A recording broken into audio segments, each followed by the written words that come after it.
Hello, hello. Hello. I am here. Again. It's been a while. You know what? That's alright. Wasn't feeling the best. Wasn't really up for it anyway, so now I'm okay. Well, it's overstating it. I'm getting by. So we're gonna try this again. We're gonna try some more game. This wasn't in what I was intending to play. I was gonna play I Want to Be the Guy, but I realized my Xbox Game Pass might be running out any time now, so I figured I'd play this while it's still on there. So, without further ado, look at that. Beacon Pines. A game that I like the art style, very cute and all that, but the creators referenced it being like Twin Peaks, which is like my favorite TV show. So, gonna see. We're gonna see. Gonna see what it's all about. I don't know.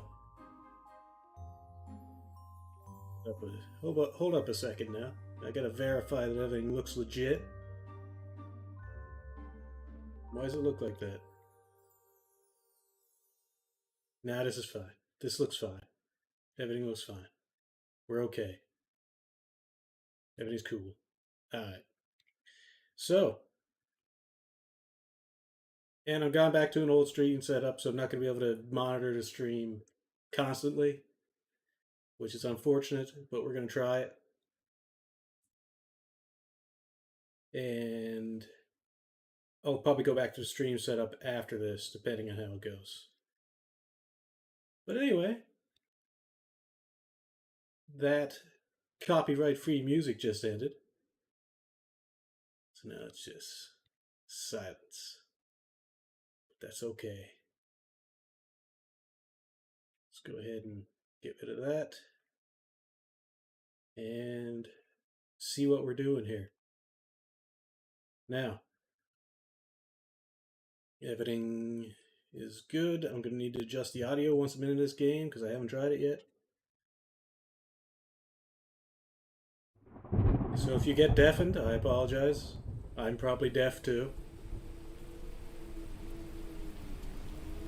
It was certainly loud in my ears. ...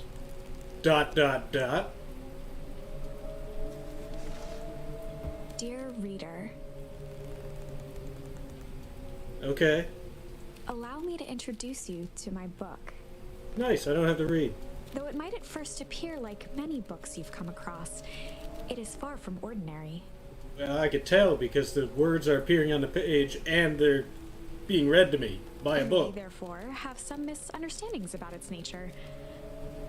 It's a haunted book. The story that awaits you has not been fully told. In fact, its conclusion is not yet known, even to myself. That's bullshit, It is lady. in that way that my book is special. Nah. It is in that way that you are special. Nah, you Without shut you, up. There is no story. That's a lie. Chapter 1. Anyone could be playing this. Normal isn't what it used to be. Huh? This is a story about change. Nestled in a shallow That's no valley good. is the town of Beacon Pines. No one wants change. Far from the town square, across the river, past the neglected welcome sign, a young boy walks alone at dawn. His name is Luca Van Horn, and like Me. you, dear reader, he's here for a reason. It doesn't look like a boy to me. It looks like a goat. A kid, maybe. Alright. See if I can adjust the audio. Make it so... Yeah, it's a little bit loud. A little bit loud. We're gonna have to tune that down a little bit.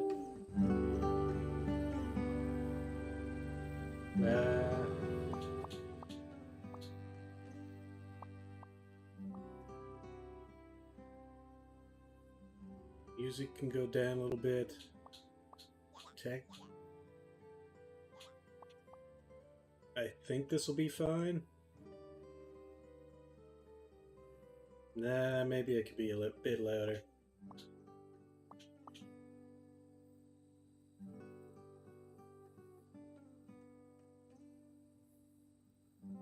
I would have adjusted this from the main menu, but there was no main menu. That's why I didn't want to do it online in case you missed something. Or offline, I should say. Yeah. Music up once more. Text volume up once more. This seems fine to me. This seems fine. Alright.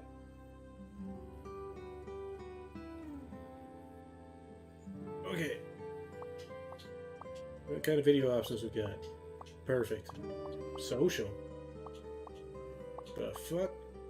I don't got TikTok. I technically have Discord.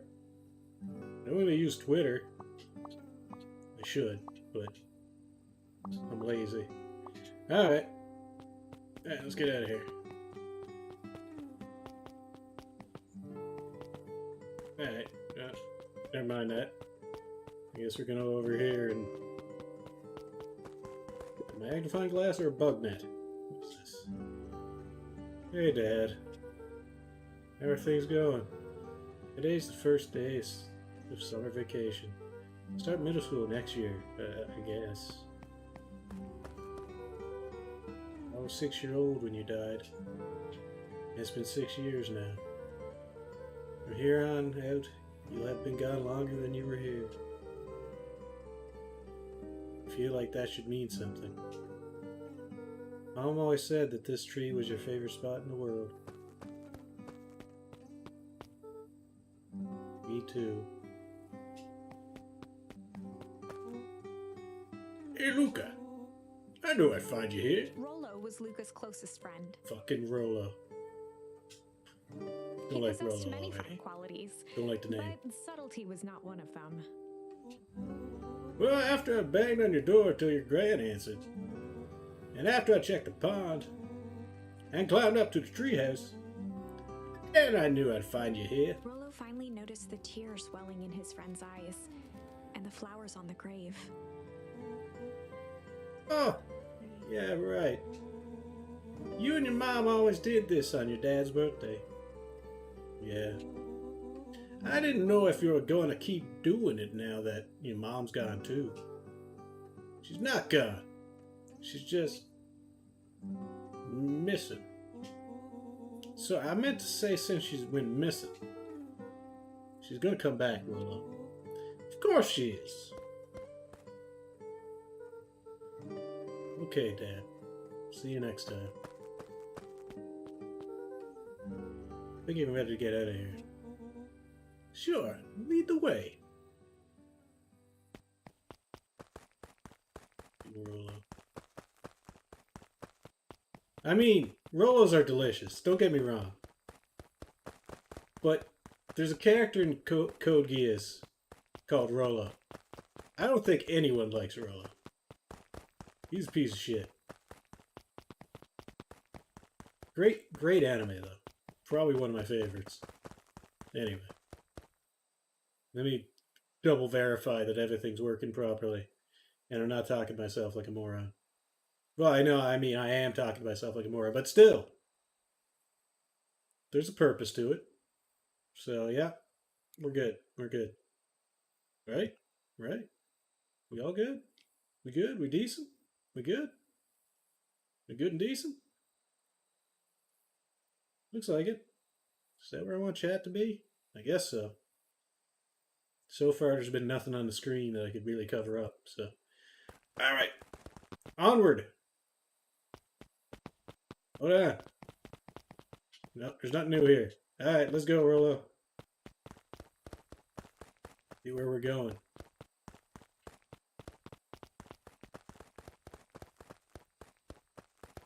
Dandelions everywhere. Oh god.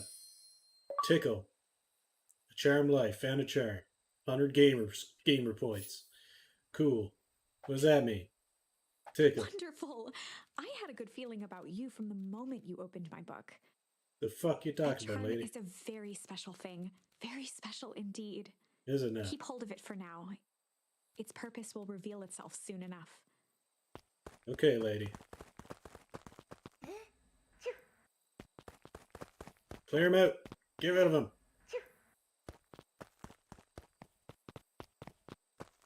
No dandelions.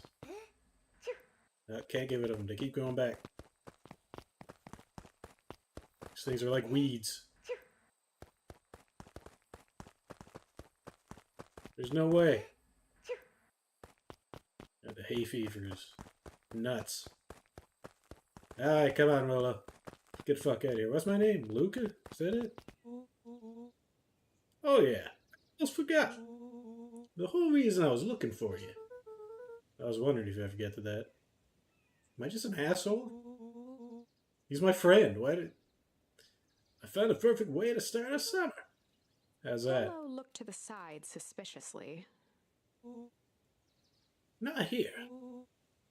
They might be watching. Who's it, the owls? They who? Shh, not so loud. We need to do this in a secure location. Mission control. Alright, just tell Gran and then we can head out. What are you gonna tell her? I don't know. I'll think of something. If it's all the same to you, be at the welcome sign. Your Gran still kind of wigs me out. Do well with new people. She moved in like half a year ago. Just meet me at a sign when you're done. See yourself. I won't be long. Tell Gran we're right hanging out with Rolo. Cool.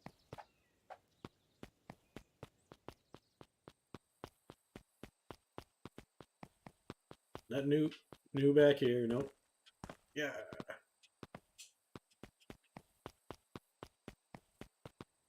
Okay. Just being absolutely sure I don't miss anything. Not that it really matters that much. Alright.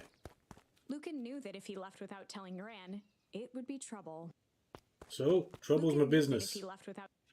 No. Lucan knew that if... Alright. Alright, lady. You're the book.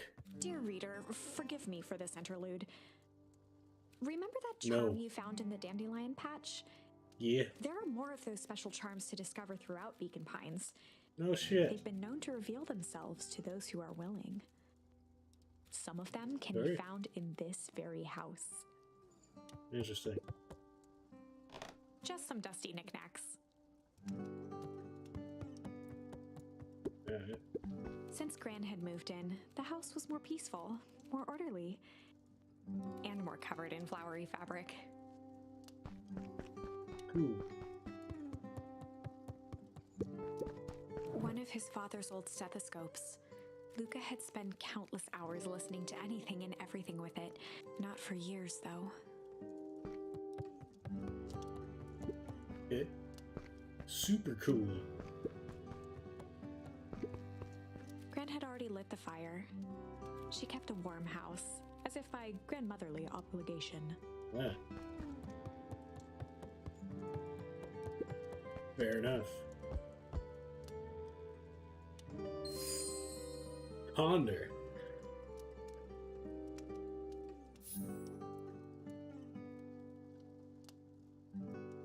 Think about your life. Alright. Now chill. Oh shit, the water's over there. Hold on. I'm just gonna stare into your soul for a minute. I'll be right back.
Luca paused at his parents' bedroom door. Oh, I forgot to say. I forgot to unmute my microphone. What I was saying was, I'm hoping it's not janky like Street Fighter was. I can't imagine it is because it doesn't seem too graphically intensive and stuff. But Kyle will yell at me and let me know if it happens. He's the only one who got my back, really, so he'll let me know. But we'll see. It's going to be some more time before he's on here. He's got work and whatnot. Anyway, so I was just saying down at the bottom of the steps, I said, what do we think? Is she in the kitchen or is she upstairs? Let's check upstairs. Luca paused his parents' bedroom door. He just wasn't ready to go in yet.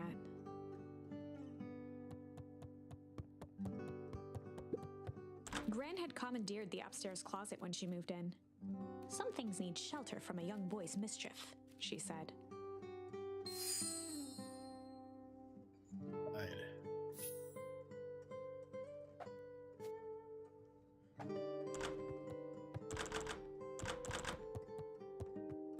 Up here, Gran. Nope, she's in the kitchen. Gran's bed was undisturbed.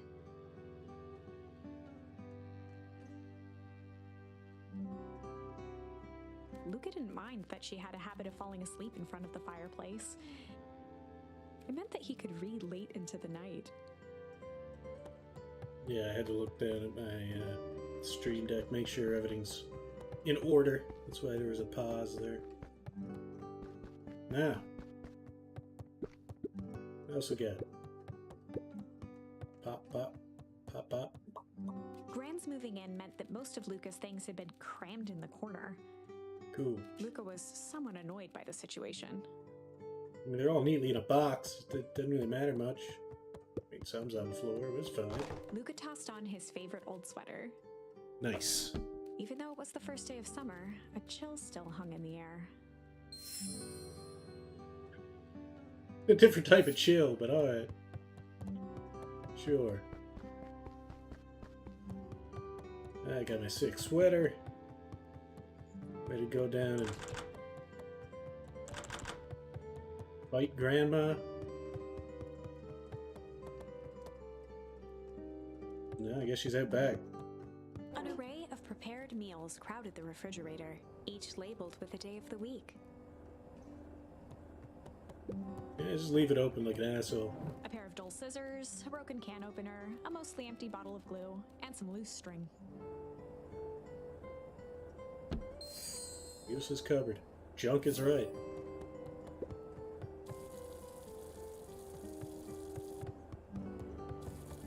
Fuck it, I'm an asshole. Leave it running.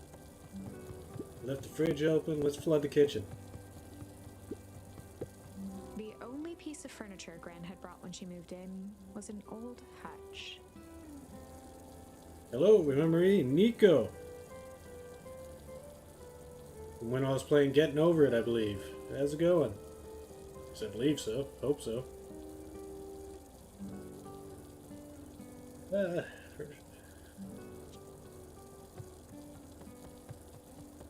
Yes, it's going good. That's good, man. Going okay with me. Haven't streamed in a long while, but playing this here right now just to get back into it. I have no idea what it's like. We're just checking it out. Oh my! This is quite exciting! What's exciting? We're outside? I am now certain that you are the one I've been waiting for all these years. Because I collected things? Recall I was a bit coy regarding the use of charms earlier. Excuse me, I tend to have a flair for the dramatic. You are about to encounter your first turning point. Trauma makes sense. There are certain times in this tale when everything hinges on a single word. Step forth, dear reader. Okay. A sturdy old wheelbarrow. I'm just glad that you're streaming for now again. Thank you, man. I appreciate it. Yeah, I had some stuff on the go, and and for a while, I wasn't really feeling up for it. But glad to hear it. Okay, there's a sturdy old wheelbarrow. What am I doing here? And I'd like to play Getting Over It Young again Luca at some would point spend as well. hours But there's so hiding many in the games I want to play. bushes, waiting for a chance to jump out and startle his mother. She always enjoyed humoring him by feigning terror. What's we got around here? We got a bush, we got some trees. A Got a beginner's bench. guide to gardening laid open on the bench. Yeah, this one has a lot of games with it, yeah. Too many, really, when you like the look of a lot of them. You never get a chance to play them. Then again, if I stream more, I'd get through a lot of them. Hey, Gran, I'm gonna hang with Rolo for the day. See you later. Oh, now, where are you and Rolo headed exactly? Yeah, especially expensive ones that look super good. Yeah, it's true. Money's a big factor too. The only reason I'm playing this one right now, it's not an overly expensive game to begin with, but it's on Xbox Game Pass, so. Where are you and Rolo headed exactly? Oh, nowhere The special. less Gran knew, the better for everyone involved. We're just gonna go blank for the day. Ponder, hide, chill.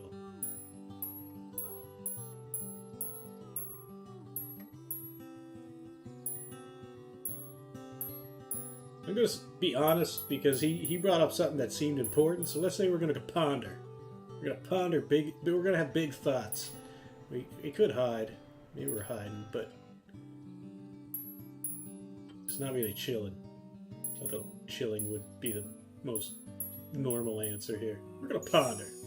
We were just gonna go ponder for the day.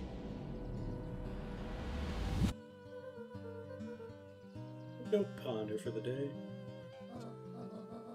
Lee, what are you going to ponder on such a lovely day? This was Luca's chance to sell his alibi.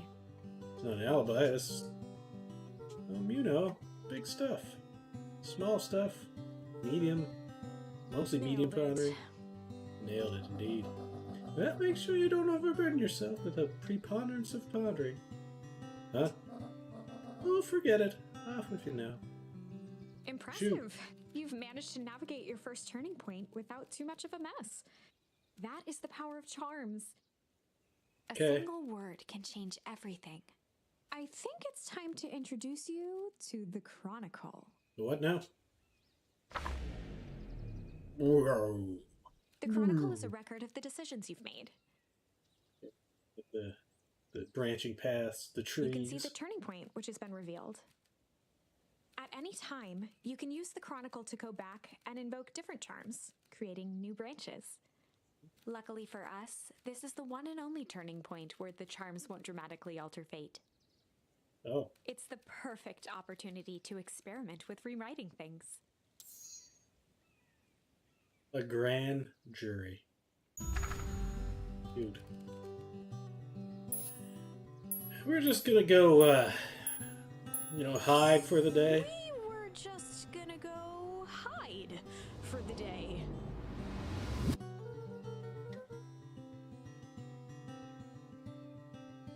Especially the expensive ones that look super good. Oh, okay. Yeah, I read that again for some reason. Okay, by the way, if you like ever stream more, then I kind of want to see you play Doom Eternal, and I'm pretty sure it's free with Xbox Game Pass or something like that. I actually bought it on Steam as well because Xbox Game Pass didn't have the DLC. So I meant to start that over because I never really finished it. But absolutely, I'd love to play that again. It's a good game. I just didn't finish it. Got really far. I'm not good at first-person shooters by any extent of the imagination. But I do really enjoy Doom. Just gonna go hide for the day. Hide? Traditionally, when one is trying to Okay, hide I'm excited if you play it on something, stream they won't someday, huh? literally using the Thank word you. hide. I definitely will. Definitely will. But it's a favorite of yours, is it? Traditionally, when one is trying to hide something, they avoid literally using the word hide. Yeah, I guess Rolo bet some other kids that he could beat them at hide and seek. Aren't you a little old for that? It's not like there's much else to do around here. Make sure your boys are done playing your little game in time for All's supper. well that ends well. Shoo, she says. Alright. One more, I guess, even though it doesn't matter. Chill. We were just gonna go chill for the day.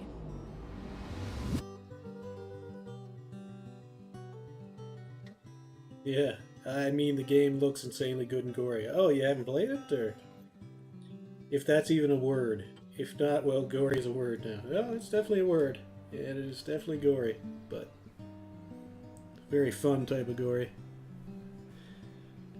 The best lies are built on truth. You boys are always in a hurry to do nothing. You stick to what we're good at. Well, make sure you are done chilling in time for supper. Easy. Easy game.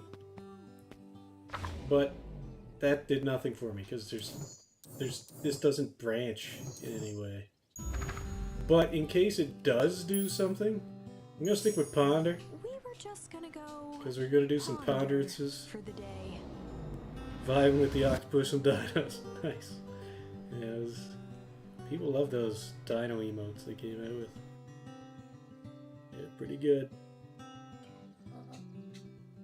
This was Luca's chance to sell.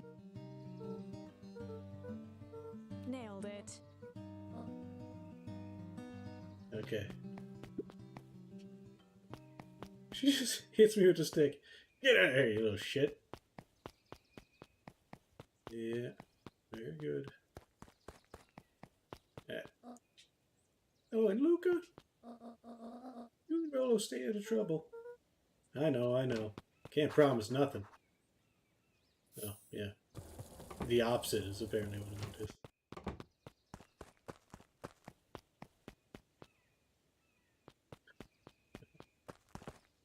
Okay, let's get out of here. I don't know why, but in a stream of someone's, I just made a fight with the octopus, dinos, cookies, and the pogs and eggs. Nice. Don't understand how cookies would fit in, but pretty good. Okay, let's leave the water running. Cran can deal with that. Let's get out of here.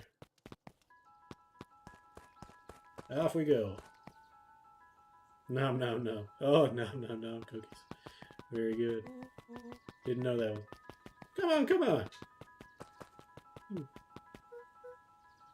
Dang it, Rolo.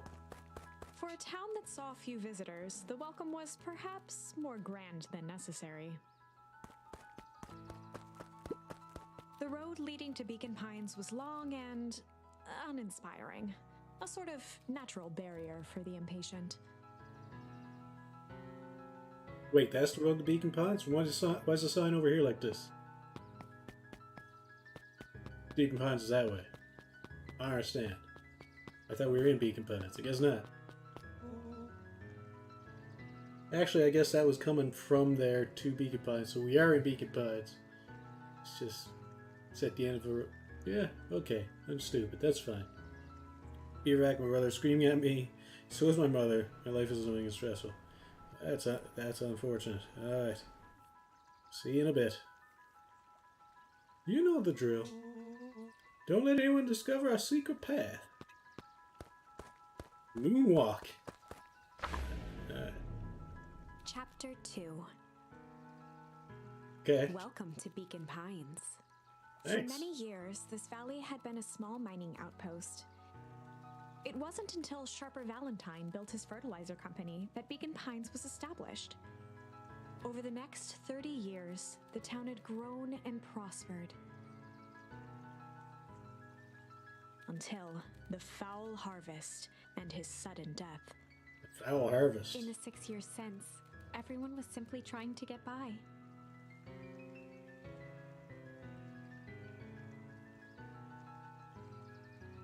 A lot happened 6 years ago, apparently. How's it going, buddy? Your festival coming? Yeah, apparently you don't want to talk to me about it.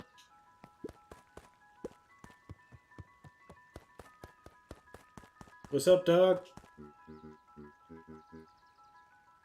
Sorry, young Mr. Van Horn, can't talk now. Very busy with Mayor preparations. Augustus Valentine was not busy. Oh, sorry, guys.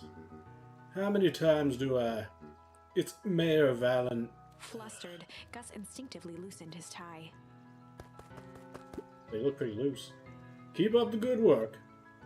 I must briefly attend to a concerned citizen. What? Huh? Yeah, my thoughts, buddy. My thoughts too, sign guy. It's nothing. Keep at it. Aye, what can the mayor of Beacon Pines do for you today? Oh, he went to talk to the guy in the letter. Okay, back, and some words I have to say are, bruh, I am gone from this stream, aka I gotta go. Oh, sorry, man, I missed that. Yep. No worries.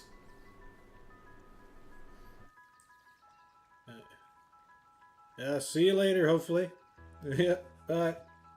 Thanks for coming in. It's nice to have familiar faces. What can the mayor of Beacon Pines do for you today? Oh, just saying hi, I guess. Oof, well, good day to you, young Mr. Van Horn. No problem. No problem. Alright, well, that was the mayor. Hey, Mr. Kerr. Hey there, pal. William Kerr was the CEO of Perennial Harvest Company. He had become a fixture around town over the past few years. After the failing of Valentine fertilizer, This guy looks like a the town problem. was hungry to welcome a new source of employment. Excited for the big festival? Come on now. When I was your age, there was nothing more exciting than a town festival. The food, the music, the dancing. So that's pretty alright. You're god dang right it is. I'm looking forward to letting out some steam myself. Make sure to invite all of your little friends. I couldn't keep Rolo away if I tried. Excellent. Sorry, Luca. I've got to go back to the proverbial grindstone. Our harvest awaits and all that. Ho now! The left side's a little low. No, it's not. You gonna put up with this? I wouldn't put up with that.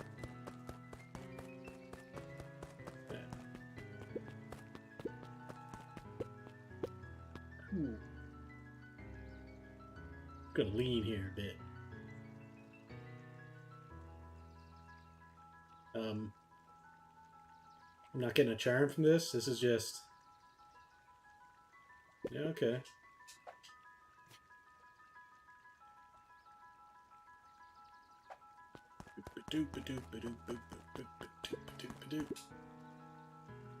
Old Pickler's Pond. Cool. Hey, Mr. Sinclair. Mr. Sinclair continued snoring and lifted one eyelid just enough to see who it was. A tactic he often used to avoid undesirable conversation. Yoo-hoo, Mr. Sinclair. But don't you see I'm sleeping, boy? How's nap a day? Crummy as always. Used to have a perfectly nice view from here.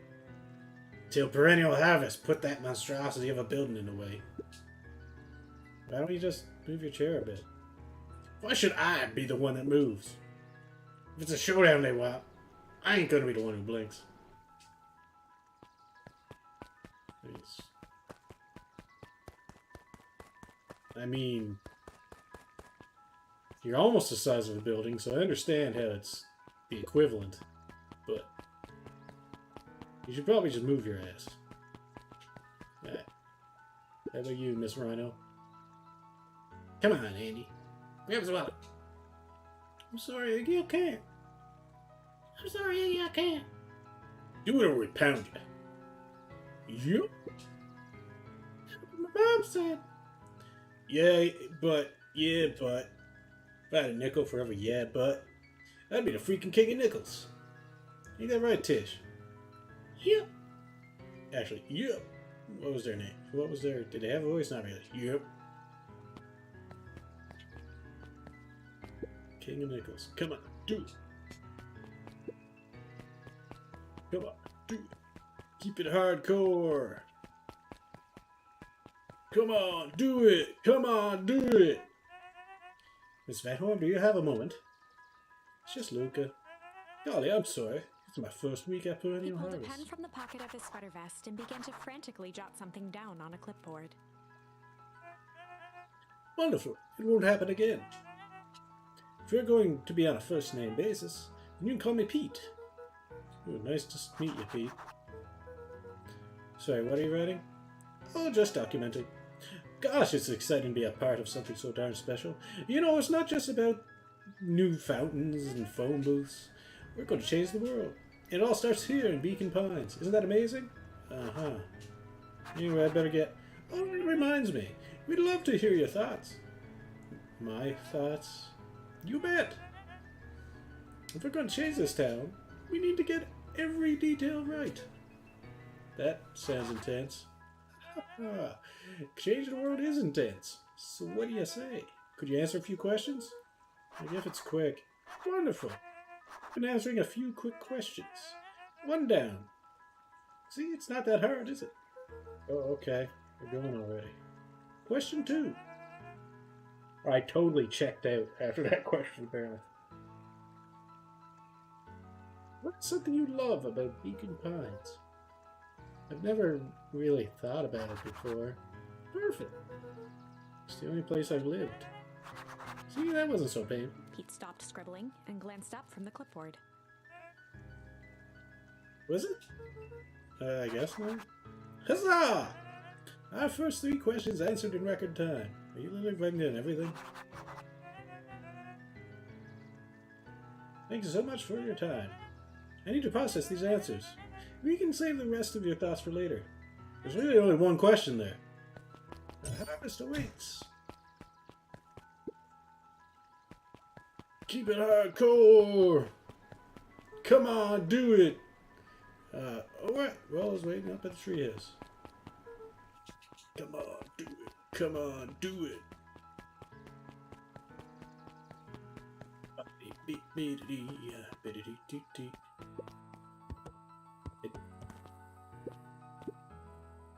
Mission control, authorized personnel only. Yeah, it's a very secret path you got here.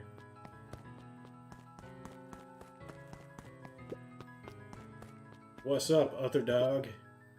Hey, Jetson. Is the line playing any tunes today? No bites this morning, I'm afraid. Come to think of it, I can't remember the last time. But hey, this is never best catch. This is what I come to think. Yeah, that's what my dad used to do here. That reminds me. If you ever want his chair back, I've taken to standing recently. He's been falling asleep at the wheel. If you don't mind, I think it should stay. I don't know. An empty chair makes for a great listener. Whenever Luca saw his dad's chair by the pond, it reminded him of the days they'd pack up a couple of sandwiches and fish until sundown.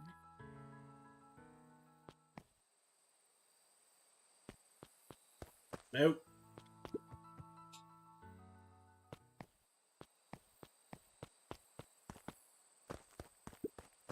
Luca opened the tackle box and picked the perfect bait.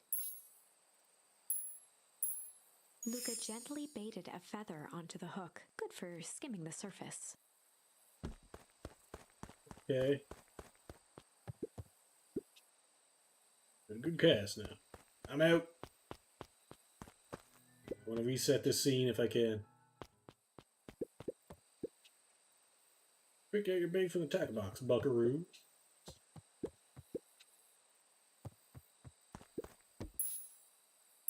Luca tied a shoestring to the hook. Kind of like a What fish worm, could resist a nice shoestring? with most of them. Luca tied what fish?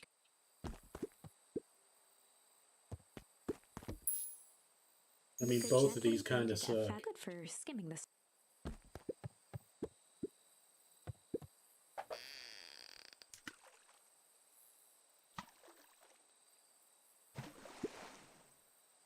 You have to reel it in a bit faster, or your catch will lose interest. Yeah. Luca gently baited. Good for. Right.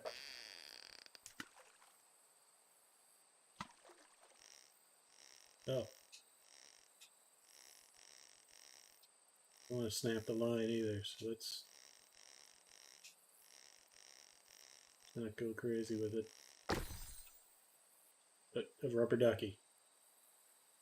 That lost interest? Well, I'll be switched. It's your old rubber ducky. You were just a little drooling ball of fur when you lost that. Cried for days. I told you it'd turn up.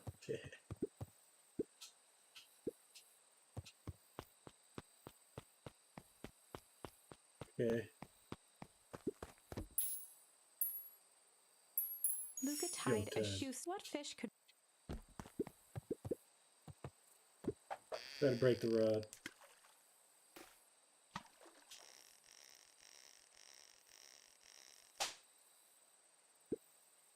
He's there, Buckaroo. You don't know your own strength. Luca tied a... What fish could resist? Luca gently... Good first. Luca, what fish could I think I can come back here later, because there's only one thing on here right now. I'm only going to get a second one, so I think sometime later I'll come back when I got more options. Be able to fish up some more thingies. A boot! What do you think the other one is? Hard to say. Sometimes things drift away. That's not fair. No, it's not. Well, wherever it is, I hope that other boot at least has a sock to keep company. What do you say we head out and find some more? Use some new bait. Yeah, so gotta come back later. Luca gently good first.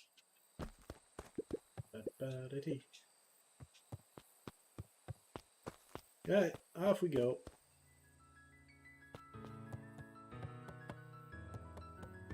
Okay, Jetson's got nothing else to say to me, so let's head on over to the mission control. The boys had a good thing going, as long as they kept old Jeff happy. Oops. They had an endless source of precious materials to add to the treehouse.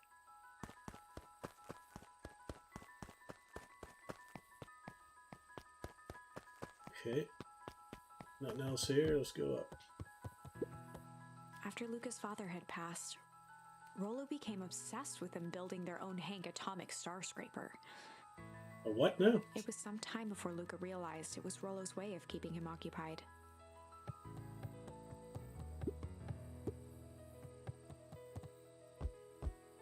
Cool. I imagine this is another opportunity to get chill, just like that post out there was. On certain nights, when the clouds were just right, the boys could tune into strange patterns of static. Rollo thinks it's aliens. He always thinks it's aliens. I'm not saying it's aliens. It's aliens.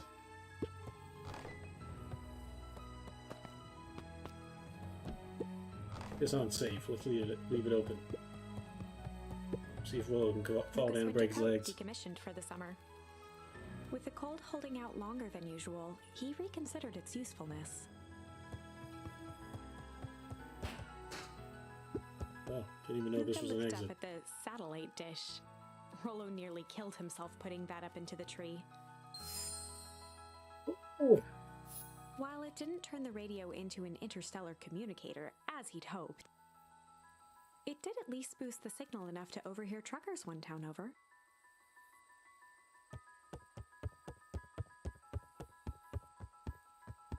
Cool. I think that's filling.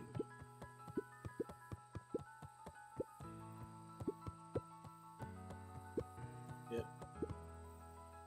What's up, Rollo? Hey, what's this top secret plan to start our summer? Do you know the abandoned warehouse by my place? The old Valentine building? Yeah, well, it isn't abandoned. What makes you think that? Get this. Last night it was glowing. Glowing? Are you sure? Kinda. That place has been empty since the Fowl Festival? Yeah. Who would even want to poke around that place? Is this someone that doesn't have a house, maybe? We would, Rollo. We would. Hey, wait, it's just a busted old warehouse. I just meant we could do some research at the library. You want to actually go to the warehouse? What do you expect to find? What do you expect to find in the library? Answers. My mom's out there somewhere. It seems like everyone wants to pretend that she's gone for good. I don't have to come, Rollo. You don't have to come, Rollo, if you don't want to. Luca, remember that time I sort of accidentally burned down the chicken coop? And you jumped in and said it was your fault before my pa throttled me? This is a flaming chicken coop sort of deal. I've got your back. Thanks, Rollo. Now that I think about it, poking around a decrepit fertilizer warehouse is exactly how I want to spend this first day of summer. Let's go! Alright, man. Yo, it's gone already. Let's go to chill. Got rid of that loser. No, never mind. I'm up. Alright. Let's get out of here.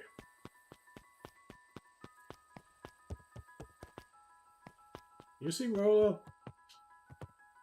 No. Can't imagine I could use pull. I can. Luca tied a small magnet to the line, fishing with the law of attraction. Well, that's one interesting pull. It's randomly a magnet. Let's go.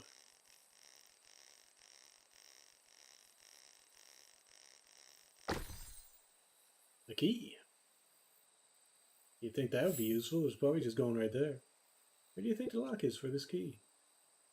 Now, why would we want to find that? Because then we would know the secret. God, that's still fun. The second we know what it unlocks, it becomes boring. Right now, the key could unlock anything. Ooh.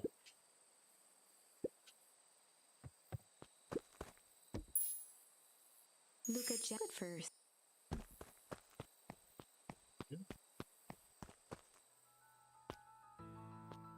Let's get out of here. Wait, do you know anything about something that's locked? Okay.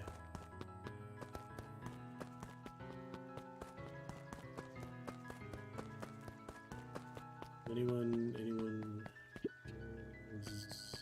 I can still talk to these guys. Didn't realize. Or I can't, depending on the person. Nope. Okay.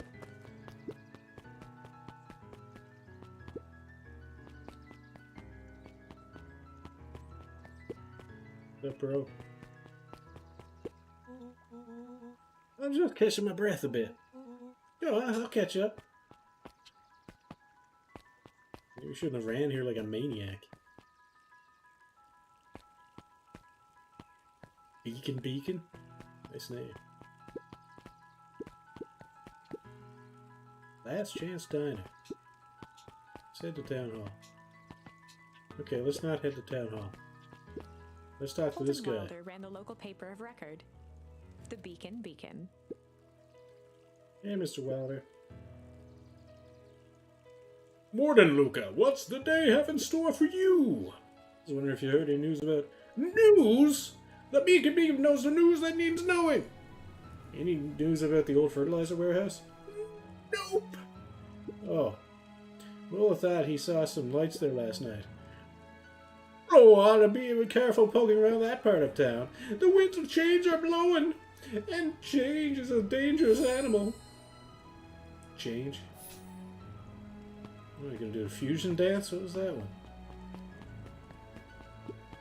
Hey, lady. Hey, Ms. Nelson. Morning, Luca. Any big plans for the summer? Not really. Heard anything about the old fertilizer warehouse? Any strange happenings? Can't say I have. Either way, a dusty old warehouse is no place for a young boy. You be safe now. Let's check out the coffee shop. Luca could see the morning regulars nestled in their booths at the Early Bean. The Early Bean. Strange name. Understand, kind of like an early bird, but not really.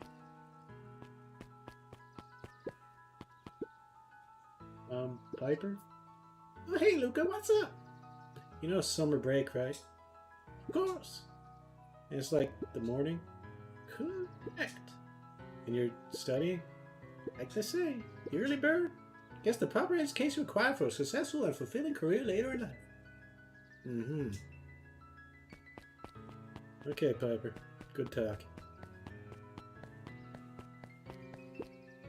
Fucking nerd. Hey, Zariel. Hey, Luca. Could you please tell this lazy butt to help out in the cafe? Lumi, Zariel would like you... Luca, let me give you a little gem of advice. If you never do what you don't love, then you'll never work a day in your life. Wow. You're really setting the kid up for success. I mean, the phrasing is weird, but he's not entirely wrong. So he's not wrong at all. So, I mean, don't do anything you hate. You don't love something, it doesn't mean you hate it now. But I get his reasoning. He doesn't want to work in the diner. He wants to do other shit. Or he's just a lazy asshole. Either way, you can't make him do something he hates if he doesn't want to do it. He should find something he wants to do. And then he won't work a day just like. Anyway, whatever. I can't get in here, apparently. Good talk, Zariel and Lumi, apparently. Ms. Nelson. Okay, what else we got? Miss Hatch could often be found near the fountain, Cool. too absorbed in a book to be distracted. The two wandered down the wooded path, otherwise to each hand. Oh, this is getting good. Cool lady.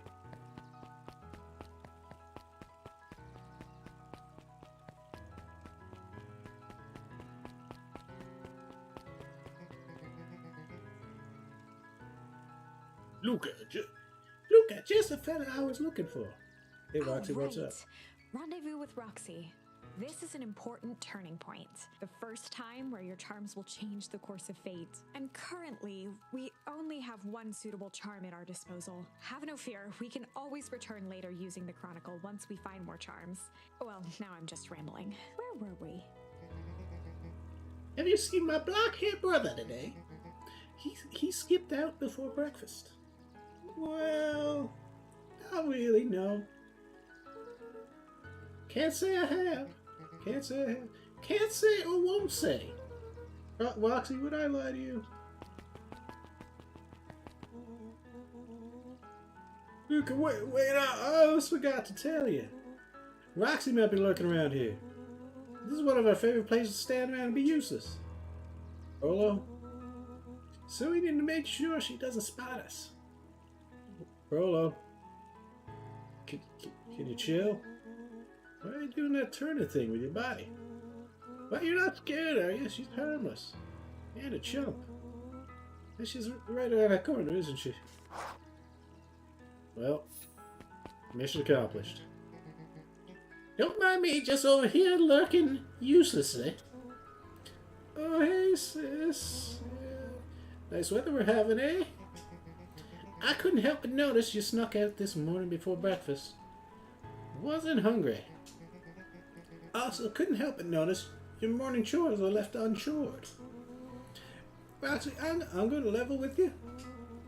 I'm sick and tired of digging up carrots. We all gotta pick up the slack since the Harvest Festival. Almost every carrot I dig up is rotten. And the rest look like they were hit with Hank Atomic Shrink overraid. All the more reason to keep on digging. There's gotta be more to life than puny carrots. Look, Roxy, you gotta have a place to be, so if you don't mind. Oh, I do. And I'm not gonna catch hell again because of you. So either you march yourself home and harvest those carrots, or I'll haul you home myself. Rolo froze as Roxy took a step toward him, cracking her knuckles. A witness Luca of knew murder. He had one chance to save his friend from being dragged home. Or I will murder.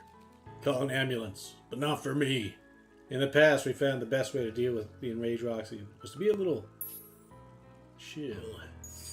In the past, he found the best way to deal with an enraged Roxy was to be a little chill. Come on, Roxy. It's the first day of summer. The sun's shining and we just want to take it easy. Let's leave tomorrow's problems for tomorrow. That's great and all, but those problems have a way of becoming my problems. And Pa always says, tomorrow's work is best left for yesterday. March, you big oaf. Alright. I expect a full report about the Valentine place. A full report! Best to get to the Valentine warehouse alone. So, Fitz, what are you up to this lovely day? Nope.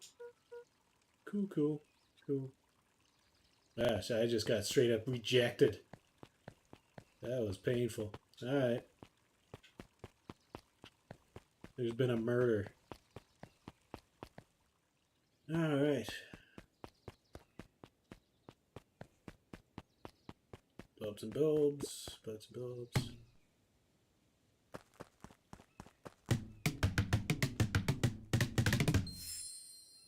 Mac! Oh man. Wonder if I could smack her. I think you'd get my ass kicked.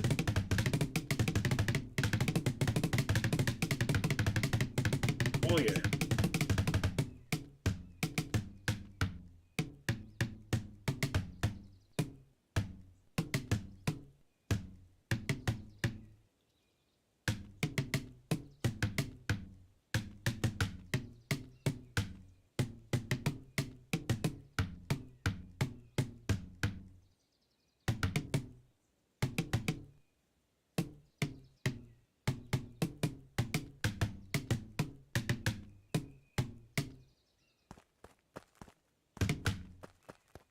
Alright.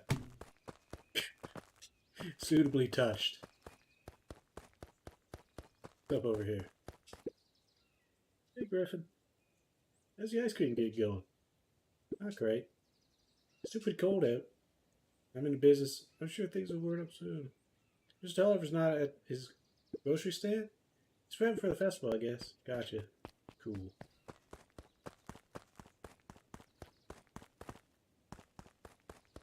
Ba-ba-dee-dee-dee. Gotta see if I can smack, is it Roxy? See if I can smack her. Hey, Bert. Hi, Luca. I'm doing some fact-checking for the town history exhibit. Look, kid, I'm just here to put up the lights. But did you know, when the town was founded, there was only 7 citizens? And they all worked for a mining company? And there was only one dirt road leading to town? And there still is only one road leading to town. All right. Alrighty. Let's get out of here. Now. Let's check some.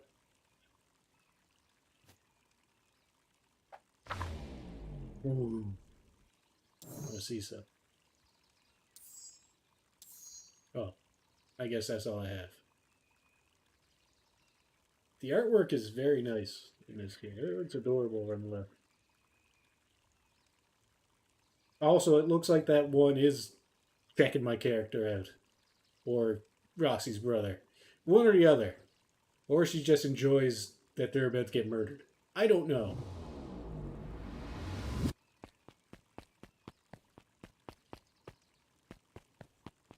You won't talk. Sit over here. The Up at Dawn newsstand. Hey, Don. Oh, clever. Sorry to wake you. So bad. Up at Dawn. Nice. No problem. It comes with Dawn the shower. had dreams of becoming a big-time reporter. At night, she searched for the story that could be her big break. By day, she hawked papers at the newsstand. He never sleeps. What's up? Willow said he saw something strange going on at the warehouse. You know anything about that? You might say I've heard some things. I'm working on a story about it right now. What's going on? Can't say quite yet. I still need to follow up on a few leads. Keep me in the loop, okay? Sure thing. Things seem to be quiet in town today. Yep, everyone is preparing for this festival. Should be back to normal tomorrow. Catch you then? Catch you then. Oh, and Luca? Hold on a second. Let me verify my camera position is acceptable.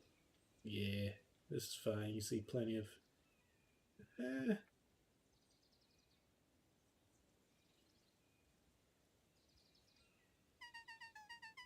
Really sorry I haven't been able to find out anything about your mom yet. I'm just grateful that you tried. Okay, hold on. Hold on now. Gooch. Let's wedge myself over in the corner here. Cover as little of the cute artwork as possible. Alright. It's grateful that you tried. I still keep my ears up. Alright. Well then. See if there's anything back here. Negative. Last Chance Diner. Guess Mrs. Fratelli is getting ready for the festival. Open you. Alright.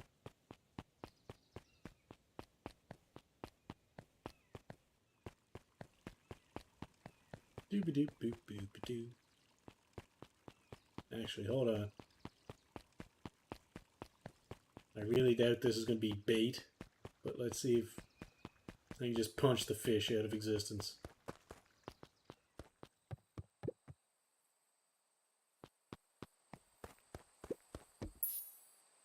Yep. Luca stuck a toy stretchy hand onto the hook. Those things always get dirty anyway. They definitely do.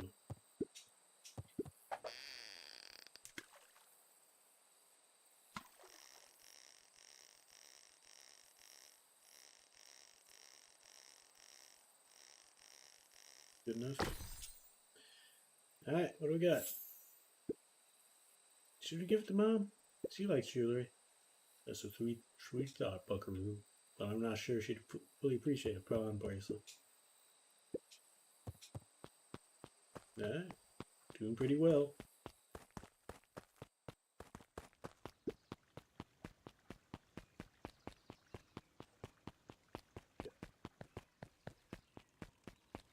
In a way that I know I gotta go because there was a big event that happened before it.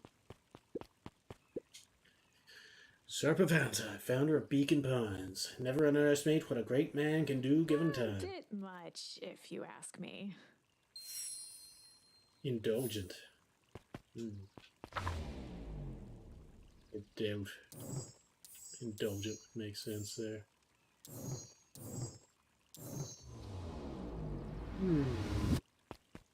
Are you still here? See if indulgent is bait. Doesn't make any sense to me, but who am I to judge?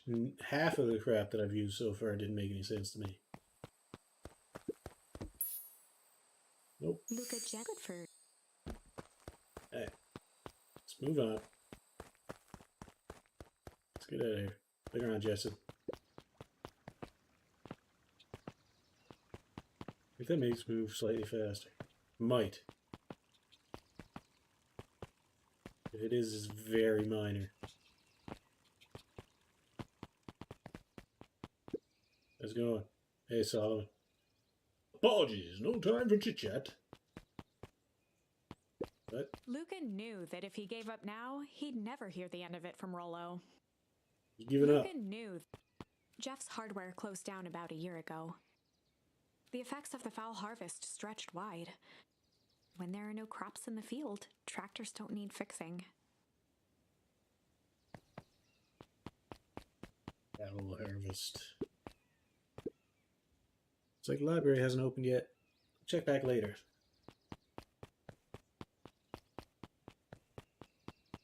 Street. Extra safe. Look, my lord. Hold up a tick. Oh, hey, Mr. Nuncreed. I was just on my way, too. I just sold the last jar of your grandmother's preserves. Can't stock the shelves fast enough, turns out. Hey, that's great, but I guess Juniper will just have to swing by with more of her lovely jam. Uh-huh. Well, don't let this old man slow you down. And just remind her that she still owes me that dance. Gran regretted the second it was made. Damn. What? Will do. She's a fine woman, that Juniper. Yeah, she's pretty cool, I guess. A real fine woman. Gotta go. Sweeter than any jam on earth. Except apparently she's a bit of a bitch, and it's just a dance. Unless that's a euphemism. In this case, you probably shouldn't be promising shit like that. The phone booth was brand new, part Not of unless you're gonna Perennial follow through. Harvest's Beacon Pines Reborn initiative. It didn't see much use. I mean, do people have phones? Did I have a phone in my house? I don't think I did. I'm not sure if phones exist in this world, aside from this telephone booth. Hello, nerd. Hey, Luca. Hey, Joey. How's the bug hunt going? Not great. Bugs have been shy this week. Bugs get shy? Oh, sure. Bugs aren't that different from people. Sometimes they just want to be left alone. If you're going into Weep Wood, just be careful where you step. No bug crunching. Got it. Got it, nerd.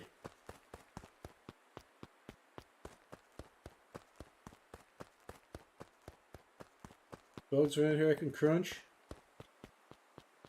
Hey, look, bees. Luca peeked up at the beehive. It appeared to be deserted. That's strange. After the foul harvest destroyed their wealth and reputation, the Valentines shuttered off their estate from the rest of town. Hey, cool. What about these bees? Why are there no bees? Talk to me about the bees. Yeah, I guess go in here. The path led into a small hollow at the edge of Weepwood. Okay, no turning back now. Turn back! Caution, electrified fence. Is The that something fence new? thrummed with a gentle electric buzz. Okay, so what we'll do if he was Luca here? often asked himself what Rollo would do, so that he could rule out that option. Definitely not touching that thing. Yeah, let's get out of here. Luca knew that if he gave up now, I'm not giving up. I want to visit that mansion. Explore it a bit more. I didn't know this was the way I had to go. The hell am I doing? as sparks flew from the fence, the light atop that section shut off. 2 bulbs remained. One more That's to 2. go. I think it's pretty safe to go through at this point, but let's explore around here, I guess. Property of Valentine Fertilizer Company. It's old. Like some toxic waste just sitting there in the forest. Good stuff.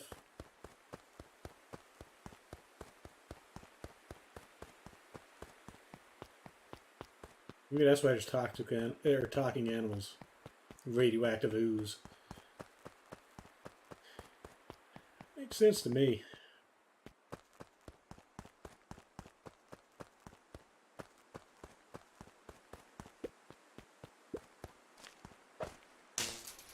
The fence's buzzing gave way to silence.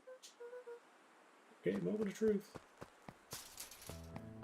Every kid in town knew the old Valentine Fertilizer building. Long abandoned, the warehouse once served as the industrial heart of Beacon Pines. Now, it stood only as a reminder of things left behind. The dormant building showed strange signs of life. Yeah, so Rollo wasn't exaggerating for once. There What's was only going on one here? way to find out. Garbage. Man, that smells awful. Too bad Rollo's not here. He'd have no problem poking around in there. Rollo's just a dirt bag. He doesn't give a shit.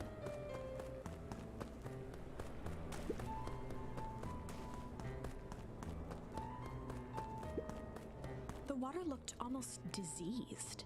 It flowed slowly into the woods.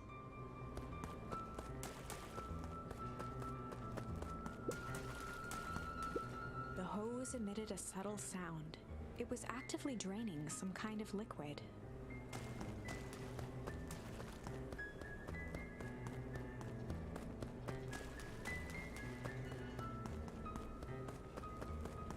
there.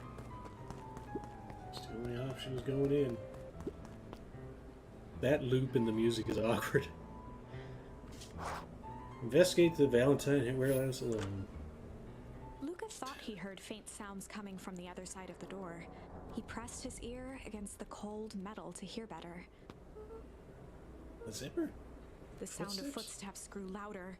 I mean a zipper. So, hello? Shit. What? The heavy steel door Vulgarities. knocked Luca to the ground. Disoriented, he looked up to see an imposing figure silhouetted in a green glow. Things getting It serious. lunged toward him. He tried to scramble away, but felt a gloved hand latch onto his ankle. Luca watched his fingernails leave trails in the dirt as the hand slowly dragged him back through the door, into the lab, into the green light. Bad end. This is a story about change. This is a Now story I can change the about story. change.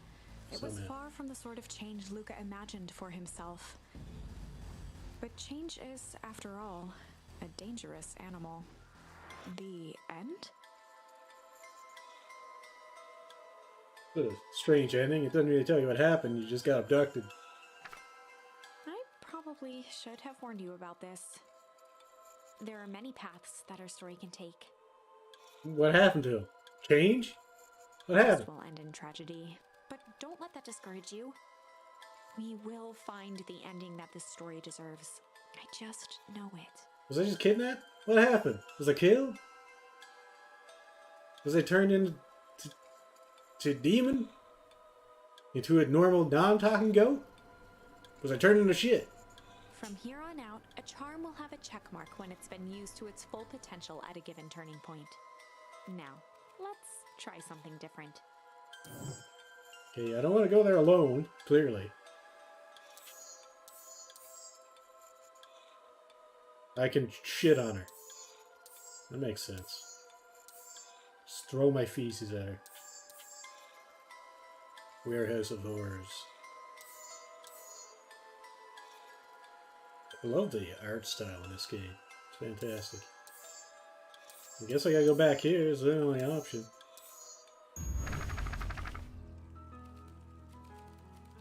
The best way to deal with Enraged Roxy was to be a little shit. In the past, he found the best way to deal with an enraged Roxy was to be a little shit. There it is. I don't like it. Make a break for it. What have you done? Ah! Did I just kick her and run? Did that little shit just kick me? Not all you want, twerps. You gotta come home eventually. Sorry. No, that wouldn't be me. Investigate Valentine Warehouse with Rolo. Hey, man. Sorry about that. Rolo can get overexcited Solomon sometimes. Valentine. Current ward of and future Oh. successor to the Valentine fortune, Rich kid. huffed as he brushed off his pants. Town of complete and utter fools. One wonders if it's worth taking anything here seriously. Either I'm really sorry. No matter, how are you doing? Me? Yes, with all that business about your mother and whatnot. Oh, I'm getting by. Still no word from her at all. No. That is truly a shame. Shame. The grandmother has taken residence to keep house? Yeah. And how is that going? We mostly stay out of each other's way.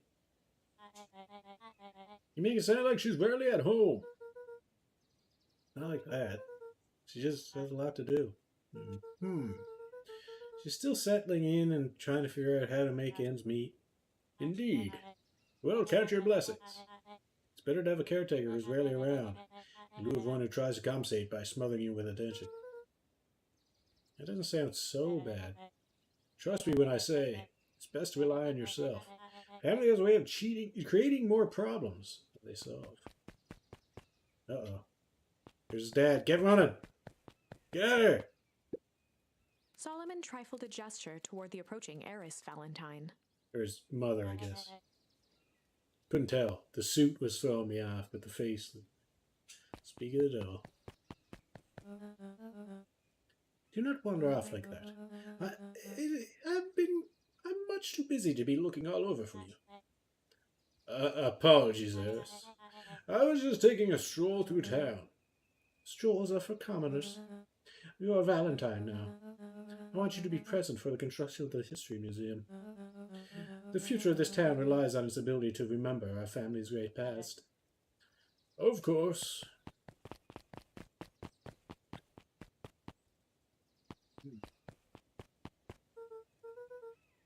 Oh, wait for me.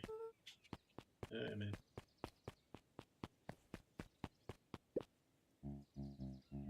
Whoa, hold up a tick. Sorry, I just didn't in a hurry right now.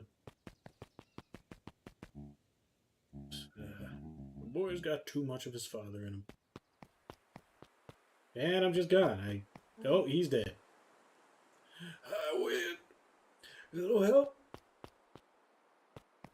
Oh, God. I am the champion. We were racing? Did that road get longer? Like anything ever changes around here. It seemed longer. You're just lightheaded from the run.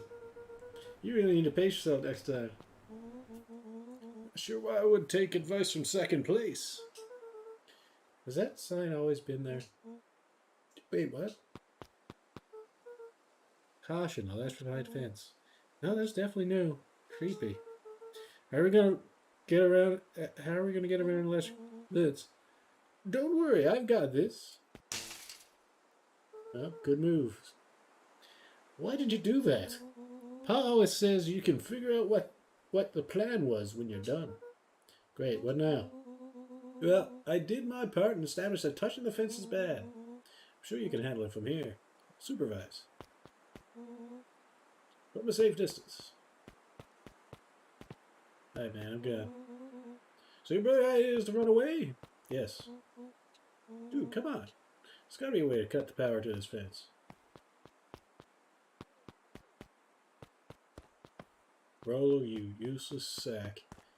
I'm out of here.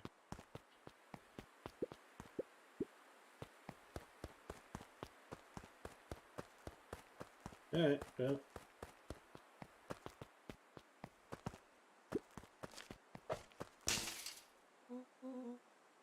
Genius.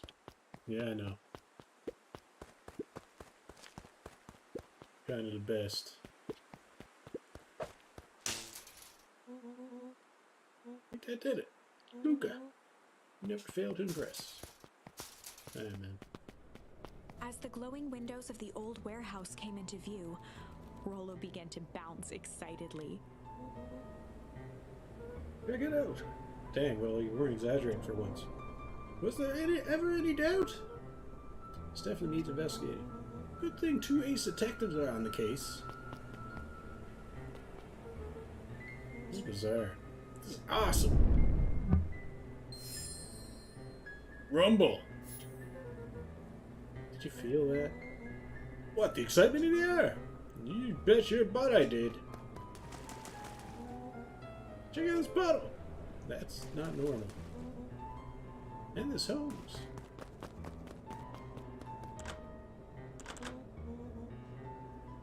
Man, the door's locked.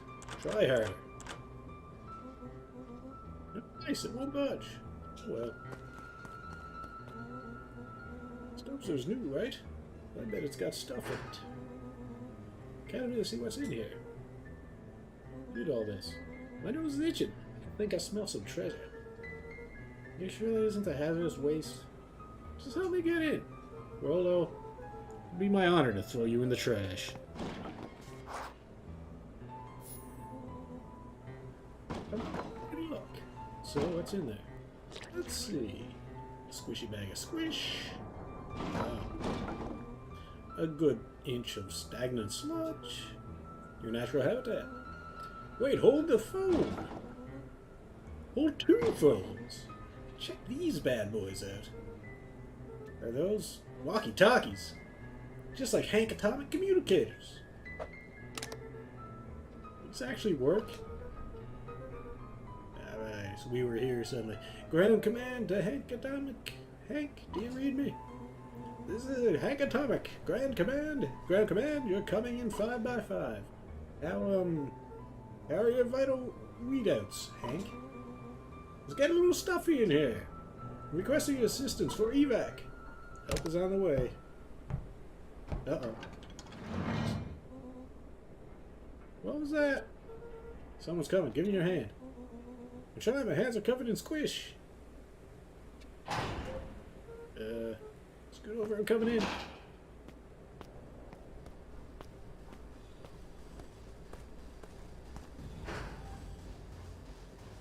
Don't look too closely in that trash. Why are you opening? What? Did you put something in? Tell me you saw that. Dude, I don't know what I saw. Go back it down.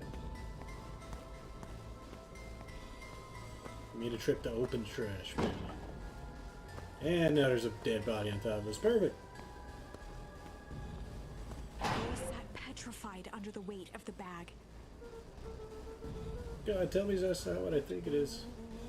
Do you know what separates run-of-the-mill detectives from ace detectives? Ridiculous hat. When the chips are down, ace detectives dig deeper for clues. Around at the large sack which burdened them. Uh-huh. Snapped off a tag from just within a small zipper opening in the bag. Some sort of badge or something. What's Will it held say? the badge up to a faint shaft of light within the dumpster.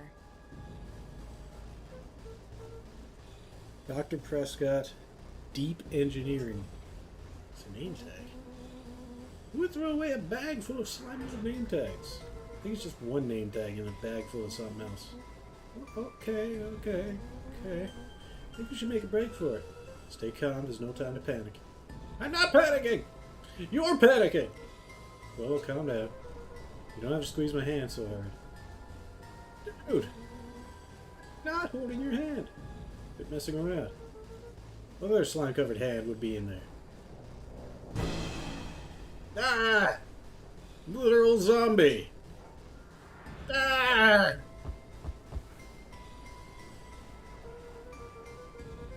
Beginning to see the benefits of your One for Your Lives plan? Wait, we've clearly established that I'm faster than you, so I'll go first. Why not go together? Flaming chicken coop, Luca. I'll make sure the coast is clear. After I go, count to 100. If you hear me yell, run. If you don't hear me yell, run. Actually, either way, haul ass. Well, I'll give you credit. You sure found an eventful way to start our summer. What? Dude, I got very nonchalant all of a sudden about the whole situation. But okay. That's what I do. Here goes nothing. Lucas sat in the dark, tracking the sound of Rollo's footsteps as he ran. 1, 2, 3. He pressed his ear to the dumpster wall, straining to hear Rollo's footsteps as they faded away. 15, 16, 17. He tried not to think about the contents of the dumpster as he counted. 35, 36, 37. The thick stench made it hard to breathe. Screw it, that's long enough. I was going to say, why are you counting 100? It's Carefully ridiculous. lifted the lid and peered out. Nothing. No sign of Rollo. No sign of the man in the yellow suit. Well, you heard him coming the first couple times, so I don't think you'd be able to see Time to that. haul ass. Luca clambered from the dumpster, stumbling to his knees. He was up like a shot and running, sprinting toward home as fast as he could. Beacon Pines flew by, blurred by the tears that welled up in his eyes. He wouldn't remember getting home at all that night. Throwing his front door open, storming up the stairs to his room and surrendering to sleep almost as abruptly as he hit his pillow. Chapter 3. Finding a Friend. The next morning, it was quieter than usual at the breakfast table.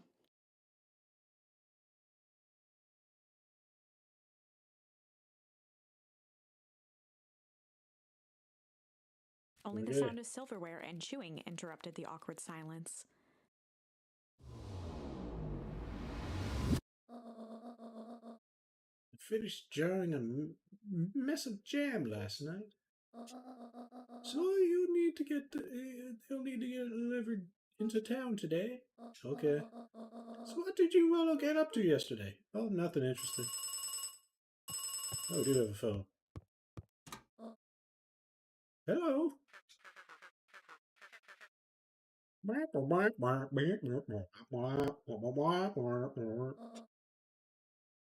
Calm down.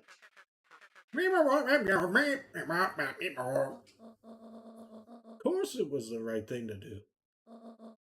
Start gathering, folks. I'll be right there. Are you sure there isn't anything you want to tell me about yesterday? Anything I want to tell you? Not really. We just sort of ran around a bit. Rand's brow furrowed. She let out a long sigh. Her voice was quiet and even. I have to go take care of something. You are to stay in this house for the day. Under no circumstances are you to leave. But if I am not back by dinner, there's stew in the icebox. But nothing. You're to stay here, understand? Yeah. Say it. I'll stay here till you get back. Good. You little shit, stay here. Luca? You left the icebox open yesterday. Yeah, I know, I'm an asshole. I'm not made of money, you know. I could not physically close it. That's why I left the water running. Left the faucet running, or the fridge door open. I couldn't figure out a way to close the fridge door. I kept the faucet running on purpose because I've established that I'm an asshole that leaves the fridge open. That was strange.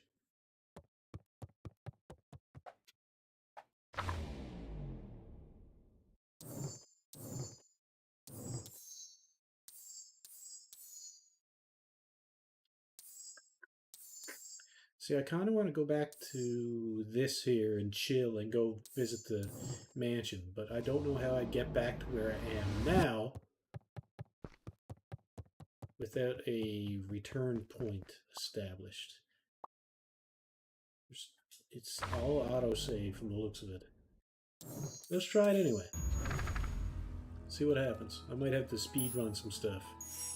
In the past, he found the best way to deal with an enraged Roxy was to be a little chill. Definitely not the best way, because your boy gets kidnapped.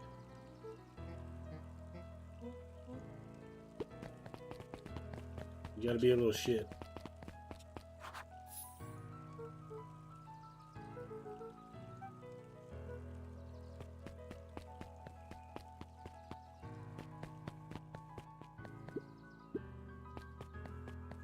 No time. Solomon seems like a swell guy. You run into him, there's no worries. None, Creed? I got no time for your shit.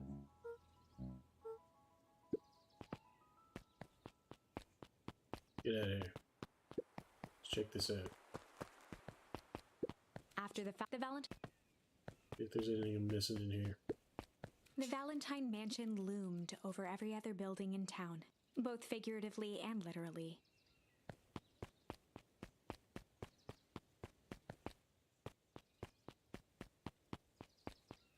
Nothing. Apparently nothing.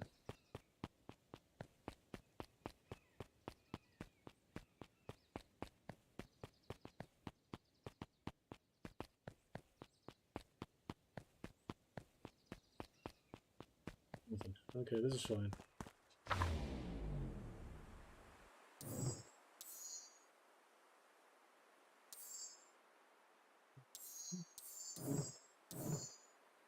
Can I fast forward is the question. It doesn't look like it. Not seeing it there. That was my fear when I tried this. But this is fine. We're just gonna need to speedrun this. That's not what I meant to do. The best way to deal with an enraged Roxy was to be a little chill. I didn't mean to be chill. Can I skip?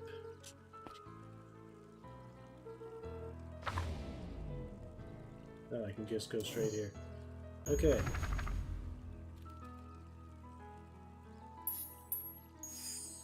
You little shit. Wait, what? Ah! Hold on.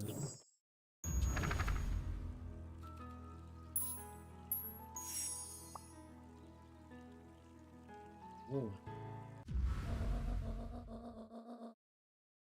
There isn't anyone told me yesterday. Grand Tell you, Sheila. blah blah blah blah blah blah blah blah blah blah blah blah. Left the fridge open, you piece of shit. Get out of here. I hate you. It's your fault your mom left. Alright. Forget. Oh, you can close it.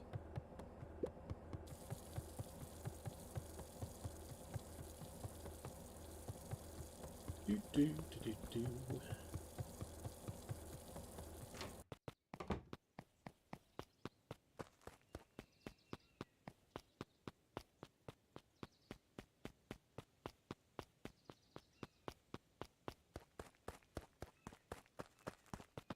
Nothing new.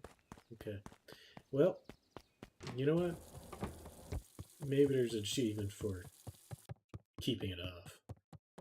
I A don't know. faint electronic sound floated in the air. Excuse me? A walkie-talkie? That's a weird sound for a walkie-talkie, though. You think you just hear someone's voice coming out of it. Right. Anything new? Anything new? Still chill.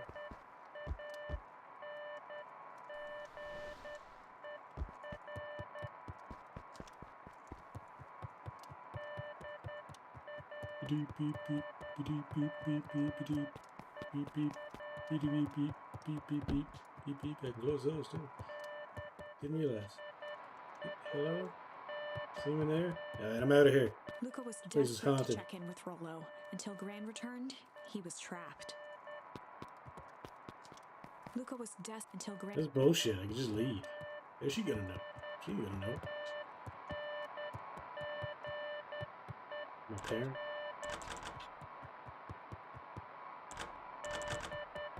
It's in the bedroom. Hello? Maybe it is the aliens contacting me now.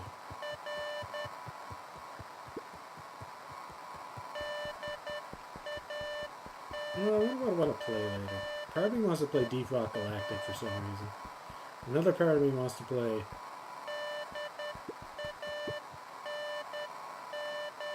What was that? That game.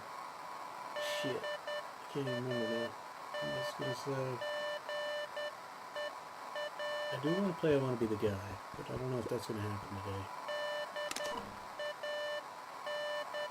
Hello? Hello, is that you?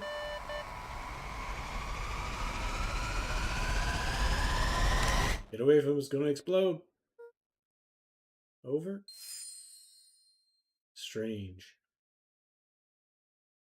Okay, so now this is like some sort of Stranger Things reference just because of the upside down, I guess. Luca glanced at I the never now watched Stranger silent Things. walkie-talkie. I heard the first season was good. And maybe the third season, I think the second season went downhill or something. I can't remember. But He wasn't sure what to think. aliens. Luca glanced at he wasn't sure what. Take the walkie-talkie. I mean, Rollo's just downstairs banging on the door.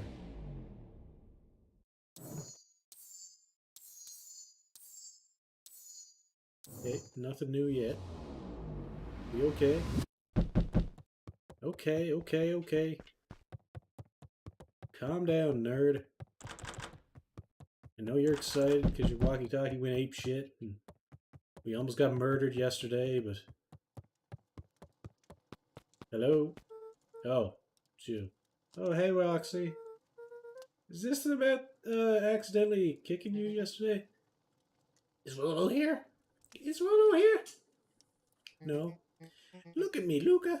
This is serious. Is Rollo here? No, I haven't seen him since yesterday. Rollo didn't come home last night. What? A pit formed in Luca's stomach. Where was the last place you saw him? We were playing around in Weepwood, and then it was late. We went home. Weepwood? If he's alive, I'm going to kill that little creep. Is there anything else? Anything that he said? Luca's mouth felt dry.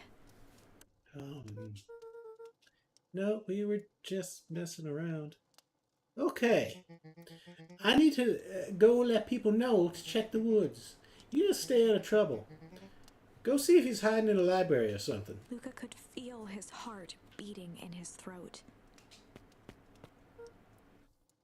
Rolo. Where are you?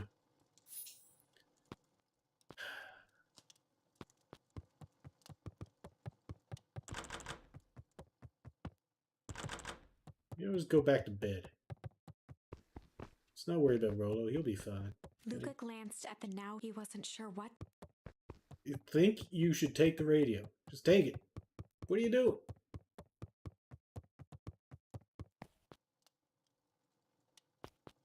Can I do anything? Can I leave anything for Grandma? Can I call someone? Apparently not. Alright, man.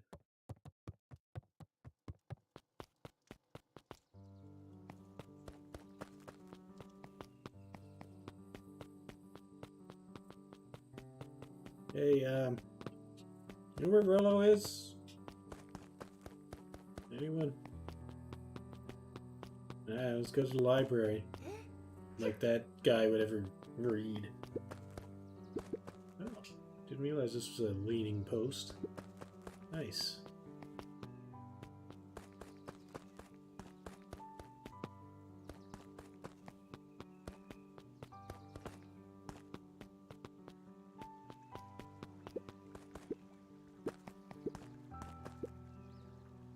Hey, Bert. Seen Rolo? Nope. Though I've mostly been talking to clipboards. They're setting up lots of stuff for the festival. This one said he had to process some answers. I told him that was fine. I'll wait right here until he gets back. Wait, what's talking? Clipboards? Are you just insane? Oh well. Fair enough. Now they put more shit in front of you now. How do you feel about that? It's getting worse and worse. Howdy, Luca. Hello again, Pete. I'm not Pete, you silly goose. I'm Toby. Could have fooled me. Well, hey, it's no problemo. Important thing is, we'd love to hear your thoughts. Yeah, I'm getting that impression. We're all a part of something special, Luca. And it all starts right here in Beacon Ponds. I got looked it. up from the clipboard excitedly. That's right. So how about you start by telling me? Look, no offense, but I've got my own stuff to take care of. Ah, you joker. Oh, part of this together. You let me know when you're free to answer a few questions. Ah, man. I could go fish with my dad. Hey, Jetson. I've seen Rolo come by this way at any chance. Afraid not. As elusive as a fish in this pond. In this here pond. I mean, it's not that elusive. Alright. What do we got? Nothing. Luca jumped first. You know what? I'm gonna fish again. See if I can do anything with the same bait, or if it just comes up the same thing, or if it says, no, what are you doing? Who knows? Oh, that was a mistake. Gotta have more Luca time. jumped first. I assume this will do nothing, but I haven't tried it, so.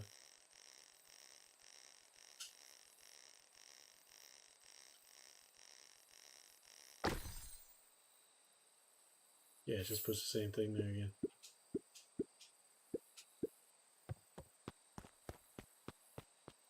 Alright.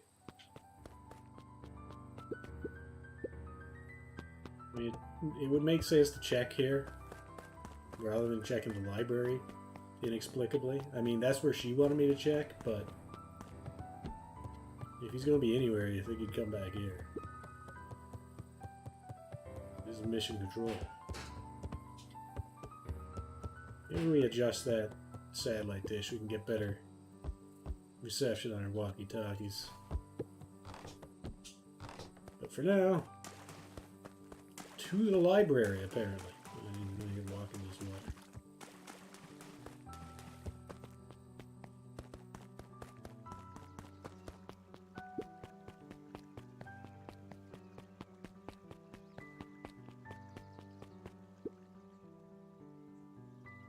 We really need to get back to work.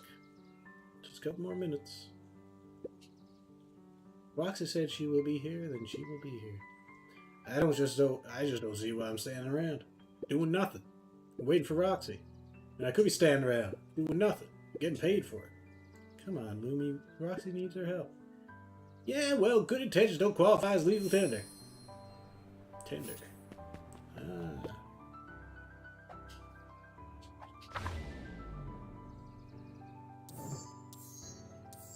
Nope. I can't be tender. Okay.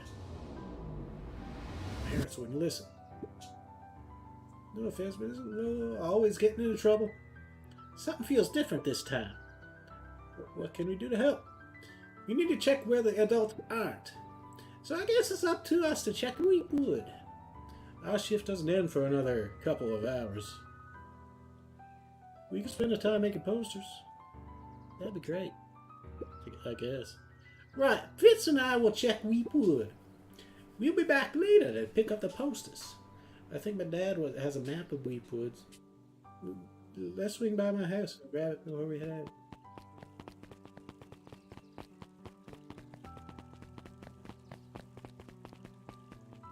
Okay. What's this about a missing child? I won't stress that the situation is completely under control. It just seems so terrible. And you're sure there's nothing we can do to help? Nonsense, young Mr. Cotter will turn up safe and sound. I am certain. You just focus on settling in. I trust my sister has supplied you with suitable logic. Oh yes, Miss Valentine has been more than accommodating. We were just telling our daughter back that...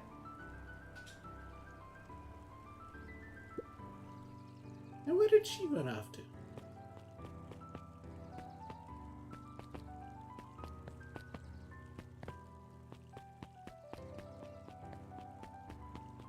No idea who Beck is. His eyes went wide in disbelief. What do you mean, Vash? That's impossible. Oh my! He doesn't even see the danger he's in. Doop-a-doop-boop-a-doo. Hi, Luca, what's up? You haven't seen Rolo around recently, have you? He doesn't come around here much. Not since they made a rule that he can only order decaf.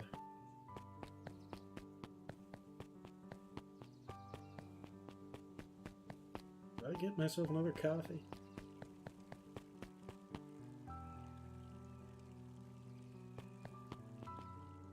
I don't know. Maybe. Maybe. Alright.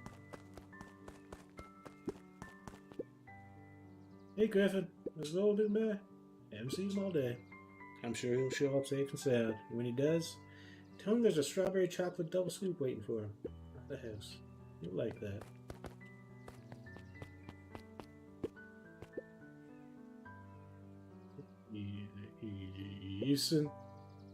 Yelson. History Museum. Slabmo Valley. See, you happen to see Rollo in there? No, there's a shadow of a family. Clinging on to a town, clinging on to the past.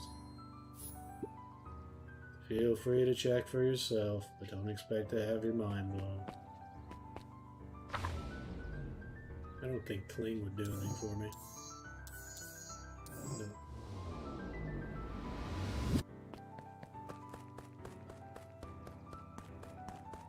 When they said library, not history museums. Trevor Valentine, a celebration of excellence. We all know Beacon Pines is a great town. Awesome town. What you may not know is great towns grow from mighty roots. Indeed. And that is why you cannot tell the story of Beacon Pines without telling the story of one Shopper Valentine. What a lad! Shopper's keen intellect and strong moral fiber led to a grand vision. A vision of a community dedicated to a better tomorrow. In his own words, a better tomorrow is within our grasp, but it requires a singular mind to harness it. Lucky for us, he decided to grow that vision here, in Beacon Pines. And how does one grow a better tomorrow? With fertilizer, of course. Fucking Valentine legend. Fertilizer Company became the lifeblood of a town yearning for purpose. But then tragedy struck, a scientific experiment gone wrong. An accident which took Shopper away from us far too soon. To this day, we struggle to pick up the pieces. But one foul harvest isn't enough to stop the people of Beacon Pines. The spirit of Sharper Valentine lives on. It lives in the hearts of everyone with a dream for a better tomorrow. Together, we will follow his example and grow a bountiful future. You hold that bagger's dick? Paid for by the Valentine family and the Valentine Fertilizer Company Remembrance Fund. Okay, cool. What a cool guy. That was unhelpful. That was amazing. You got any more? Yeah, apparently not. Off we go.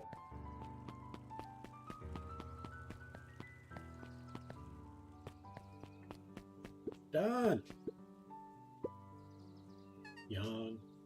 Is it true about Rhoda? Yeah, I didn't come home last night.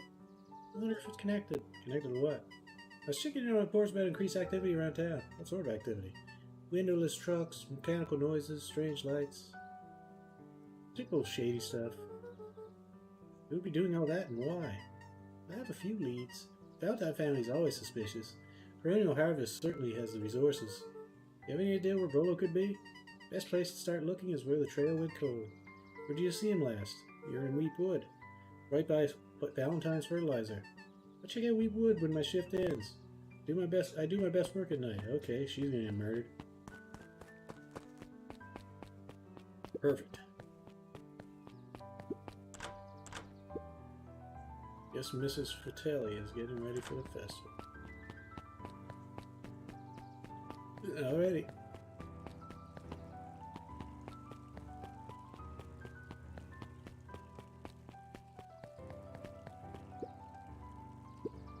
Vegan pies. A bit much. Alrighty. Jeff's hardware closed down about the effects of the foul when there are no crops in the field. Fall Harvest was 6 years ago, and that remained open for 5 years with nothing to fix. That's pretty impressive. Oops. That's where I gotta go. Let's look around first. The phone booth was brand new. It didn't seem.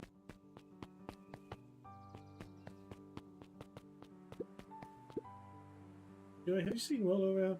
No, sorry, Luca. I had my eyes in the dirt looking for beetles. Can't seem to find any. Never came home last night. Think it could be what? I don't see why that would have anything to do with Willow. No, the beetles. Do you think the temperature confused their circadian rhythm or something? Who's to say? I'm no beetologist. Just keep an eye out for them, would you? Of course. The weather is affecting the beetles. Luca peeked up at the bee. It appeared to be That's strange. After the foul harvest destroyed their wealth and reputation, the Valentines shuttered off their estate. The Valentine mansion loomed over every other, both figuratively. Okay,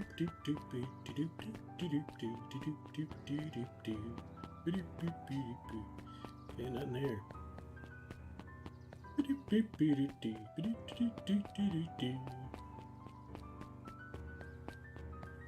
Alright.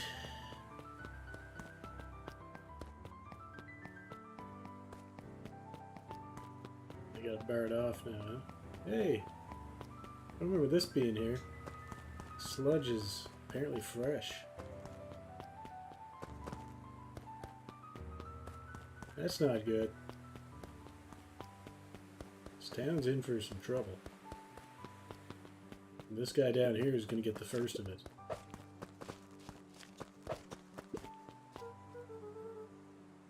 Him and his beetles. Gonna get destroyed by ooze. Dang, I tore it up the way in. Well.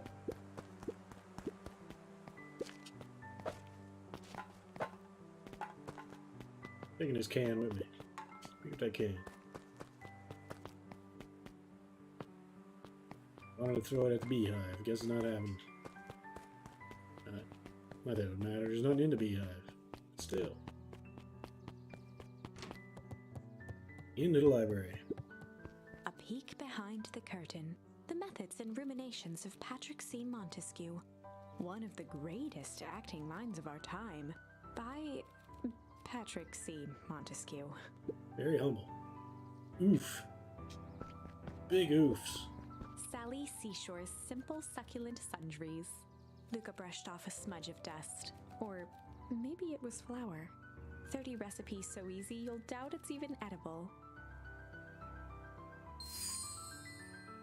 Succulent. Wait, can I be succulent? Nope. It'd be very strange if the best way to get out of that situation would be succulent. I don't even know what the fuck that would Or mean. the cobs I've eaten. A salad-centric travel guide for the mildly adventurous. Mildly adventurous. Yeah, don't diss salads, man. I've liked most of the salads I've had. I mean, Caesar salad is the best, and they're also the worst for you. But salads are nice. The entire top level of the library was devoted to comics, most of which were Hank Atomic and the myriad of lesser revered spin-offs. Hank Atomic, is he like Superman or something? Or is he some sort of space guy? I don't know. Mycological phosphorescence. Sorry? Is that like mushrooms? Ugh! More like my complete loss of interest. Whatever. The bottom corner shelf was a dusty array of thick science books. Only one binding was clean enough to read. Cellular Biology and the Chemistry of Mitosis. Boring. It's not that boring. There were rarely any actual new additions. Simply a variety of existing content rotated into the front display each week. Not fooling anyone. Nerd! Perused all library shelves in a single branch. Fucking nerd. Hey. I say, Jay-Z, Jace. I'll call you Jace. Hey, Luca. Did Lola come by? No. I was actually surprised. He's usually here early on days when a new issue drops. Lola's the biggest Hank Atomic fan I know. Besides myself, that is. Well, if he does swing by, tell him to meet me you know where. I don't know where. No, he knows where. Ooh. Roger that, Space Cadet. Never talk to me again. Jeez, I'm short, or these chairs are super tall. How's it going, lady? Kato volunteered at the library during the summers.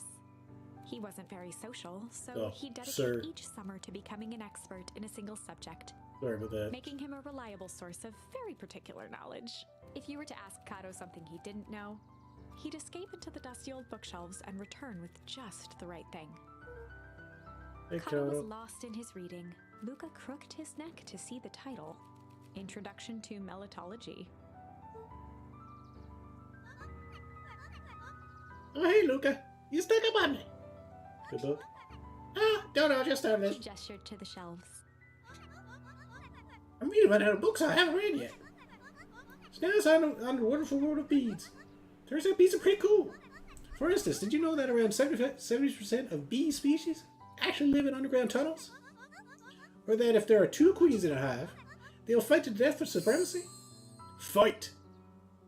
Badass. That's interesting, but you haven't seen Lolo around recently, have you? Not since yesterday. Keep an eye out for him, okay? Sure thing. If I see him, you'll be the first to know. I hate you. I hope the radioactive man gets you. So I can't fight her. To be fight wouldn't make any sense anyway. Just be chill, be a little shit, be a little chill, be a little fight wouldn't make any sense. Anyway. Wonder if I got anything for a new... let's go fishing. Let's go fishing. I'll talk to Solomon after. See if I got any more fish action.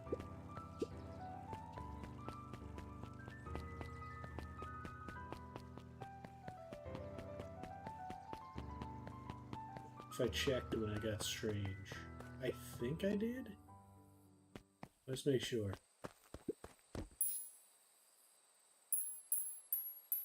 Cling? Luca wrapped some tape around the hook. Hey, you never know. Better be flex tape. Otherwise, I don't know how it's going to work underwater.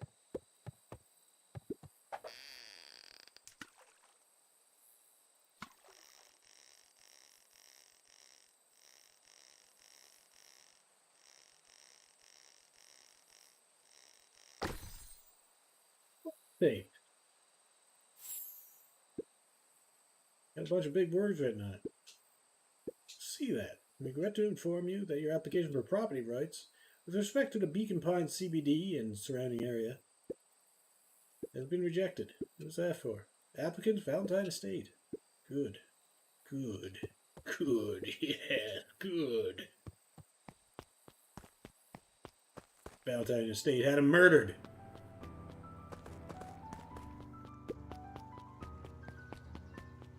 Not that he had anything to do with it, but still, there's evidence that they weren't permitted to build here, and they did anyway. Pricks. Solomon's pretty cool, so let's go talk to him. Solomon, me boyo.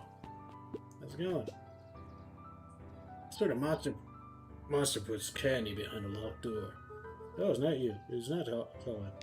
Oh yeah, this concrete works weird hours sometimes. Of course he does. How about you? When do I work?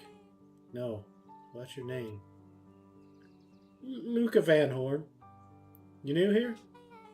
Yeah, not by choice. Beck's family moved often, giving her little time to establish any real connections. She would tell you she prefers it that way.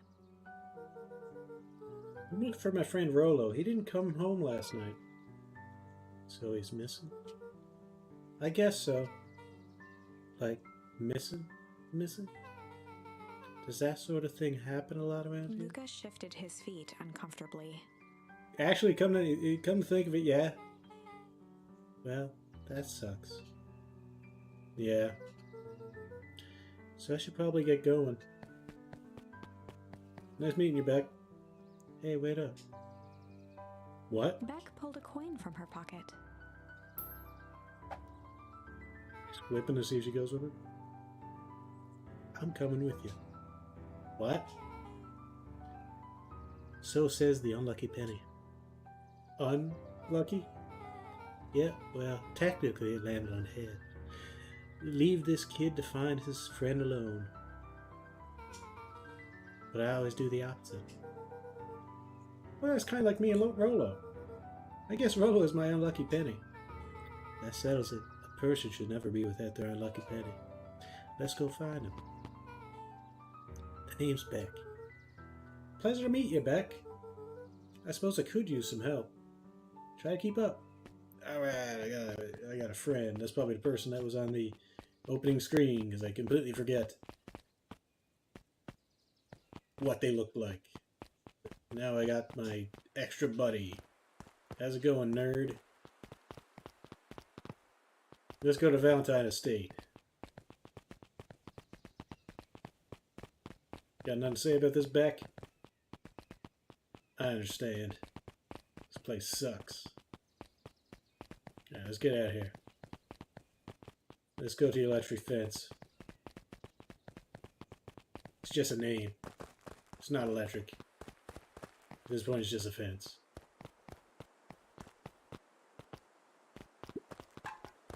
I got a can. Take that. Couldn't hit her. It's fine. Let's go over here and check the sludge. going. Luca felt a chill as he approached Beck. Her eyes were locked on the strange green liquid. The nearby grass was coated in a fine layer of frost. Is this sort of thing normal around here? Because puddles of glowing ooze are definitely not what I expected from this place. I have no idea what that stuff is. Well, the next obvious step is science. And what does science suggest? Poke it with a stick! Luca watched as Beck dipped a broken tree branch into the goo. Beck's eyes widened as flowers grew from the dead wood. First small buds, which quickly bloomed into vibrant petals. What the? Cool. As quickly as they had grown, the flowers began to shrivel and turn gray. Beck dropped the stick with a grunt of disgust. Okay. So the science tells us this gunk is weird as hell. Yeah, it seems dangerous. Hey, Tish. Look what the cat dragged in. Yep. I don't have time for this right now, Iggy. Ah, don't say things like that. It hurts Tish's feelings. Ain't that right, Tish? Yep. She looks fine to me. Why, hello. I don't think we have been properly introduced. Iggy's the name. This is my compatriot, Tish. Yep. You've probably heard of us. Can't say I have. I'll forgive you just this once, on account of you being new around here. Why would you hang out with this stud? He seems pretty alright. Iggy, why do you have to be so... you? Has he even told you his parents skipped out on him? Shut up. It's true, they got tired of having such a pathetic kid and left him. Iggy, I'm only gonna say this one time. Don't talk about my family. Well, look who's grown a backbone now that a girl's around. First his pops croaked, then his mom finally couldn't take it anymore and bounced. Iggy Alright, took a fight step time. towards Luca, his sneer lit by the glowing puddle. Beck could see tears welling in Luca's eyes, his fists clenched. Some things about Beacon Pines were very different from the city. But a bully from a hayseed town is really no different from a city bully. Beck took a deep breath and thought. Well, time to bust out the moon, apparently. No fight? That's disappointing.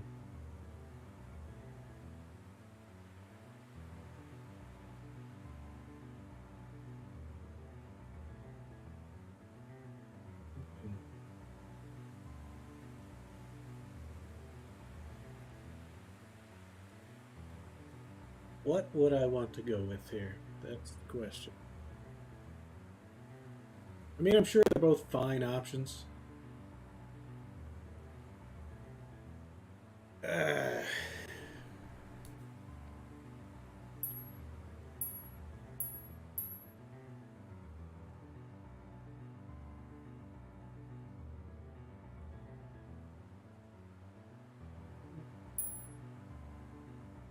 Oh, it's strange. This would just be weird. Well, time to bust out the strange. Alright, Luca. Looks like you need a little mud bath. What's wrong with you, little new kid? We're about to pound your friend. Beck stared in silence, the only sign of life being the twitch of an eye. It's weird when people don't talk. Yep. Stop being a weirdo. Hello? Are you some kind of wackadoo? Makes sense, wackadoos travel in packs, eh, Dud? At the sight of Iggy taunting Beck, something in Luca snapped. I guess she's acting strange. I'm supposed to be acting strange. Iggy's smirk shifted to a look of shock as Luca launched himself into his stomach. Arg! Iggy's clothes were drenched in the glowing Ooh, ooze. he's in the ooze. That's not good. You jerk, my clothes are ruined. I'm Iggy's gonna... voice began to slur as he struggled to get up. I might have just killed a kid. Struggle. I don't feel so good, Mr. Stark. I'm sorry, I just... Oh, shit. Yep. We just turned him into the fucking Incredible Hulk. You see that shit? That was intense. Iggy's gonna be okay, right? Nothing about this seems okay. The person at the warehouse. This strange ooze and what it did to Iggy. Was Rollo caught up in all of this? No shit. We have to find Rollo. You took the words out of my mouth. Alright, lady. You're my new best friend. Rollo's dead. It's just you and me from now on.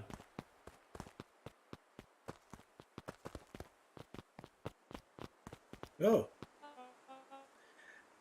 Oh there, little buddies. You startled me. What in the dickens are you up to in this part of town?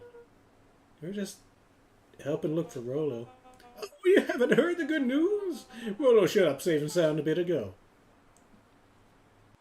Really? So where was he? It's funny, really. He just got a little turn around in the woods. They can be disorienting, you know. I'm starting to get that impression. Rollo's at his house now, getting some well-deserved rest. Well, that's a relief. You two should scurry along before you get lost yourselves. Yeah, come on, Beck. Can't wait to introduce you to Rollo. Oh, that reminds me. Luca, your grandmother was looking for you. She was? She was worried sick. You should march straight home. I guess. Beck, your folks might be getting worried too. I'll walk you home. I need to talk with Nellie about work anyway. He glanced toward Luca. I guess all well that ends well. I'll introduce you to Rollo tomorrow. Sure. Glad he's okay.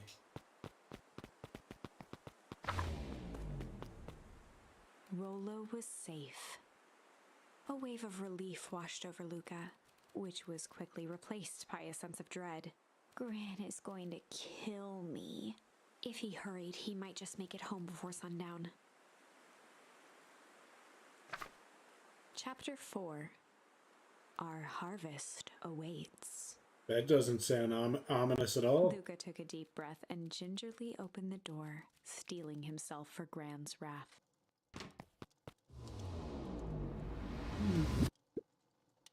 Right? I want to check something. I'm gonna whack at them now, but... Ooh.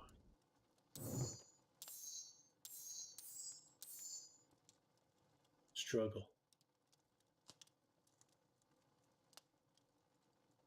Story about struggle?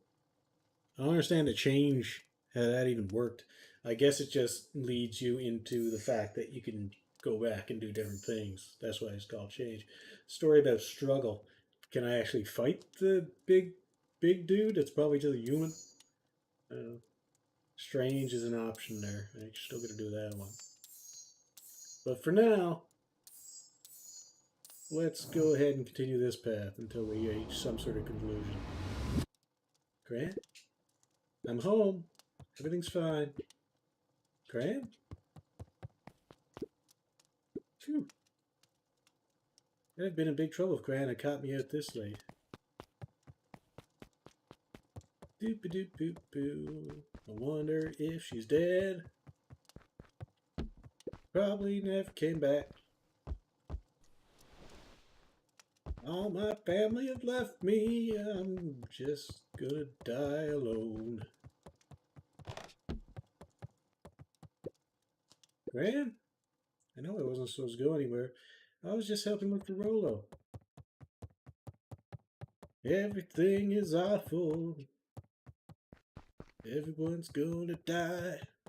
Rollo's possessed by demons or something, probably. Now my grandma's dead too. Lisa got a new friend back, but she'll be dead soon too. Man, Roxy came over. She was worried about him, so I figured you wouldn't mind if I helped look for him. We're a little safe and sound.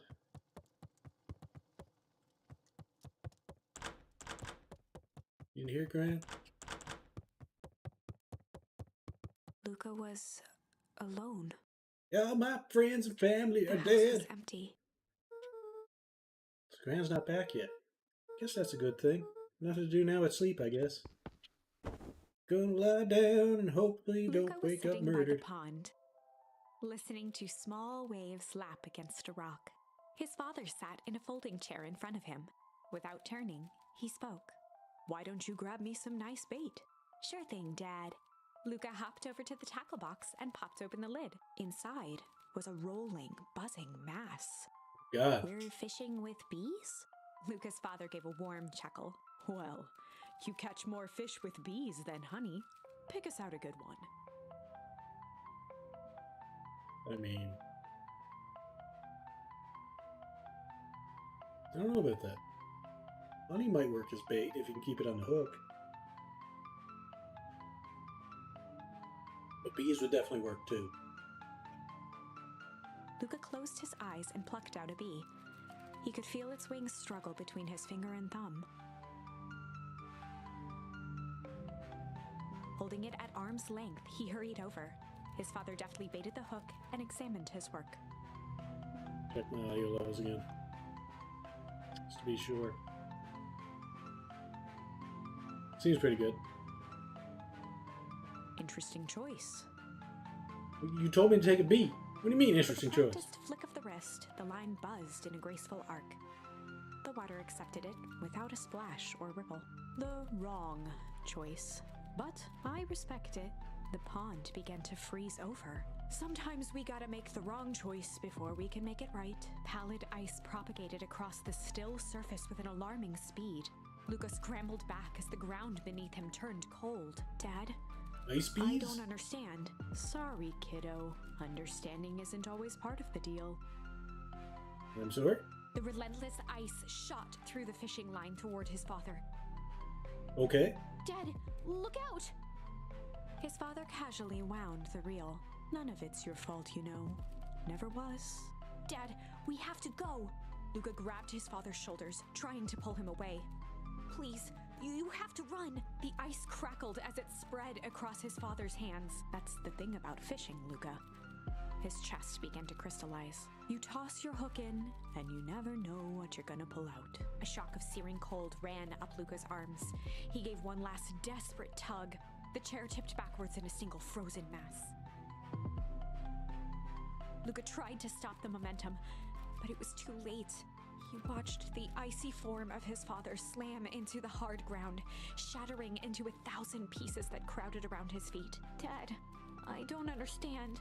What does all this mean?" The gentle rustle of leaves was the only reply.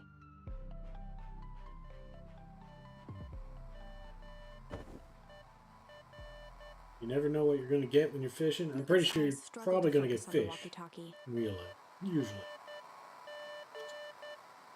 Oh, now I'm in space. Faintly, he could hear Rollo amongst the noise. Luca! Well, is that you?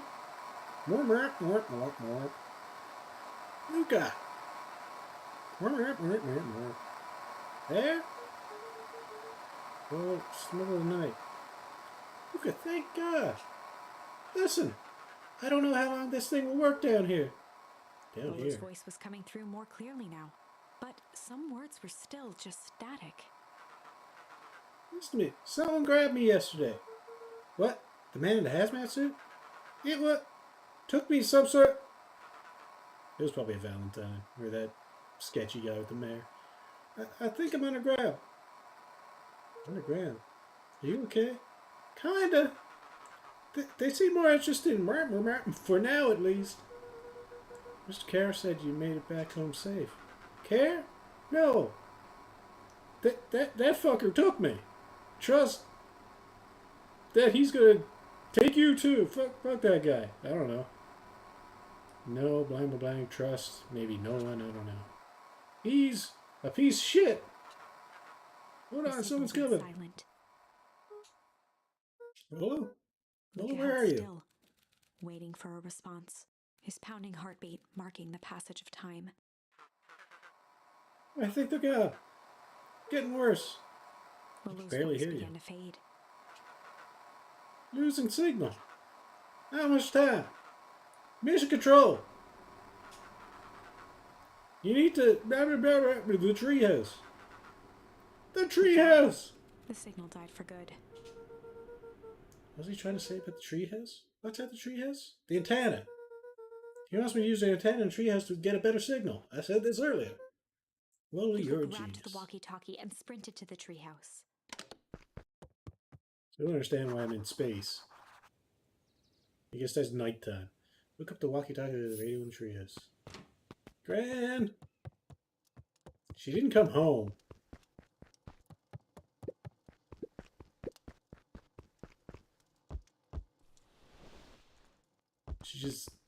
She's gone.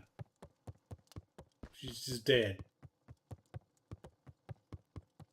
Apparently I'm just supposed to not care about that right now. I know whatever she went to do seemed important.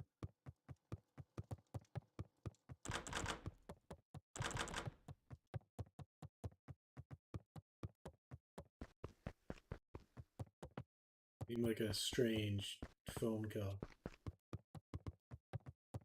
Actually, she might be involved in Rolo's kidnapping, judging by the way she was talking, but who knows?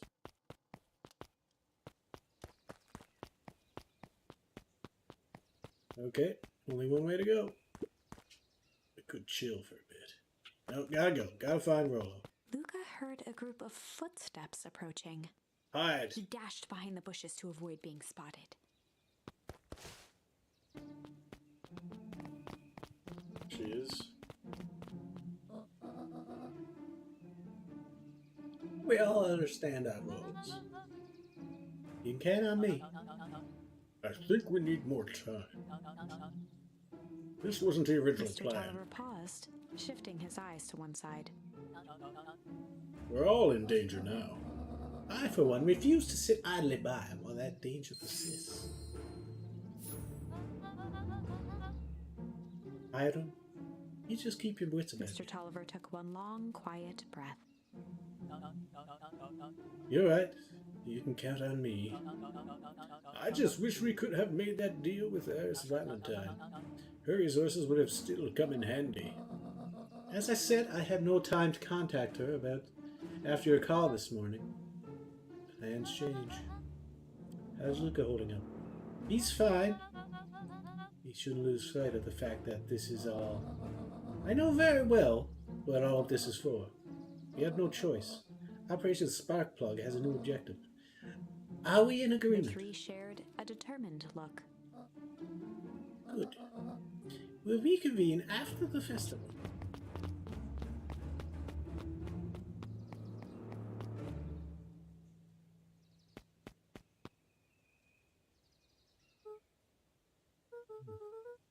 Why are you meeting with Mrs. Fratelli and Mr. Tolliver late at night? Hi, Luca! Ah! Don, you scared me. How long have you been there? Oh, just a few minutes. Today I saw Mr. Tolliver and your gran entered the diner together. When my shift at the newsstand was over, they still hadn't left, so I used the greatest tool of any investigative reporter. Time. When they left, I trailed them here. What do you think they're up to?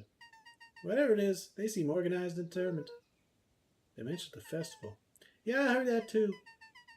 Has your gran been doing anything different recently? Anything strange? She got a phone call this morning and rushed out the door. A call from Hiram Tolliver, it seems. She's either furious or terrified, or both. Luca, be careful out there. I think you might be in the middle of a scoop of a lifetime. I will. Aren't you coming out? Nah, I'm gonna stink out here for a little bit longer. See you, Luca. Where'd you get the tree is?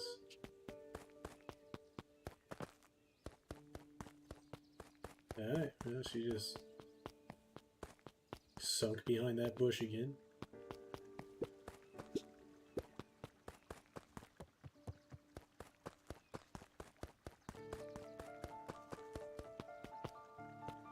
Okay. Wait, hold on, I want to do the bait thing again. I had a nightmare here last time. Let's see if I got anything else. Struggle. Luca placed a sinker on the line. Sometimes the best stuff is at the bottom of the pond. Whoa.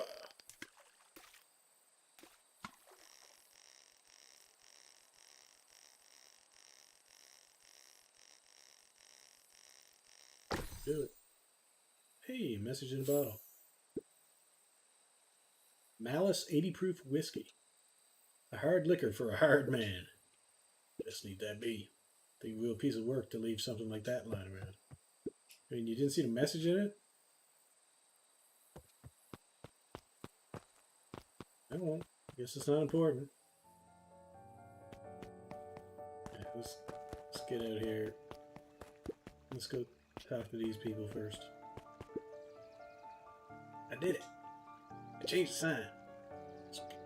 Splendid. Did anyone see you? I don't believe so. You're right. It was simple enough to just rearrange the letters. Odd choice for a prank, though. Situations such as these. The two Odd is boys good. shared a mischievous grin. Can't wait for everyone to see the big reveal. It should be quite memorable. Let's make ourselves scarce for now. That guy's not a big fan of his family, so he probably... What sign is covered up here that I can't really see? I don't know. Better hurry up to the treatise.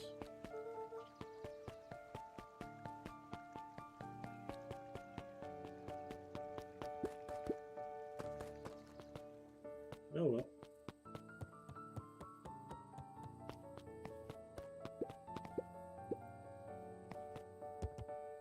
Action control.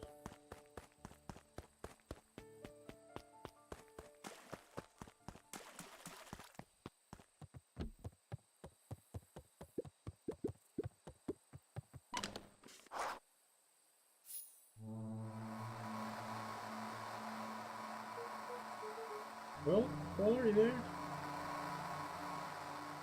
You're dead, man. Matt Trina is dead, well.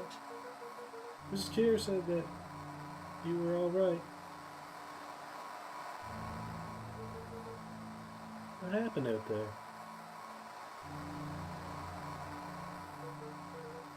Dang it, Roll, where are you?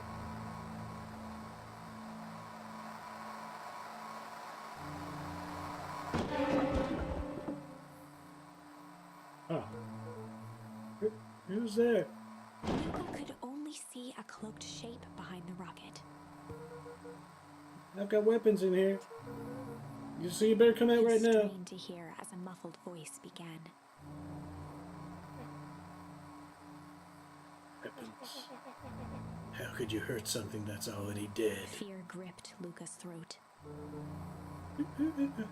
Who are you? What? You don't recognize me? I guess I don't even recognize myself anymore. Luca stared at the ground for a moment, trying to place the dampened voice. The figure shifted slowly from behind the rocket, revealing itself to Luca. I'm a monster. Now they hunt me like the beast I am. Iggy. Luca reached over empathetically. Iggy's tone jolted to dejected anger. Don't touch me! This is all your Luca fault. slumped to the ground, overwhelmed by guilt. I am so sorry. I didn't mean to. I lost control. So you couldn't control yourself for a second. And I get to be like this forever? There must be a way to fix this. Oh, you're gonna be my savior? Perfect little Lucas saves the day. With his positive attitude and the power of friendship. None of this matters. There's no time. They're after me. They chased me all through Weepwood. I only came in here to hide. Hide from who? Who's after you? Luca! Luca! Rollo? I'm not safe. It's not safe. Luca! Rollo, where are you? At the treehouse. I'm at the treehouse, Rollo. Where are you? No, Luca. The treehouse isn't safe. They said they were going to the treehouse. I was trying to tell you to stay away from the treehouse. Who said they're going to the treehouse? The clipboards.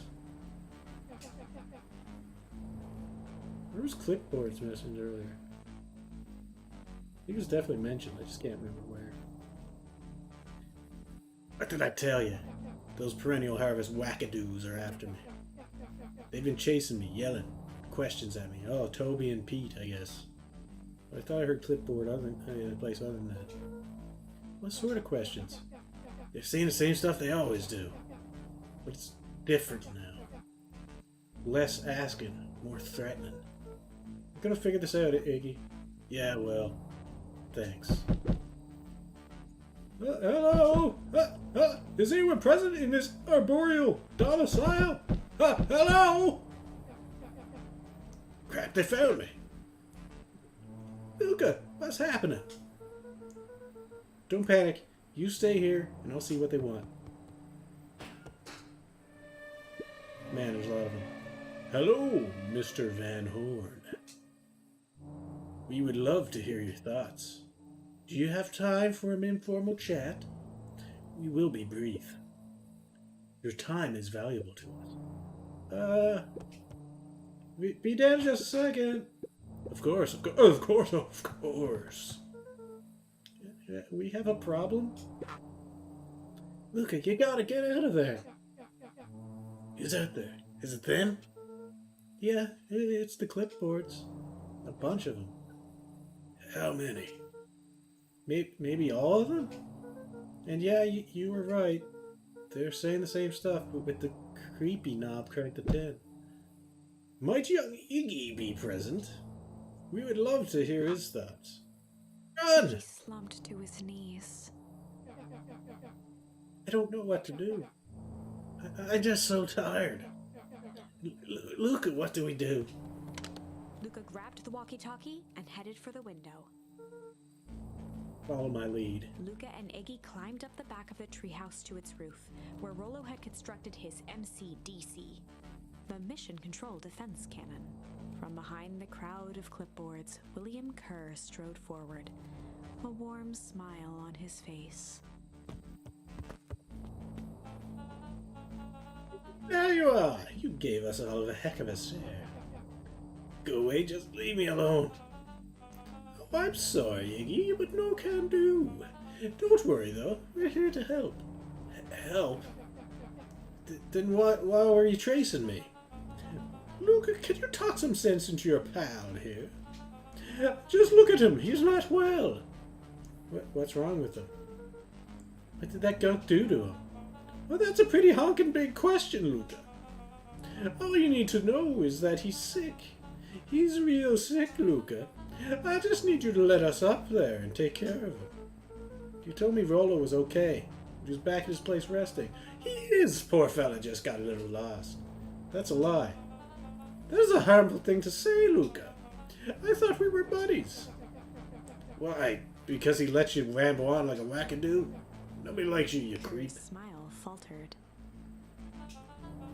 Why don't you pop on down here so we can have a face-to-face? Yelling like this is gonna give us all a heck of a sore throat. And who wants that? His grip tightened on the MCDC. What did you do to Rollo, you liar? Well, shucks, Luca. The only teeny tiny fib I told you was that he was at home. He is resting, and he is perfectly safe. For now, at least. What happens to him next is up to you, Luca. Look around. You're in quite the pickle, and I'm the only person in the whole wide world who could help you. You get to decide how this ends. Luca's mind raced. He was caught in a trap. What do you do when there's no hope? Iggy wiped his cheeks with a sleeve. What are you gonna do, Luca? Luca drew himself up and decided to take the only option that they had left. Hammer, apparently? Fight. Luca drew himself up and decided to take the only option they had left. Eventually I'll learn to negotiate or something, I don't know. But right now we're He throwing swung the down. mission control defense cannon around, aiming it confidently at the smirking face of William Kerr.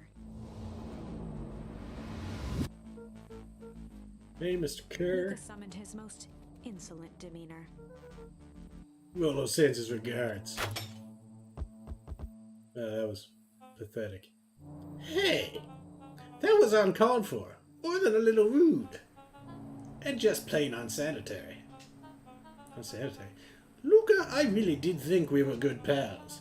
What a shame that it's come to this. Turned his back on the two boys. End With a this. nonchalant wave of the hand, he made his exit. As the clipboards began to slowly advance on the treehouse, Luca looked to Iggy with resignation in his eyes. You can just climb the rope now. The end. That escalated quickly. Maybe discretion was the better part of valor here. There's no discretion to be had. Let's put a pin in this for now. How was I supposed to know my weapon sucked? Alright, let's continue in this tree. We'll go with struggle later. And let's see where this branch takes us. Let's try tickling. Time to bust out the tickles. Well, time to bust out the tickles. Maybe he doesn't get covered in goop. Hey, Tish, wanna see something cool? Yep. Check it. Beck lunged forward and began to tickle under Tish's arms. So I was controlling back in this instance. Tick, tick, tick, tick, tick, tick, tick, tick. What the? Tish, is she tickling you? Yep. Yep. Yep. Tears began to form in Tish's eyes as she gasped for breath between gales of laughter. Yep. Yep. Yep. Redoubled her efforts until Tish finally had had enough.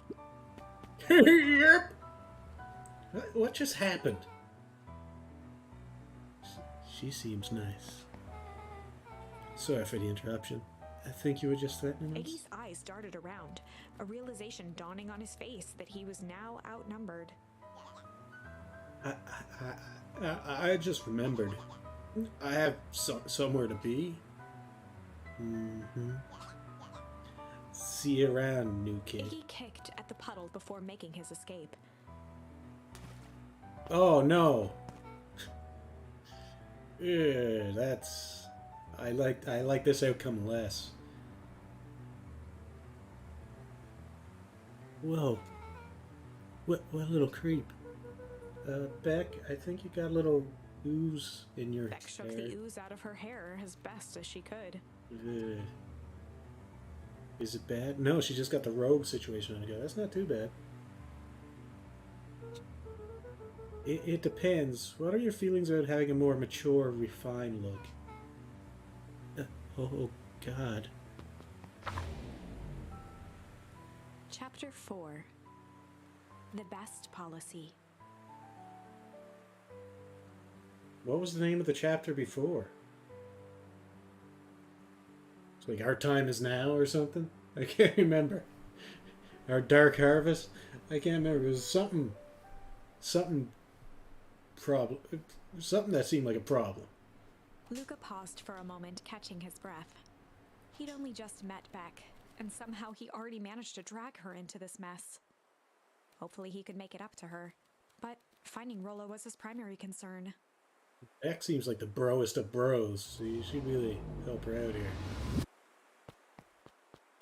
Should be a little more concerned with her well-being since she just got covered in the fucking ooze. But, you know. Oh. Hey. Look at what the hell are you doing out here? And why did a kid with gray hair just run past us in a panic? Lexi and Fitz looked drained. It was clear they'd spent all day searching. That's Beck. I don't care who she is. What happened? We were just helping look for Rolo. Luca, I need you to start telling me the truth. Roxy's temper could often be dismissed as the impatience of an older sibling, but this was the most intense Luca had ever seen her. Her eyes were wild and unfocused, looking straight through Luca. We're running out of time. In a torrent of rambled words and tears, Luca broke down. Well, and I were just playing in Reapwood yesterday. We were investigating lights at the old Valentine warehouse. But someone was there in a strange suit, and we hid in a dumpster, and there was a heavy bag dropped on us. I think it was a body. And so we ran. We got split up, and I ran home. It was all my fault. And now we're best friends and may never come back. Wow. Just, wow. Roxy, still exhausted and angry, softened briefly as her eyes hunted the ground in thought. With a determined sigh, she looked up at Luca. It's not your fault, Luca. Rolo's gonna be okay. I promise. Roxy drew herself up. I'm gonna fix this. Luca, go home. Well, I want to help. It's too dangerous for a kid. I can't just sit around. I have to do something. Roxy tried to think of the safest place to send Luca. You go back to that treehouse you two like to play. In case Rolo shows up. Sound like a plan? Luca wiped his cheeks and gave a quick nod. You did the right thing telling me the truth. Now scoot! You really believe the story? Well, what option do we have? Things have been strange around here leading up to the festival. My dad has been acting weird lately. Weirder than normal. Looking into the puddle, Roxy rubbed her arms to warm up.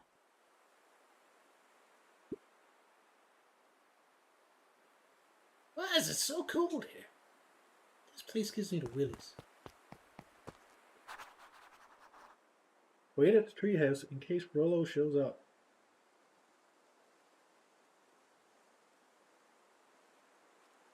Okay, this is a branching path situation where we're on a new path now. It's still gonna end up bad.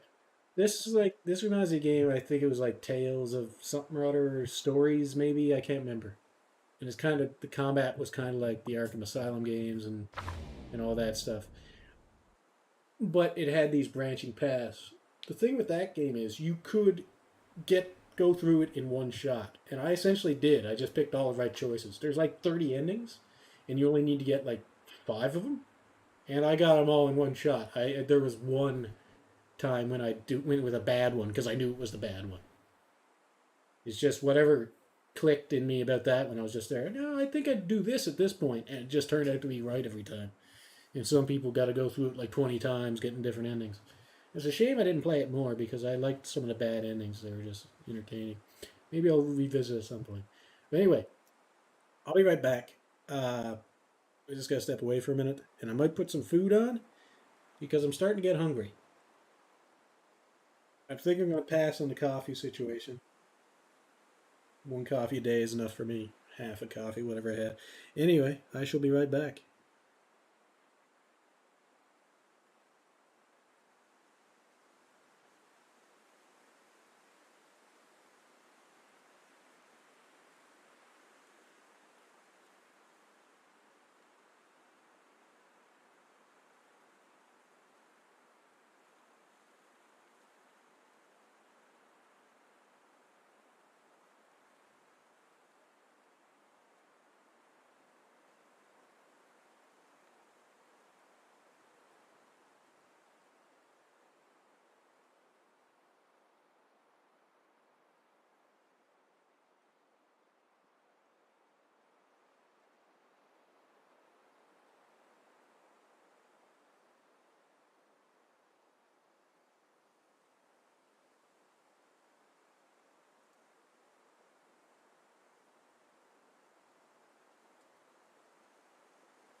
Sorry about that. I should have put some music on or something. I just did not expect to be gone as long as I was. Changed my mind again. I decided to have some coffee. So, that's why it took a bit longer. I got my food on, I got my coffee on. Verify that I'm displaying what I need to be displaying again. Indeed I am. Okay.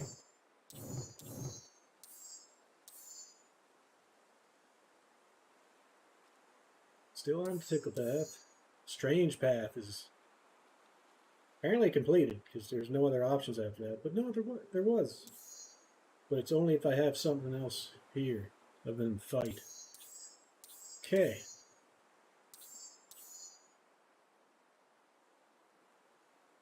Hazardous hectoring.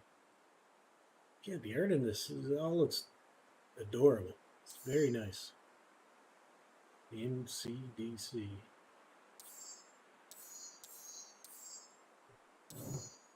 Alright.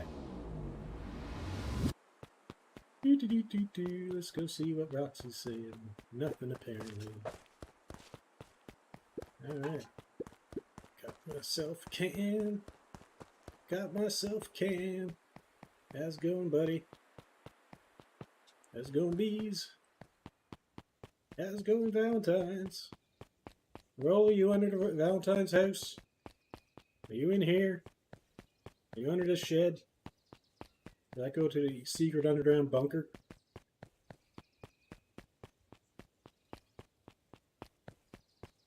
This isn't that far from the Mr. place with Nuncreed the guy with the jumped hazard with a suit. start. The jumpy old man. Oh, God. Whoa, don't sneak up on an old fella like that. Sorry. Who are you talking to? What? Luca motioned to the phone booth. Oh, no. I was just checking because I thought I heard it ring. But the dang thing never does, of course. Yeah, I've never seen anyone use it, really. The whole thing's a waste of money, if you ask me. It's probably a secret elevator down to a hidden dungeon of some sort. Any word from Rolo yet? Not yet. Long time for a boy to lose his way. Rolo knows those woods too well to get lost. I suppose you're right. Silly boy's antics have this whole town worried sick. Antics? You all know Rolo likes to play his little pranks. What's with the music? What's happening here? You think this is a prank? What possible explanation could there be? He's not playing a prank, and he didn't get lost. Someone took him, I know it. How would you know that? Unless... Luca, is there something else that you know? Mr. Nuncreed gently placed one of his substantial hands on Luca's shoulder. Dang it, boy, if there's something you know, something that could help your friend, you need to tell folks. Luca peered up at Mr. Nuncreed. Kind eyes warmed a stern face. There was a deeper emotion hiding beneath it all. It was subtle, but Luca could sense something eating away at him. Or something. There was an eyeball lurking behind those eyes. Shame. There was a shame lurking behind those eyes. A deep sadness. If Mr. Nuncreed was that worried about Rolo, maybe he could help. I don't know about that. Yesterday, Rolo and I were messing around at the old Valentine warehouse. Hold on a second, I'll be right back. Let me stare at that for a minute.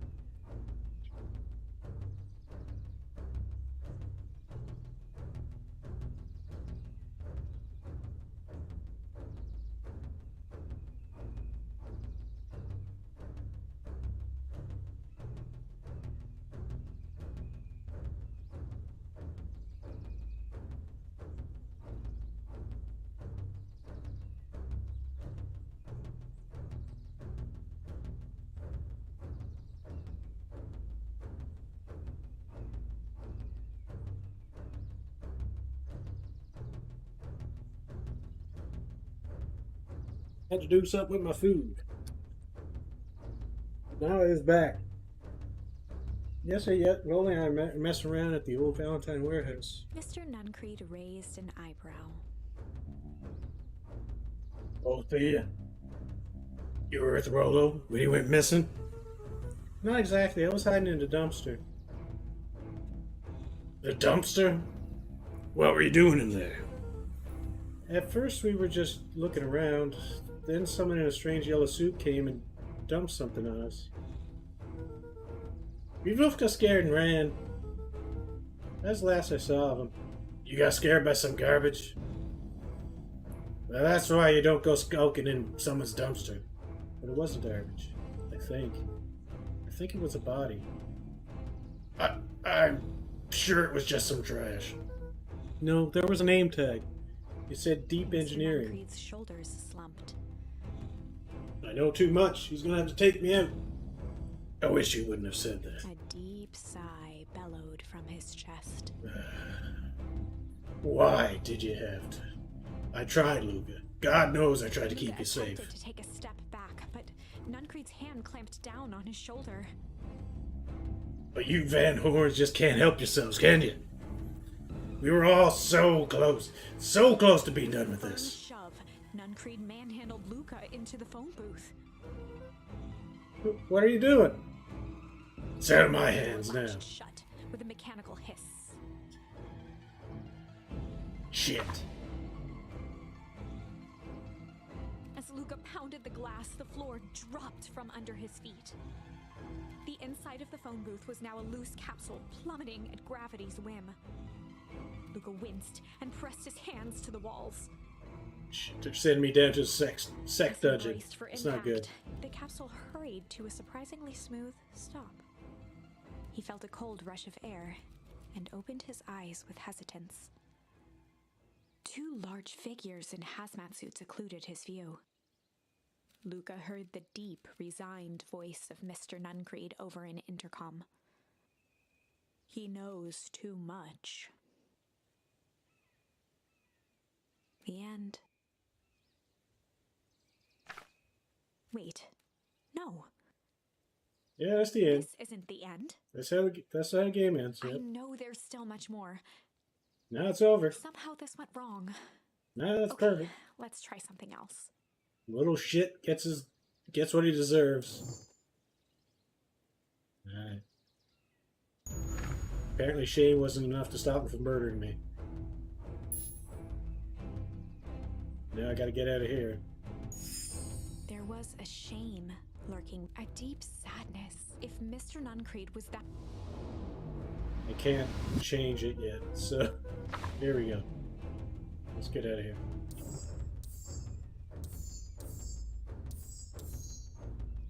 Looks like we're struggling. We're going there, but this is after we rendezvoused with Roxy, and we were chill, and Rolo got dragged off. So we're here by ourselves. We're about to confront the hazmat man, the hazman, if you will, and we're gonna struggle. The heavy steel door knocked Luca to the ground. Disoriented, he looked up to see an imposing figure, silhouetted in a green glow. It lunged toward him. He tried to scramble away, but felt a gloved hand lash onto his ankle. Luca watched his fingernails leave trails in the dirt as the hand slowly dragged him back through the door, into the lab, into the green light. This is a story about struggle. Because right now I'm It's a struggling. story about struggle. Luca could hear a machine humming somewhere nearby. He felt around wildly, searching for something, anything that could help. His hands found a hard object, maybe a tile? He yanked it free, lifting the cold stone. Let me go! Luca swung the tile as hard as he could at the shape that still held fast to his leg. He heard the crack of glass as the stone hit the assailant's mask. With a muffled yelp, the hand let go. Luca was free and scrambled to the door. He never looked back once on the long run home. Chapter 3. Everything's fine. Yay, perfect. Now, I want to see the chapter names. I kind of want to go back and see them. Because what was the chapter name for the last one we just did? Can't The next remember. morning, it was quieter than usual at the breakfast table. Only the sound of silverware and chewing interrupted the awkward silence. Whoa. Finished jarring a mess of jam last night. Uh-huh. So that'll need to get delivered into town today. Okay. So what did you all get up to yesterday? Oh, well, I had things to do, so I just sort of poked around town. I set the jam down by the front door. There's 2 batches to drop off. Mm-hmm. One for Mr. Tolliver at the Bag and Leg. Another for Mrs. Fratelli at the dining. Oh, and Mr. Nuncreed. He said he wanted some more. I suspected as much. Yes, he seems to take a particular interest in my jam. There are some extras in the basket for that enthusiastic gentleman. Enthusiastic gentleman. Okay. Just make sure Fratelli and Tolliver get the ones on top. No problem. Off with you now, while the day's still young. Oh, she's gonna poison him. Good move, lady. I don't trust him. He's a piece of shit. You know he murders kids? It's fucked up. Alright. I gotta get my food now. So we're gonna sit out here and listen to the birds for a second. Be right back.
Yeah, back again. Got my coffee. I need to get some water later, but I got my coffee for now. I got my food off to the side here, which I'm going to be picking at. So my game plan will be slowed down a little bit, but nothing too serious.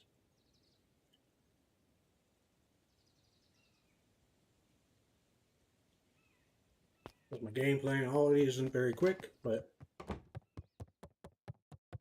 that's fine. I'm just gonna make a phone call. My grandson's a little shit.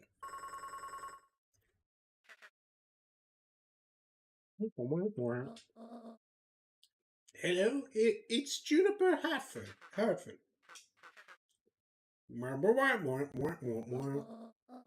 Before you hang up, just hear me out. I have a business proposition. Womp womp womp. Simple matter is we both have the same problem that needs solving. Womp womp womp womp. Very well, we can meet tonight. Oh, Grandma, you plotting behind the back? Shoot, you little shit. Okay, Grandma, sorry. Glad to have you here.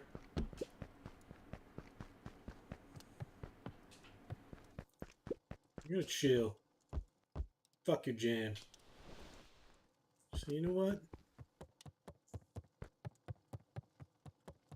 Try to get that radio.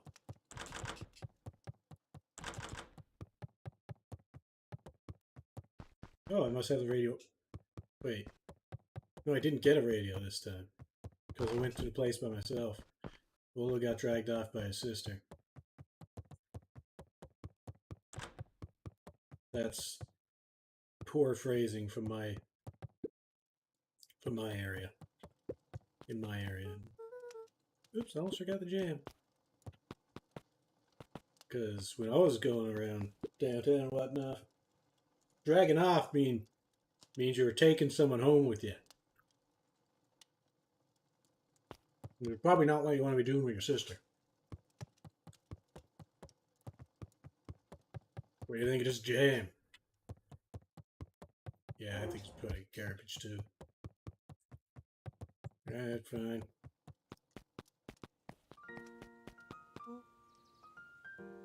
Okay. So like yesterday, Oxy can be so annoying. But good news, no more boring chores for me today. Did you make it to the old Valentine warehouse? So, what did you find? Give me the dirt. Something happened. There was someone else there. But who was it? Was it aliens? It might be. I knew it would be alien. No. Zombies? They're probably there too. No. Alien zombies? What else could it possibly be? Rolo, I've got to deliver these into town first. We can catch up after. Ooh, is it a whole thing?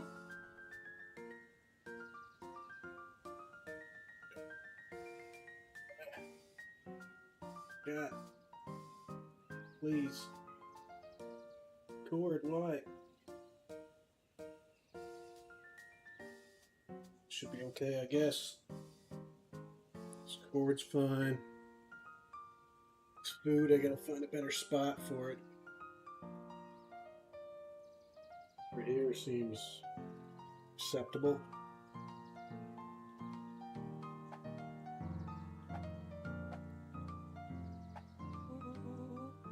It sounds like a whole thing. Yeah, we shouldn't talk about it here.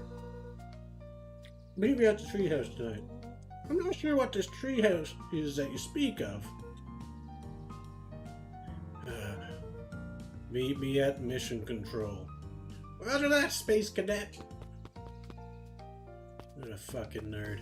Why do I hang out with this guy?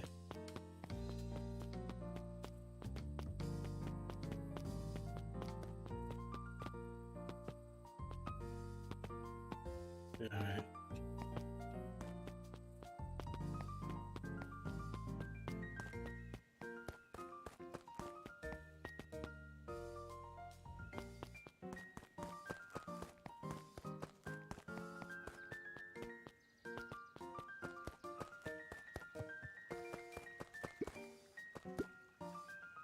Hey, what's that? Oh, sorry. There's a whole family of beetles here. You got missing.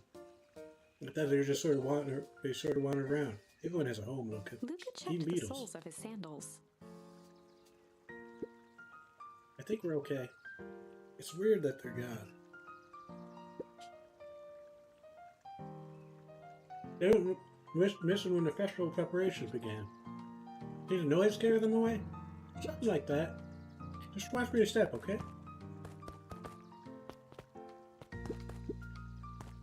Old Pickler's Bond. Did you think jam would make good bait? I guess it depends on what you're trying to catch. At this point, anything. You want some? I got some extra here. I think that asshole should get any of the bait.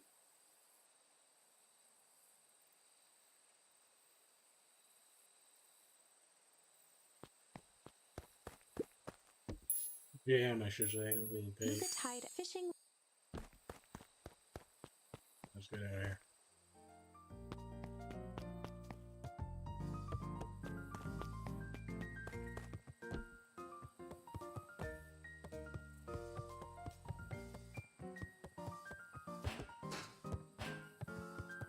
Well, he's not here yet, so I guess I gotta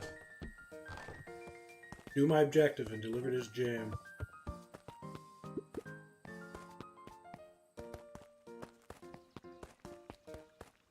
Yeah, I'm not getting much Twin Peaks out of this game yet. Not really. Probably Stranger Things. Not sure. Don't get me wrong, there's some weird stuff. Some very weird stuff in Twin Peaks. A lot of it's supernatural. And so far I'm not sure if this is a supernatural type thing or if it's just more scientific and conspiracy stuff.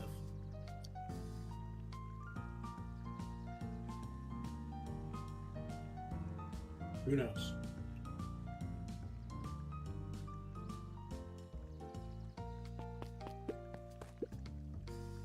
You tell those jerks. Doesn't matter how many boxes they pile up, I ain't moving.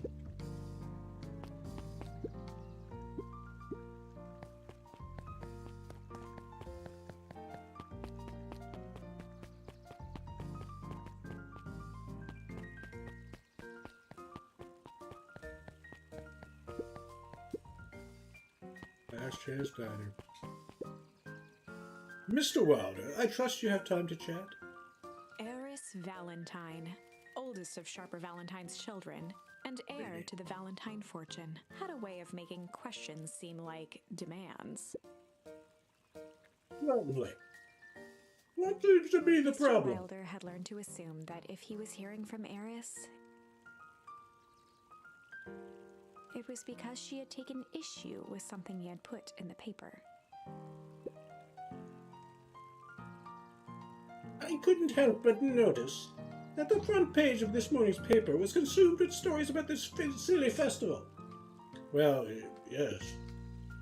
That is the news of the day. But there was no mention of the museum, nor the foundation through which it was endowed.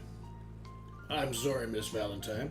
My readers are more so interested in this town's future, rather than any one family in particular. Oof, there was a time, Mr. Wilder, when the goings-on of my family was the only thing this town cared about. Well, things change, man. And you know, change is dangerous. If you finish that thought, I will make that monocle a permanent fixture of your anatomy. What do you mean change is dangerous? Things change and change is dangerous. I don't understand why that would be something that upsets you. You'd say yes, it's not change. So, my apologies. Good day, Miss Valentine. Did I give you the impression this conversation was Mr. finished? Wilder averted his gaze and began to polish his monocle. Good day, Mr. Walden. Fight a good fight, Walden. Don't let her push you around.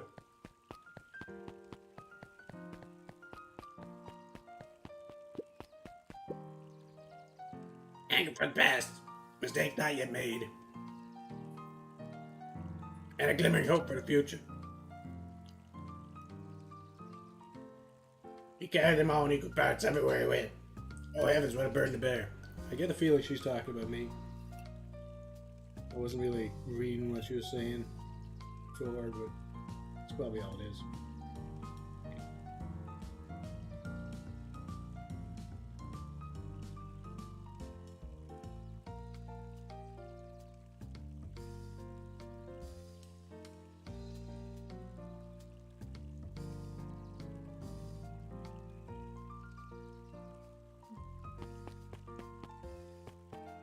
How's it going, lady? Nothing to say to me?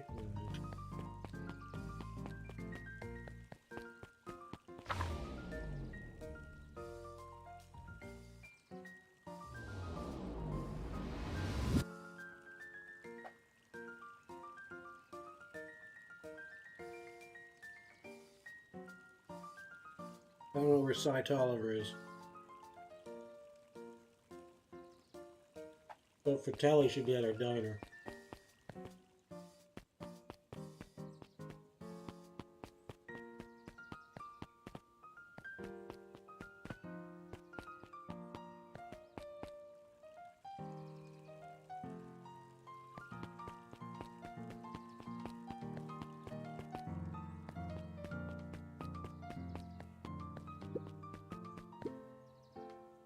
Keep the ice cream cold. Keep him on ice. Where'd you get the ice from? I don't know, summer cold. How do you keep summer cold? Look, Bird. Do you want some ice cream or not? No, I'm good. Huddled at his counter, Hiram Tolliver was meticulously shining apples. More accurately, Hiram Tolliver was meticulously shining one apple. Hello? With a yelp, Mr. Tolliver fumbled the apple, flailing at the air as it fell. Oh, sorry. No bother, no He bother. leaned forward and lowered his voice. I see you have something for me. Yeah, Graham had some jam. He So I'll give you. leaned in a bit further. Jam. Yeah, these ones at top. She wrote your name on them. Mr. Tolliver leaned back, speaking loud enough for anyone to hear. Ah, yes. The jam. Thank you so much for delivering this jam to He me. reached forward and snapped up the jars of jam, giving Luca a little wink. Hey, there's one jar for you, buddy. The other one gotta go for Telly. I shall put it on my store shelves post haste. Yeah, I should finish my deliveries. Of course. Of He course. leaned in for a final whisper. Of course.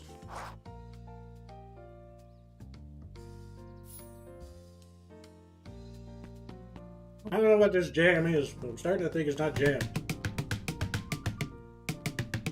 I'm hitting this thing with my dick. Found a way to kick the watermelon. Now I'm kicking it.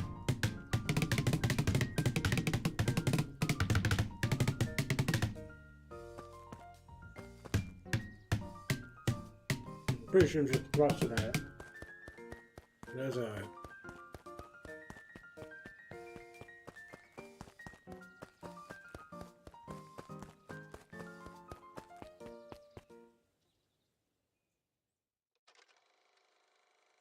We're Valentine's, celebrations and blessings.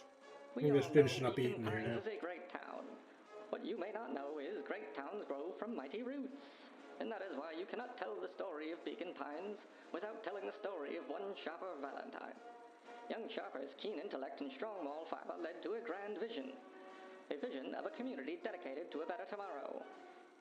In his own words, A better tomorrow is within our grasp, but it requires a singular mind to harness it. Lucky for us, he decided to grow that vision here, in Beacon Pines. And how does one grow a better tomorrow? With fertilizer, of course. Valentine's Fertilizer Company became the lifeblood of a town yearning for purpose. But then tragedy struck, a scientific experiment gone wrong. An accident which took Chopper away from us far too soon. To this day, we struggle to pick up the pieces. But one foul harvest isn't enough to stop the people of Beacon Pines. The spirit of Sharper Valentine lives on. It lives in the hearts of everyone with a dream for a better tomorrow. Together, we will follow his example and grow a bountiful future. Paid for by the Valentine family and the Valentine Fertilizer Company Remembrance Fund. Champion.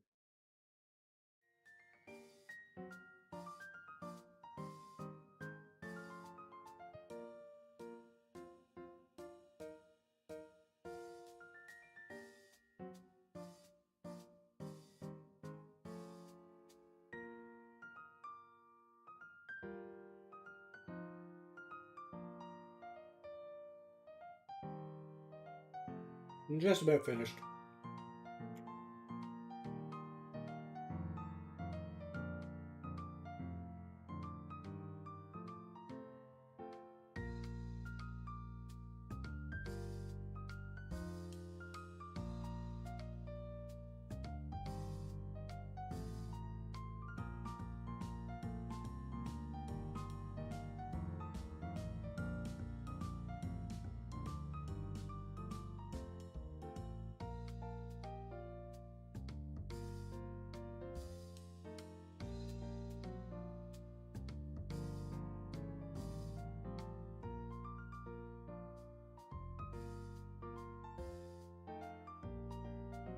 Here. That's done.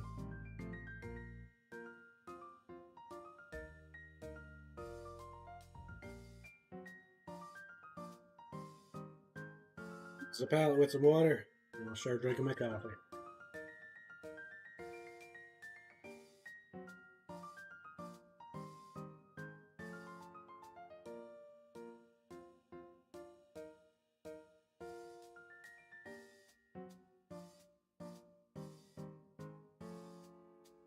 Oh my.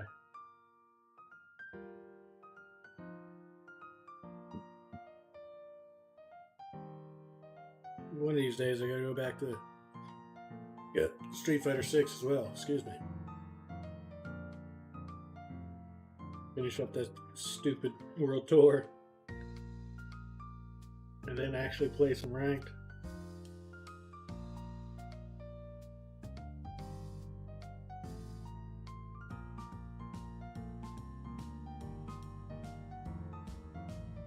I mean, the game still wasn't like my internet, but maybe it's fine online. I don't know. No way of knowing, unfortunately.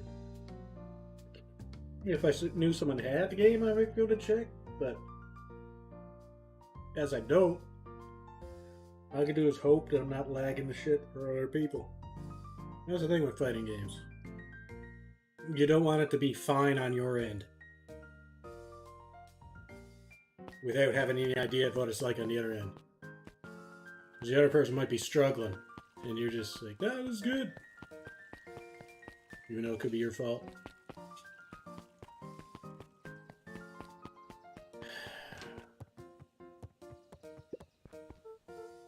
Hey, Kato. Good afternoon, Luca. Can I help you find something? Maybe, maybe not. Try me. Well, there's been some weird stuff going on in the old Valentine warehouse. Can't say I know anything about that old warehouse. But empty hives don't stay empty for long. Kato motioned to the book in front of him. The more I read about bees, the more similarities I see with people. Hive collapses and fails, it doesn't stay empty for long. The new queen will set up shop pretty quickly. So you're saying it would make sense for someone new to start using the warehouse? Nature abhors a vacuum.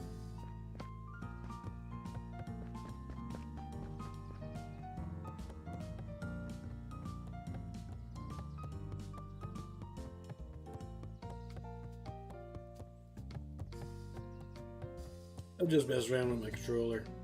Apparently it prioritizes Who knows? Whatever I hit in second, I guess. Knew it is simply a variety. I can press the D-pad, add control stick, see what I can do, see if I can mess it up somehow. Hey, Jess. Oh, hey, Luca. Have you seen this new issue of Hank Atomic? Not yet. No spoilers, please. It's awesome. It's a flashback. No spoilers, please. We get to see how mal-mannered Henry Adams becomes. Hank Atomic, man of space justice. Jace, no spoilers. Oh, sorry. My point is you're gonna love it. Alright. Alright, Jess. Catch you later. Roger that, Space Gazette. Fuck you, you spoiled the whole book for me. Piece of shit. I hope you get abducted and murdered by the radioactive man. Hey, how's it going? Totally nice dude. How's your job for you, Mr. Nuncreed? Luca, you seem chipper. Oh, so I have to be on delivery duty. It's a nice day. Nuncreed eyed Luca for a moment, then nodded in agreement. Don't you eyeball me. I suppose it is. So do you want your jam? Oh, right. Usually Jennifer drops these off herself. I guess she's busy today. Jam to Mr. Nuncreed, and he nestled it with both hands. Well, I'll just have to finish this batch off quicker than normal. You don't want to go ahead and get started on the next order. You got it.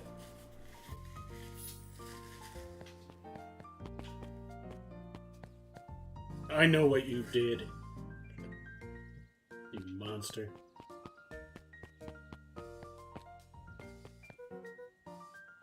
Better not dilly dally. Gotta get this jam delivered. Alright, fine.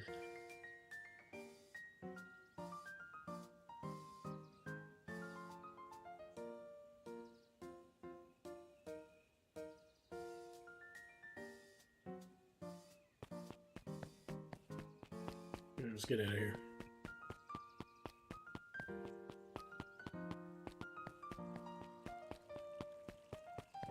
Okay. Don, wake up. Hey, Don. Don. Hey, Lucas. What's up? They got you on jam delivery, eh? Yep. Have you seen a new kid around yet? New kid? Yeah, came in from the big city. Her parents both got jobs here. But get this, one of them is working for William Kerr and Perennium Hearst. Oh.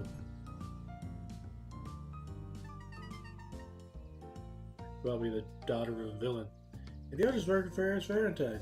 She's almost certainly the daughter of a villain. And Valentines represent Beacon's Pines path. Perennial Harvest has positioned itself as this town's future. It must make for some interesting dinner table conversations. I can imagine.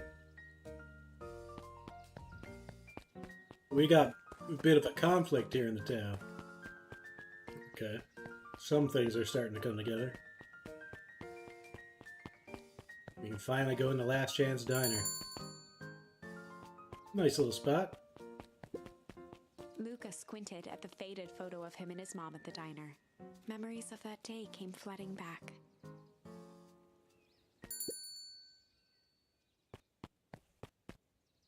Sir.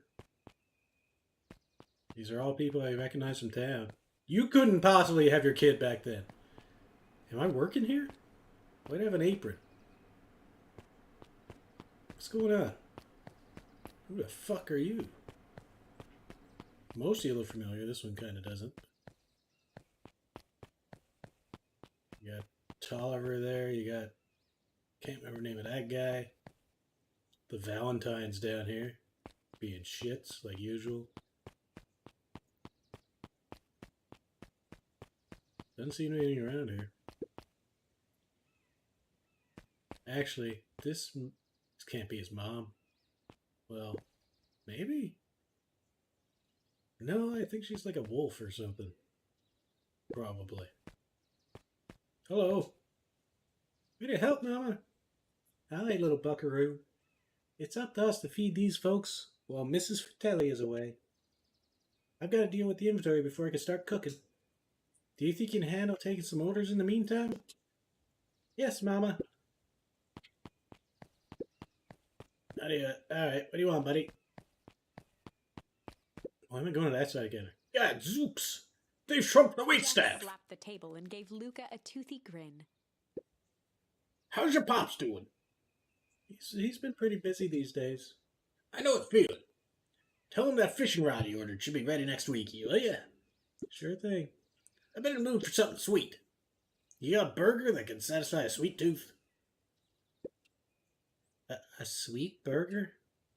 Yeah, top it off with some grilled cactus. Grilled cactus? Heart wants what it wants. You're insane. I think we gotta call the cops, Mom.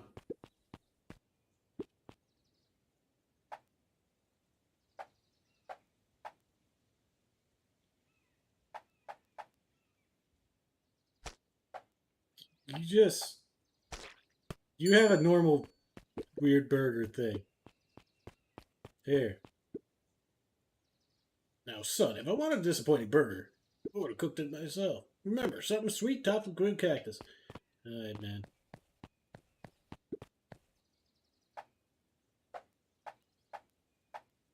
This is a monstrosity of a burger, but alright.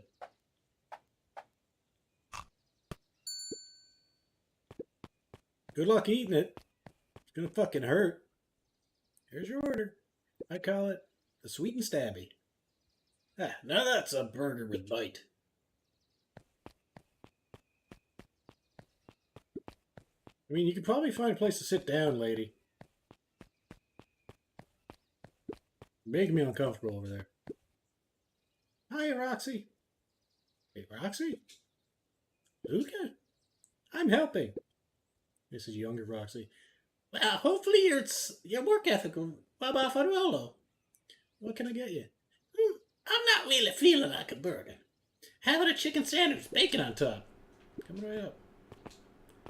That sounds fantastic, actually. Although we're a cheap establishment, so you get 3 tenders on a bun.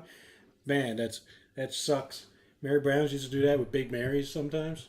I'm just like, this is bullshit. This is mostly in Labrador City now. You're right. It might have happened at some point, but usually it doesn't. They got their own things.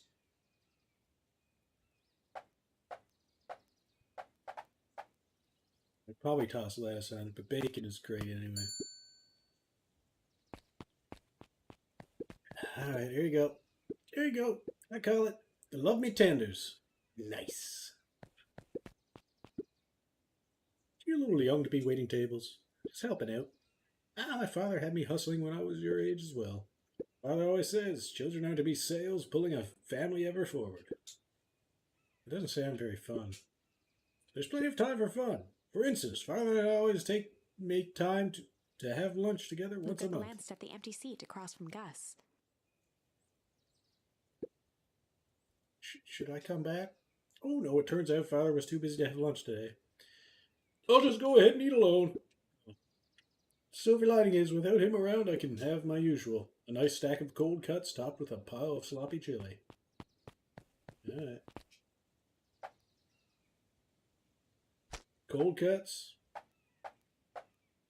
And lettuce.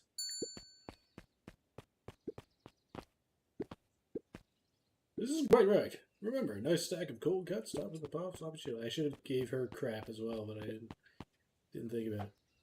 Cold cuts. Chili. Very chill selection there, sir. There you are. Cold cuts with steaming hot chili on top. I call it a hot and cold. That's perfect, thank you. Looks like we're missing a few things. Why don't you run out and grab some more ingredients? Okay, I'll be back. Off we go. Why can I do this again?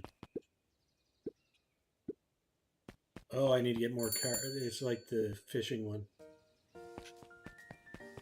Alright. If I could be left alone, young Mr. Van Hollen. Oh, sure, sorry to bother you.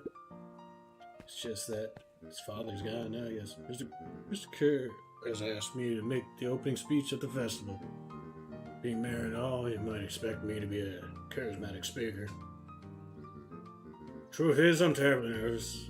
I really don't think I'm cut out for this sort of thing. Cut out for being mayor or for public speaking? Both, I suppose. I never really chose any of this. It's more of a duty to my family, or a legacy. Sounds like a heavy burden. As for the festival, just speak from your heart. I'm sure it'll be great.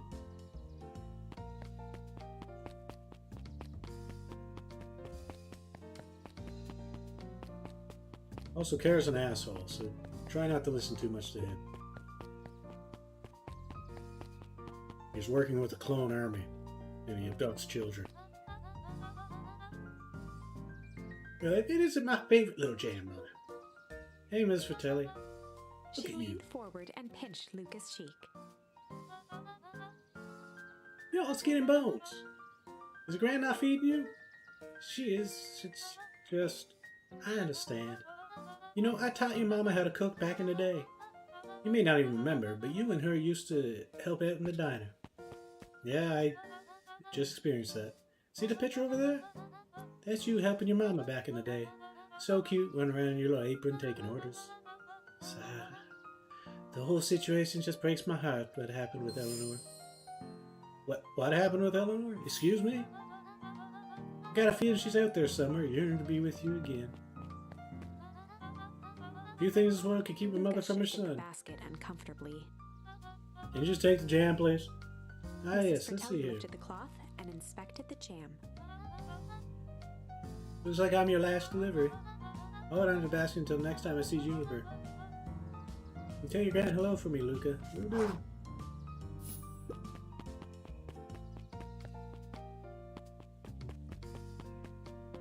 I wonder if I gotta redo that again and give the last one to the jackass.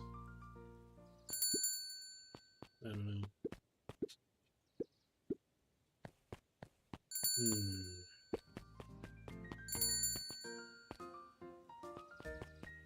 I could try later. Hey you. Anchovies or pineapple? Well, don't think. Just answer. Pineapple. Pineapple? Why? How old are you? 12? Perfect. Follow me. Who are you? He won't ever tell you. You ask too many questions. Just try to keep up, okay? What just happened? Well, alright, let's chase after Beck. Hey, what a crazy coincidence. Here's my new friend I was just telling you about. Oh, that's wonderful. Oh, they were looking for their daughter earlier. They were talking to who? The mayor? Or someone? Or the guy at the paper? I don't know. The Beacon. Oh, that's wonderful. Yeah, we just hit it off. Oh, really? Get this, his favorite pizza popping in the whole world is pineapple. Oh, what is your new little friend's Beck name? locked eyes with Luca. The look on her face was equal parts expectant and desperate. Seems like a lesbian couple, I assume, since I assume the one on the left is also a woman, and they adopted this black cat child. That's all I can assume. Luca Van Horn, nice to meet you.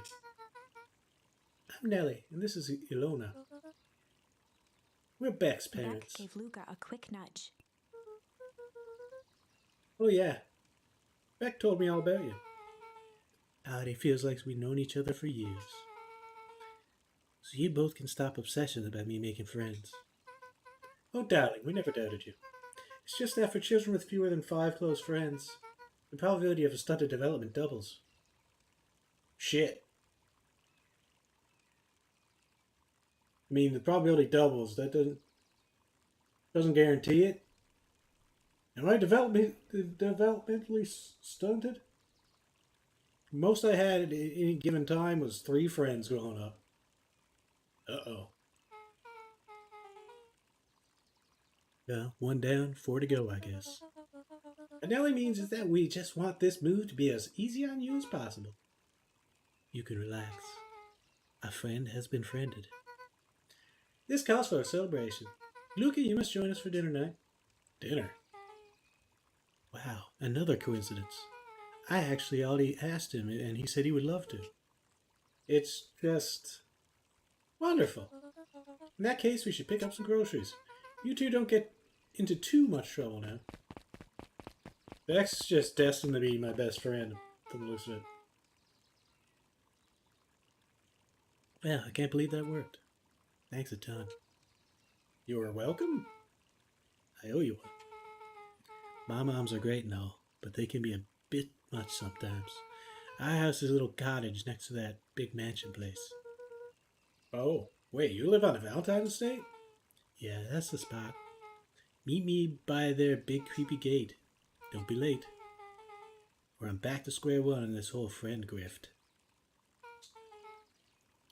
Wait, see you there. I guess she could also be a love interest, kind of. They're a bit young, but you can have a girlfriend or a boyfriend pretty young. Meet back at the big creepy gate. Okay, so now up to here. Should I go talk to Grammy? See what she has to say about it all. About my priority when it came to jams. Let's see if she got anything to say about it. I doubt she will.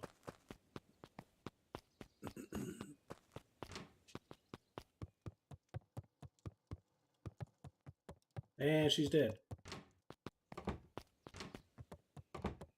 Okay, she's gone doing her operations somewhere. Her sneaky, I don't know, underworld rebellion operations. Get out of here.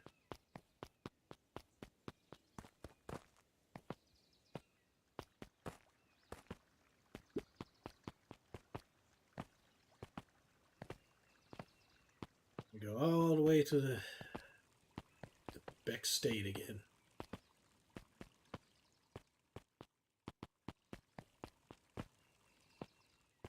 Talk to him anymore? Probably not. Nope.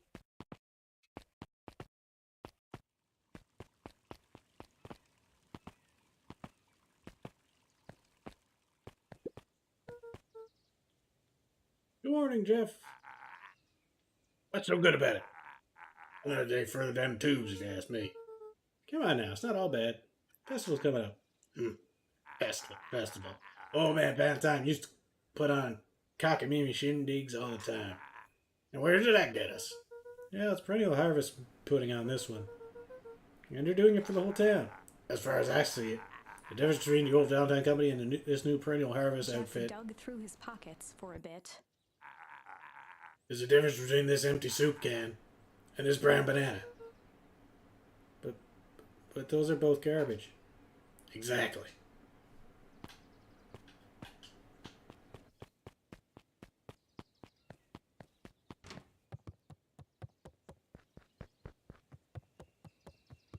Alright, nothing new in here. Moving on.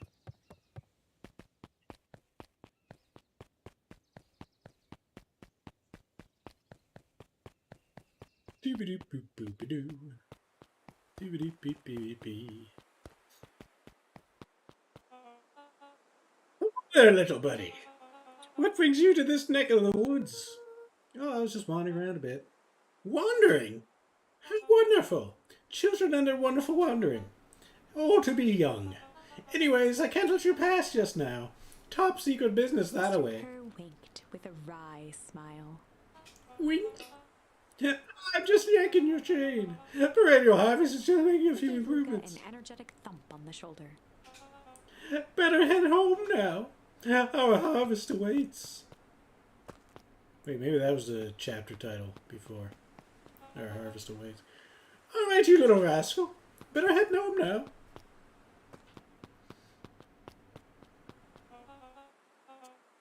Alright. I was hoping he'd just bludgeon me at some point or something. Yeah, let's get out of here.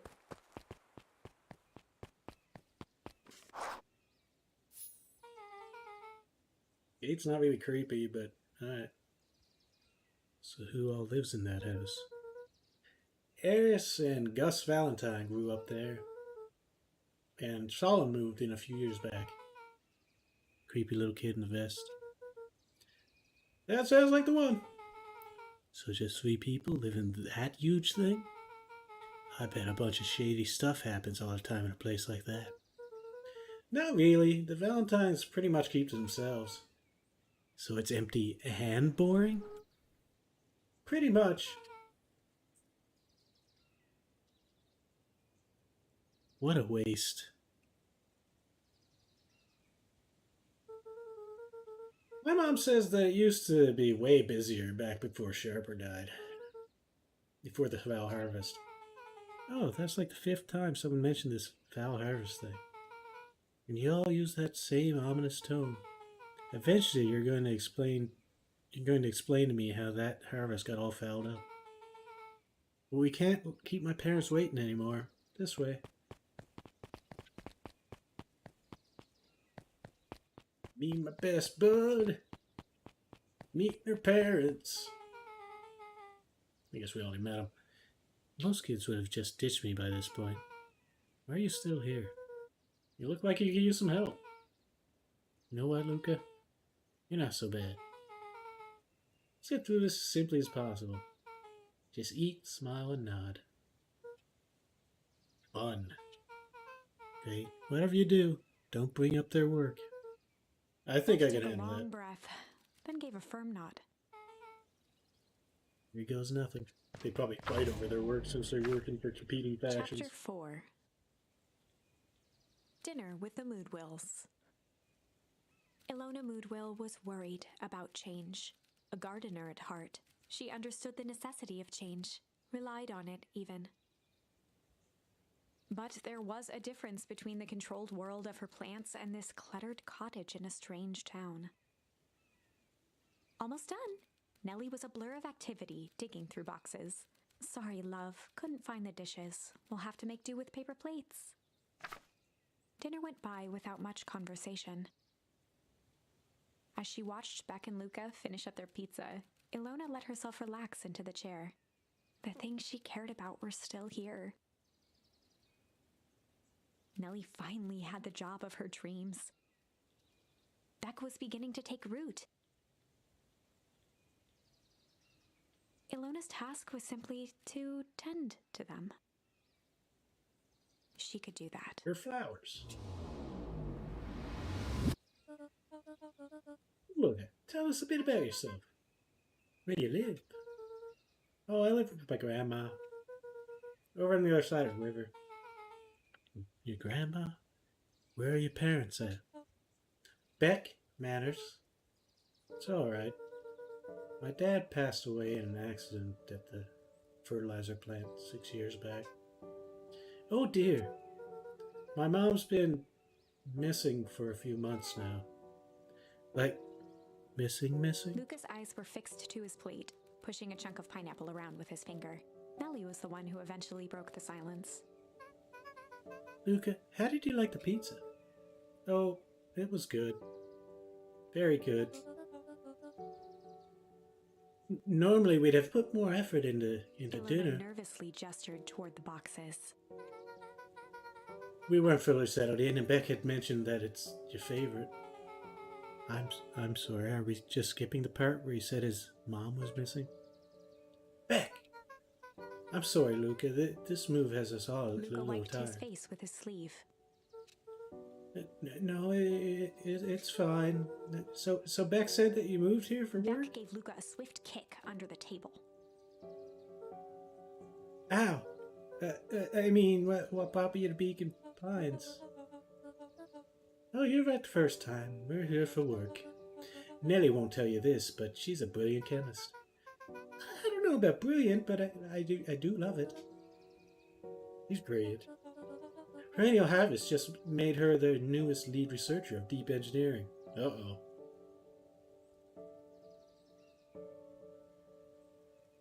Wait, one was a doctor with deep engineering. So maybe the hazmat guy was with the Valentines? And they took him out? Or it could just be some sort of... something went wrong. Who knows? She makes it sound more impressive than it is. I'm just happy that I get to make a difference in the world. Perennial Harvest is at the forefront of evolving agriculture into something more useful than sprinkling water and excrement on the ground.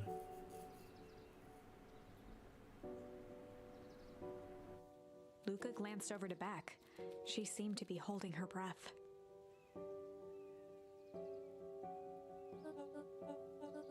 What Nellie means, Luca, is that there are different ways to grow plants. Yes, some people talk to their plants and hope for the best. And some people happily leave their job to allow a loved one to pursue their dream. You swore you didn't. Slammed her fist into the table, perhaps harder than she intended. Hey, Luca, how about some dessert? I actually have to meet my friend Rollo Luca soon. glanced outside to gauge the time. The sky was darker than he expected, filled with ominous clouds. Looks like there's a storm brewing. I should get going. Oh, I didn't think there was any rain in the almanac. Yeah, almanacs aren't that useful Luca around wiped here. his mouth one last time with his napkin and started to get up. Well, thank you for all for the pizza. It really was good. See you at the festival, Beck. Giving her a whisper voice kind of screws up whenever I emote. Wait up. I'll walk you home. Surprised, Luca turned around. He knew Rollo could be prickly around new people.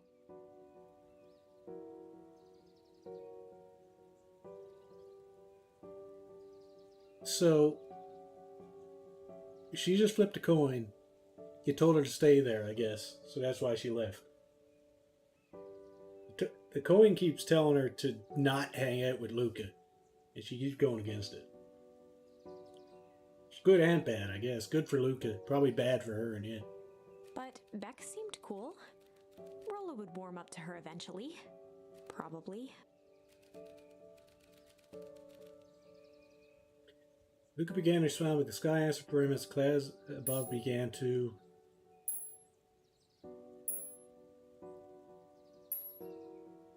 Let's say it just started raining. Luca began to respond, but the sky answered for him as the clouds above began to break, revealing patches of star-filled summer night. Yeah, I was going to say that could go Moonlight either filtered way. down, shimmering in the treetops. It could just spread open and it could break. But usually... No, I guess not. But sometimes I think I heard who referred to as it breaks like the rain starts coming down. But no, maybe not. Regardless, doesn't matter. Sure, you can meet Rollo. You're not going home? No, I promised Lola I'd tell Luca him stopped about... himself mid-sentence. Why would you tell him what? Spit it out, Bob.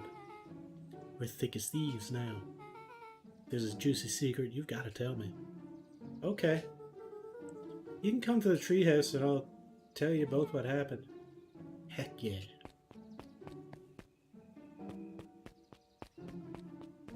Spy on them? Were they arguing in there? Luca saw Beck skulking by the gate. Skulking, are you? How's it going? So you tell me there's nothing mysterious or creepy about this place? It's mostly boring and empty. I refuse to believe that. Big spiked gate, looming mansion, rich reclusive owners. Even smells Beck shady. grabbed the wrought iron bars and shook the gate. Mark my words, you decadent nightmare house. You will reveal your secrets to me. Is the voice activated? What just happened? What did you do? First of all, I told you so. Second, hide.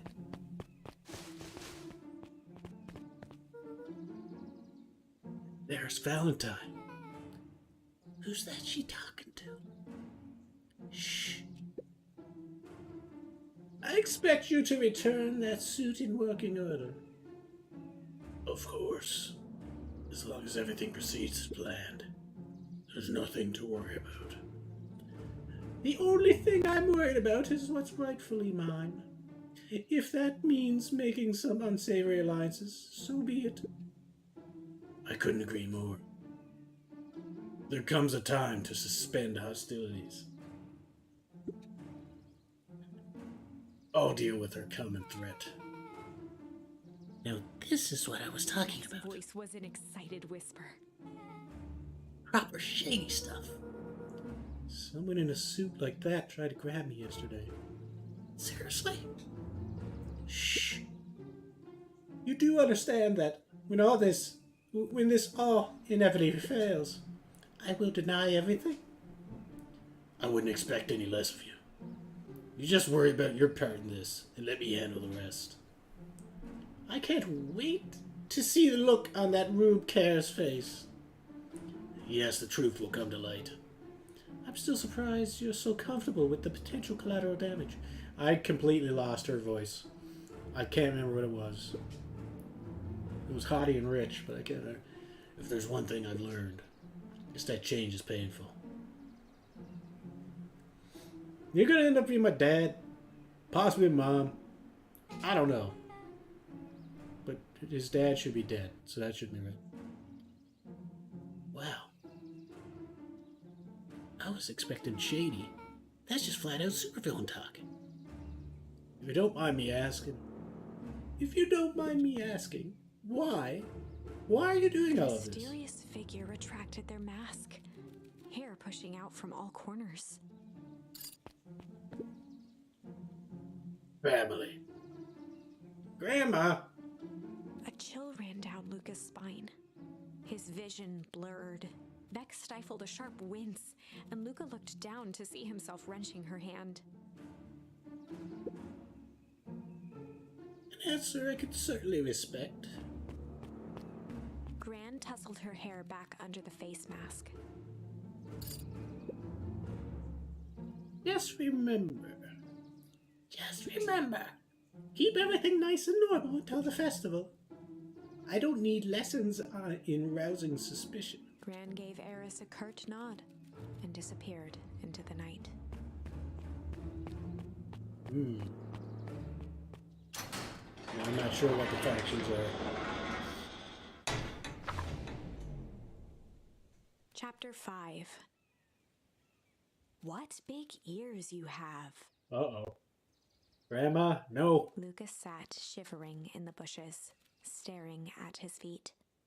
After checking to make sure the coast was clear, Beck gave him a gentle tug on his sweater.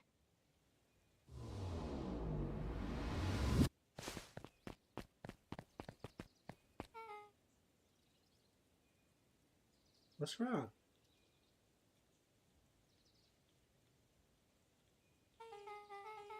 You look like you've seen a ghost. Why are you so scared of that old lady in a hazmat suit? That was my gran. That was your gran? Yeah. Okay, well, I'm sure there's a perfectly reasonable explanation for all of this. Let's just go to the treehouse and figure things out there. Lead the way. The Valentine Mansion loomed over every other building in town, both figuratively and literally.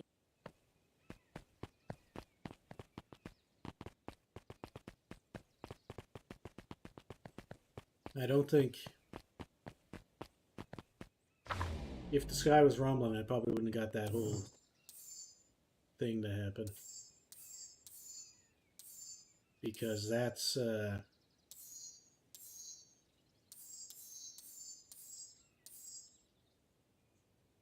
weather.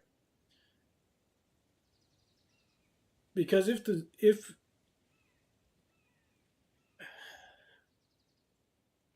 it was rumbling, I don't think they would have been hanging around outside and been able to see that whole thing go down. They probably would have took off, found shelter or something. I don't know. I guess we'll see you later. I'm sure this will take me to another dead end eventually, and I'll get some more words or whatever to use. Charms, as they call them.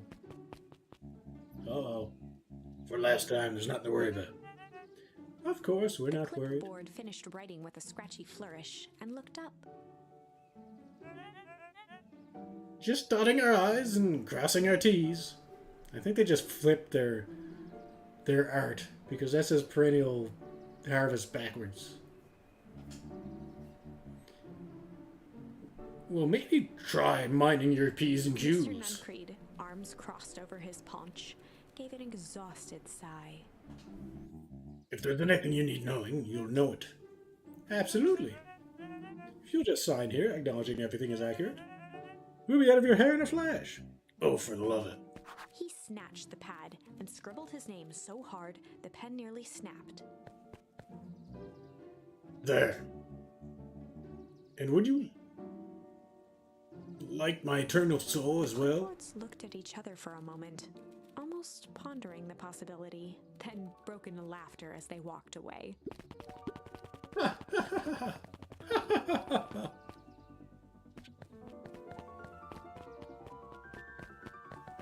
Hey, totally not suspicious guy. How's it going? Hi, Mr. Nuncreed. Luca, let me give you some advice. The next time someone you don't know asks to hear your thoughts, give him a good hard bop right in the kisser. Oh, Grant tells me to just keep away from the clipboards. That's good. Your Grant is a smart lady, Luca. Speaking of which, you better run along home now. Too dark out to be wandering on your own. I'm not on my own. Are you fucking blind? Is she a ghost?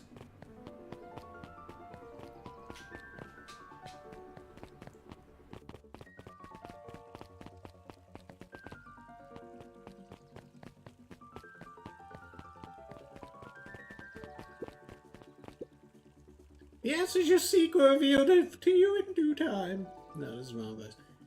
As you see, will reveal you in due time. Question is, the figure in toad. Are you prepared to live with the truth?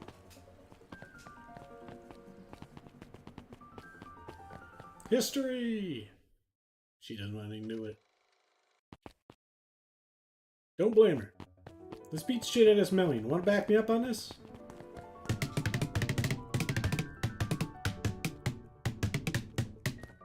Alright, fine. You're no fun at all.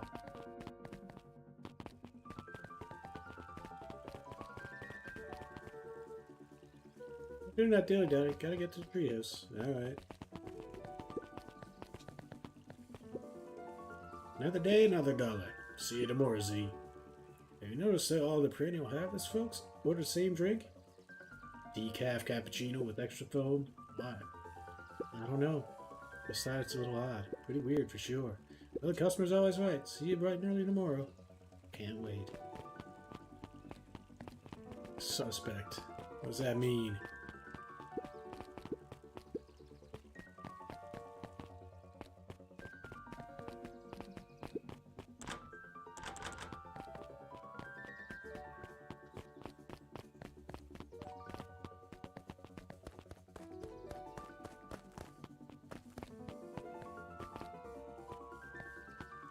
They would only give the other, the Rolo decaf as well. Understand.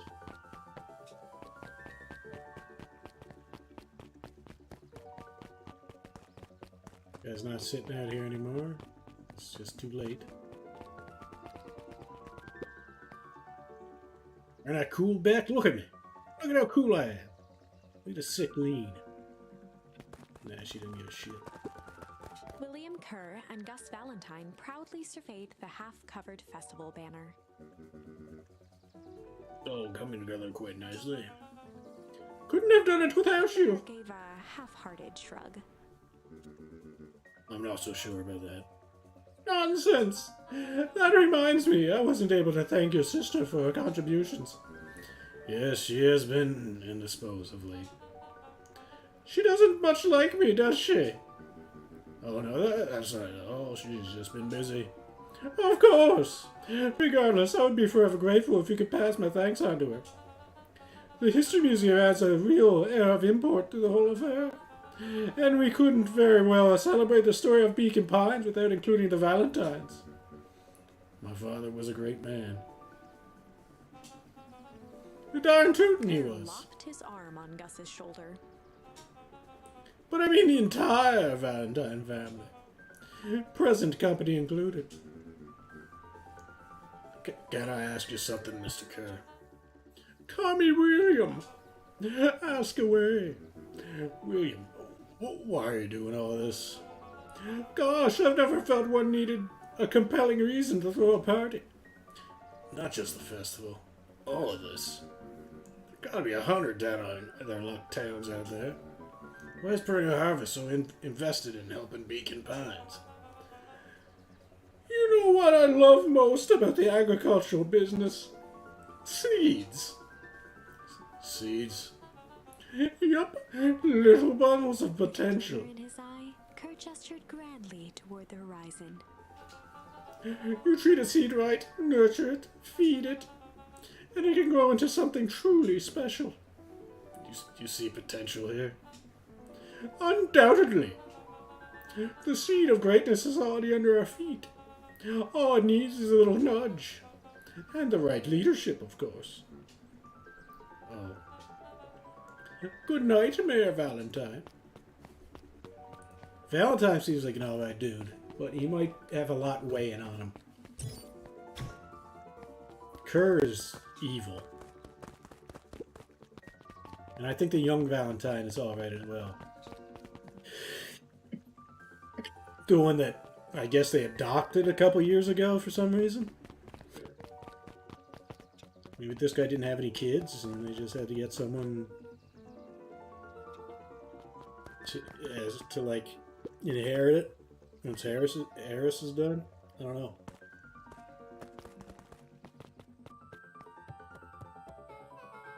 Oh, this is nice. Yeah, the treehouse is just a little further off from me. So what's your buddy Rolo like? Rolo, he's Rolo. Oh, excuse me, I'm sneezing all over the place. Not even all over the place, I'm just sneezing. Very small sneezes, so there's probably going to be a few more coming. Rolo, he's Rolo. Not particularly helpful. Sorry, I just never thought about it.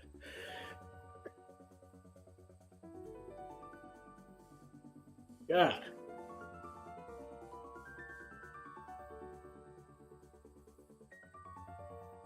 Hold up a second.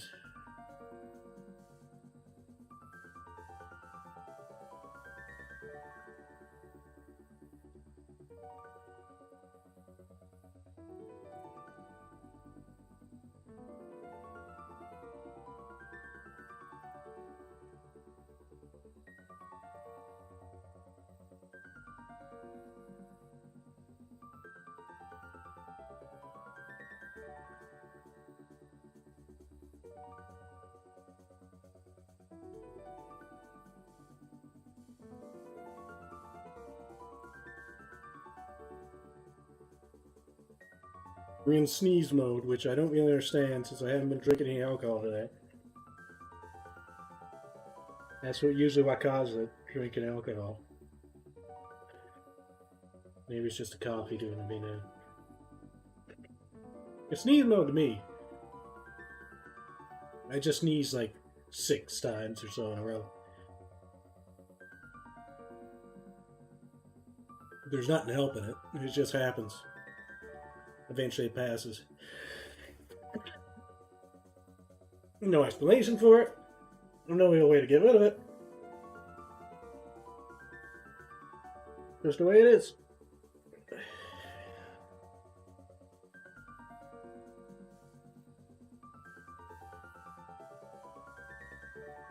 It's unfortunate.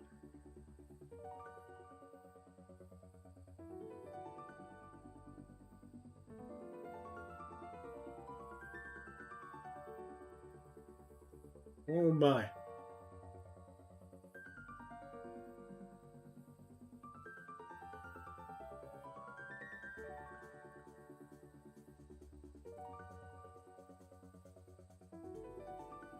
Probably gonna need to get more tissues.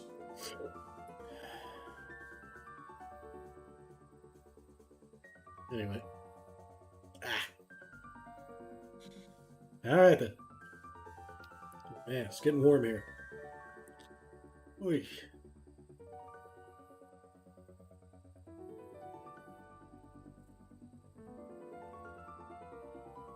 Get some water.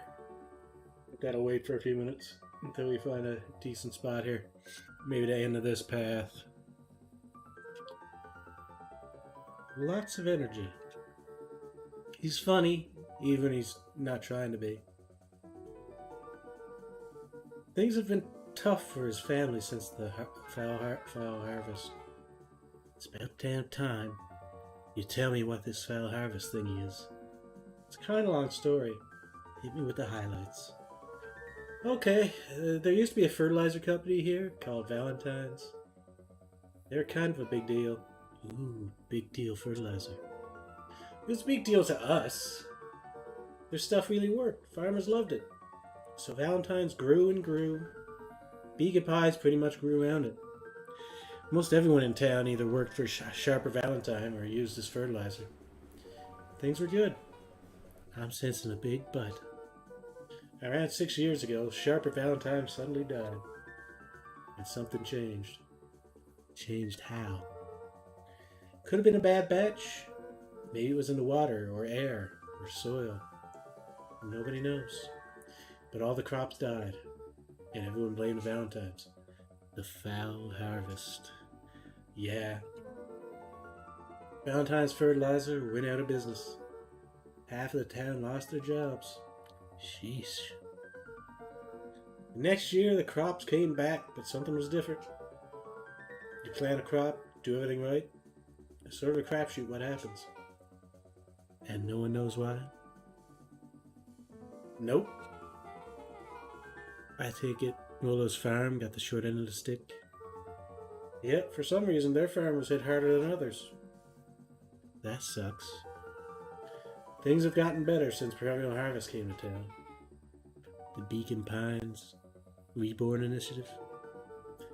Yep, first thing they did was give the town a deep scrub. They even put us up in hotels, one town over for a week, while they decontaminated groundwater. We better get going. Hold on a minute, I gotta fish with my dad. Lucas Never mind. struck a toy. Those things. Nothing new here. Let's go, lady. Hey, Rolo. It's about time. I was about to give up and go home. Who's the new kid? Name's Beck. You must be Rolo. I see my reputation precedes me. Welcome to Mission Control. Rolo waggled his head with pride. You'll find we've spared no expense in construction. I've seen worse looking piles of junk. Thanks. Hey, Luca. You know the security concerns we talked about? Yeah. While I was waiting, I made some improvements.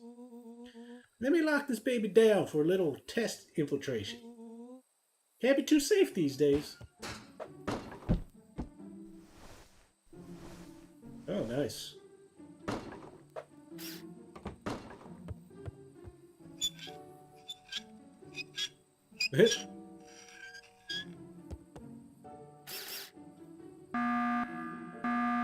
We launching nukes? What's happening?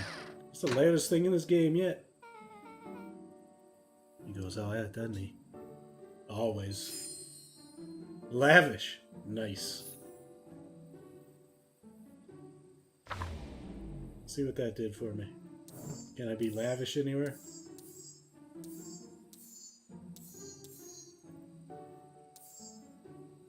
Nope.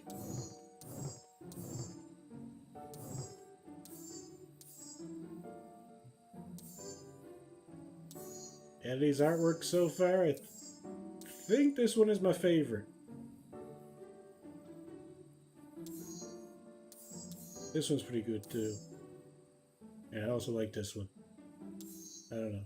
It's all very good. Windows to the Soul. This one's that one's a grim ending. This is pretty cool too. Anyway, I like all of them.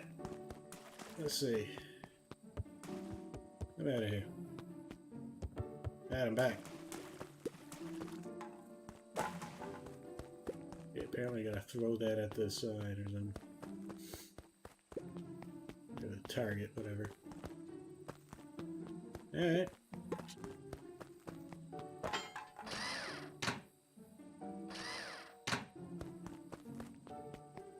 The security system sucks.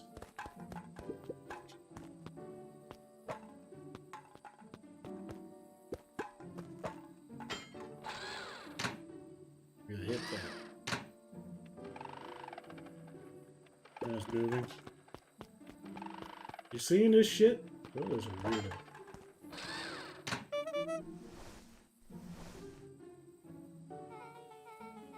Where do you guys get all this junk in the first place? There's a guy in town named Jeff who trades us junk for snacks. Junk food for junk. Nice. Yeah, it's pretty cool, I guess.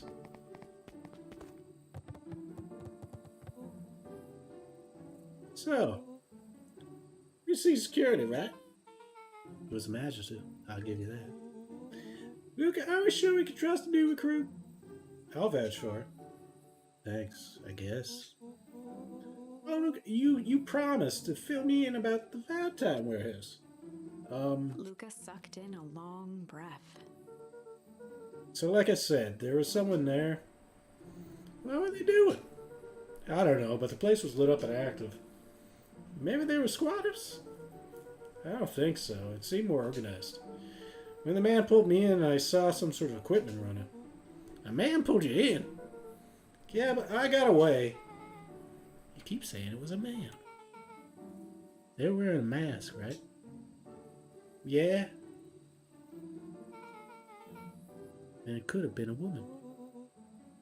How did you get away? I mean, it could have been your nan, and you know that now. I grabbed a rock or something and broke the mask. They let go and ran. And it makes sense that it could be your grandmother or someone related to you to get that worried that you broke the mask. Dang! That's intense. No wonder you freaked out when you saw your grandma. Yeah, that's the other part.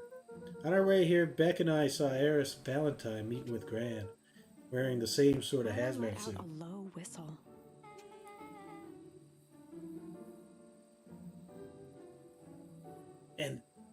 And they weren't there for idle chit-chat. It was proper clandestine meetup. So let me get this straight.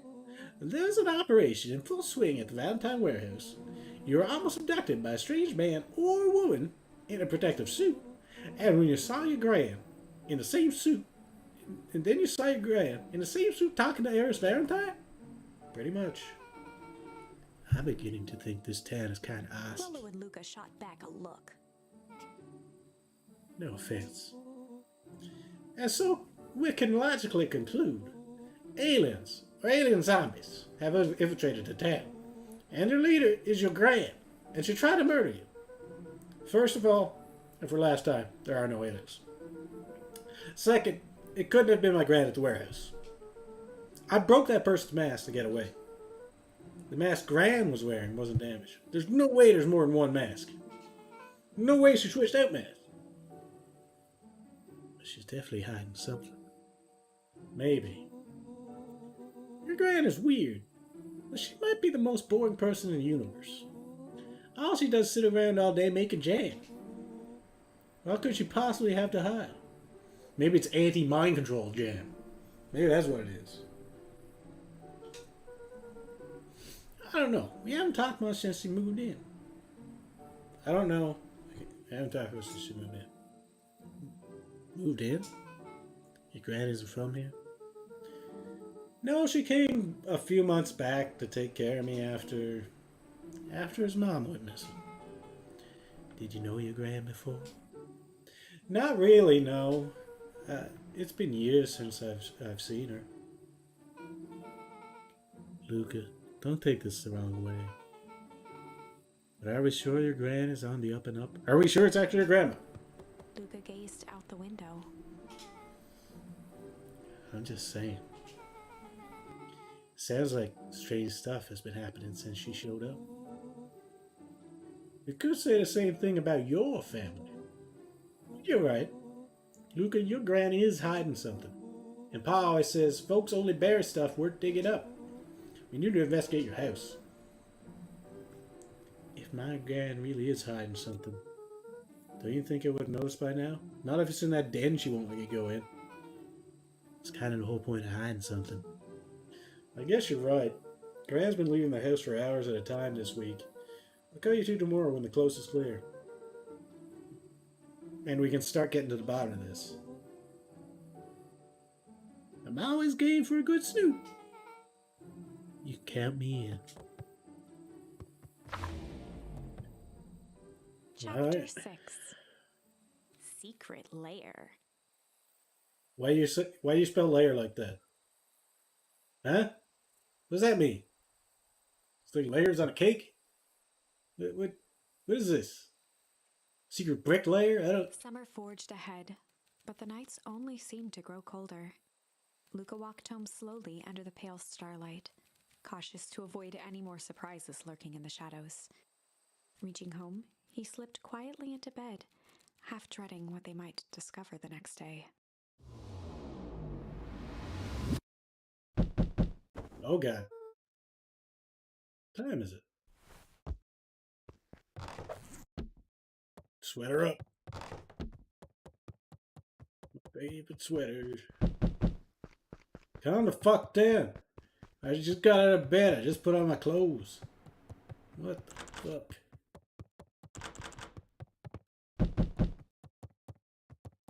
Hold on. Calm your tits. I'm making sure Nan isn't here. Okay, I think it's all clear. Stop it. Hello? What on earth is that? Have a Dix's thing on your head. Oh, this? It helps me think. You're gonna need a lot more of those. Joke all you want. We'll see who's laughing when I crack this case wide open. Coast is clear? Yep, whatever she's been up to this week, it's been keeping her busy most of the day. Very well. The game is afoot. Luca and Beck rolled their eyes as Rollo strutted across the room. If I were a gran, where would I hide my deepest, darkest secrets? Perhaps where you might least expect it. Rollo flung open the cabinet with confidence. He Aha! coughed as a veil of dust hit his face. I think it's safe to assume anything that dusty isn't what we're looking for. Or maybe that's what she wants you to think.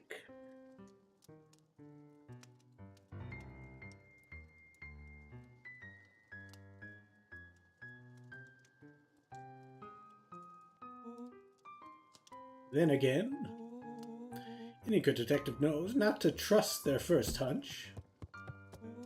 Wait, what? First hunches are for suckers.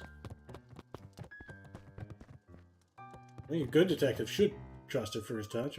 Eureka! She's lit a fire in order to burn the evidence. She keeps that fire going every day, Rollo. Drat! I may already be too late. It may already be too late. Just think of the mounds of documents lost to ash. Okay. I'm going to stop you right there. Can we just think for a moment? Luca, is there anywhere Gran wouldn't want you to go? Yeah. The closet upstairs. So maybe it stands to reason that we should check there first. No dice, it's locked. Well, well, well. Look who stands to reason now. I have no idea where the key is. If it really is important, then she probably keeps it with her. Anywhere else? She has her berry bushes. Who has ever thought, I am going to make this important thing and huck it in a bush? Take this important thing to this bush. True.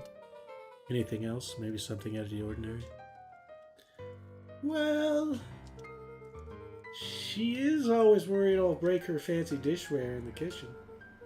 That doesn't matter anyway. I can't reach A the look ledge. of realization crept onto Luca's face. All three kids snapped to glance at each other, then sprinted in turn toward the kitchen.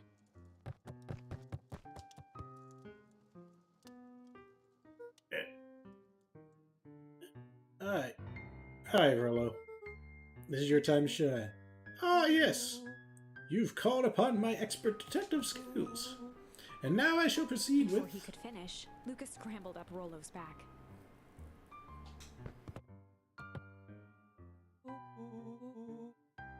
Hey, this isn't my idea of detective work.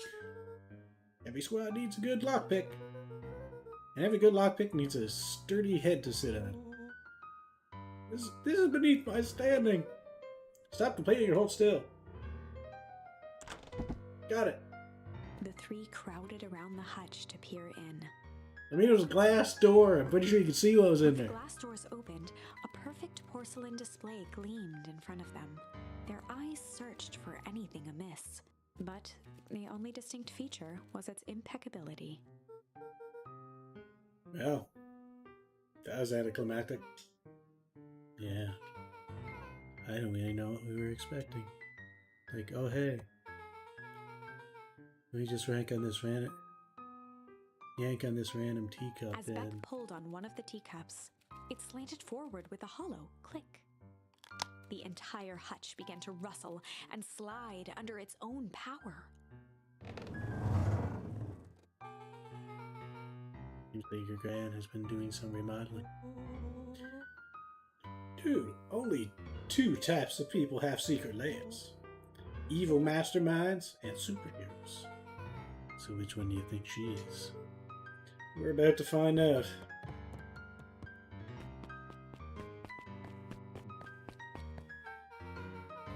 Okay, so more of an unhinged conspiracist vibe. Oh, wow.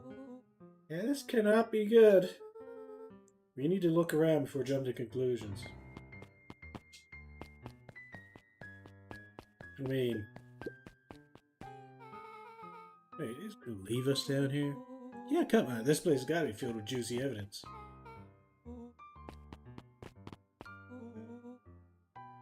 What do we have here? Barrels marked caution, explosive. And jam jars. That's enough jam to feed the whole town. What kind of incendiary jam is your gran making? You wouldn't have had me walk around town delivering bombs, right? Only one way to find out. Casually spun open a lid and dipped his finger in the jam.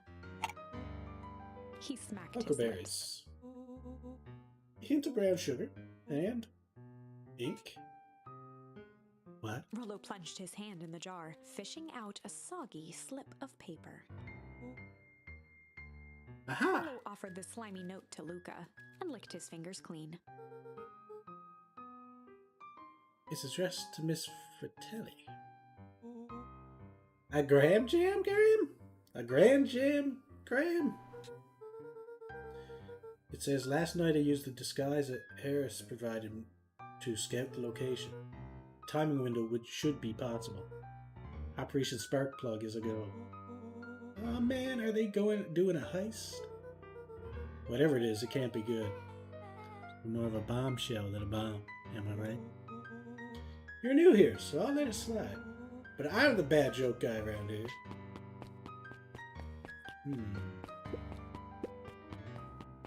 Punching bag.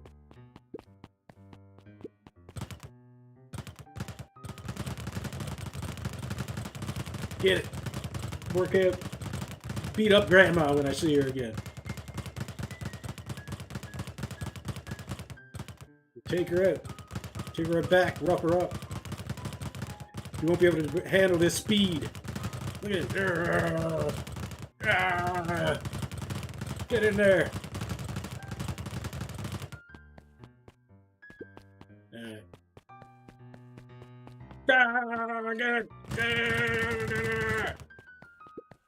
Yeah, I messed it. It's fine.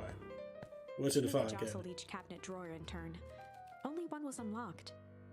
He fingered through the filing cabinet, pausing at a bulging folder labeled Walter. For a long moment, Mr. he White. just stared at it. What do we got there? It's my dad. I'd say some of his old medical files. Your dad was a Luca doctor? nodded and caressed the label with his thumb. Now, are you gonna read it? Here, let me help. Rollo swiped the folder from the drawer and began leafing through the pages. He whistled to himself, barely looking at the text.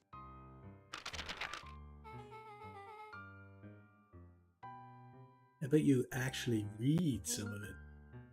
One sec. Dance documents such as this are a lot like a cheeseburger. It's best to skip straight to the middle. How do you eat a cheeseburger? That's where all the meaty bits live. I had no idea we were in the presence of the preeminent scholar in dense documents and cheeseburgers. By all means, He proceed. stopped at a page and mimed, holding up a monocle. Ah, there, here we are. Follow-up examination of Terence Wilby. Patient shows further progress of paleness and malaise. Further signs. Paleness, malaise. Body temperature continues to drop. He now describes soreness of muscles and joints. This is similar to the symptoms exhibited by Mrs. Wilby just a few days past. Still waiting on lab results from Rollo Joseph. looked up with heightened surprise. Creepy. Yeah, that's kind of disturbing. Who's Joseph? And Mr. Nuncreed's name. Rollo's Wait. finger traced across the page. There's more scribbled in the margins. Could it be contagious? Mr. Wilby claims the tap water at his house has been contaminated. Perhaps environmental? Lab results only raise more questions. It's like he came back to this report later and made those notes. So it might be related to something Rollo else. scanned through several more pages. Here, the writing looks shaky. I just couldn't help her. This disease, or whatever it is. Progress is so fast. And with his wife passing, Terrence's condition follows close behind, exacerbated by the loss. Enough is enough. I need to take matters into my own hands. Staring blankly at the cabinet this whole time, spoke softly. What does it say next? Rollo rustled the folder, trying to loose more pages. That's where it ends. What? There has to Rollo be more. frantically shoved the remaining cabinet folders, trying to find another labeled Walter. I don't even know what we're referring to now. I assume it's his father doing the research and trying to fix whatever this problem is, but I don't know who they're referring to. Is it Nuncreed or whatever? Is one of the people, but Luca, I think that's the only one. It's alphabetical, see? What did he mean is enough is enough? How did he take matters into his own hands? This is Luca slammed the bullshit. drawer shut. Your dad was fighting a good fight. There's some bad people in A this town. spider web of string connected photos of And they people might be from the turning town, zombies from the water. I don't know. interspersed with hastily scrawled notes. She sure has kept herself busy. She might not even been down here. Well, actually, because of the jam, she was down here. This is mostly her dad's place. I don't know. One second here now.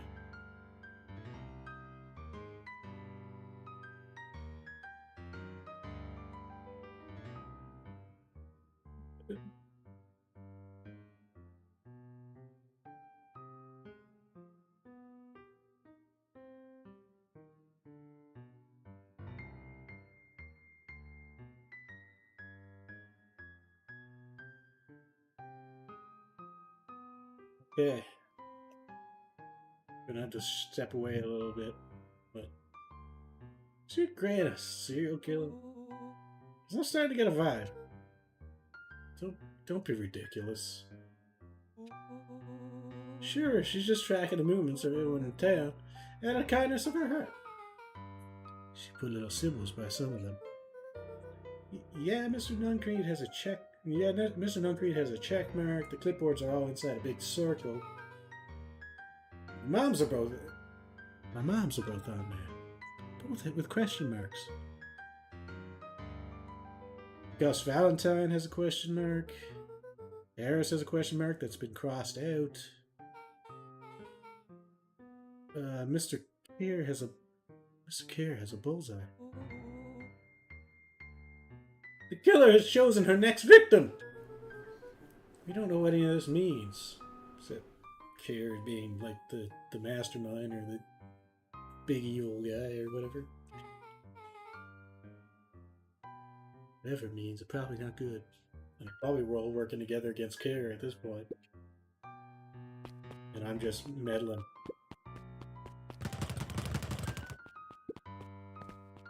They crowded around a worn-down old map of Beacon Pines.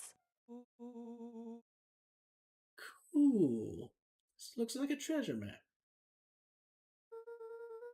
Not every map is a treasure map, Frollo. Yeah, but every treasure map is an old map. Can't fault that logic. Look, there's even a pathway drawn on it. It starts at the entrance of town. And if we follow it, Traced the path with his finger. Leads right He to jabbed down at the end point. Town Square? That's the fountain in the middle of town. Weird place to hide treasure. Well, that doesn't look like treasure to me. The end of the path on that map has the same symbol as these explosives over here. So it's not hiding treasure. Real bummer. Volo, what's the thing you've been excited about for the past month? The festival. Gulp. Did you just say gulp? This feels like a gulp kind of situation. Everyone will be gathered near the center of town. She's gonna blow up the festival. Not if we stop her.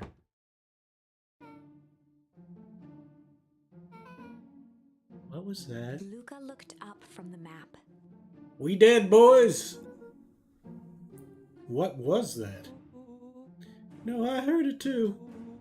That was the front door. This means someone just shut the door. This means someone's upstairs. Shh. Quiet. Hit the lights. Beck flicked off the light. That's not gonna work. And they became statues in the dark. She's just gonna come down here, turn the lights, and see us.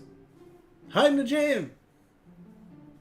I mean, it's gonna be difficult. You gotta breathe jam for a bit, but the door is completely open. Overhead, creaking floorboards bent under slow, deliberate steps. We dead, boys. I don't remember the house being that creaky. The tilt of their necks following each footfall. I guess it's creepy for dramatic effect, or creaky for dramatic effect.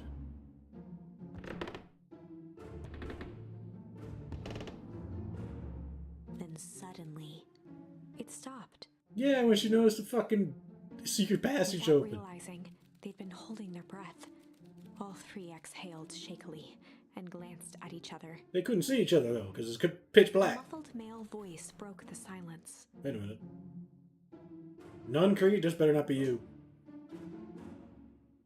No, it's Tolliver. A final few footsteps reached the entrance above them, and the voice now echoed down the stairs. Bark, bark, bark, bark. Anyone down there? Three kids shuffled to the corners without a peep.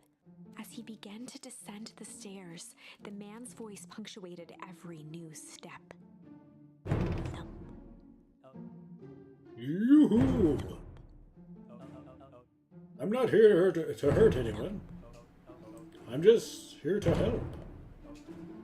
Just...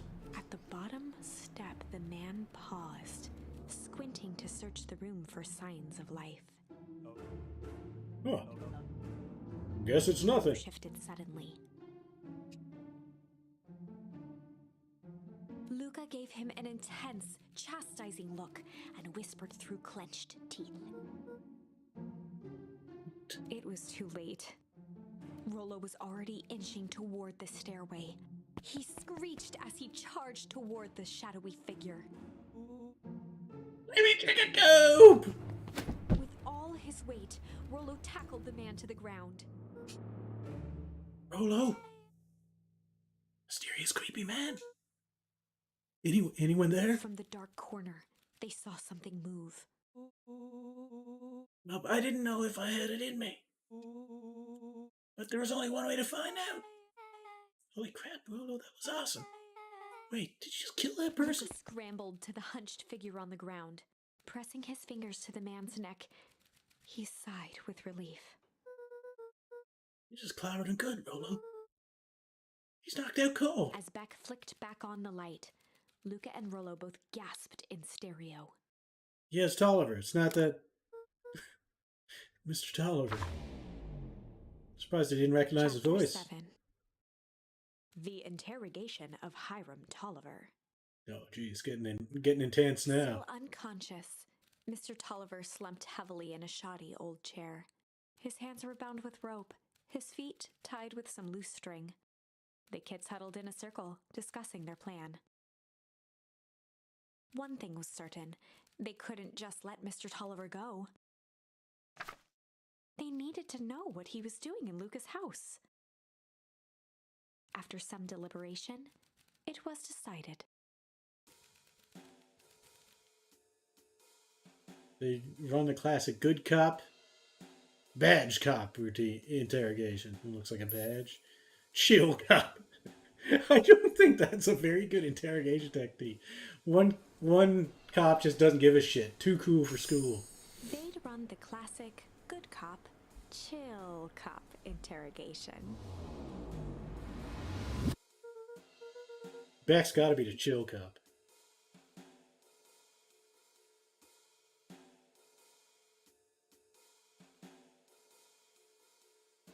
Hold on a second. Yeah.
Hello.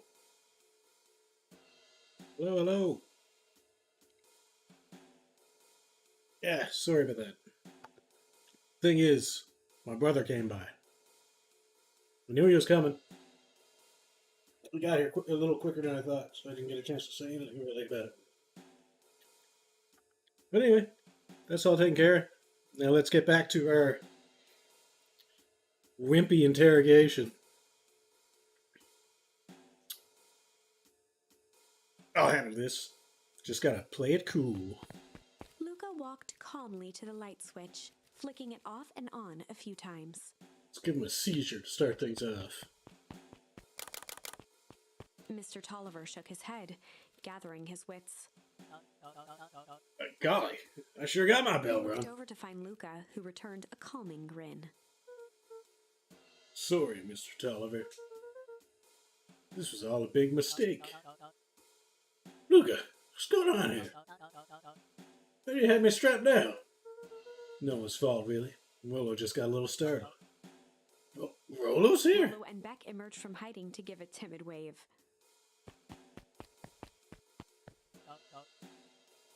Well, all right. Mistakes happen. You kids gave old Hiram a good scare. Just get me out of these ropes and call it even. Luca glanced over to Rolo and Beck, who replied with skeptical looks.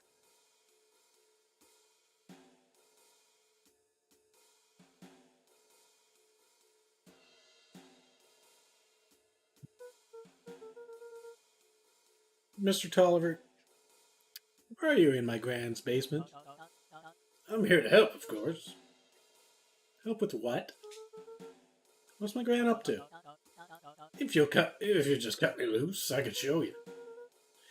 How do I know we can trust Mr. you? Tolliver exhaled with disappointment.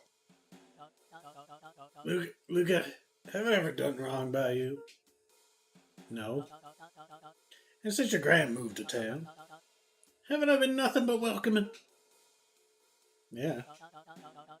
So why I turn my back on your family now?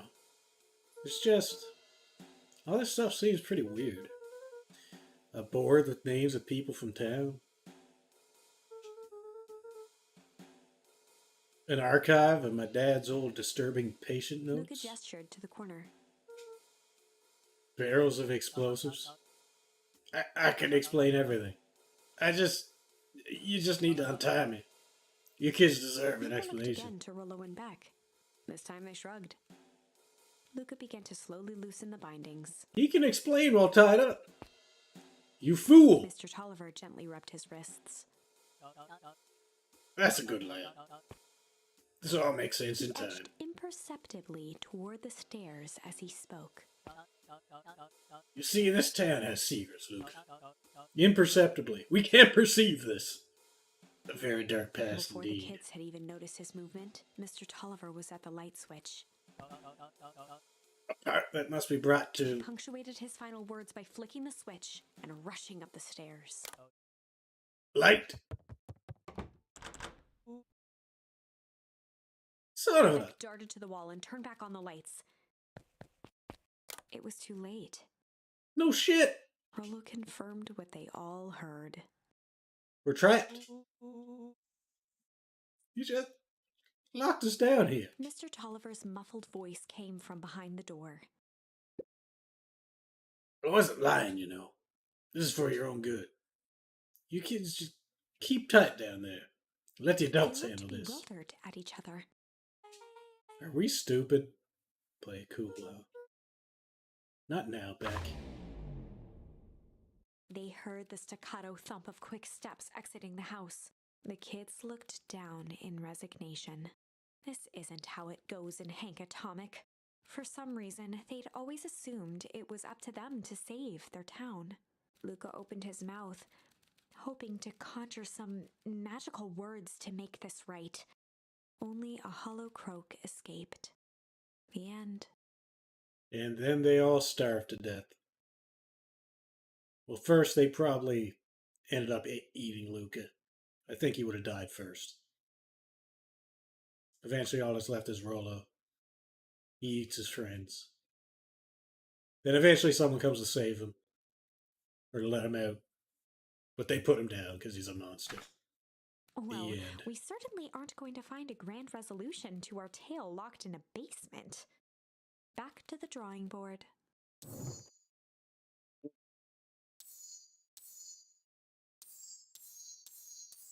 Drawing board only gives me one option. That said, I want to go back here. No, do I? No, not really. I assume, regardless of the order you do things in,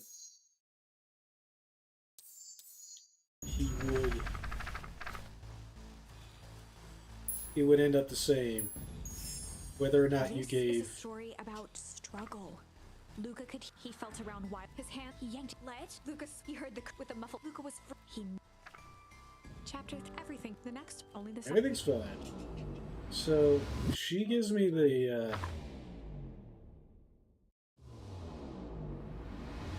you give me the jam, and I don't think it matters what order I give it to people in.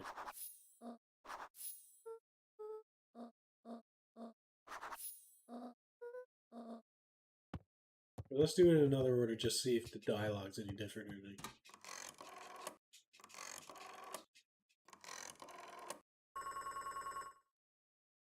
And you just skip to where we were before.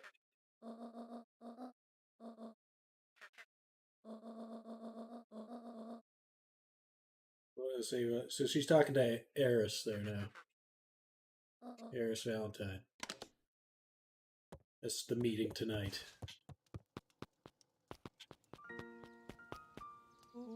What's the problem? Is it the water source of the town?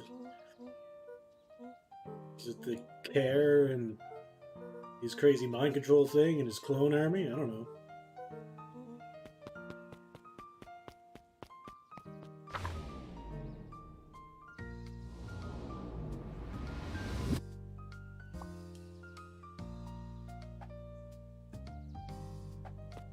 Oliver, Fratelli, and then Bucko. See if that makes any difference. I doubt it will. Imagine my guy gives them to him in the proper order, even if I don't visit him at the right time.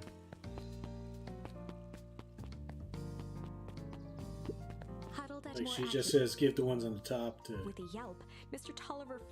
Whoever. Oh, sorry. He leaned in. Jam. Mr. Tolliver leaned back, speaking loud. Ah, yes, the jam. And snapped up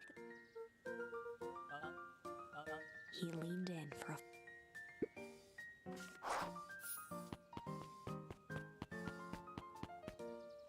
So, delivering some explosives. It's good. She leaned forward.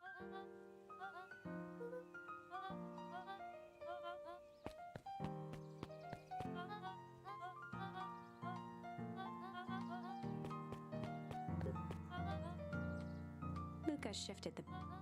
Mrs. Fratelli lifted the cloth and. Even have my name on it. She carefully lifted out her jars of jam. You're going hello for me, Luca. We'll do.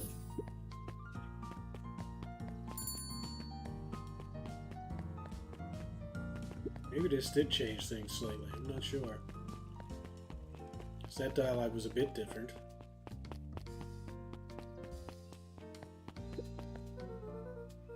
It's a very jam for you. Look, you sleep sugar. Well, aside from being on delivery duty, it's a nice day. I suppose it is. Oh, right. Usually you don't drop those off yourself.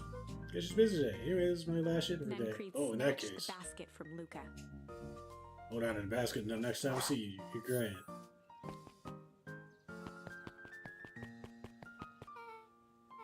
Hey, you. Anchovies or pineapple?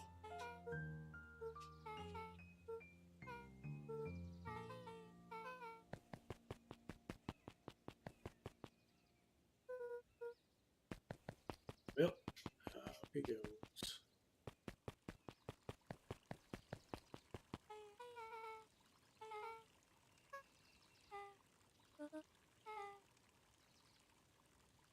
Let's see. So So that didn't seem to change much. It might down the line, but probably not. Let's see what happens if we got some rumbling. We got some thunder coming. So now we're probably not going to find out about Grandma's suspicious activity. So we're not going to get locked in the basement. Luca began to respond, but the sky answered for him as the clouds above began to rumble with ominous thunder.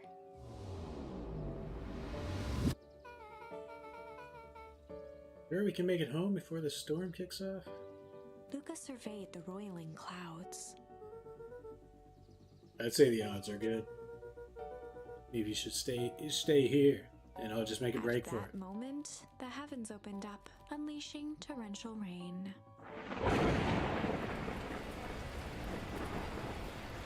Gotta recalculate those odds.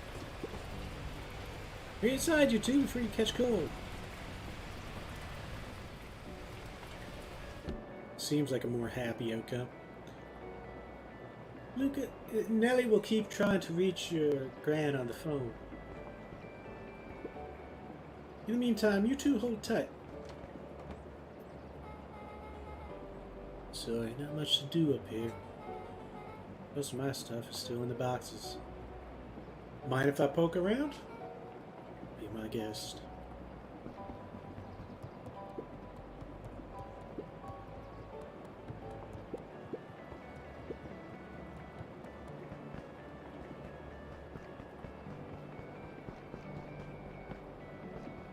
Yeah, just look at the science stuff, you nerd. Luca squinted into the eye hole of the microscope. This looks wild. What is it? Gum. Luca adjusted the slide with his fingers to get a better look.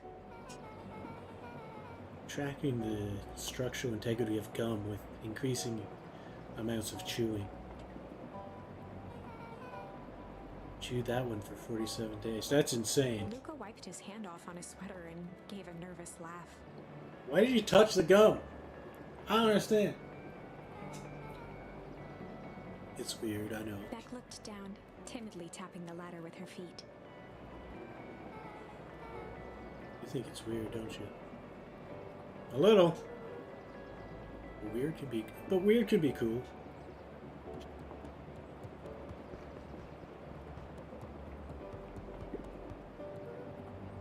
Oh wow.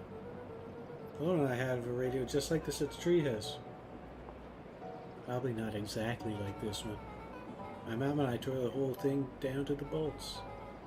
Fitted with some state-of-the-art vacuum tubes. She seems pretty awesome. She gets carried away sometimes. I think she feels guilty for working too much. So when she does have time for me, she showers me with high-tech Luca overcompensation. flicked at one of the toggles.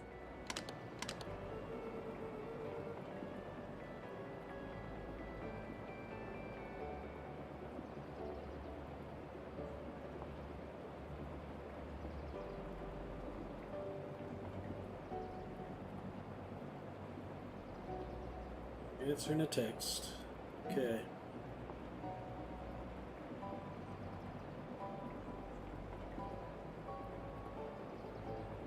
I bet you get all sorts of stations on this. Not it here in the boonies. You wouldn't believe the stuff I could pick up back in the city. Around here, it's all farm reports and static. Ah, shucks. Luca bent down to examine the bouquet of wilting flowers.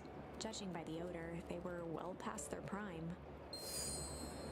Pungent. It's probably another food thing. It's probably another bait thing, too. He flipped open the attached card.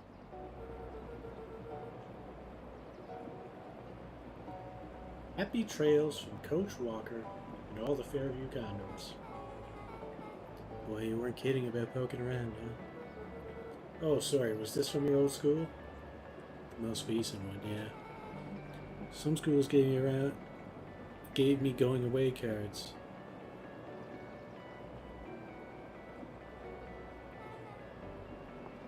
Some did flowers.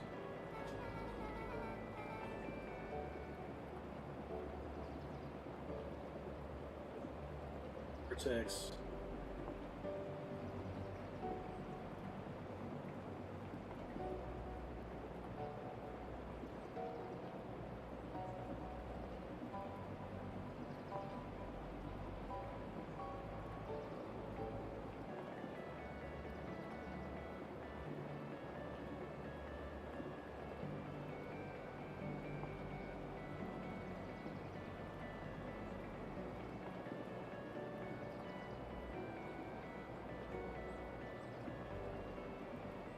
It's taken care of.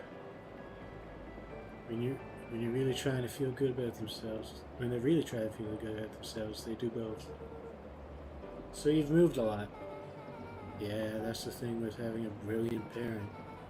It's always a better job somewhere else. These flowers would last longer if you put them in some water. That's the sort of thing I would do if I cared. But you cared enough to keep them is all. Luca, can I ask you something? Of course. Didn't that hurt? She's a cat. Nah, she's fine with it. I'll be honest. That hurt more than I expected. At least you look cool doing it. Yeah, it's a nice superhero landing. Beck took a moment to watch the rivulets of water running down the window. You ever feel alone? Like, even when people are around? Well, Rollo can be pretty absent-minded sometimes. I'm serious. Does it ever feel like your family doesn't care what you want? It didn't used to feel that way.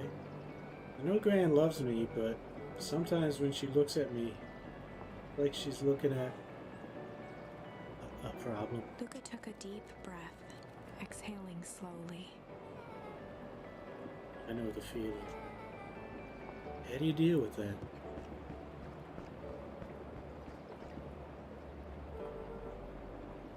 I guess I haven't yet. But one thing my dad told me when I was little: don't hold a grudge, especially against yourself. If you try to hold it all in, you're gonna pop.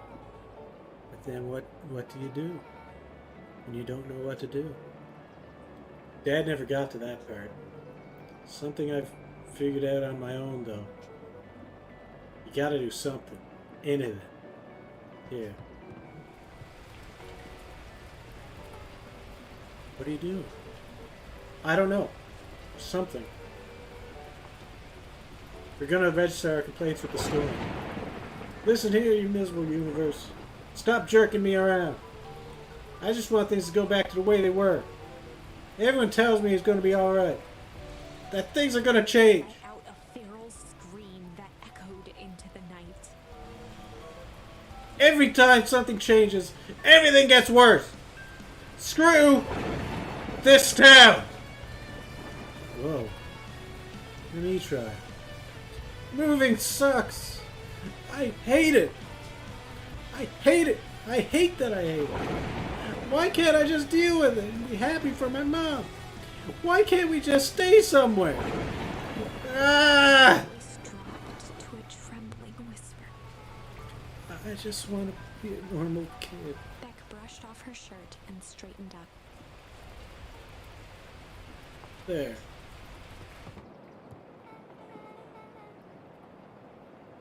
Wow, I actually feel a little As better. abruptly as it began, the storm abated. Thanks. I needed that. Me too. I should head out before the rain starts up again. Sure, I'll walk you out. See you and Rollo at the festival? Sounds good. Luca, don't let the universe jerk you Beck around. gave Luca a light thump on the arm before heading in. Chapter 5. What the hell? How was I up to chapter 7 earlier? Did we skip a chapter? 7 was the basement where we got murdered. 6 must have been going to the basement, I guess. 5 would have been going to the tree. I don't even know. Friendly feud. The air was heavy with the hard rain's residue, the smell of wet things. Despite his dreary surroundings, Luca felt at peace. He'd never shared those details about his dad with anyone, not even Rollo. Wait, what details? Exactly. But it's not like this changed anything. Rollo was still his best friend. Adding Beck to the group would help balance things out. Everything's better in threes.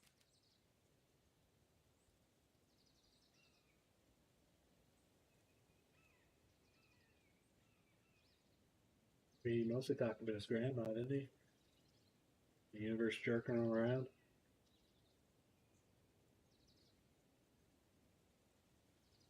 I don't know. This is what Luca told himself as he headed to the treehouse.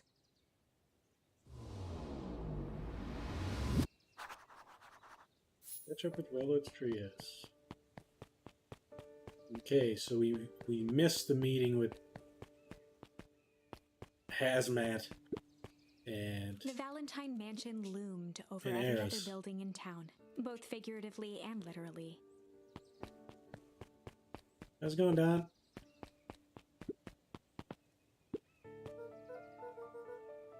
Hey, Don, tracking that lead? You bet.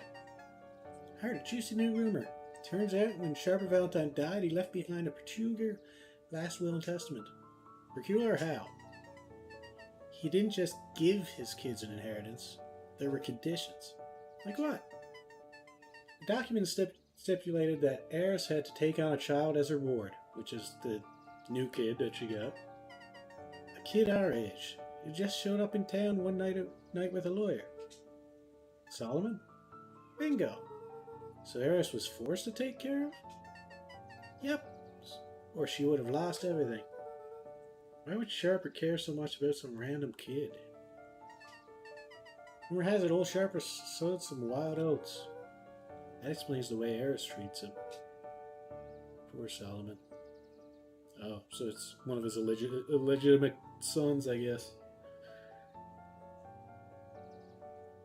But Solomon doesn't really want to have anything to do with her. He says she's after him too much. I need to find all this out. The good reporter never reveals her source, Luca. Donna's my favorite so far. She's just there hanging out, doing her report. Bioluminescent mushrooms over here, apparently. It's pretty cool.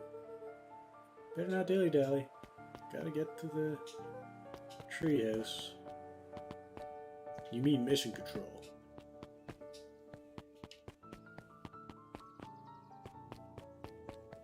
Upgrades, library. Mechanic store that's shut down for years, or a year, whatever. Stop all the dilly-dallying. I know, I gotta stop dilly-dallying. How's it going, Dawson? He met his old friend's eyes, and was greeted with nothing but ice-cold anger.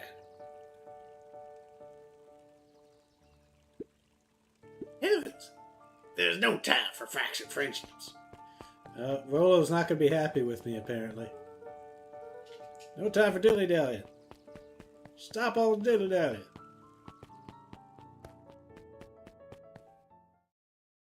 Yeah, Rollo's not too impressed that I fucked off. Not judged by what she's saying, anyway.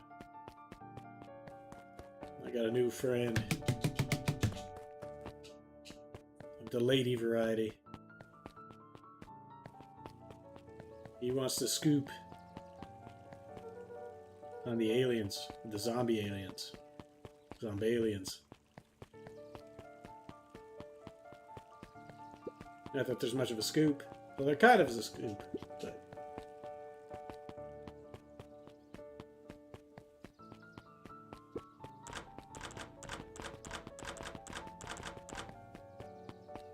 Okay.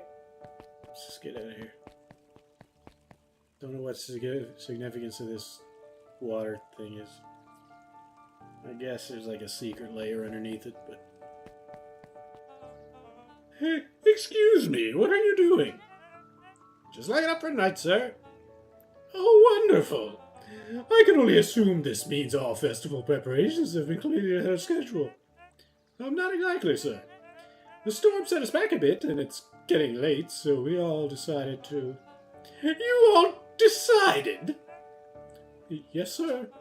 I was unaware that your job involved deciding things. We are all here at Perennial Harvest because we believe in creating a better future, yes? Yes, sir, very much so. Do you want to be the one to tell this town that we failed them? No. That we gave up because there was a little rainstorm and you all got sleepy? Of course not, sir. Good, then it's decided. Yes, sir, we'll work till the task is done. See that you do. Our harvest awaits. Hyena Fuck is a real villain. Or at least he seems the most villainous of any of the characters. Everyone else, they seem like they might be bad, but they're probably working for the good of everyone involved. We'll see. See if I got any more bait. I think I do at this point. Pungent. Luca wrapped a twig of thyme around the hook. Some fish have refined taste.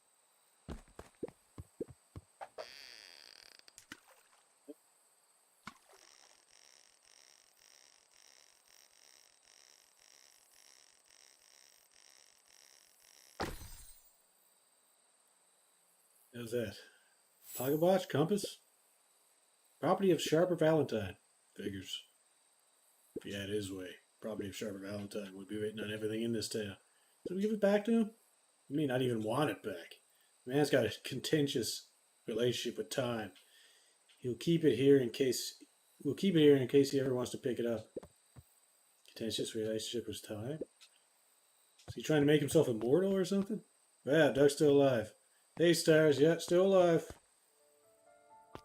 For now, still alive.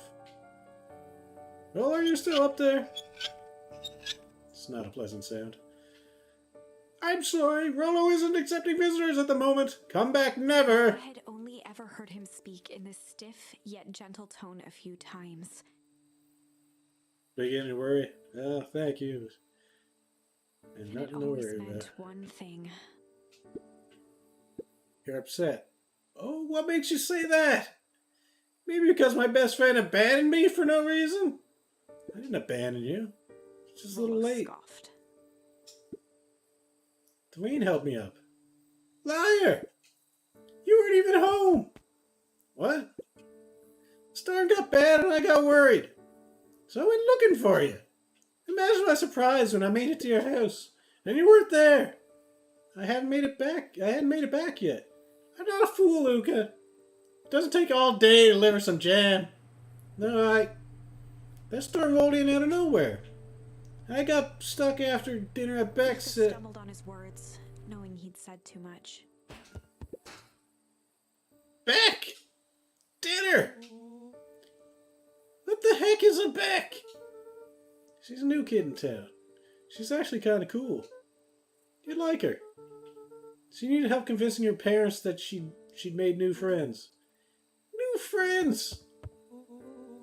I spent all day waiting for you. And you're off making new friends. It's not like that, Rollo. You know, while I was waiting, I made some upgrades to Mission Control. It was gonna be a surprise. But you took so long. The storm knocked it all down. Just like you knocked down our friendship. What does that even mean? Became instinctively angry in response. Both boys were now shouting across the distance. It means you're a bad friend. You don't care about me. Of course I care, you ass. I knew I'd get in trouble waiting so late for you. But I kept my word. Because that's what friends do. Oh wow, what an old sacrifice you made. Easy for you to say. Your grand doesn't even care. You can stay out as long as you want. And you wouldn't even get in trouble. Seriously? You're acting like I chose this? If that's what you think, then maybe you're the bad friend. Changed to a calm, yet more intense anger. Maybe Pa was right. Storm brings more than water. This one brought out the real Luca. Stop quoting your Pa's nonsense like it means anything. Yeah, well, at least my Pa's still around. Words hung in the cold night air. Jesus. It's fucked up, Rolo's Rolo. dropped, knowing he'd crossed a line. But it was too late. Luca, That's low. It's definitely low. Good night, Rolo. Dang it.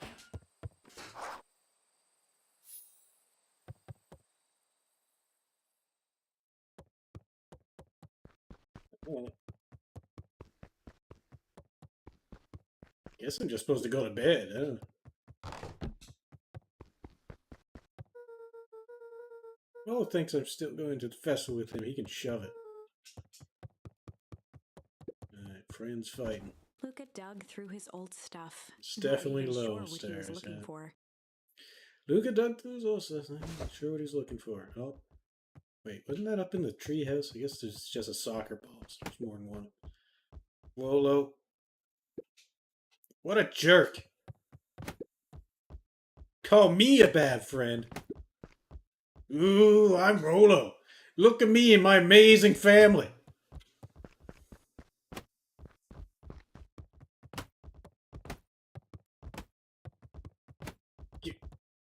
Kick the shit out of that soccer ball. Get it.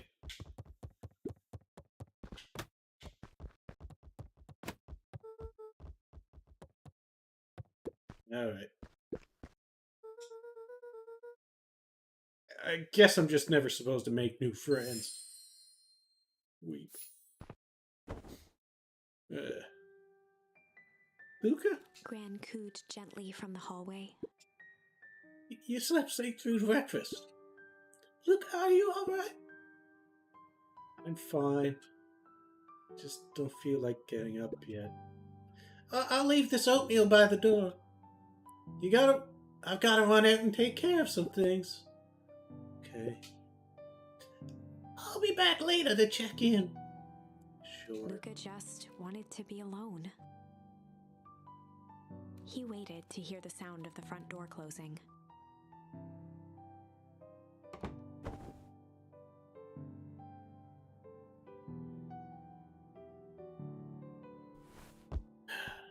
Alright.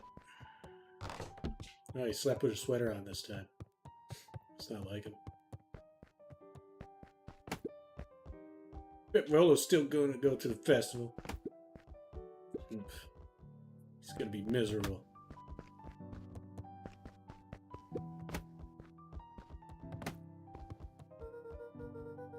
Rolo thinks I'm going to the festival, he can shove it. I guess I just got to go back to bed. Or sit down or something. This seems to be my only option other than kicking around a soccer ball. Luca dozed off again. It's just a bad ending. Depression ending. Luca, I see you didn't eat your oatmeal. Wasn't hungry. Just in case you get hungry. I'll leave a sandwich here too. Man, Grandma's actually seeming nice now, and she's kind of... They're making her seem sinister before. Thanks. Rolo came by. What did he say? He wanted to talk to you. What did you say? I told him you weren't feeling well. Good. So your plan is to just sit in your room all day? Pretty much. Well, I need to pop away again for a minute. If you decide to end your pity party and go outside, I think it'd do you some good. Noted. Lucas still couldn't bring himself to go out. Besides, if he ran into Rolo, he'd have to actually confront the situation. Alright.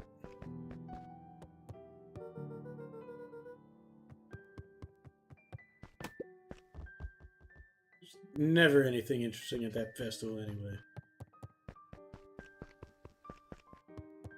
Apparently gotta kick the soccer ball into that book. I would not have thought to do that unless they told me that, so that's good that they put that there.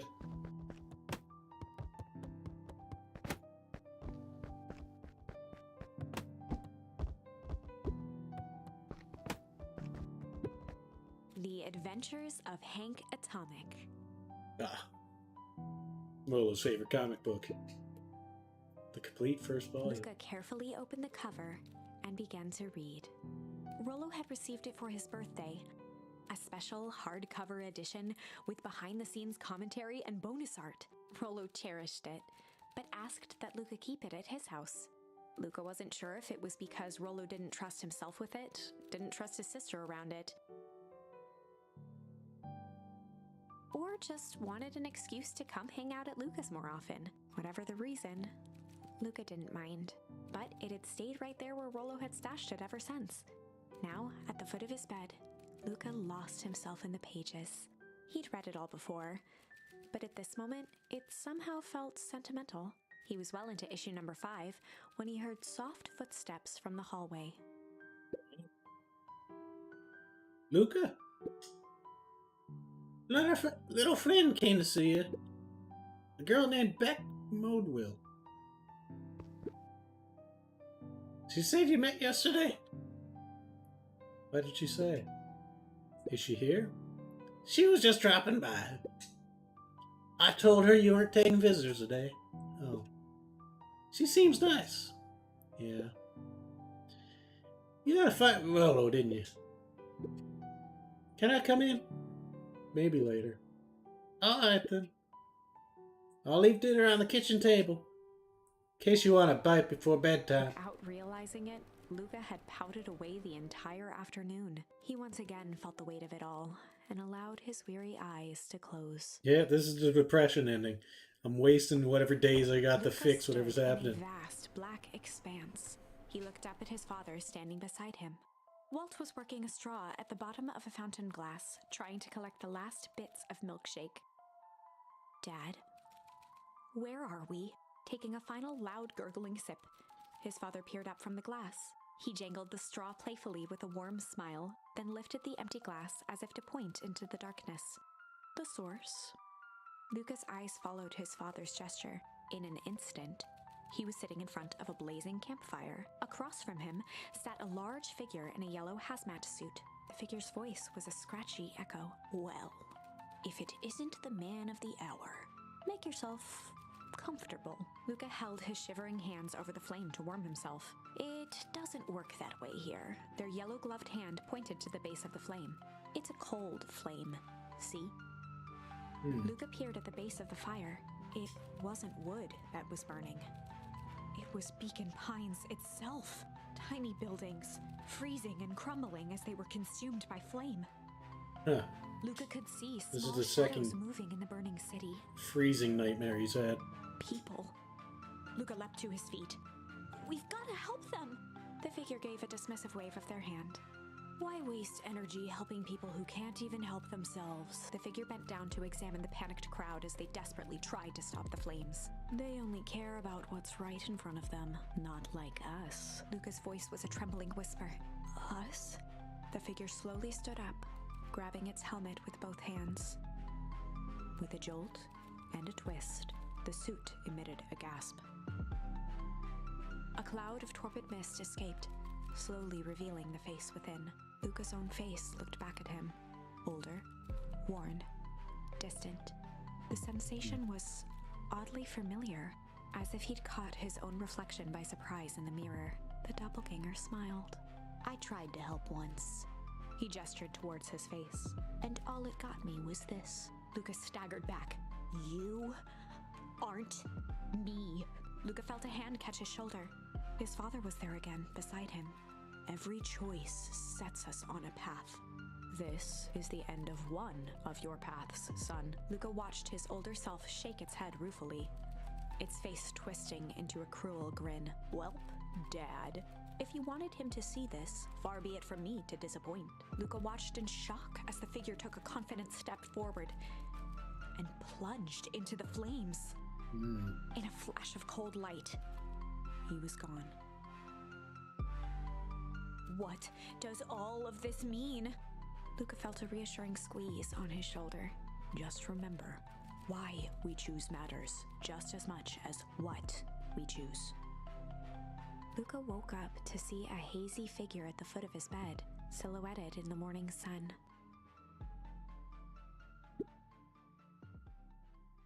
Mom? No, dear. It's only Gran. Luca rubbed his eyes. The kind, concerned face of his gran came into focus. How are you feeling? Fine. Anything you want to talk about? I don't feel like talking. That's just as well. How about you sit there and listen a bit? Whatever you and Rollo thought about doesn't matter. But Gran silenced Luca with a gentle pat on the leg. Fights between friends happen. What was said doesn't matter. The important thing is that it's not the last thing you ever say to each other. He said stuff about Dad. Well, do you think he meant it? No. He was just mad. And did you mean any of the things you said to him? No. Good. One must appreciate friends in their best moments and accept them in their worst. Accept.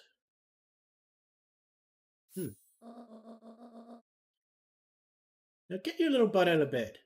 The festival's today. You don't want to miss that, do you? I guess not. Seems like a good opportunity to make amends with Rollo, doesn't it? Luca gave a reluctant nod. So buy him a corn dog and apologize. But he's the one that... What did I just say? Buy him a corn dog. That's a good boy. Everything's better with corn dogs. I don't think I've ever had a corn dog. I need to get going now. Got some last-minute festival business to take care of. I'll come find you at the fountain a little after lunch. All right. I love you, Luca. Love you too. Luca took a deep breath. Okay. Chapter 6. That light is flickering on the right again. It's not always, I don't think. Through thick and thin. Despite Luca's bitterness, Gran was right. He needed to hash things out with Rollo. A big fight changes the nature of a friendship. Whether, in the end, it is for the better or for the worse, all comes down to understanding. If one is not careful, the same familiarity that builds the strongest of bonds can become the wrecking ball that shatters them.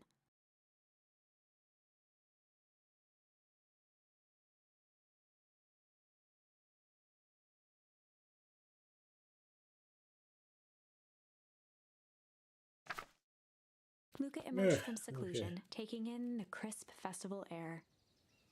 But the events of the day weren't on his mind. He had to find Rollo. Alright. Let's visit Dad first.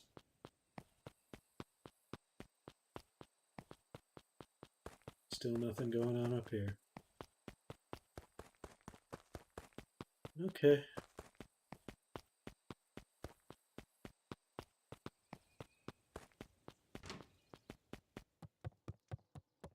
Look around. I'm still waiting to have this door open. But I guess it's not happening yet. It's probably going to be a hazmat suit in there or something.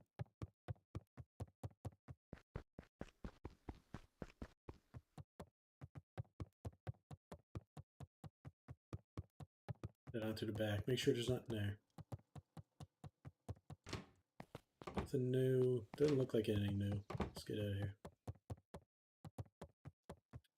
Rollo, well, it's a festival, so he's probably in town, but he could still be at the treehouse.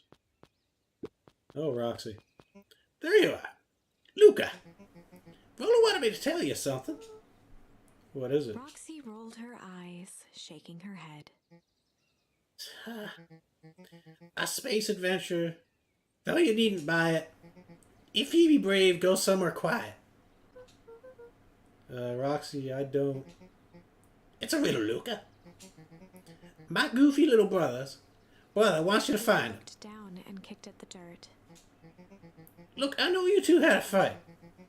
Your little thing more annoying than my little brother is my little brother without his best friend. So I'm doing him this one favor. Now, I need one favor from you. Whatever it is that went down between you two, squash it. Roxy's alright. Space adventure, though you needn't buy it. If you be brave, go somewhere quiet. Snow Shade is the library. You don't need to buy things there. You just rent them out. And that's the one place they had comic books in this game. So it's a pretty easy riddle. Oh, drinks. How goes the beetle hunt? Pretty rotten. Haven't seen so much as an exuvee. It's not just the beetles. This morning I couldn't find any critters at all. It's like everything that buzzes or skitters just packed up and left. I'm sure they're out there somewhere. Maybe all the commotion of the festival just spooked them. Yeah, maybe that's it. Old Pickler's Pond. Welcome to our festival. Don't forget to come back later for Mr. Care's speech and the Perennial Harvest Festival sign reel. You don't want to miss it. Ooh, the sign. That's what the kids messed it up. They're pranking them. Did you hear? After Mr. Care gives his big speech, they're going to have the first annual biggest catch competition. As long as a boot qualifies as a catch, I'm a shoo-in. Ha ha. Good joke. Good luck. Good luck. Let's see if I got any more bait. I don't think I do. Unless accept is a bait. No. Gently, but first. I mean, it could have been. You never really know.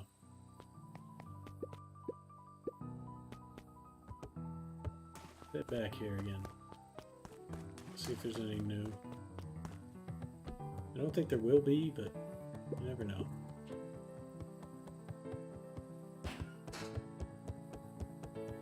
Nope.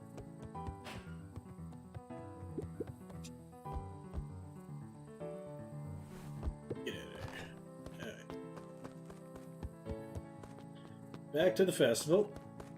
Continue talking to everyone. And their clipboard down there. Let's name these characters. They're all carrying clipboards. Kind of like zombies. Unique New York! Unique New York! Huh? Oh, don't mind me! Just warming up for my big ceremony speech. Pointed to his grinning mouth. Gotta limber up the old cab box. You nervous? Oh, heavens no! We'll break a leg. Give me the gift! What? Of the what? Okay. I don't know who Perennial Harvest thinks they're impressing with this ridiculous festival. Totally. The town's still falling apart. The weather's still cruddy, and this season's harvest looks like it's gonna be worse than last year's. You said it. No amount of corporate pattern is gonna change any of that. Exactly. But lemonade at the drink stand over there does look pretty tasty. Fitz, I'm still gonna be mad at them. I'd just rather be mad while sipping some delicious lemonade is all. I'm gonna look at that picture again.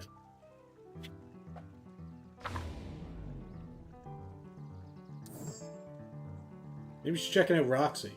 It's possible, but to me it looks like she's looking past Roxy.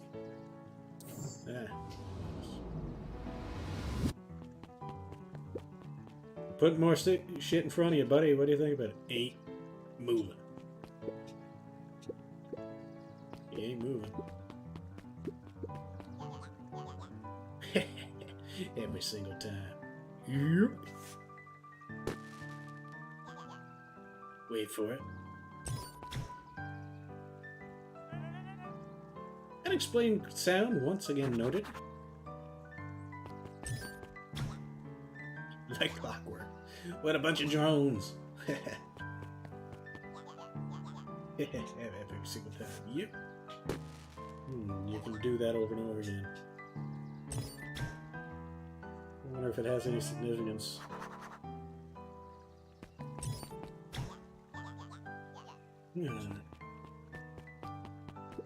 Jeff was staring into the distance with a wistful look.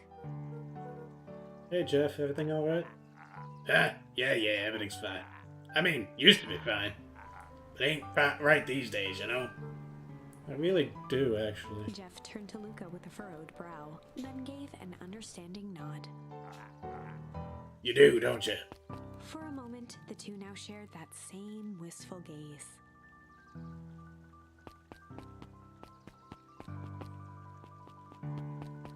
like it used to be. Alright. Let's continue exploring. A most welcoming of welcomes. Would you like to share your thoughts? We always strive to improve. Nope.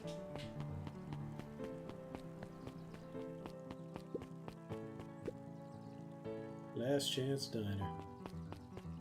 Let's head over there, see what Donna's saying. Got a question for you. What do you think of this whole festival's for? Well, I figure Perennial Harvest is trying to win over the town. Like a bride, but with balloons. Cynical. I think where your head's at. But what I assumed at first too, that's what I assumed at first too, until I eavesdropped on a couple of gossipy clipboards. I never told you that this whole thing is really a special shindig for a super secret guest of honor. Special guest? Who? I haven't dug that deep yet, but whoever it is PH thinks they're a big deal. Perennial Harvest. Last Chance Diner. Can't go in there now. There's very specific times you can go into that diner. Makes it a little awkward to do the little mini game with the people taking people's orders. Hey, Piper, you're actually taking breaks from studying.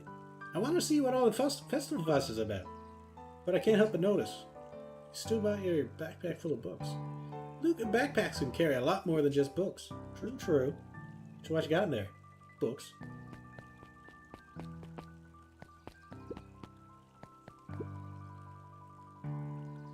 This is the first time I've seen this many smiling faces since the foul harvest. I had my doubts about Perennial Harvest, but I must admit, they do put on a nice party.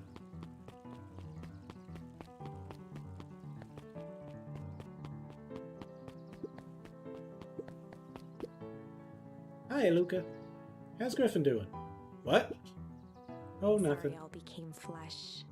The hell's Griffin? Just pretend I didn't say anything. Who the hell is Griffin? What? How's Griffin doing? You're name-dropping characters I don't even know who they are. Excuse me? Is Griffin a nickname that you got for someone? I don't understand.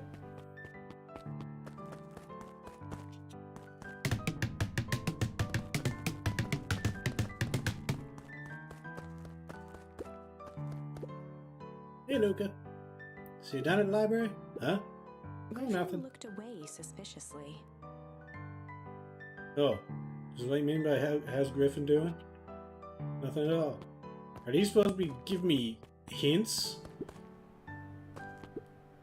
As if I need them? Luca, did you know?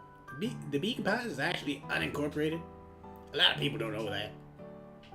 Wow, yeah, I didn't know. What's that mean? It means most public works are handled internally. We do all the pipelines, the water treatment, building regulations. That's great. Census taking, emergency services.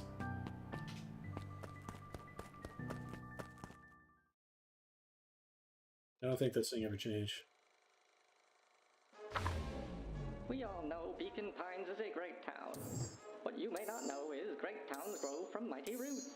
And that is why you cannot tell the story of Beacon Pines without telling the story of one Sharper Valentine. Young Sharper's keen intellect and strong moral fiber led to a grand vision. A vision of a community dedicated to a better tomorrow. In his own words, Apparently accepts isn't able to be used anywhere else yet. Okay. Fair enough. How's Griffin doing?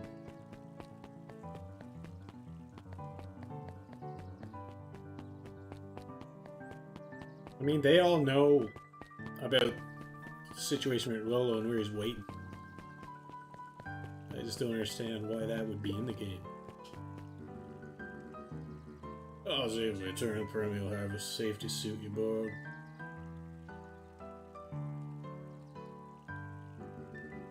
I don't think anyone noticed. Good.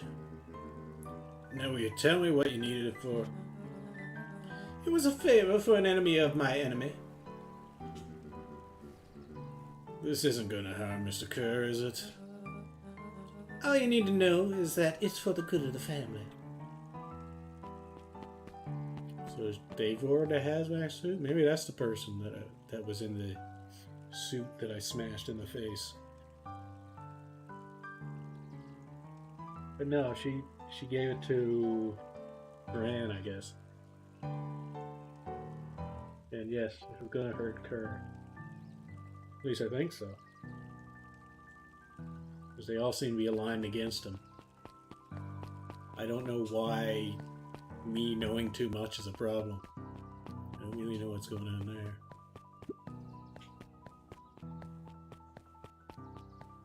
I'm gonna finish exploring before I look at that.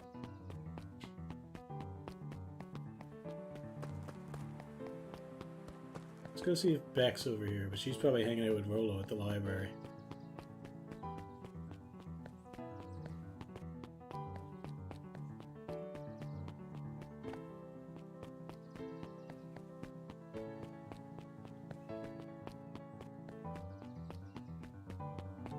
If the sludge is creeping any farther, it should be at this point.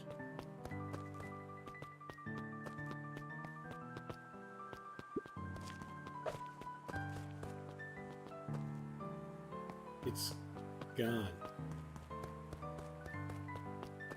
So wait, that only spread for that one cutscene? Or that one story choice? Weird. I still don't know which is the real story in this game. Because there's going to be one straight shot that leads me to the end, but I need to play all the other ones to get the charms to do the other ones. The library, somewhere quiet. Yeah.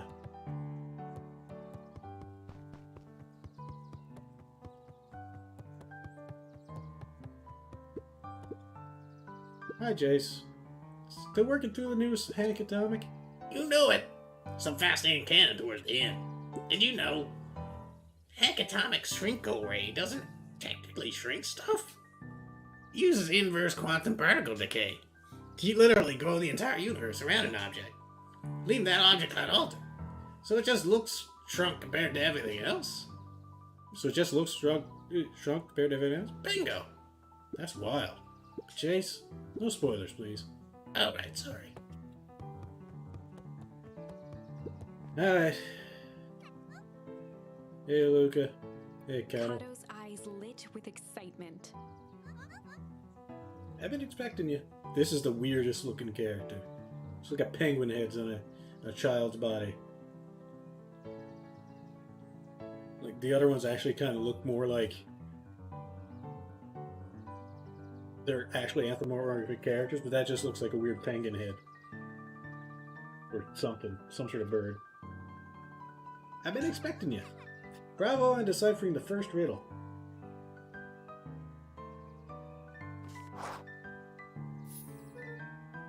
The first. Oh, you didn't think that was all, did you? I did. Well, it goes all out, doesn't Kato it? straightened up and cleared his throat as if preparing to sing. Ahem. On planet Farpool, you may take issue. When the fifth king dies, you'll need a tissue. Kato stared at Luca eagerly. Get it? Want me to tell you? No. It's okay, let me figure it out. Alright, when you find it, bring it here to be verified. If you decide you want a hint, the offer still stands. Planet Farpool, you may take issue with the 50 challenge, you need a tissue.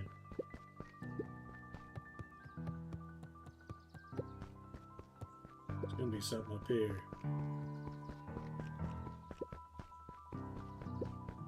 Luca grabbed the Modern Science of Atomic Radiation from the shelf. You haven't got the book. You can either bring it here to me or just grab a different one. Luca grabbed Natural Photography, Volume 5, from the shelf. Luca grabbed The Adventures of Hank Atomic, issue number 4, from the shelf. Luca grabbed The Adventures of Hank Atomic, issue number 5, from the shelf.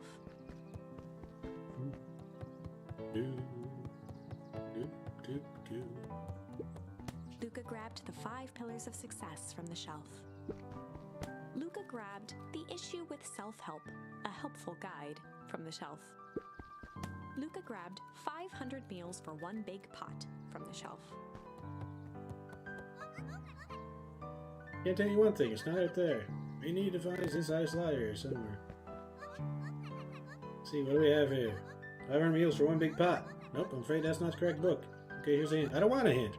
We're really emphasizing important. No shit! Laugh over, you may take issue. Of course! When the Food King dies, you'll need a tissue. I know! You jackass. I just wanted to see what would happen. Luca grabbed The Adventures of Hank Atomic. There, take your damn book. Kyle I found removed it. his book from the desk and replaced it with Luca's, turning on the lamp. As he slid the book under the purple light, 2 words glowed. The Adventures of Hank Atomic, Issue 5. The hell is this escape room Luca bullshit? clicked his tongue with recognition. Low cipher pen. He used to write secret messages everywhere with that.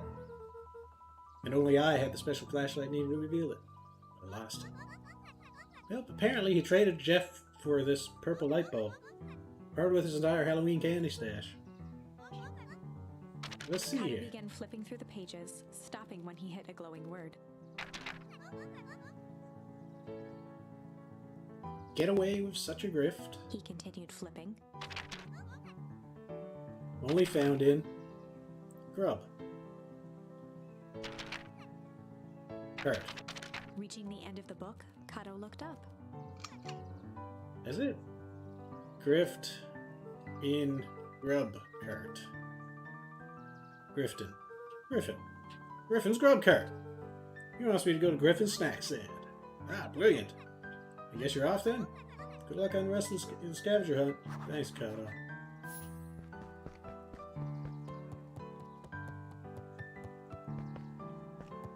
Alrighty. Let's get moving.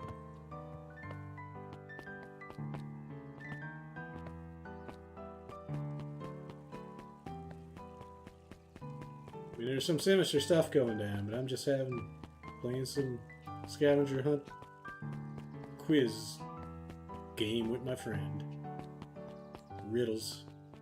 He's trying to make up to me. Make it up. Saying that about my dad. How's it going, Griffin? Hey, Griffin. Did Rolo Before come? Luca could finish his sentence, Griffin handed him a corn dog. Oh, that's it? Bought and paid for, enjoy. I thought there was supposed to be a riddle or Shrugged, something. taking a sizable bite out of the corn dog. What's in the corn dog? Yuck. It's cold. Oh yeah, it's been sitting there a while. Rolo wanted me to be sure to give you that one specifically, but that's Luca just... tongued at his cheeks, feeling something rough between his teeth. He reached into his mouth and pulled out a slip of paper. Ugh. He Come shook off on. bits of corn dog to read the slip. Ugh. I pick up when you need some pep. Near the fountain up the Luca step. finished off the remainder of the corn dog. This is getting to be a whole thing.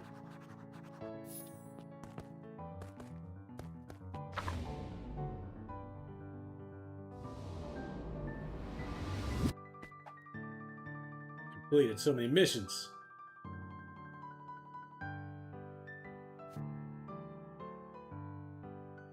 Did I use all these yet? Except I haven't used Weep, I haven't used. Incendiary, I definitely didn't use. Lavish, I haven't used. Break, I used once.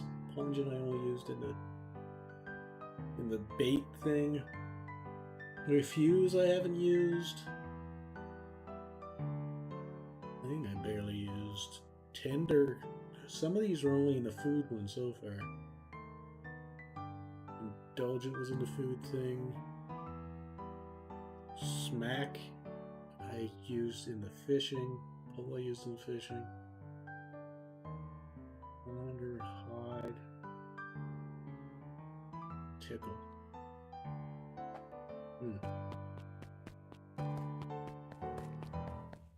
Yeah, some of them I haven't used. Up we go. Alright. What is it? There you are, Luca. There's no way I'm actually doing this. It's way below my pay grade. Come on, you big stiff. Let the kid have some fun. Fine. But Volo owes me one. Waved his hands around sarcastically as he began. It takes flight, but it has no wings. Your final task of friendship rings. See, that wasn't so hard. Hard! Look at those biceps.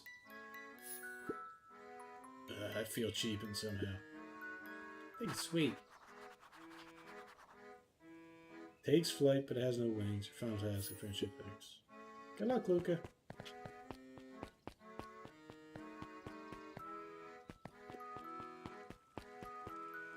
Balloons! Hey. Hey. Did you find the comic book? Yep. And you got the corn dog? Yeah. Well then, I know it doesn't make up for what I said. But here, you've earned Volo this. sheepishly handed Luca the balloons.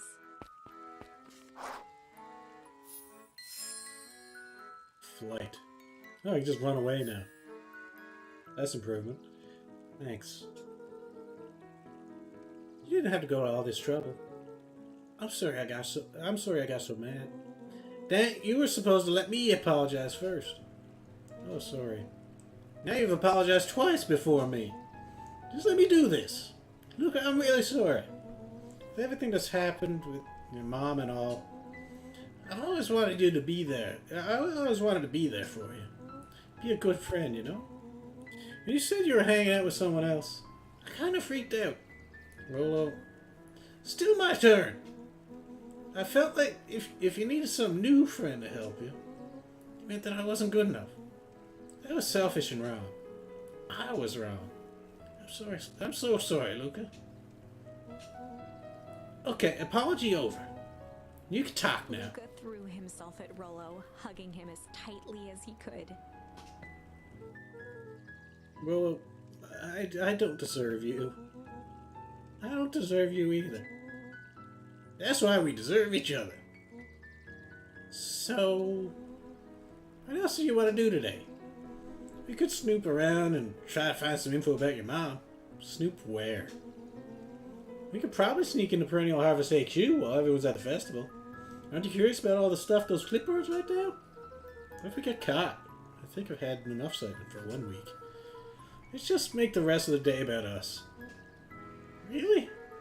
Yeah, the rest of the world can wait for one more day. I don't think it can.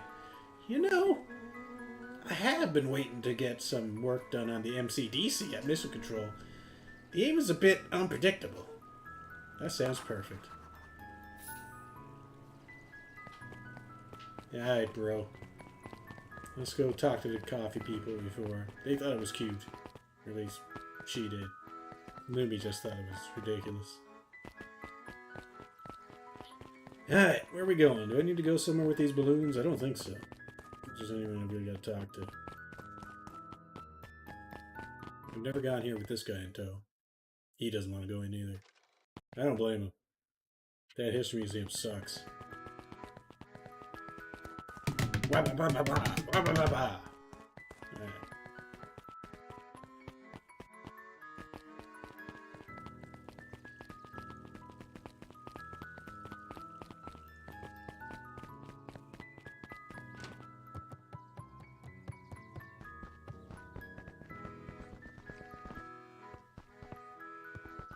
Okay. No one else seems to talk to me. It seems like I could pretty much go straight on where I gotta go now. I don't think anything else has changed.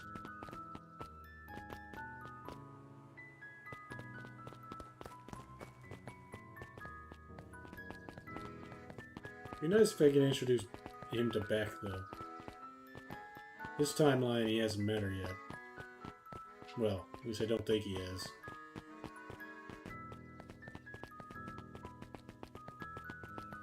He might have while I was sequestered in the room all day.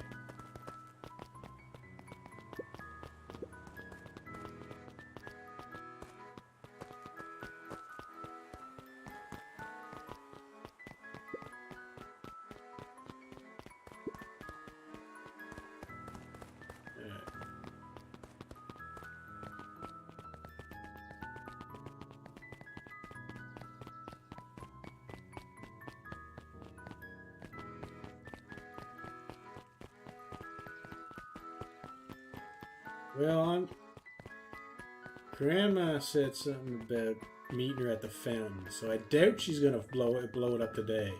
Unless she wanted me to die. But I don't think that's the case.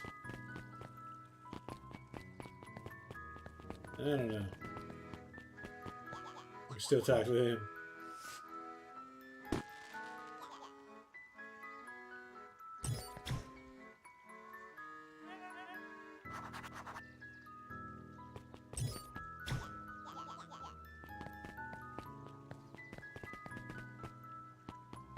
Okay. Roxy got nothing to say to me or her brother. Care's just getting ready for his speech, like a jackass. That doesn't really make him a jackass, he just is a jackass.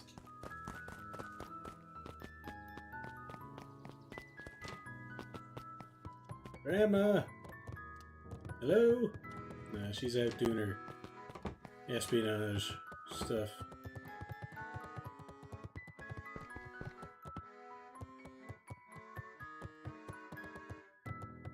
No idea what the hell she's at. Secret science stuff.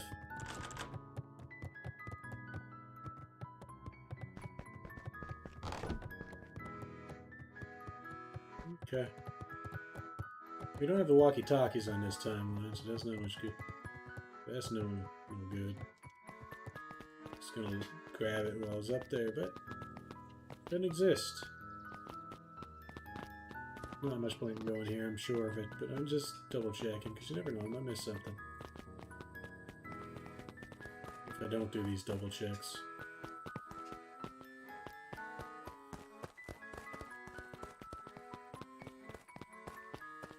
Really, I don't sneeze anymore. That's good. My allergies must have passed somehow.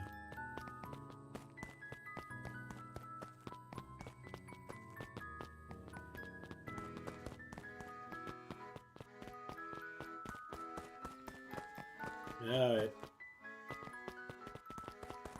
I'm gonna go try to fish one more time, even though I don't think it'll do anything. But I do have another one or two now. Nope, Gently nothing new.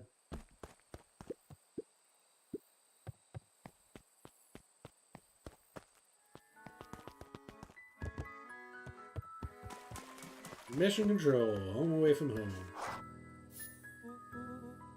Oh, I almost forgot. I ran into your gran this morning. She asked me to give you this. Handed Luca an unopened letter. I'll wait for you inside if you want to read it now. A letter? Luca, This is going to be important. some things are going to happen that might be difficult for you to understand. If I am honest, I hardly understand them myself.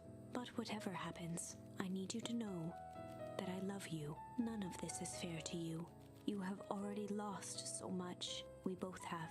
I wish there was a simpler way forward. But if there is, I haven't thought of it. God knows I've tried.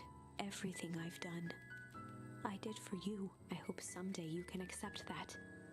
There's going to be an explosion now. Love, Gran. I love you too, Luca Gran. folded the paper into his pocket and headed up the ladder. Chilling. What's up with that letter? Anything you want to talk about? Maybe later. Sure, whenever you want. You know, you really didn't have to go all that trouble just to apologize. I know, but we've been looking forward to the festival for weeks. After I ruined everything with my big mouth. This way, the best way to make sure you still had a good time without me. This was the best way. Luca Well, was at a loss for words. Luca was But at that was loss. fine. Words aren't always necessary. Festival seemed nice. Was it nice? You can still go. Nah, this is fine. Well, there's always next year. This was untrue. There's not going to be a next year. A distant rumble shook the treehouse. Huh? What was that? Just the apocalypse, don't worry about it. Oh man, we missed the fireworks? Fireworks. Nope. It was something the boys couldn't possibly comprehend. Possibly future me setting the fucking town on fire. Something as old and cruel as time itself.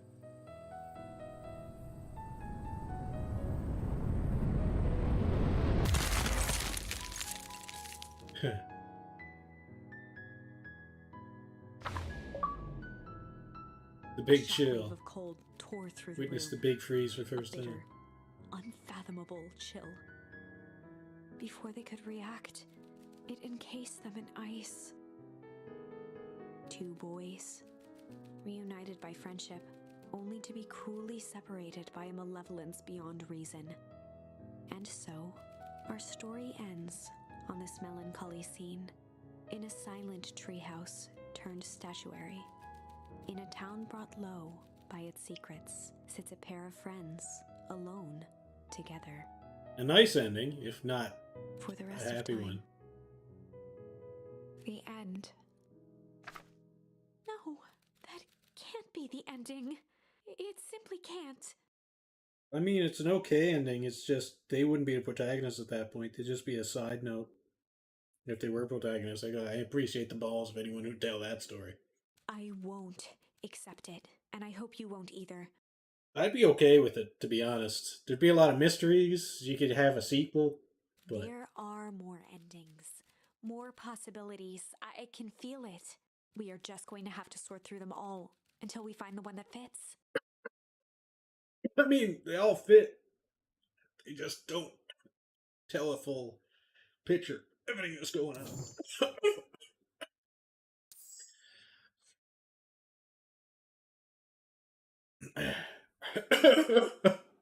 Good cop, hard cop. I don't know if I like to.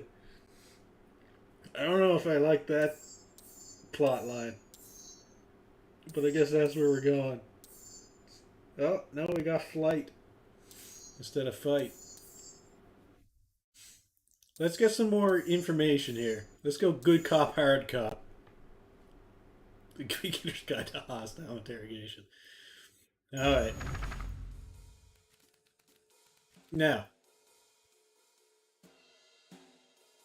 I went over to Beck's,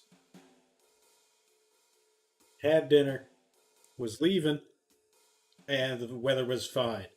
We met Grandma in a hazmat suit, who was meeting with Eris Valentine. And then the three of us went back to the house, found a secret underground basement.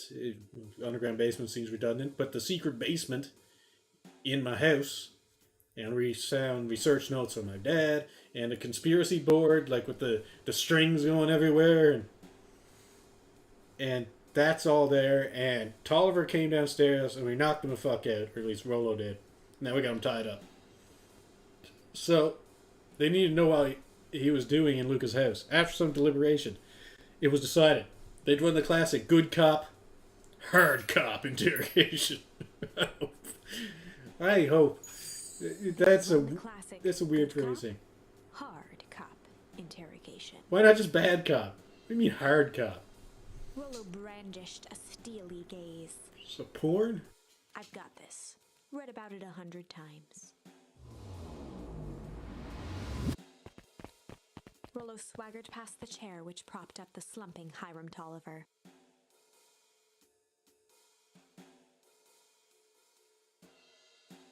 Without even looking at his captive, he began with a long, blustery drawl.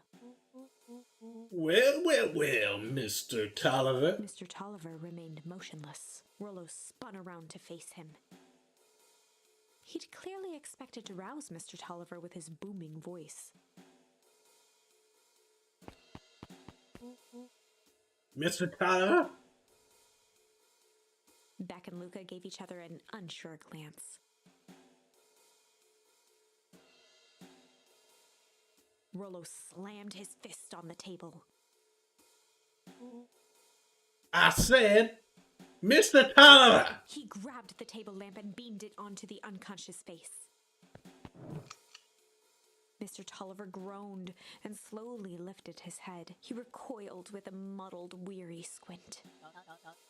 What in the His world? chair wobbled as he attempted to straighten up. They might be trying to prevent the cold blast thing. It's probably what's happening. But they fail, so we gotta help them. Somehow.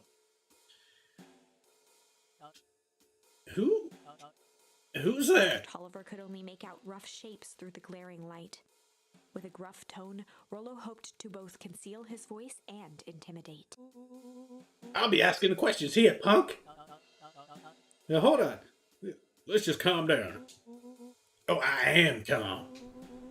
Calm as a carrot in dirt. As for you, looks like you're sweating. The doubtful expression on Beck and Lucas' faces transformed into awe. We could do this my way, or... Well, let's just say I've never needed another Rollo, way. hitting his stride, was now channeling every detective trope his memory could recall. He slammed the table again. Now dance! I don't even... Tolliver's voice became desperate. He was nearly in tears. You tie me down. How on earth could I dance? Dance with your mouth, punk. Spill the beans. What are you doing poking around this house? I'm here to help Juniper. To make sure everything's ready.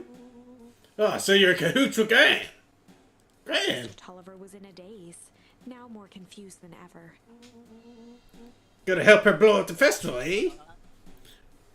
Blow up the festival? Good lord! His head, feeling more and more dizzy. No, you got it all wrong.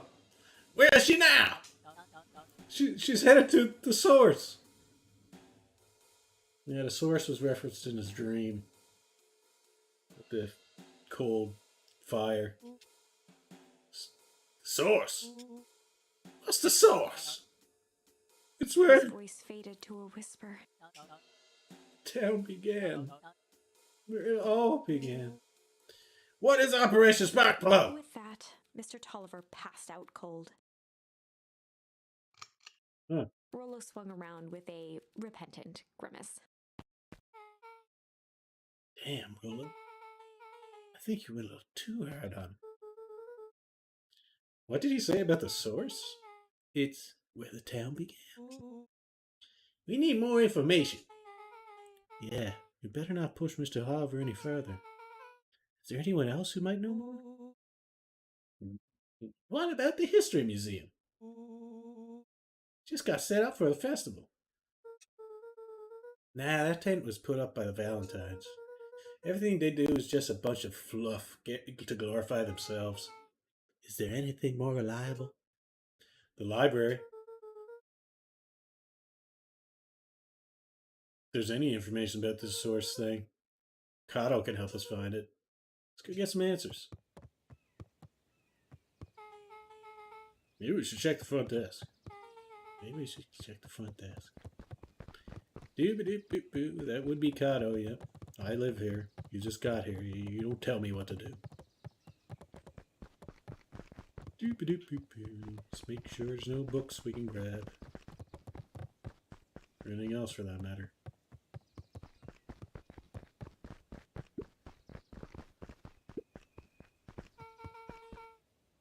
This is a dang nice library. Thanks. We work hard on it. Aren't you a little too adorable to be a librarian? Adorable? Don't tell me there's an adorable cop. Oh, Kato hung out here so much, eventually they gave him a set of keys. I just keep an eye on the place for Miss Novak sometimes. They got you working for free? It's quiet and I guess I have access to all the books I can read. What more could a person want? Fair enough. What can I do for y'all? We need a favor. I already told you, Rollo. I can't put you any higher on the waits list for the next Hank Atomic. And if you're here with more candy, I'll have you know I can't be bought. Call it a personal code of conscience. Actually, we're looking to do some research. Now you're speaking my language. What are you looking for? That's the thing. We sort of don't know. What do you got on the history of the town?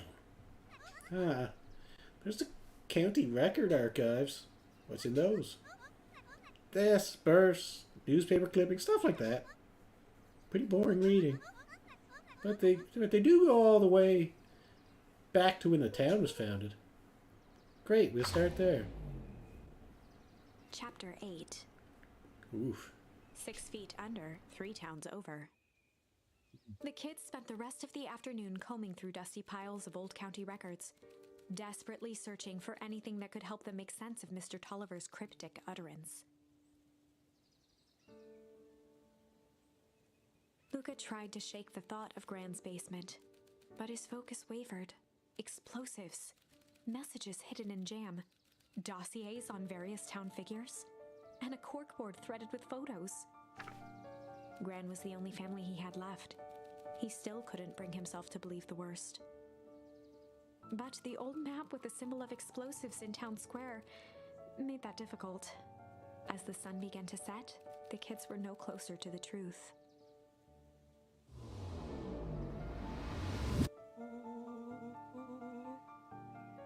If I have to read any more records, my eyeballs are gonna pop.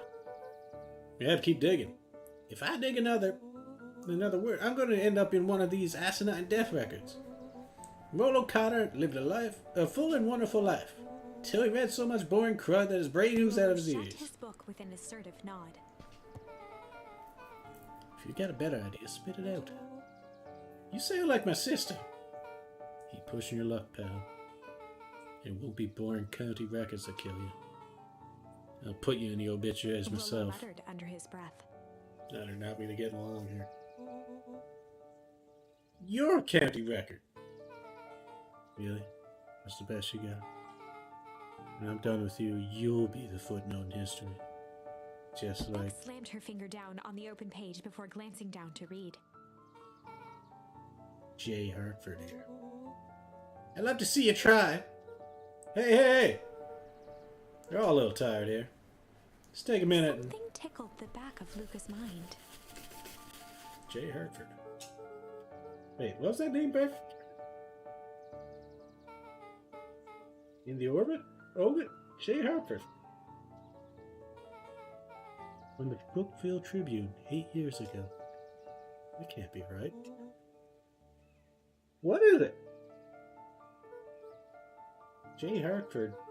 That's my grand's name. Juniper Hartford.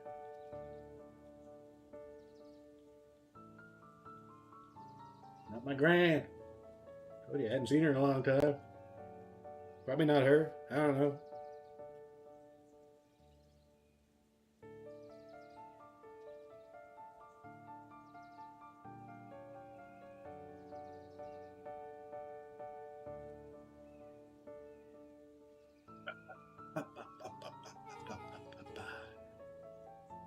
Maybe there were two Jan Hartfords. Mrs. Hartford is survived by her young daughter, E. Hartford. Her mom's name is Eleanor. Okay, this is getting creepy. If your gran is 6 feet under, 3 towns over, then who am I living The with? question hung in the air. Maybe your mom from the future? Probably. Kind of makes sense if there is future versions of ourselves, like in the dream.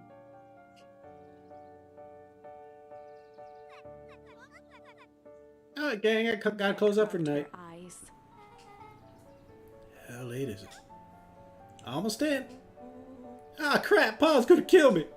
I gotta go. Yeah, my parents will be worried sick. Okay, let's meet up early as we can at the festival tomorrow. What are you gonna do about the unconscious man in the basement? I'll think of something. Luca's heart was pounding as he approached the house. Hey, Granny found him by If he now. was lucky, Gran, or whoever it was, hadn't gotten back yet. And of course, there was Mr. Tolliver tied up and unconscious in the basement. He's not unconscious at this point. You've been there for hours. If he's unconscious, if he's still unconscious, he's dead. Dealing with him would be the first order of business. Luca shook out his arms to calm his nerves before entering. Uh-oh. He held perfectly still, tempering his breath, and listened closely. She was asleep. His only hope was that she hadn't found Mr. Tolliver before dozing off. Check on him in the basement. I should check the basement for Mr. Tolliver. Let's go upstairs first. There's no rush. Tolliver's not going here.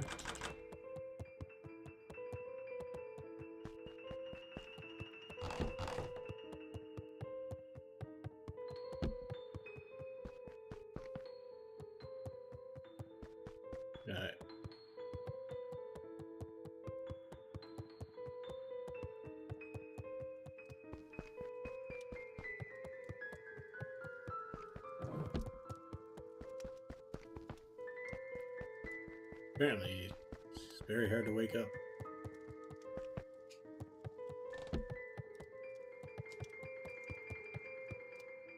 If she didn't notice that, I don't know what's wrong with her. She probably needs some glasses or something. We must have sealed off the passages when we left, didn't we? The only thing that would make sense.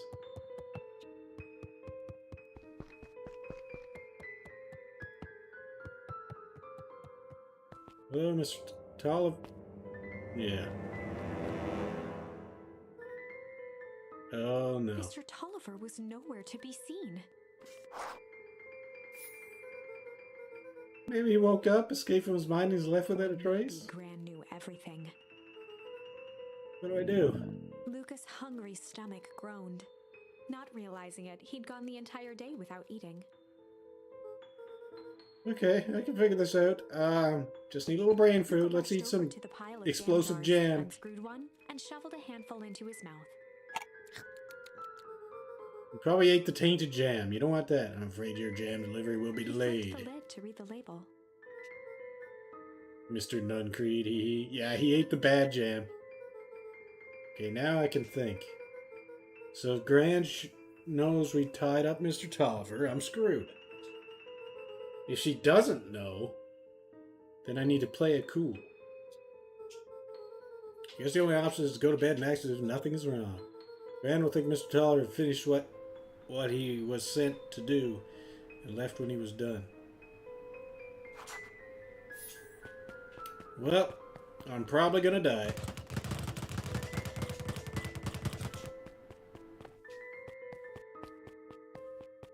Joy.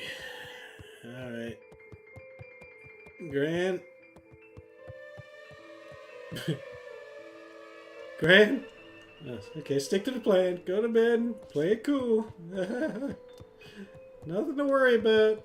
As Luca climbed the final stair, the emotion of the day dragged heavily on him. With each consecutive step, his legs weakened. Tainted His stride jam. began to falter. He tried to grab for the railing to steady himself. Something was wrong. Come on, legs. Just a few more steps. Huh. Luca groaned and tried to move. His limbs might as well have been bolted to the ground. Through numb lips, he mumbled just before falling asleep. The germ. Oh, I slept somewhere anyway. Uh-oh. There's a creaky floor again. Sweet boy, what did you get yourself into?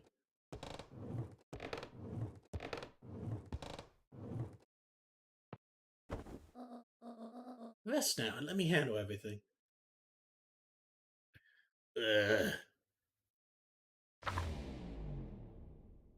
Chapter 9. Chapter 9. A speech to end all speeches. Oh god. We get to see Kair's speech this time. Luca awoke to find himself face down in bed. He moaned into his pillow.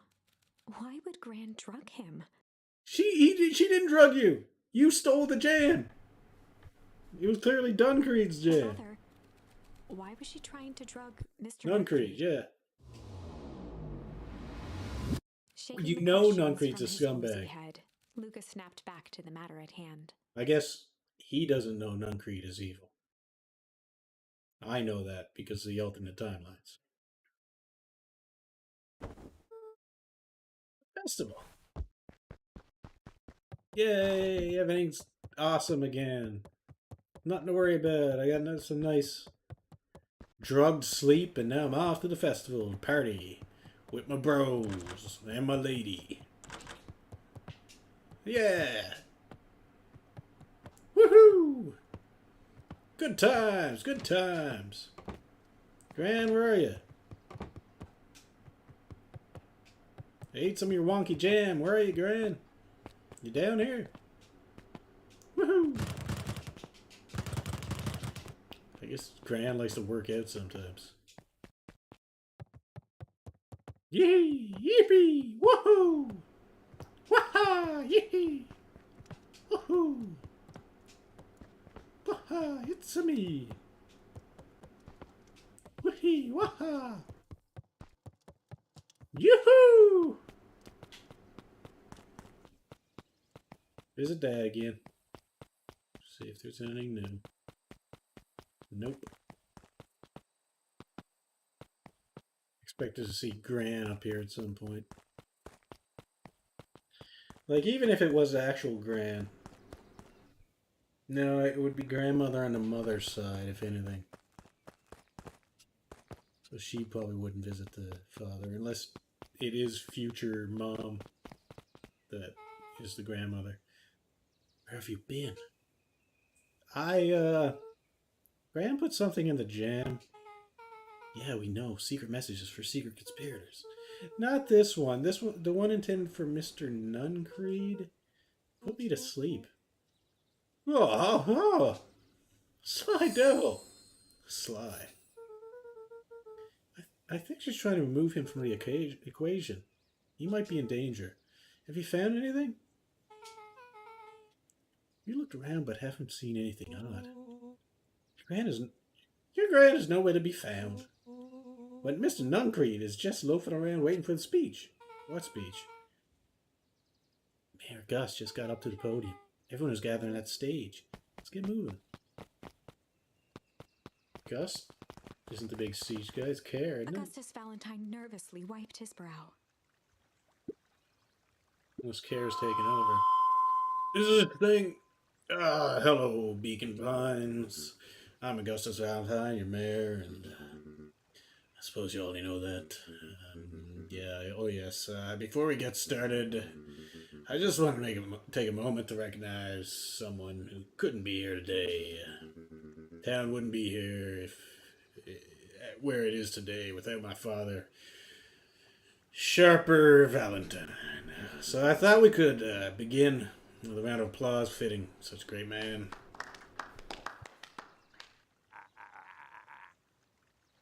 If that's more than the old codger deserves. Gus cleared his throat and awkwardly loosened his tie. Right, where was I? William Kerr bounded on the stage with the energy of a preacher at a big tent revival. Gus Valentine, everyone. Gus a hearty slap on the back and motioned him off the stage. Let's hear it for our mayor. Yeah, what a great man. And what a great turnout. Heck, I didn't prepare anything. But I suppose I could say a few words. Would be a shame to waste such a beautiful podium. Mr. Kerr pulled a thick stack of note cards out from his vest. Community, conviction, commitment. These are the things we celebrate at Perennial Harvest. For us, these are the pillars of the bridge to a better tomorrow. But I think it's time to add a new pillar. Change. Change is a powerful thing. It's inexorable, unavoidable, and undeniable. And I am dadgum thankful for it. Change is the reason we're all together today. It's hard for me to believe that it was only 4 years ago when fate brought me here. A simple business trip which brought me to a small town, which would change my life forever. Mr. Kerr took a moment to survey the crowd. You know what? He wiped away a single tear. From the second I set foot in Beacon Pines, something about this place has held me captive. You see, change represents opportunity. It represents potential. It was change that helped me recognize the potential of this place. To see that the people of this town, despite suffering great loss, still held on to things that made them special. He thumped the podium to emphasize each word. Community. Community. Conviction. Commitment. Change. Mr. Kerr nodded confidently, biting his lip. The crowd was silent, in rapt attention. Fate made a perfect match that day. Nothing is more important to you all than community. And Perennial Harvest is a community, first and foremost. Mr. Kerr methodically made eye contact with each section of the crowd. The only way you made it through the harvest was an unshakable conviction. A conviction that a better tomorrow was just over the horizon. Perennial Harvest was founded on the conviction that we are the Ad Horizon. The festival is a symbol of our commitment to each other. His voice began to build to a crescendo. We now walk hand in hand into a future we will shape together. And that is what change is all about. Grabbing the future by the scruff of the neck and making things happen. Change is a choice. I am tickled pink that we will all be making that choice together. How great is that? Just imagine what we can accomplish. What was that? The crowd began to look around nervously. Don't worry, a little thunder isn't going to ruin this day. Everyone remain calm. Kerr quickly flicked through his note cards. Where was I? Through all of my travels, I have learned one true thing. One always reaps what they sow. We have all planted a lot of good in this town. And so it is with a happy heart that I can proclaim... He raised his hands up to the heavens. Our harvest awaits!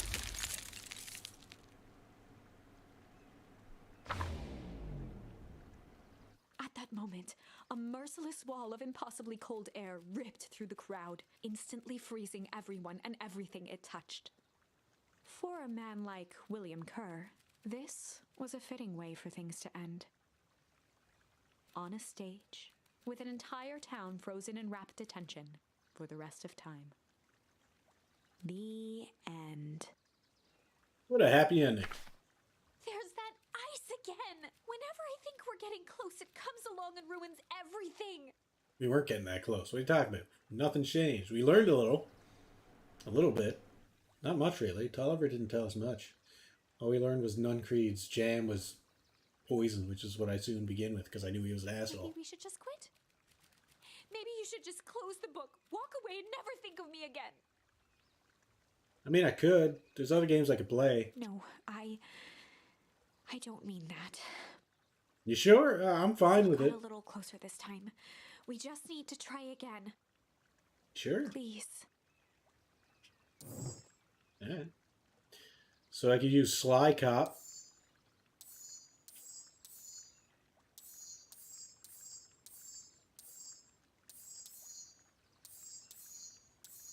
I kind of want to keep going down this tree here. Cap off this one, then go this other one, because this one I'm taking on the antagonist.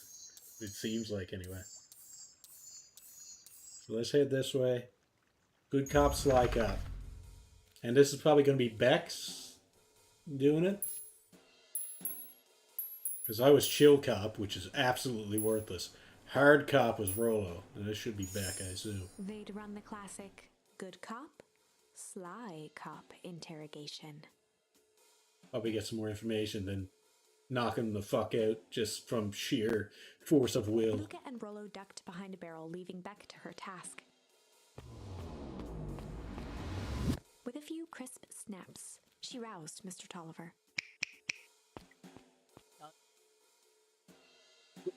What? What's going on here? You're that meow little girl.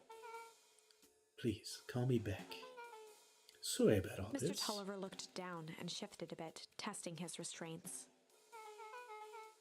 Seems there's been a mix-up. You see, I'm down here for the same reason you are. Juniper sent you here? Caught herself before letting the surprise manifest on her face. She'd already gotten him to reveal his relation to Gran.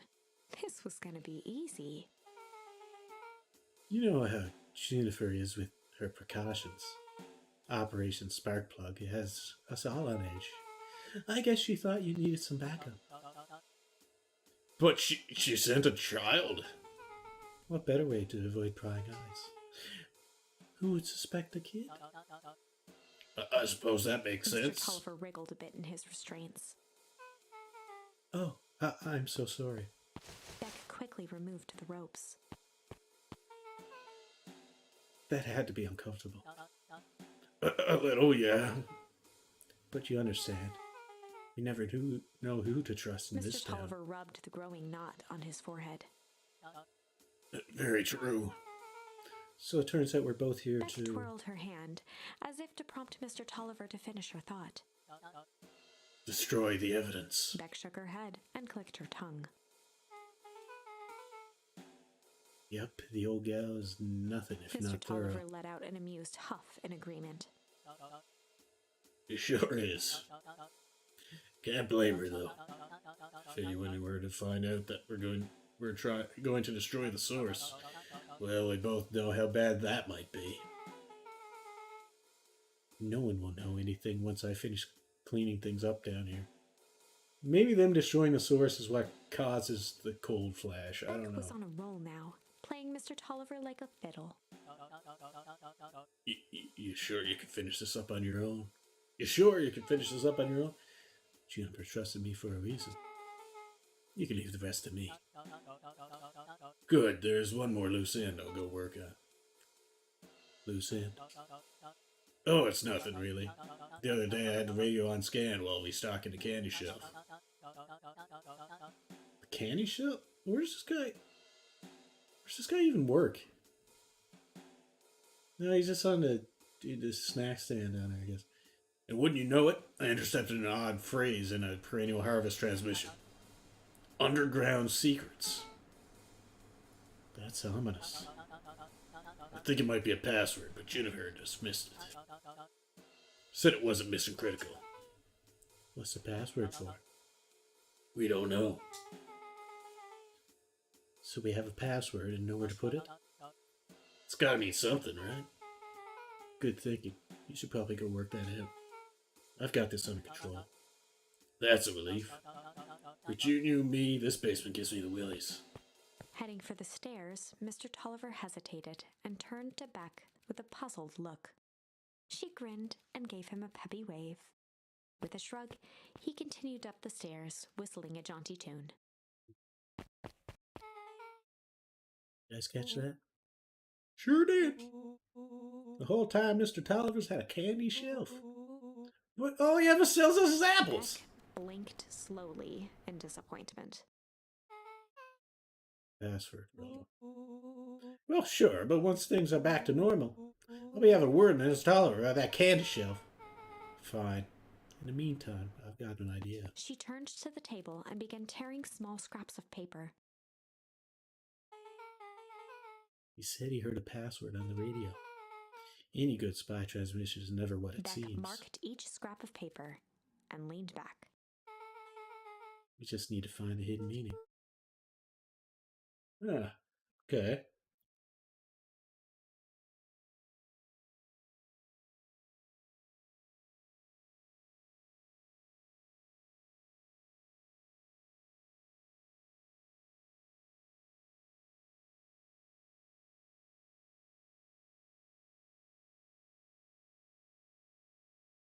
Messages again.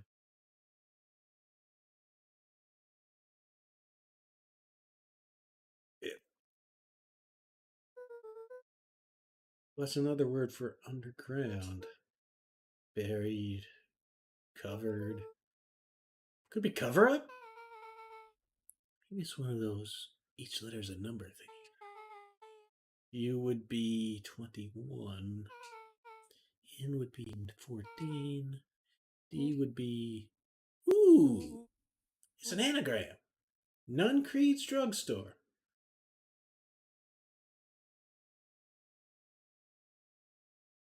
Wow.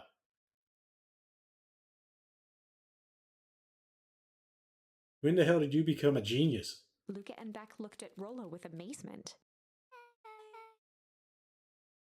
Well, that was incredible. How's he that or Cran's Nude Rug Store? Yeah, I think you're right the first time. How did you do that? How can I say I love ciphers? I guess we know where to go next. I mean, he's right next to the elevator down to the underground. Better go Nuncreeds. Music's picking up. I don't think we're going to make it to Nuncreeds. Who are you? What are you doing here? You scared me half to death. Wait, she's looking different, isn't she? It's the lady at the diner. Sorry. You kids haven't seen Mr. Toller around, have you? No? Yeah, I mean, she's his fellow conspirator. He's got me waiting around like the last slice of pie. I swear, that man would be late to his own funeral. Where did he go? We let him leave. Is he dead in a bush?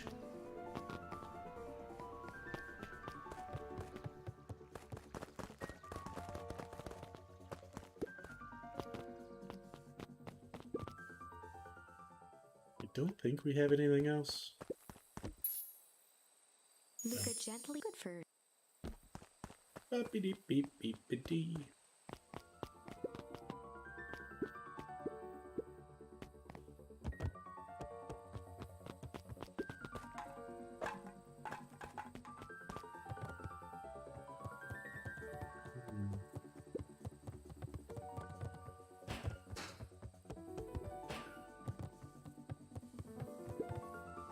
Alright. I guess this is still the timeline that I had to... When I came here with Beck and I had to hit the things. 'Cause that's the only time I'd be able to get these cans out of the garbage. I was just thinking, has Beck even been here before? Did she? Like when we went to... I'm trying to remember. We found out the secret when it was nice weather that night. And then we went to the treehouse, got him, then went to the basement. It's the other timeline we found out that Gran was not Gran. This timeline we found out that Nuncrease is important. Still a line. There's still a light on in there. You're late, Augustus. Sorry, sister. Was caught up with work. Work? You? I had a few details locked down for the festival. Oh, what do you have to report? What is this insipid town festival really about? Gus looked around nervously. I think Mr. Kerr really does just want to do something good for the town. He's actually a pretty nice guy. You should spend some time with him. I didn't pull strings installing you as mayor so that you could make friends. Your job is to help me figure out what Kerr and Perennial Harvest's true intentions are with this town. We have a responsibility. This is our father's town. Was. Excuse me? This was our father's town. He's gone, Eris. And he isn't coming back. Father left us with nothing but problems. Mr. Kerr came here and offered to help us. We accepted that help. We didn't agree to them turning Father's warehouse into a toxic dumping ground.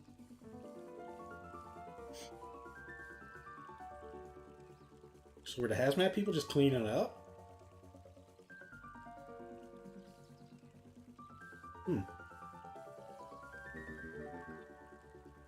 This is just a temporary arrangement. I mean, Kerr is working with Nuncrease, I think, or Nuncrease is working with Kerr, whatever. I think. It's a temporary agreement. The glow can be seen from your damn backyard.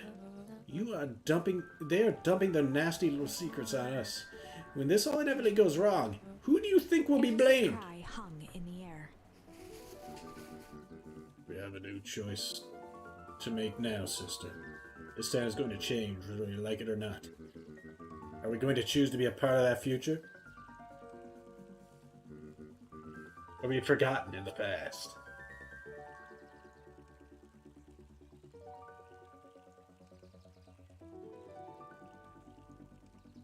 What was it?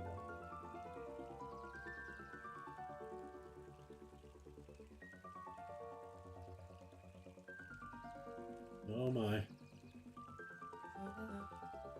It's a shame. Father named you Augustus, but you will always just be a Gus. Good night, Eris. I'll see you at breakfast tomorrow. Poor Gus. His heart's in the right place. It's getting late, children. But I think Eris is Why did she go that way? What?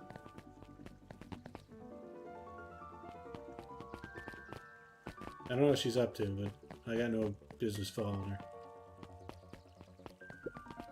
I'm pretty sure she just disappeared. I don't think I'm gonna be able to find her if I went that way.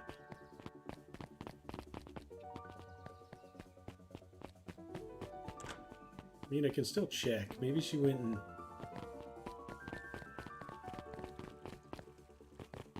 met with the lady at the cafe. The cafe lady or whatever. I got my doubts, but... she wouldn't have went here. Okay.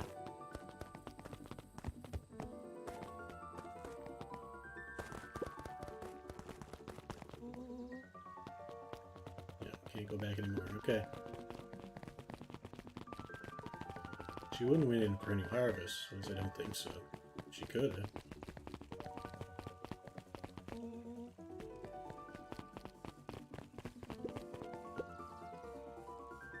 Knowledge, he spat with a sneer. There exists a gulf between knowing something and being able to do a damn thing about it. I do hate it when the villain makes a good point.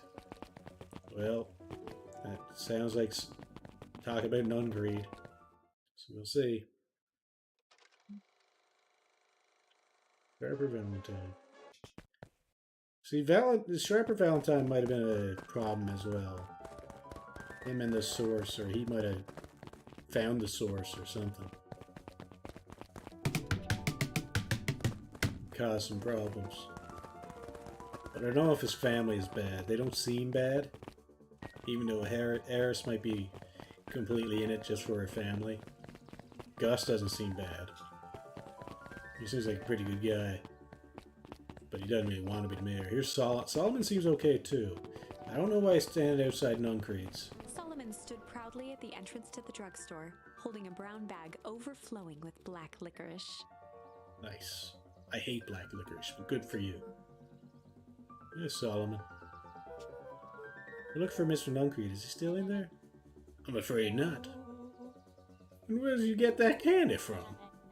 You might say we have an arrangement. Solomon shoveled a surprising amount of licorice into his mouth.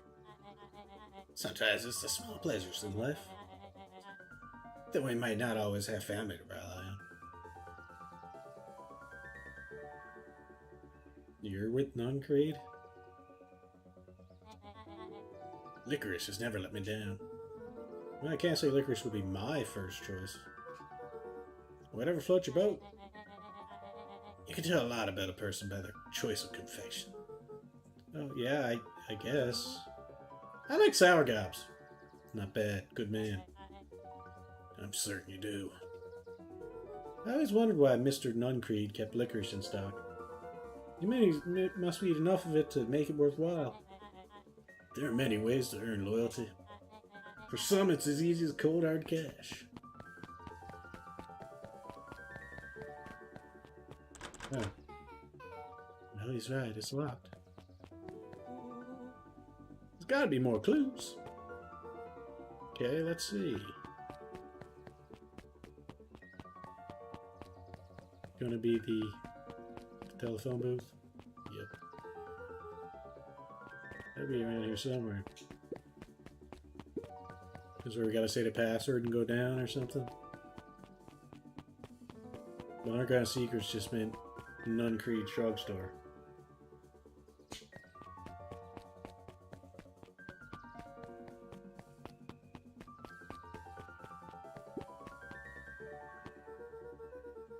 You ever seen anyone actually use this thing? Besides these with Nuncreed? No! Beck cupped her hands on the glass to peek inside. Not a normal phone booth.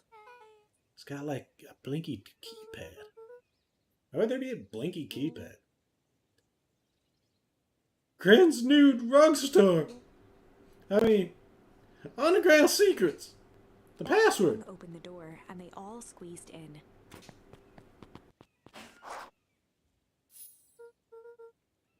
Alright. Let's see Luca here. cracked his knuckles and entered the letters into the keypad. Underground secrets. Sounds like that did something. Great, now what? I guess we... The Ah! inside of the phone booth dropped loose from its shell. Without even the space to panic, they closed their eyes, held their breath, and accepted their fate. Pretty sure it's not a bad end, but it gives me more information. Suddenly, the chaotic descent slowed to an effortless landing. It was unclear where they ended up, but at least it was solid ground. The Huh. air was stagnant and smelled vaguely of chlorine. We at the pool? I knew it. You knew that there was a secret hub full of strange tubes under the phone booth? Of course I did. Didn't I say that? No. I definitely thought it. Luca, do you remember when I said how cool it would be if the transdimensional conduits from Hank Atomic issue number 12 were real? Volo, at one point or another, you've said that about every technology ever discussed in Hank Atomic. That's why I'm such a good predictor. Looks like each of these has something written on them. Are these transdimensional? Can we go to a different reality of us?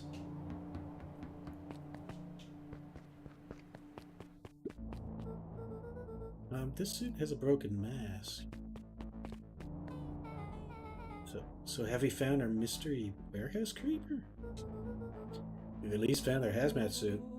If it walks like a non-creed and talks like a non-creed, it's not jump to lose. Just saying. I don't think it could be non-creed because I talked to him and then we went to the place. Then I went to the place. So, I don't know. Doesn't seem likely. He'd have to be in two places at once. Mining Operations Alpha. Well, this was a mining town first. They did establish that at the beginning. You guys have mines here? Not that I know of. This town is all farms and fertilizer. And a series of tubes. It's the internet. Pa always says you can only trust a miner up to the point when they hit gold. Not sure how that wisdom applies to this exact situation. That's the thing about Pa. You don't always realize what he means until it's too late. Perennial Harvest Main Office.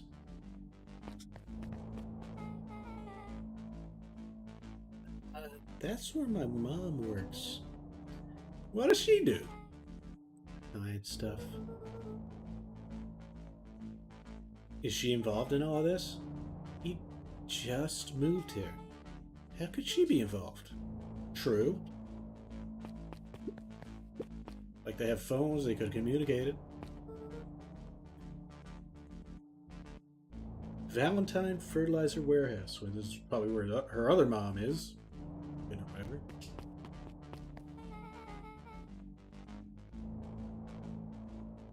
Maybe she's not working there. Is that where you almost got snatched? Yeah. Why would Perennial Harvest have a tube going to the old Valentine place? This is starting to feel like something big.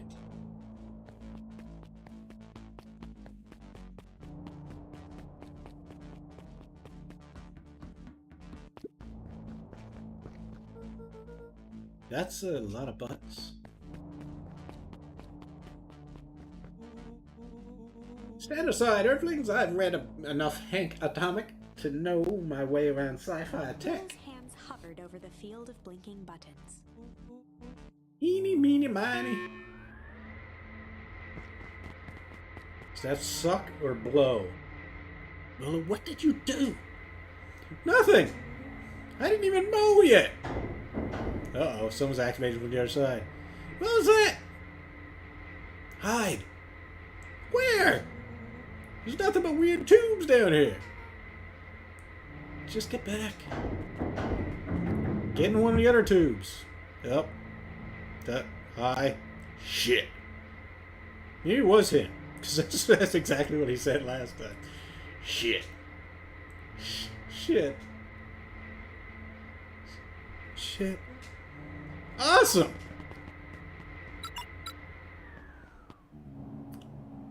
You all need to come with me now. We aren't going anywhere with you. Not until we get some answers. Mr. Underground Secrets.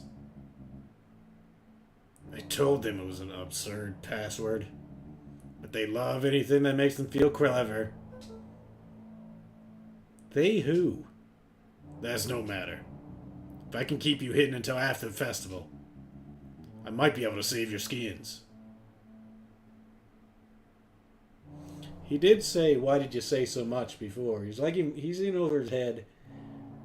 He doesn't want the kids to get killed or anything like that. But I don't know who he's aligned with or what's going on. He's definitely not aligned with Gran. But I don't know what his goal is. Who's fucking up and making the cold flash happen? You don't care about our skins. Hold on now. I like my skin.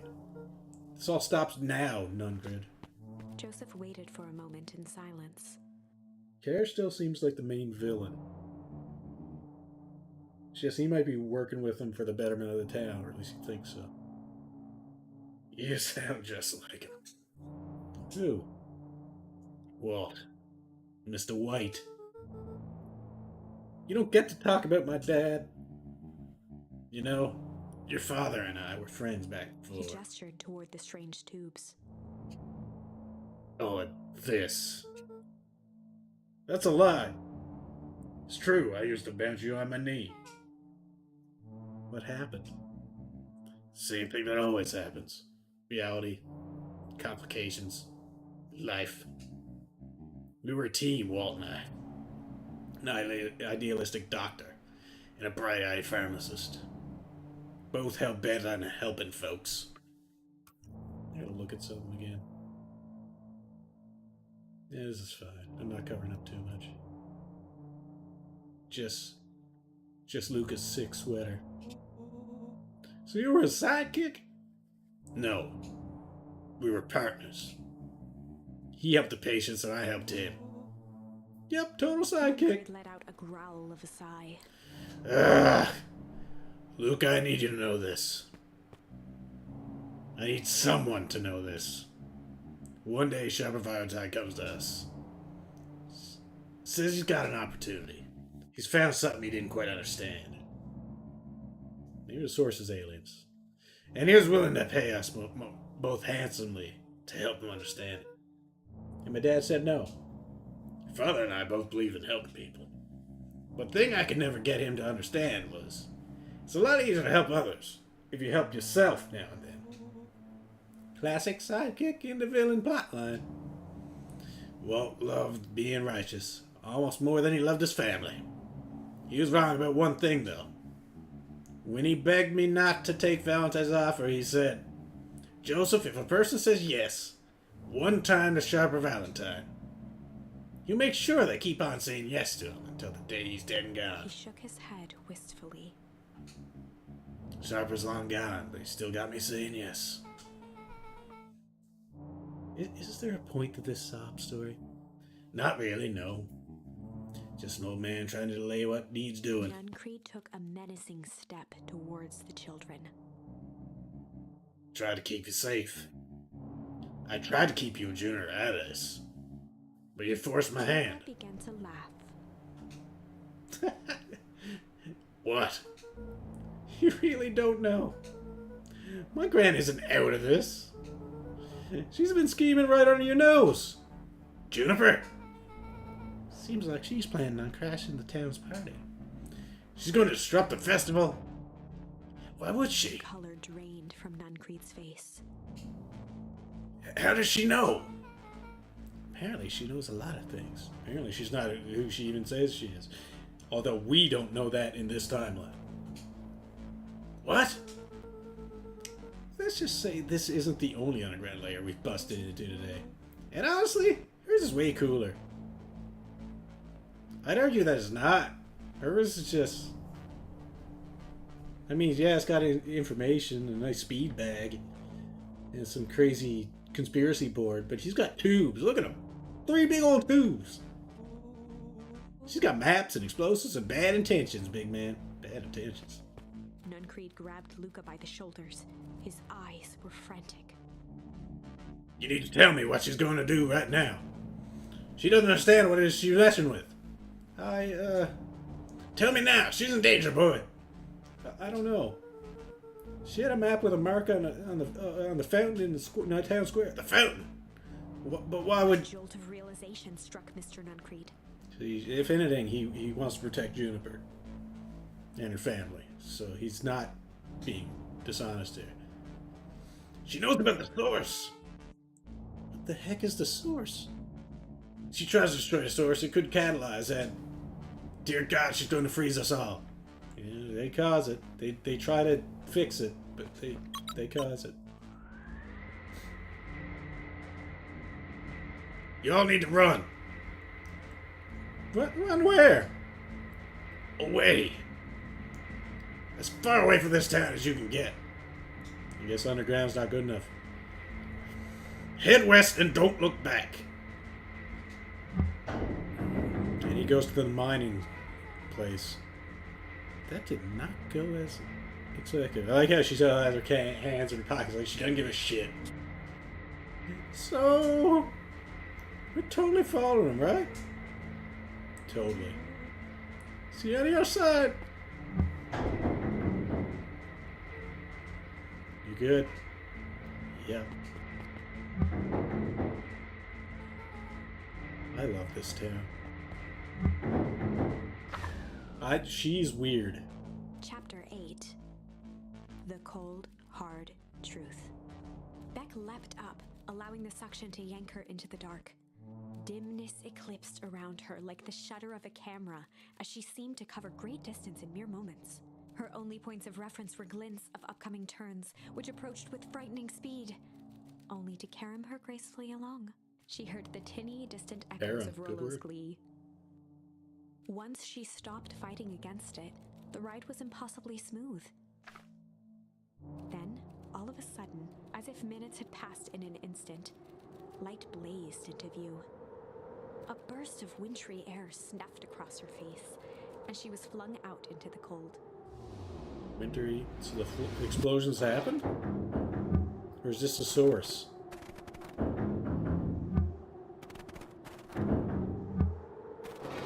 I mean, he did mention that it's always cold, so that's probably caused by the source too. It's supposed to be summer weather, but it's still kind of cold. That was intense? Yeah. I think I might have parted with some fluids in there. I thought he was loving it. What happened? Any idea where we are? Somewhere cold. Doesn't look like it got on any of us. Didn't feel like it traveled that far.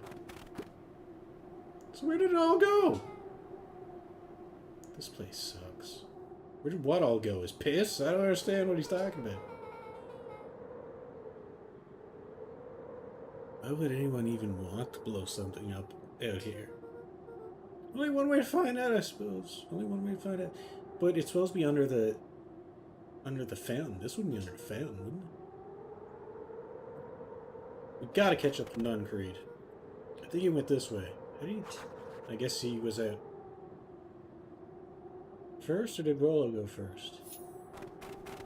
No. Like we aren't going back that way. No, we're not getting back, pal. This is where we meet our end somehow.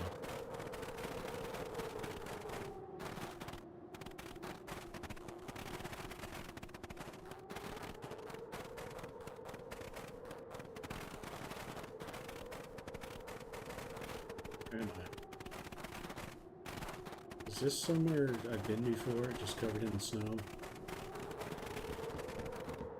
Anyway, I'm gonna be right back. I'ma be right back.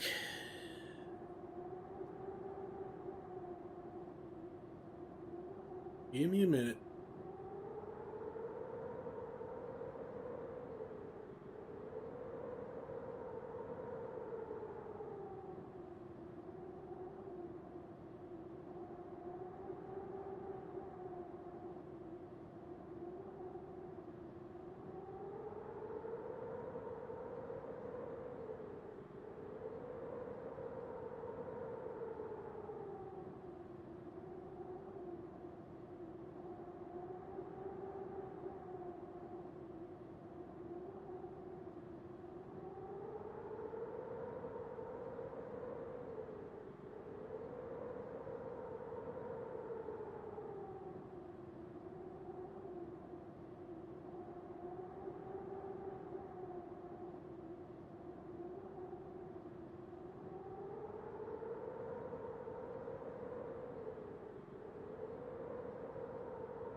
Okay, I am here.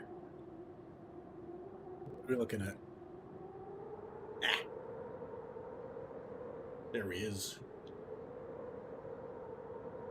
We all good? We all good here? I think we're good here. Alright.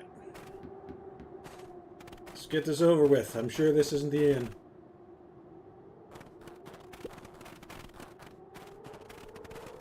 I was right. This is where I had been before. This is my house. I did think this was up, looked like it was up towards Dad's grave. But the tree is gone, that's why it completely threw me off. I don't remember this hatch being here, but I guess it was.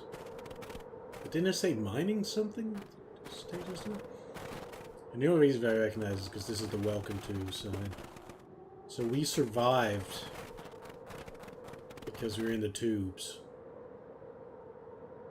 We didn't see Buddy's frozen carcass, so he's probably frozen out here somewhere. This looks familiar, yeah. Maybe we can clear off the snow. No time, Nunkree's getting away. He ain't getting away! That man is a frozen chunk over here. Wait, no one's frozen. Okay, this is starting to feel real familiar.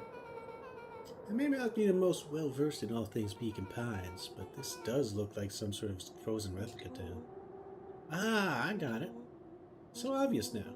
This Nuncrete is an alien. Rolo, stick with me here. His species can only live in sub-zero temperatures.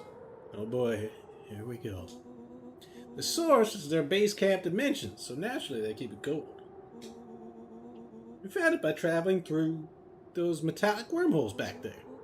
Final objective, kill us all and shapeshift into a Beacon Pine citizen of their choosing. You never really had me. But you very much lost me there. You get used to it. We should keep moving. What? Was there toxic barrels here before? I'm gonna have to check that later. Wait, this is pretty much a replica. It's not actually the place.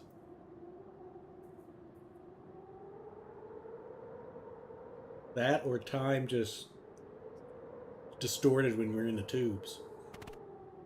It did say something mining facility, so maybe this is different because this fence wasn't here before. This tower is higher. There's a building in As they rounded the place. corner to the frozen town square, they spotted Mr. Nuncreed inching cautiously toward a pit at its center. This is like, is it the other side? Like you go down this hole, it's a fountain on the other side, like the gravity is inverted?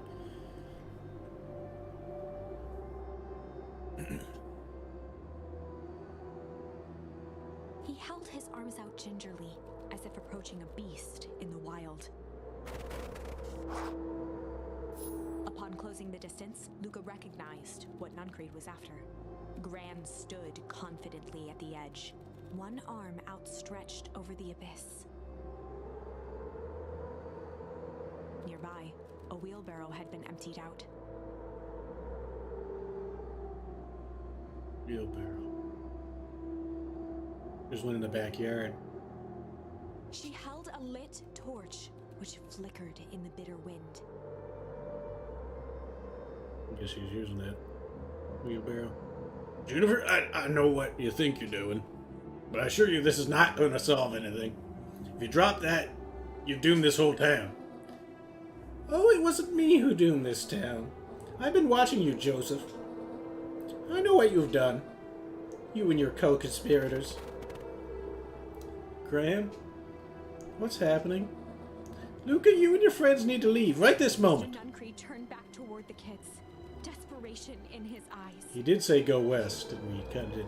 Listen to your grandma, Luca. This is between me and Juniper. Rowanback held steadfast in awe. Luca approached closer. Mr. Nuncreed spun back toward Gran, his voice growing louder. You've got it all wrong, Juniper. Just hand over the torch. You don't understand what you're doing. How could I possibly trust you to do the right thing? Walt told me everything. He trusted you and you betrayed that trust. Luca, did you know that this man's entire life is a lie? If it weren't for him, your father might still be alive. Mr. Nuncreed winced with anguish. His voice hardened. That's not true. Now yelled, not to each other, but at fate itself, making their peace with long-held burdens. The wind howled with encouragement. Walt was like a brother to me. We just had different ideas about how to affect change. Very convenient that your way just happened to line your pockets. That's not fair. They stared at each other, both catching their breath. The moment balanced on a knife's edge. Amid a blur of emotions and memories, Luca's mind flooded with questions. The wind calmed, as if to give him the stage. In the stillness, he began to weep.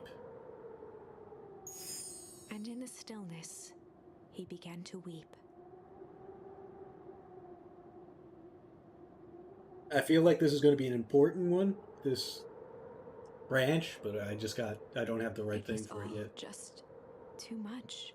Falling to his knees, Luca whimpered softly. The tears crystallized as they hit the snow. Gran stared at Luca for a moment with warm sympathy, remembering why this was all necessary. I don't even entirely understand. Because this has me an alternate dimension grandma or something.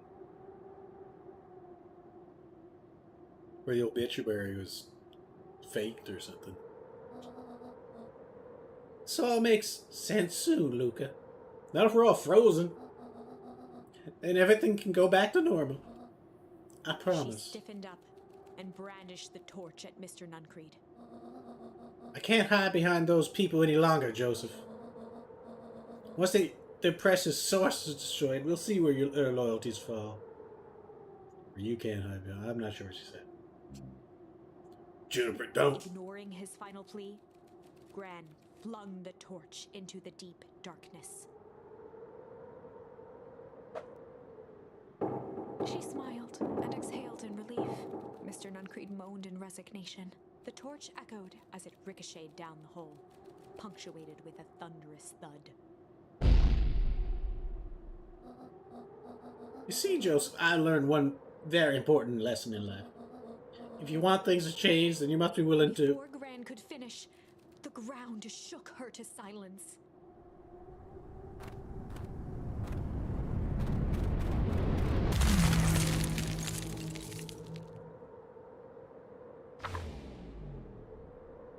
Gran only had time to spin around and run to Luca.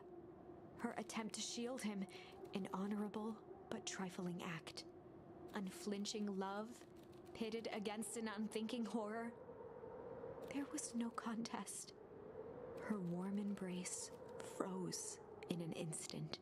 That is where they remain, fixed in place, forever.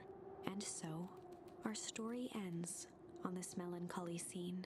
In a town brought low by its secrets, sits the frozen statues of a misguided band of meddlers.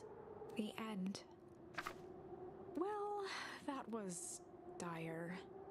On the bright side, we finally figured out where all the ice is coming from.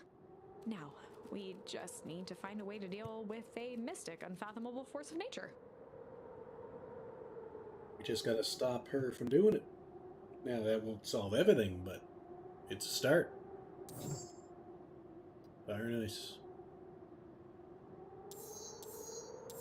Got Weep there. We can go... We only got one option now. Flight.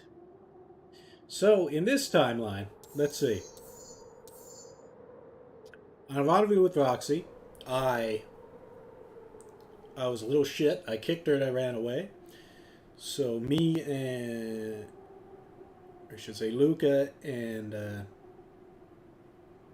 Rollo ran off, and they were able to investigate the thing. A dead body got tossed on top of them, and they ended up scattering. Rolo got lost. We both have walkie-talkies now, but Rolo got lost.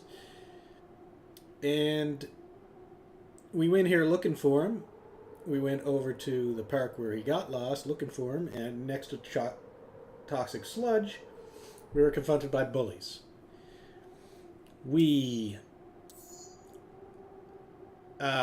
Beck acted real strange, I believe. Yeah. Beck acted strange, and eventually, somehow, she kicked Sludge at Buddy or something. Anyway, Sludge got on Jimmy, or whoever the hell it is there, the bully, and he transformed into the Hulk, or partially transformed, or whatever, the weird Sludge. And now we met him in the treehouse, and we got cornered. Well, we were looking. We had the radio at the house. The radio contacted, or we picked up Buddy, who was in the underground.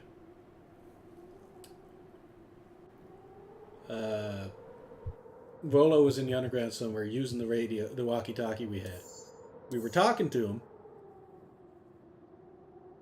and he said something about the treehouse. So we entered the treehouse to try to get a better signal with the radio, and he told us, "No, I didn't want you to go to the treehouse. Kier is going there or something. It's in danger. They're going there." At the treehouse, we also encountered the bully that was transformed. And now we're making a last stand up on the roof. Him and his army of zombies, clipboard zombies, are there. Fight did not end well. So now we're going to see what Flight does for us. Luke's mind raced. He was caught in a trap. What do you do when there's no hope? Iggy wiped his cheeks with a sleeve. What are you going to do, Luca? Luca drew himself up and decided to take the only option that he had left. Fight or flight? You gotta go with flight in this case. Luca drew himself up and decided to take the only option they had left. Flight. He squinted down the barrel of the mission control defense cannon, aiming it through an opening in the dense tree branches. Run, bitch, run, of course. Because the cannon's not very good. It just misses.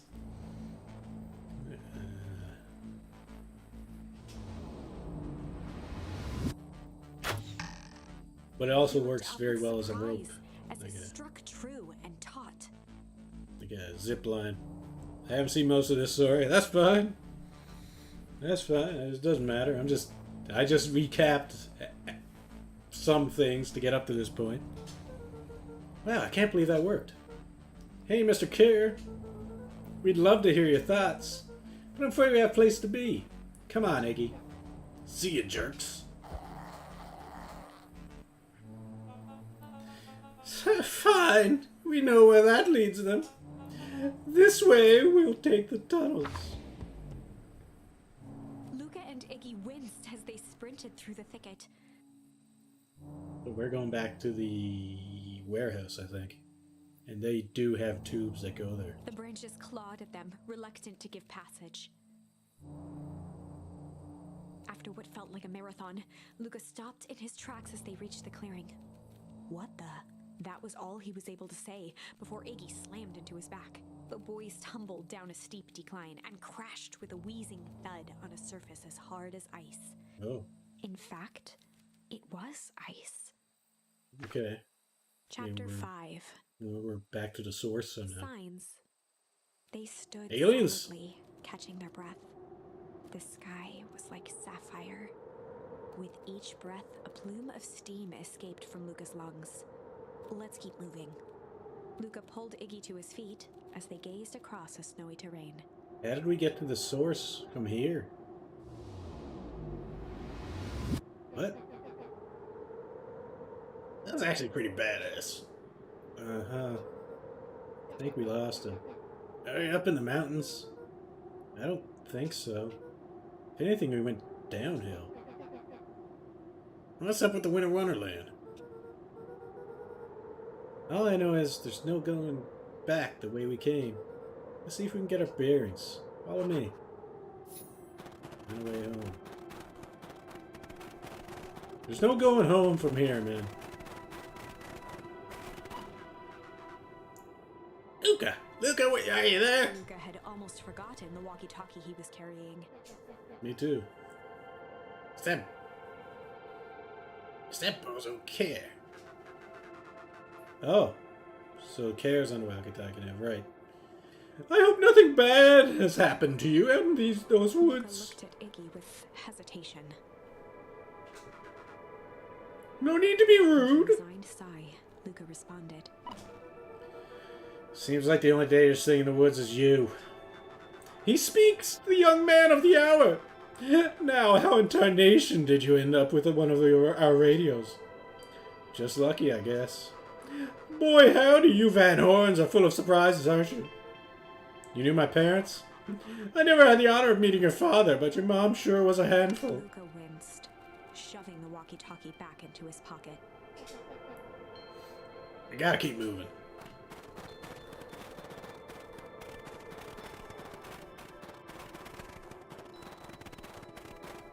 Alright. A disc of smooth metal was lightly covered in snow. Two faint seams were visible along the surface. Manhole cover. If it is, I've never seen one like it. It's the pneumatic tube system, the exit of it. Oh god. What's the readout? Sit just above 258 Kelvin. That's down a bit from last time. Should report that to Mr. Kerr? Meh, still within safe ranges. It may be spreading, but it's under control for now. Even a small nudge in the equilibrium could cause a cascade. Dude, relax. Just a few more sites to hit before we can punch out. Let's get this over with.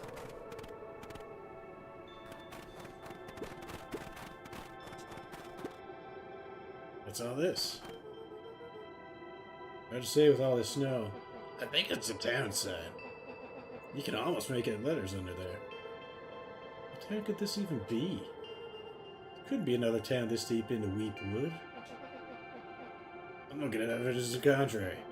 Let's figure out what we're dealing with here. Step 1, snow's gotta go. See what I can do.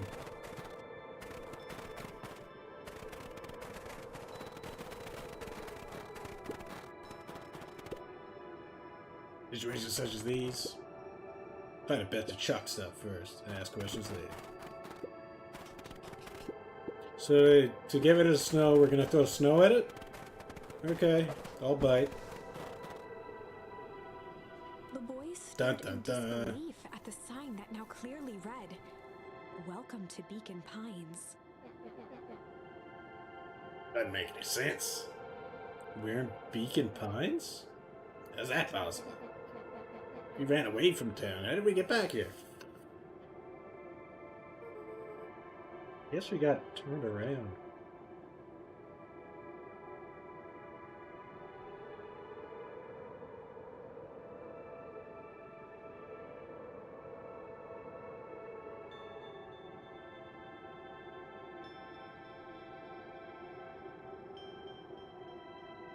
Oh, very strange. I'm not sure what's going on. Yeah, it's the name of the game. Yep, we got a name drop. Yeah. I want my payday too. Where'd all the snow come from? Yeah, it's been colder than normal lately. There's a pretty big difference between sweater weather and this Arctic hellscape. The puddle we fought at before, it was cold too. You all have at least one source. You think it's related? What the hell's going on? We're gonna get you some answers. Let's keep moving.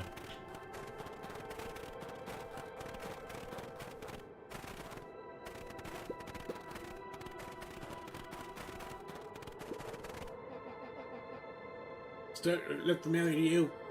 Looks like the barrel near the puddle I Shove me into, yeah. Yeah, sorry about that. My bad, buddy.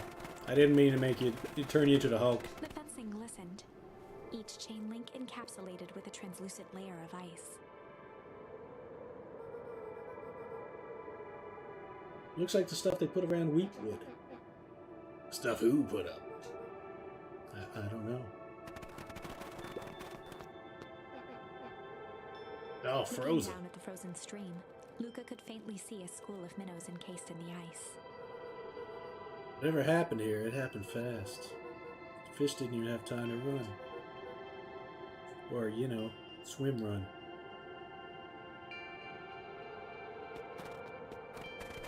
I don't know where they're gonna go. They're stuck with the water. The Alright. crunching of footsteps trailing Luca went hush. What? Did they? He looked back to see Iggy's face Oh. twisted with confusion. Everyone's gone. What? There's nothing here but more snow. Must be an explanation for all this. You have to keep looking.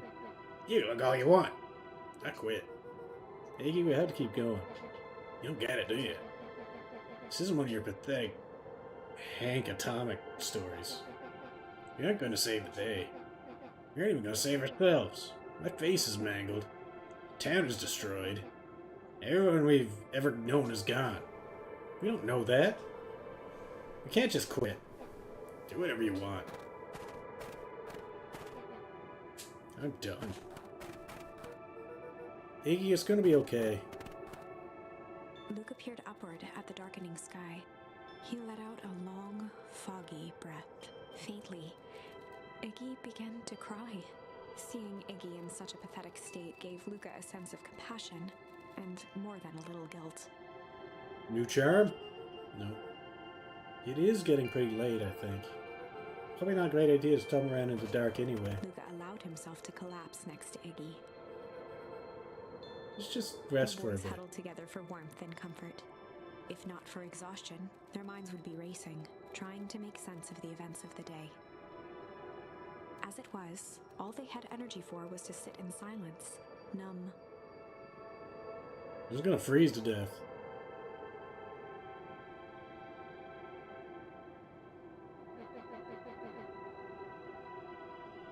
The way the snow covered everything over.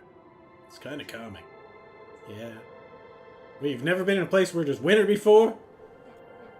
Fuck you. Yeah, I haven't had time to say it, but thanks. Huh? For getting us away from those creeps. I sort of froze up back there. They were really after him. Probably because he got the gamma radiation. Iggy, I should be the one apologizing. This all happened because I lost my temper. Nah, that's bull hockey. First of all, you didn't know what that gunk would do. You didn't, right? Of course not. And second, stop with this baloney about losing your temper. But I did lose my Iggy temper. motioned sarcastically to his half-deformed face. Obviously. But that's exactly what you should have done. Huh? I was being a horse's ass. You're supposed to be a horse's ass in response. That's how it works. Iggy, I'm having a hard time following. You wanted me to fight you? Of course. Jeez, you goody-goody types take forever to understand this very basic point. Why would you go around saying cruel things trying to get into Iggy fights? shrugged. Something to do. You're an asshole because you're bored? Sometimes I just feel empty. You wouldn't understand. You and Will are always having a blast together. Laughing and calling that dinky little treehouse mission Iggy control. wept openly. Perfect little Luca Van Horn. This is a perfect little life. My life is not perfect. Everybody in town likes you. Not everybody. Hell, that new girl hasn't even unpacked yet. Even she already likes you. You have He Tish. wiped his nose with a sleeve. I love Tish. Tish is great. But she ain't exactly the world's greatest conversationalist, Luca you know? gave a warm chuckle. I get that impression. Iggy cleared his throat as he wiped his eyes. It must be raining out here. Definitely. Iggy arched into a wide yawn. We should probably try to get some sleep. Yeah. Let's lay low for now. Tomorrow, we'll get to the bottom of all Luca's this. eyelids began to slowly drift shut. Luca? Yeah. I always did want to see the inside of your dinky little treehouse. What do you think? Not bad. I'll give you the full tour when we get back. You know what? That's all Luca could whisper before succumbing to sleep. Iggy snuggled in some more. It comes the worst days in my entire life. This one wasn't half bad. And then they The froze house to smelled death. of warm bread. Now we're going back to Dreamland. He's gonna have another freezing nightmare. Luca was playing with toy blocks on the living room rug. He looked up to see his parents on the couch. His mother held his father's head in her lap. She idly stroked his hair while humming a song. A voice behind Luca spoke. "This is how you remember them, huh?" Is that you, old Luca? Luca turned to see his own face. The doppelganger from his dreams, still clad in a yellow hazmat suit, still carrying a look of disdain behind empty eyes. Wait, is this a timeline where he had the dream? I don't think it is. I think that was another timeline.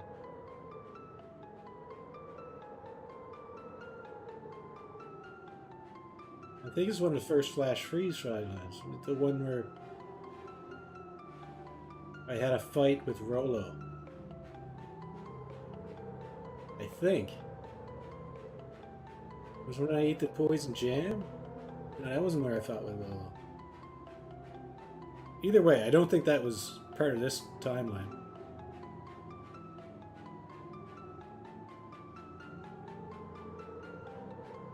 I think. Aww, look at this perfectly cozy scene. You know it wasn't really like this. The figure picked up a toy block and inspected it. It's amazing the facades that one can build given the right materials. Not that I blame us. These are a child's memories, all warm and fuzzy. You don't remember, do you? Lucas snatched the block from the figure's yellow-gloved hand. Remember what? The doppelganger pointed to the couch. The last day we saw him alive. The day he chose to abandon us. Luca turned to look at his father, still lounging on the couch. That's not true. He didn't abandon us. The doppelganger waved his hand dismissively. Everything is true here. It's just a matter of what we choose to see. Let me show you. The world flickered and pulsed. Luca was sitting next to his bed, listening to his heartbeat with one of his dad's stethoscopes. The doppelganger limped into the room. Now, we both know that's not how this went. He grabbed Luca's hand and guided the stethoscope to the floor. Luca heard muffled shouting, brought close by the stethoscope. It was his parents, fighting. Do you remember what we did next? Luca gave a slow nod and crept down the hall to peek through the banister. He could see the outline of his mother at the bottom of the stairs. Damn it, Walt. We can't afford to get involved in this. She was scared. His father stepped forward.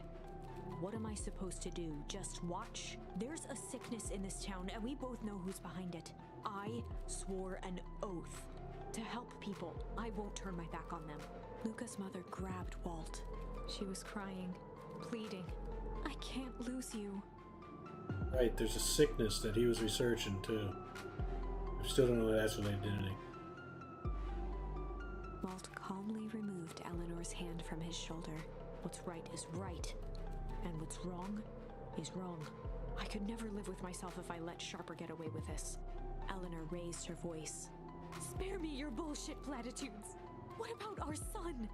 Luca flinched, dropping the stethoscope down the stairs. Walt turned with a panicked smile. Luca, is that you, buddy? With tears in his eyes, Luca descended the stairs. Mom? Dad? What's going on? Walt dropped to a knee to meet Luca eye to eye. Nothing, buckaroo. Your mom and I just got a little overexcited is all. Luca placed the stethoscope against his father's chest. His heart was racing. It sounded like you were going somewhere? Walt gently removed the device from Luca's ears. Listen to me, Luca. I have some business to take care of. I'll be back in time to tuck you in. Luca hugged his father tightly. Promise? Walt stood up and walked to the door. He glanced over his shoulder. I promise. With a wink and a grin, he put on his hat and strode out into the evening sun. I like these little story bits, but I think they would do better with a figure bit of approached art in there. soundlessly from the foggy snowfall. It stood above them, lingering in contemplation. Slowly raising one hand above Iggy, it snapped out 2 brisk raps on his head. From a deep slumber, Iggy sprang Is up his head defensively. solid wood? What the hell was that? Get your hands off Whether me. it was the calming presence or the recognition that he was not in danger, Iggy felt his clenched fists lower. Just what do you think you're Luca looked doing? up, gradually remembering his whereabouts. What is she, a mouse, a rat, or he? The figure exhaled a cloud of warm vapor. You two certainly have caused a lot of commotion. What's that supposed to mean? Take it easy, Iggy. We're asleep minding our own business. You're the one running around knocking on people's heads. Sorry if I hurt you, Iggy. You didn't hurt nobody. Anybody. Huh? Oh, I see. You think you're better than me, you? When it came to complete strangers, Iggy had trouble cobbling together an insult. You big-headed, scarfy-necked, furball. Mm-hmm. Okay, let's lower the temperature a bit here. Interesting choice of words. I mean, let's just calm down. Who are you? A friend. An observer. A hitchhiker on the infinite expanse of possibility. Great. How about a name? If you must call me something, you can call me Nat. Iggy huffed with gratification. How about you make like a gnat and buzz off? Quick. Very well. Nat began to turn away indifferently. Wait. Do you live here? You might say that. So you know where we are? You might also say that. Look, pal, we just want to find a safe way out of here. You gonna help us or not? Before knowing how to leave, one must know where they are. Alright, that does it. Luca, I don't know about you, but I'm getting out of here one way or He another. turned sharply and began to stomp off. Enough with the riddles. Iggy, wait up. Realizing he'd worn their patience then, Nat relented. Very well, I suppose this isn't the time for metaphors. I'll show you how to get back home. Iggy turned around with hope in their eyes. Come here. Nat took a deep breath in. Close your eyes. Nat exhaled slowly, then snapped his fingers. Okay, open For them. a brief moment, Luca and Iggy let themselves believe that some great magic was about to unfold, until they opened their eyes and found themselves in the exact same place, cold and disheartened. This is your home. This is Beacon Pines. Look, Nat, we don't know how we got here. Maybe we stumbled through some time travel gate in Weep Wood, or we teleported to some alternate universe, or this is just all some cool experiment by Karen and his goons. This is not our home. You're inching closer to the truth. Alas, the reality is much less fanciful. Just give it to us straight. So be it. As I said, this is Beacon Pines, the original true Beacon Pines.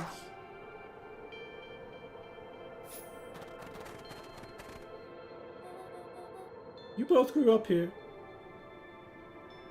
Oh. But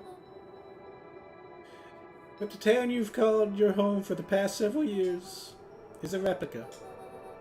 A remarkable achievement of engineering, to be fair. But a replica nonetheless. That's impossible. It's too much work. You need a whole town to replicate a whole town. Indeed, to pull off such a feat would require immense labor power. That which could be moved would be moved. That which could not would require a precise duplicate. We would have noticed. Someone would have noticed. You'd think so, unless the auditing was impeccable. A mind-numbing attention to detail. As for the innumerable trivialities which complete the tapestry, well, you can leave that to this miraculous thing we call a brain. It has a real aversion to discontinuity, or revulsion even. The brain has a wonderful way of smoothing out the rough edges, keeping us sane. Luke and Iggy looked around uncomfortably. So you're saying that someone made an entire new town and moved us all and no one noticed? Precisely. But why? Why is the one question that can never be answered with certainty. The best one can do is uncover... He narrowed his eyes, furrowed his brow, and uttered, the source.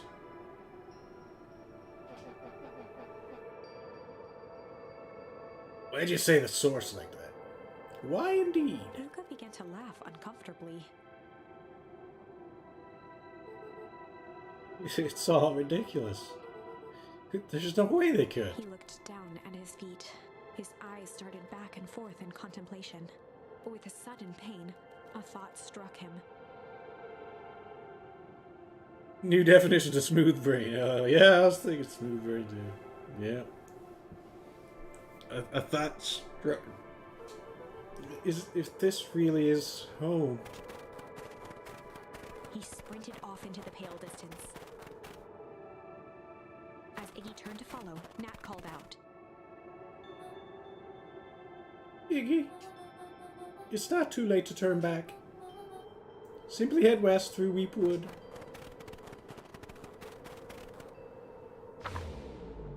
Oh. Chapter 6. The Source. Circuit Nat City. expressed his sympathy with a shrug and sauntered off as unassumingly as he'd arrived. He'd given Luca and That's Iggy what they interesting. needed, and nothing more. As Luca sprinted across the snow, the events of the past few days became clearer, pieces to a larger puzzle. Really? Rollo said he was underground somewhere, captured. Yeah, Mr. Kerr tried to cover it up with lies.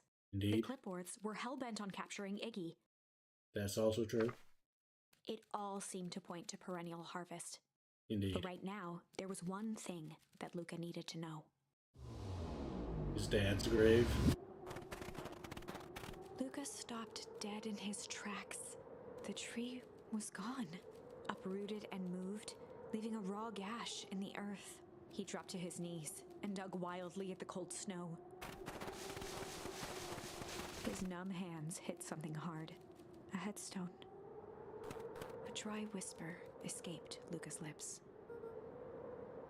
You're here. All this time I thought I was visiting you. But you've been here, alone, in the snow. Dad, I'm so sorry. They ruined your favorite spot in the world. Our favorite spot in the world. Dad, what do I do? There was no reply, just snow-covered silence. Why'd you give me a slip like that? What if I couldn't find you, you Iggy jerk? finally noticed the tears welling in Luca's eyes and the snow-covered grave. Oh. Iggy, they stole his tree, Iggy. Yikes. Suddenly, they heard the crunch of approaching footsteps in the snow. We gotta hide. 259K. Fall off distance? Still good. Dude, did you hear me? I said 259. Sorry. You ever think about what we did here? We saved a whole town of people. Doesn't feel like it sometimes. What about everything we left behind? That's the grave of someone with a family. The people who love them will never know the truth. The truth is He overrated. bent down to scoop up a snowball and lobbed it playfully.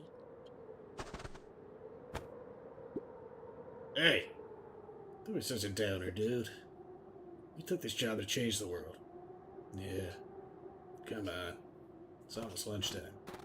The fuck he's dancing the Weirdo.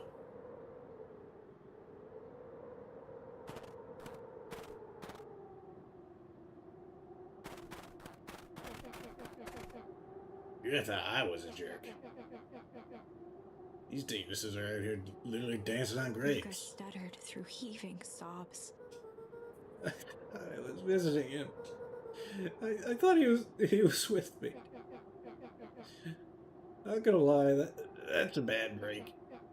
Here's some Iggy advice. gave Luca a solid smack on the back of his head. Hey! Who's any of this helping? What? Sitting here in the snow crying like some pushover. Who you helping? Look what they did! They lied to everyone! Bah. Luca Van Horn, you're a lot of things, but you ain't no pushover. What did I tell you before? When some jerk comes at you, acting like a horse's ass, I should stand up for myself. hell yeah. Carrying his merry little band of clipboards, pulling off this switcheroo for a reason, right? Nat mentioned something about a Luca source. wiped his eyes with a sleeve. Whatever's at the source must be awfully valuable to perennial harvest. Sure would be a shame if something unfortunate were to happen to their precious source, wouldn't it? What do you have in mind? If it's small enough to steal, we snatch it. If it's too big to snatch, we smash it. What if it's too big to Iggy smash? flashed a mischievous smile and cracked his knuckles. I'm always up for a challenge. I'm gonna make this right, Dad. I promise. Let's do this.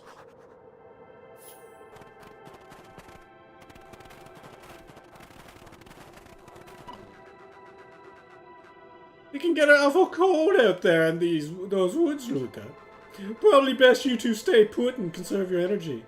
Help's on the way. Where's Rolo? Where's my mom? Did you kill her? Oh, heavens, no! Do I seem like a killer to you? Shared a skeptical look. Well, do I? Ah, shucks, now that hurts my feelings. Screw that guy.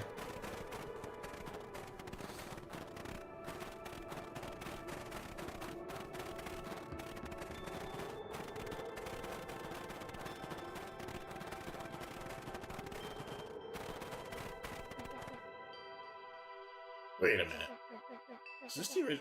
If this is Regio Town, then that means... Iggy darted behind a large pine and began digging furiously. He emerged holding a shoebox with a crude skull painted on its lid. You got a time capsule? What's that? Long story. A few years back, I came into possession of some premium grade fireworks. Oh, he just hid some fireworks. Good for him. Not the wimpy firecracker stuff they give kids. The good stuff. So why did you bury it under a tree? That's the long part of the story. You and Rolo were doing chores at Rolo's chicken coop. Oh, the chicken coop fire. And you guys pissed me off for some reason or another. Luca rolled his eyes with realization. You burned it down, you piece of shit. No, you didn't. Iggy stifled a chuckle. Yep. I just wanted to give you guys a little scare. But like I said, these were some primo fireworks. Some might have underestimated things. You blew up the chicken coop?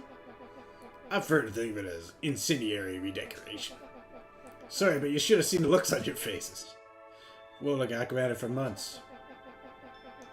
Which is why I needed to stash the evidence and lay low. So I buried them under that tree. When I came back for them later, they were gone. I figured some grown-up found them and tossed them. Triumphantly raised the shoebox. So how they move an entire town full of people? They drug them with the jam? I don't understand. Some sort of crazy magic happened. Unless it's aliens.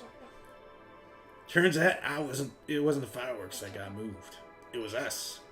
Unbelievable. Sick. We got fireworks now. Do you think this is a game? Newsflash, boyo. You're not a hero. You're a little brat who's in way over his head. A hero is just someone who refuses to give up.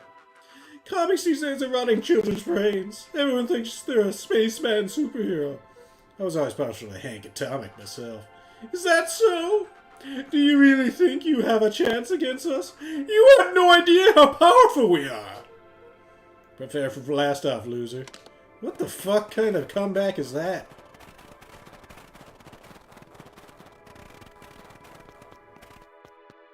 Alright, whatever.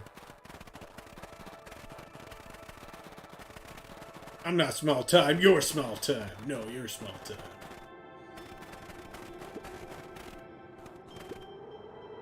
Broken. Just like this whole stinking place. Ooh. That's some new bait.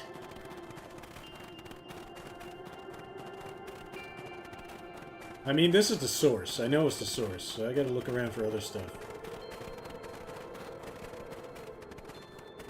I don't know why they got a piano outside, but that's cool, I guess.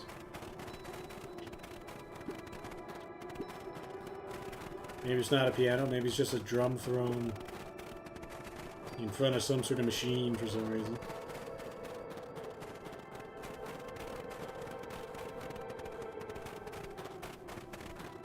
Okay.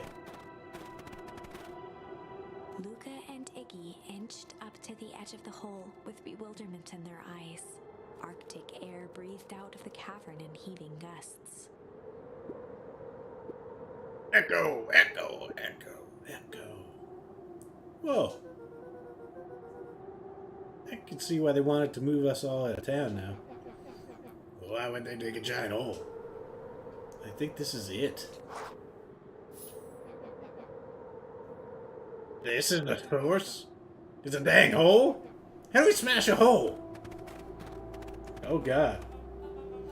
Oh, it's much more than that, my annoying little friend. Care. Where's Rollo? I wasn't lying before, he's safe. Well, safer than you two, at least. Trats is cold. You just had to drag me all the way out here, didn't you? Mr. Kerr gazed down the abyss in contemplation. It really is something, isn't it?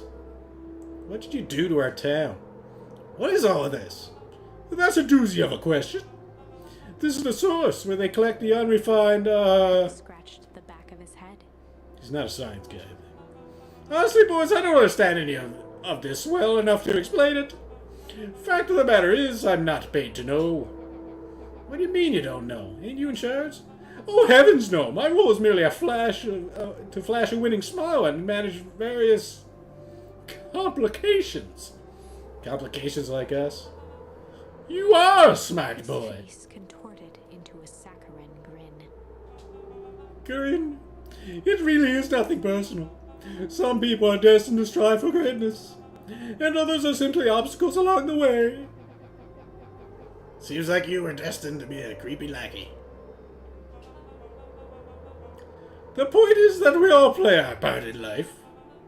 Mine just happened to be a lead in the role of a lifetime, and you happen to be extras, ready for your curtain call. We aren't giving up without a fight. Your smile's not gonna be winning after we're done with you. Now, boys, there's no need for melodrama. It makes even a professional such as myself embarrassed for you. Let's change the mood a bit. Kerr snapped his fingers. Scene change! There, that's better. One of those suits, or two of them, could be on our side. Need to see now. You with them? Iggy turned to Luca with a sly glance. Why are you smirking? Because I have a box full of fireworks and you don't. Iggy waved the box into the air, threatening to drop it down the hole. Stop! Let's not do something unregrettable. Joke's on you. Regret is one of my specialties. Out of curiosity, what would happen if I threw these in your precious hole? Nothing at all. You're a terrible liar. I'll have you know, I'm an exceptional liar. That's far enough. Iggy plucked a single bottle rocket from the box and held it up with reverence. Stop, you fool! Got off your goons. After a long pause, Mr. Kerr flung up his hand with frustration. Very well. You all can head back for the night. It's been a long day. I'll handle these two from here.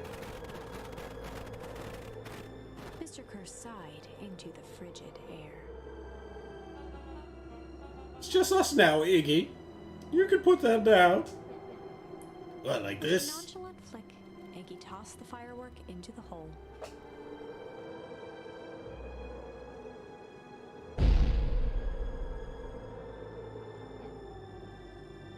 Ooh. Whoa. With a growl, Kerr leapt at Iggy, crashing through Luca. Iggy tried to Jesus. twist away, but in the struggle they both tumbled over the side. Some upper arm strength on Iggy. Luca dove forward, bracing Iggy's hand just before it slipped. His grip was made precarious by the cold, wet snow. He could see Kerr further down, clinging to Iggy's coat. You ripped us, John! What have you done?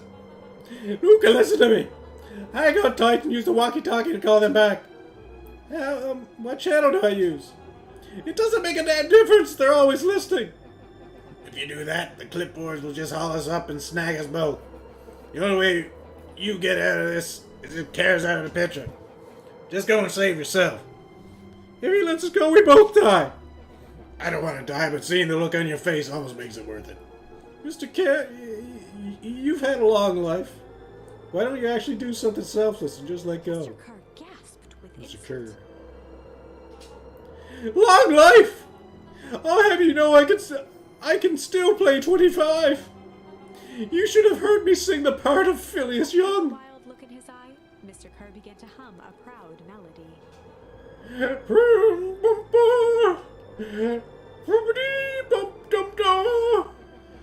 Well, can you believe this guy? Hum.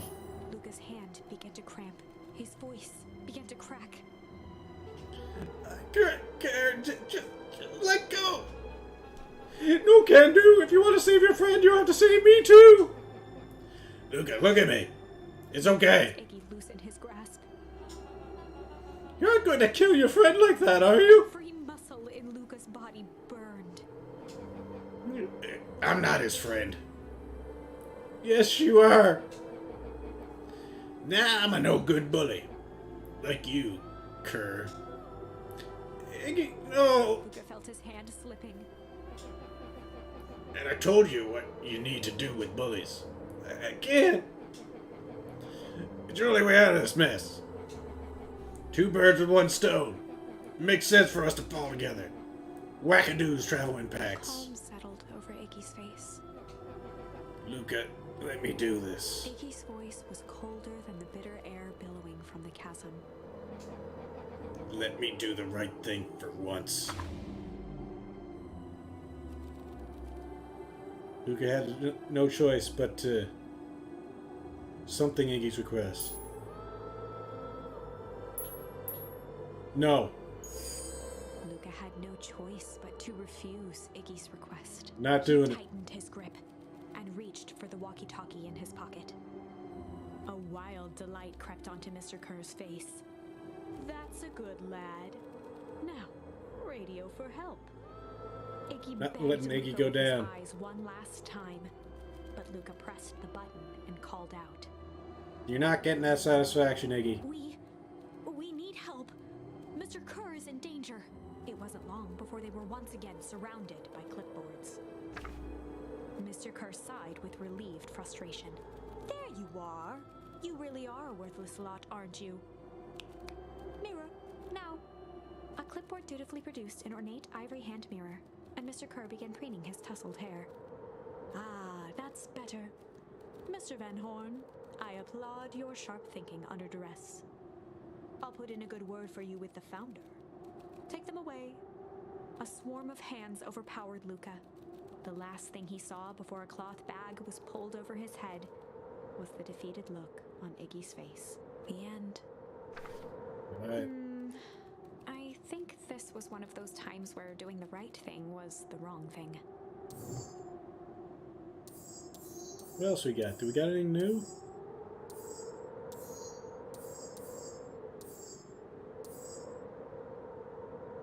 Why? Sly Cop we did, though. Hum. Hum! This is a strange time to be humming. But alright. We still need something else for here. Let's go accept. Alright. Good luck, Iggy. You dead. I'm looking pretty happy about it. But you're fucking dead. Luca had no choice but to accept Iggy's request. With a quiet blink, Luca watched a teardrop sail down into the howling void. As his fingers slowly gave up, he met eyes with Iggy. Good. Just good? The two silhouettes were swallowed by darkness.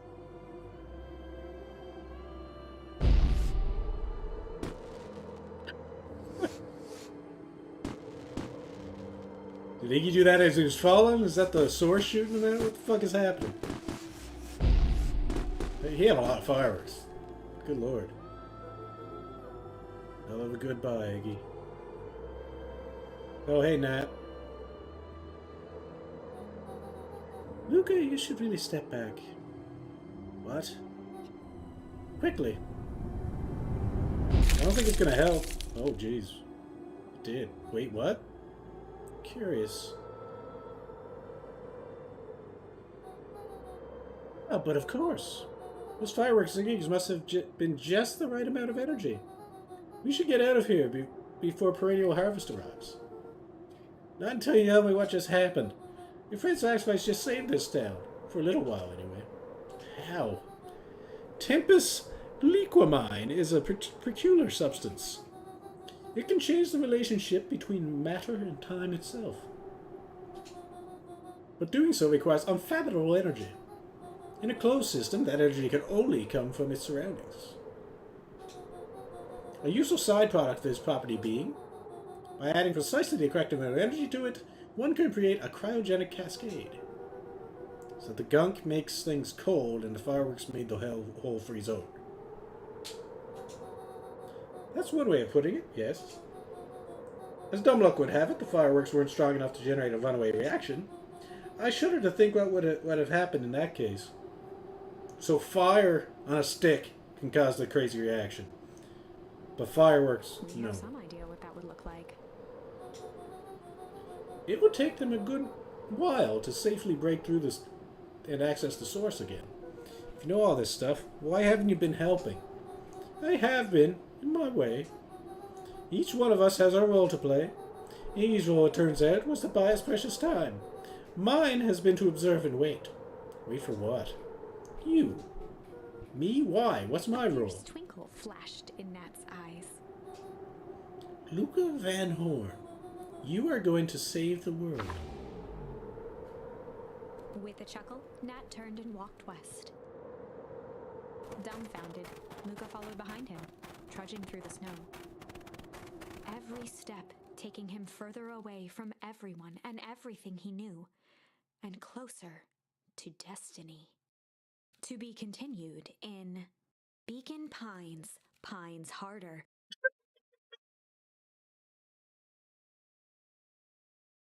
I wish that was real. That's incredibly stupid. Revenge served cold. Okay, it's getting worse now. I just like Pines harder because it makes no goddamn sense. Second time's a charm? 2 charm. 2 minus charm. I don't know. This is Rolo's fucking code bullshit. 2 in charm. Or I charm. And the minuses, I don't know why they're highlighted like that. But Wait, that's it? This ends with a crummy cliffhanger just when it was getting good? 9's harder. I was even starting to like Iggy. He's alright. No way. I refuse to be associated with some never-ending parade of sequels. I don't know. It's called Let's go back Pines and find harder. something more I'm definitive. in.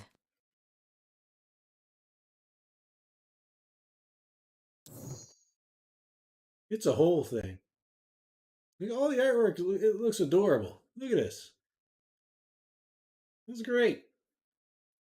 Even Kerr looks pretty cute there. Kerr or whatever. Like, completely scared out of his mind.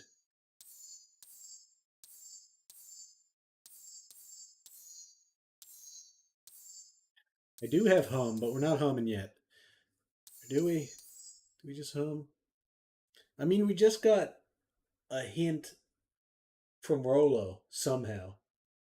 Charm and 2, or 2 charm, or 11 or something. I charm. Guess is a book, but to check that, I need to go to the library. I don't know. But this isn't even the path that had the books. This was back over here. I think it was, you go here, get to the library. We need it to be thundery. It needs to be rumble.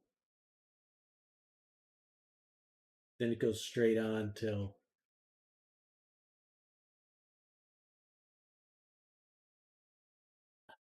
probably time to do it later. I doubt I would have to go here to get to it. Huh. Well, I'll check it out later on. Let's go back here and hum inexplicably. In a blur of emotions and memories, Luca's mind flooded with questions. The wind calmed as if to give him the stage, and in stillness he began to hum. It was a very strange thing to do. He began to hum. When his grandma's about to destroy the world. After the death of his father, Luca had trouble sleeping. Each night, his mother would sit at the foot of his bed and hum a gentle melody. It was the only thing that could calm his mind. The only thing that, however briefly, could make it all seem okay. That melody pervaded every memory Luca had of his mother. Shivering in the raw snow, he began to hum it out loud.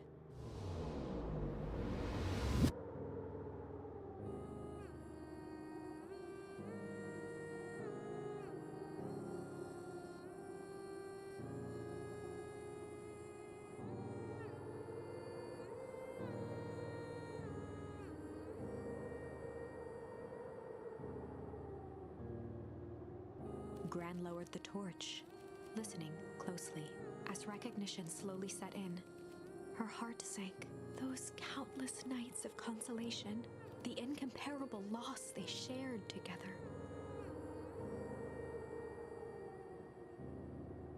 She let the torch fall to the snow and sizzle out.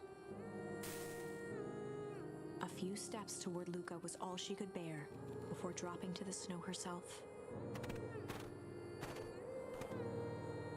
Through a flood of tears, she began to hum along, note for note.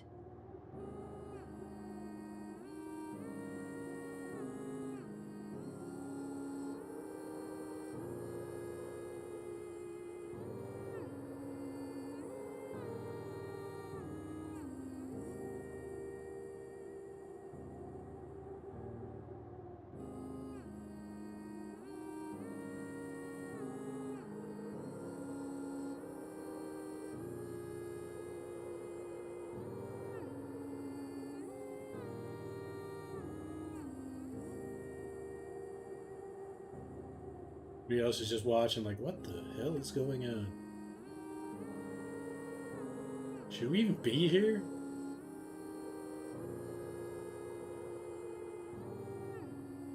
What are we even doing? Crisis averted. I guess we should just leave.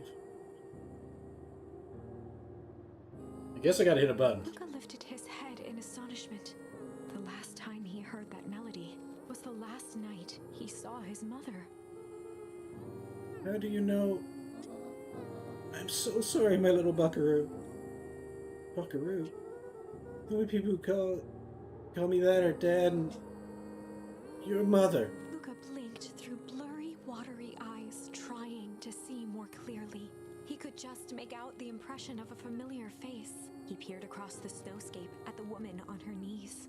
Something about her was undeniably his mother. It was one of my guesses earlier when I found out that it wasn't her. Only smaller, older, changed. Mom? That's right, Buckaroo. Mom! Lucas sprinted as fast as he could toward his mother. They held each other close, and the cold retreated from their bodies. Eleanor! I thought you were... gone? You should have known I would never abandon my Eleanor son. looked down at Luca, tightening her embrace in an appeal for forgiveness. Something fucked up with time for to get that old. How? You're a smart man, Joseph. I thought you'd have pieced it together by now. You were exposed. Mom, I don't understand any of this. What happened to you? Did you go? Why did you leave me? I never left you. I was always right here, Luca. Why did you lie to me? It tore me up, Luca, but I did it to keep you safe. I thought that getting answers would help us both move on. But the more I discovered, the more I realized the danger we were in. So then she started following after her husband, even though she didn't agree with her husband when he tried to stop it. Until perennial harvest was stopped, it was better if everyone thought it was gone. You could have trusted me. These are bad people, Luca. They won't stop until they get what they want. And they don't care who gets hurt in the process. Then what do? We have to stop them. Joseph slumped into the cold, wet snow. They can't be stopped. This is too big. Don't you dare. I tried beating them at their own game. I'm done fighting fire with First time fire. in a long time. Her voice felt like her own again. No more lies. I see now there's a better way to stop perennial harvest. The cold, hard Luca truth. gazed down at Nuncreed with pity. He looked small. Joseph stared into the snow, as if searching it for answers. Come on, everyone.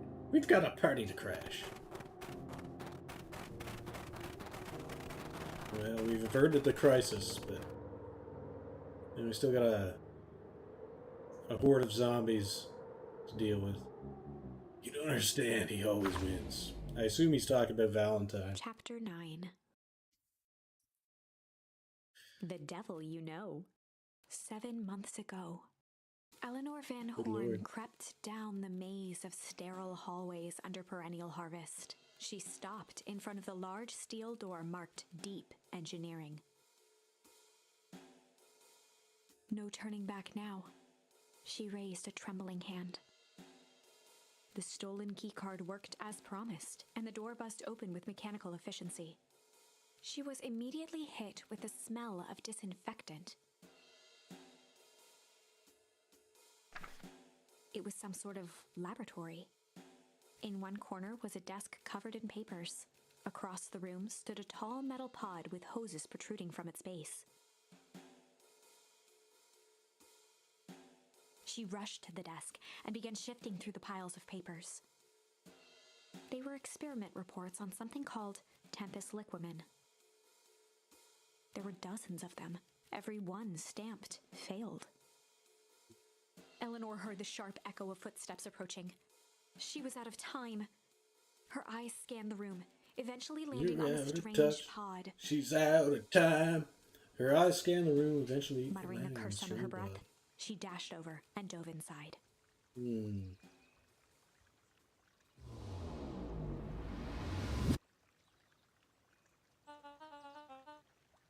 And that is what change is all about.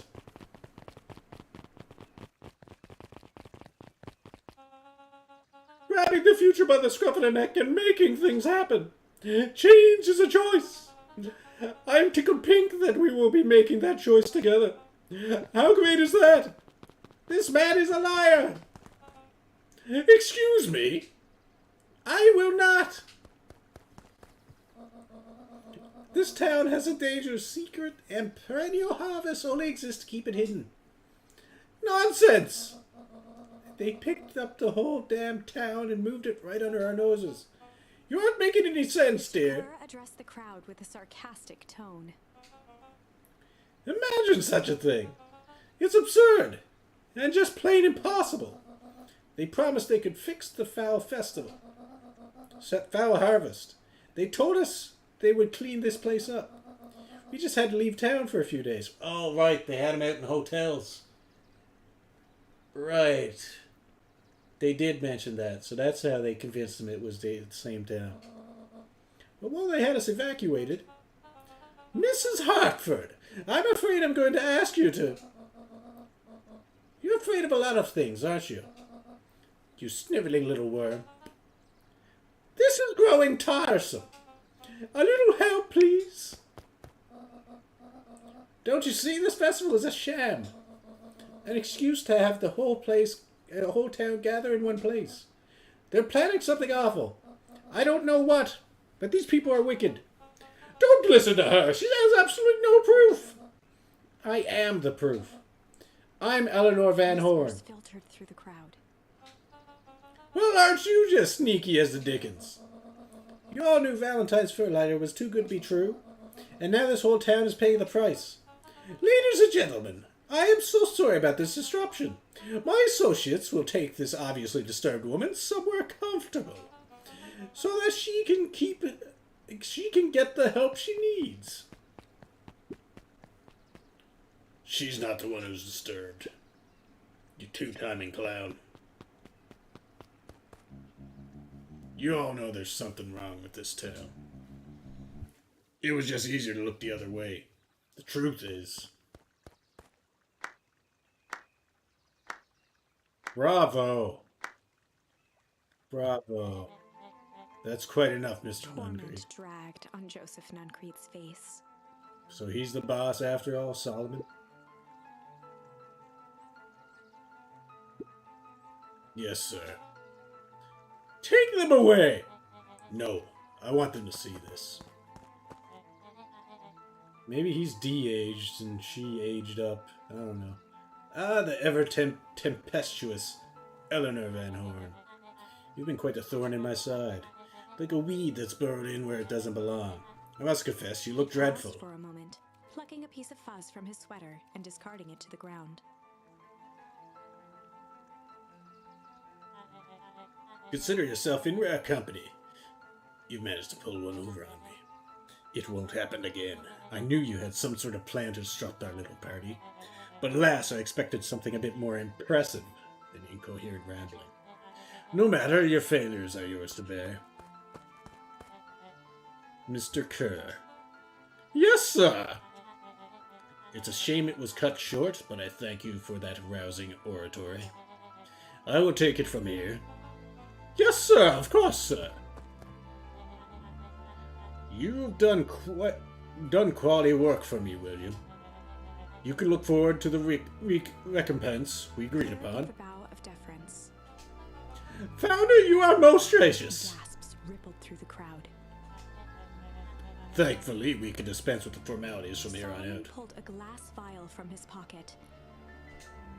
In one smooth motion, he downed its contents.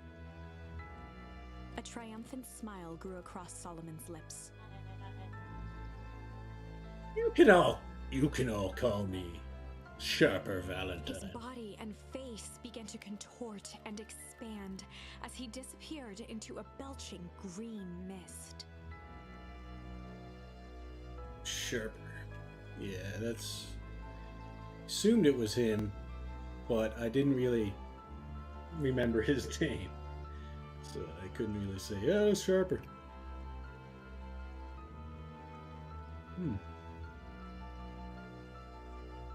Okay, now let me do something real quick, if it hasn't been done already, which I doubt it has. Have a good stream. Wow, what a piece of shit deal. Nothing like some scams in the chat. There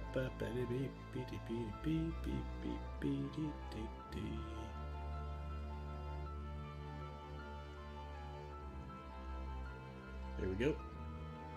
It's all done.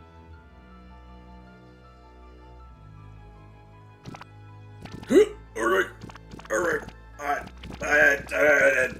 This is painful, God! A hushed horror gripped the crowd. Ah! This Much is better. a story about change. Ooh, callback. What? No! Haha, so you didn't see that coming. Shepard Good. examined his new hands. Well, this is quite the improvement. Everything looks so much smaller now. Eleanor was right about one thing. This festival was a ruse. I wanted you all to witness my glorious return with your own eyes. Why does everyone look so downtrodden? This is a celebration, people. Maybe it would help if we set the mood. Mr. Kerr, be a dear and reveal the sign. Sharper Valentine Festival. I thought they fucked with the sign. At least in one timeline, I thought they did. Ha! Wonderful. No, he wasn't fucking... Wait. Was he one of the ones? I think it was him and some other kid, actually. Talking about how he changed the sign. So he must have still been keeping it down on the down low. I think. Ha! Wonderful. Shepard choked out a crude squawk of a laugh. Frustrated grumbles sprinkled through the crowd. Shapper, you malicious bastard. Malice. I like that one. I'm glad you're back so I can tell you to your face. You destroyed this town. We ain't gonna let you get away with it again. Sorry, this is not the time for audience participation. Some assistance, Mr. Kerr. Kerr gave a subtle nod to the clipboards. You coward. Does anyone else have something to contribute? A helpless quiet settled over the crowd. I thought so. Did you all truly believe you could be free of me? A town of complete and utter fools. You people should be celebrating my return. You're clearly lost without me. And that leads me nicely to my children. Daddy? I gave you both the greatest gift a parent can give. The opportunity to prove yourselves in my absence. Squandered. To say I'm disappointed would be an understatement. But I... Silence, Augustus. An adult is speaking. I don't know which is worse, a son who is completely hopeless, or a daughter with such potential who inevitably lets me down. Eris, you fail me with admirable consistency. Thankfully, I was counting on it this time. Father, I... Have been wasting time, my dear. What have you accomplished? I was focused on cementing our legacy. Legacy? Who needs a legacy when you can live forever? But what about... It's alright, kiddo. I'm afraid you suffer from a complete lack of imagination. There's just no helping it. Now then, where is Joseph? You didn't take the opportunity to slip off, did you? Ah, there he is. Everyone should give him a hand. None of this would have been possible without Joseph. I think you've said enough. Nonsense. The people deserve to know how helpful and loyal you've been. I only did what I did because he left me no choice. You always had a choice, Joseph. You're simply too weak to take it. No matter, cheer up. You're about to be rich beyond your wildest dreams. You should follow Mr. Kerr's example. When I found him, he was in a sorrier state than any of you. An aging actor, desperate to recapture his youth. He played his part, and soon he'll be able to play the leading man again. Forever, in fact, if he remains loyal. That goes for all of you. Well, those who haven't already frittered away my goodwill.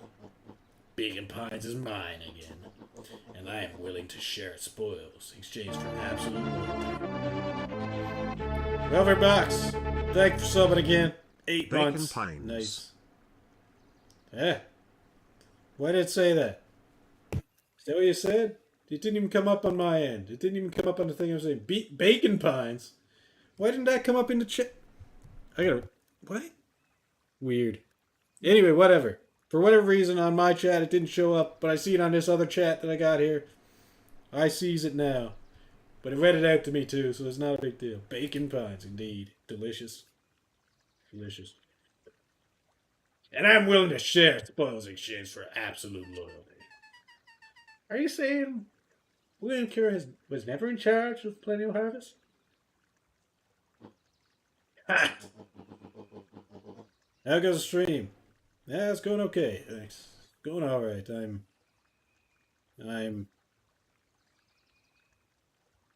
can't complain really.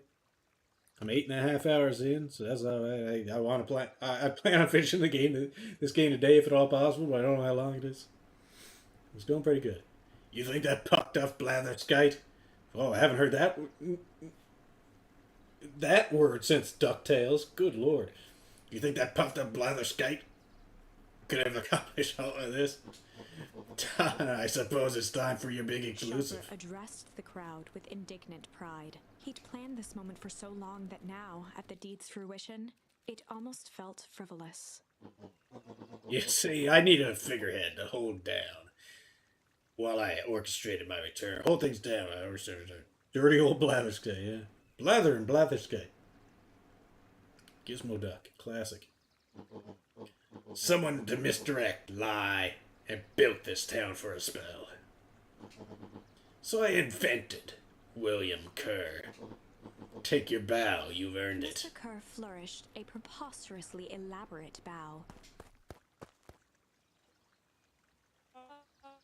Patrick C. Montesquieu, thespian extraordinaire, at your service.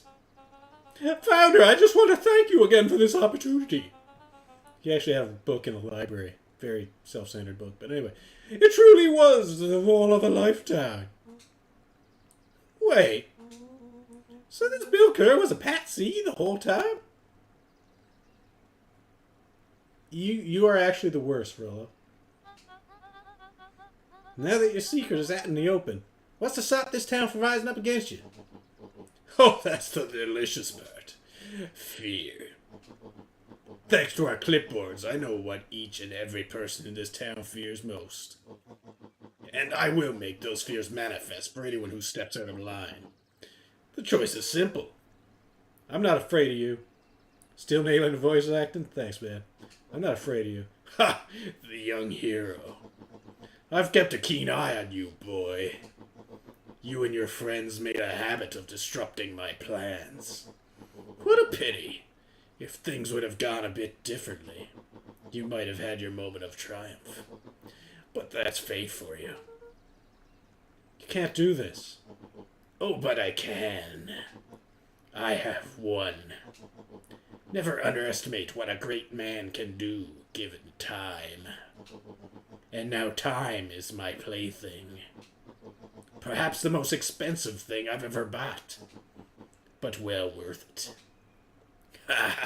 Sharper coughed up one final laugh and cracked his knuckles. Enough chit-chat. I've got no cracks in me. There, that's kinda. Let's get to work, shall we? And so, Sharper set about remaking the town in his own image. The fertilizer factory soon reopened for business. Sales rose steadily as more and more farmers across the countryside began to swear by its miraculous properties. I still don't know what's miraculous about it. I don't understand. Beacon Pines became famous.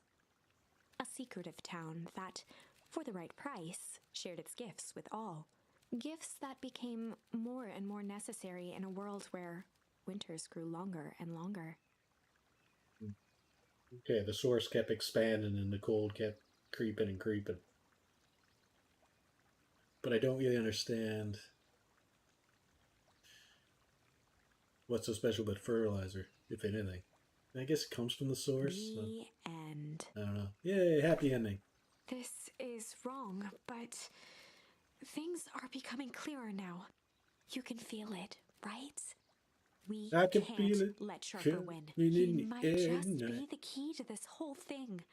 Let's see. All right.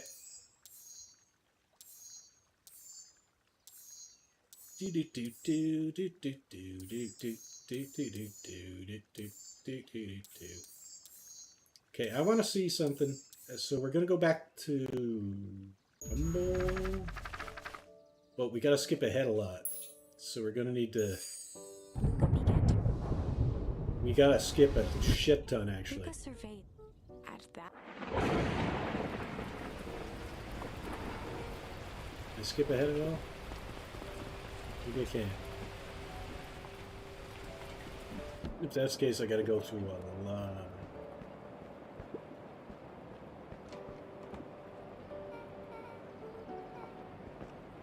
Lucas. This is fine. Yeah, come on our mic, Scout. We're good. We're good, we're good. Luca judging Flowers. Yep, yep. Gold sports team. Yep, yep. Here you go. Here's a letter. Here's some flowers.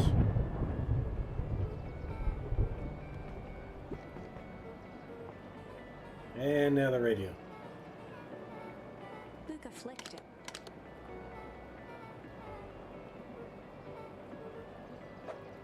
Now we yell at the superhero landing. And then we yell out the window for a bit. Luca took a deep. Open the window, Luca. Belt it out.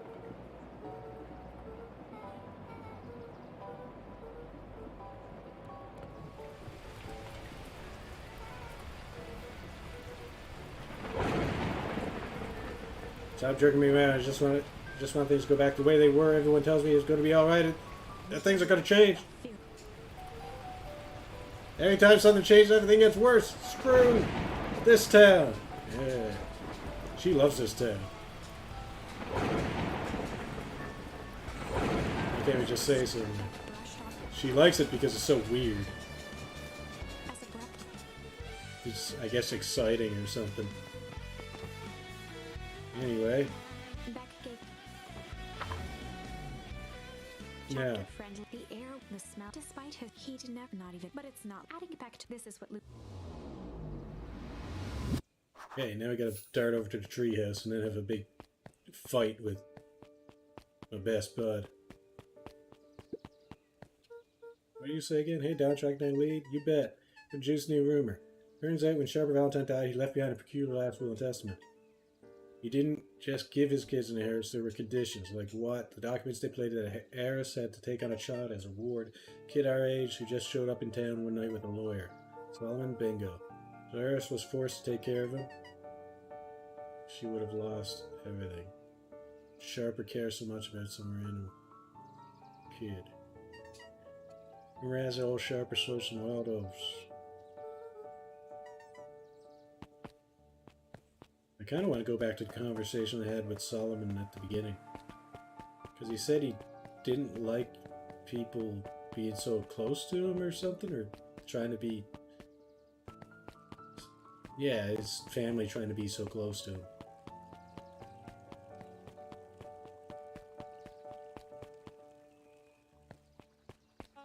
He'd rather they just beat it.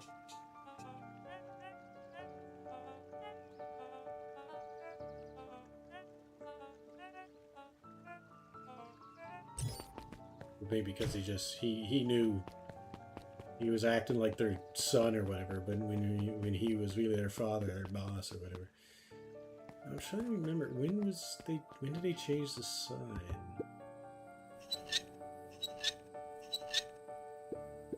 Luca. Well, I forgot to do the fishing thing. I can do it later. Rollo Scott. There's plenty of fishing opportunities.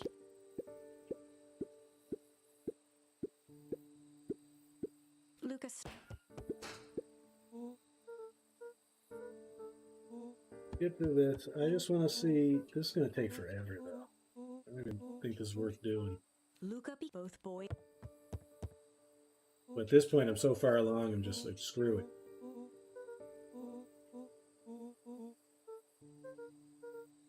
Rollo's tone. The word Rollo's, but it was too.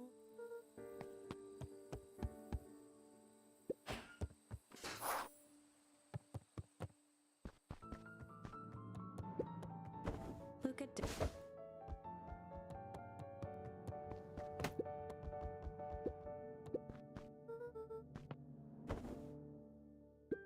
Grand. Sleep for a while, wake up, kick the ball again. Luke, he waited. I doubt the soccer ball I doubt I can use it to hit the book yet.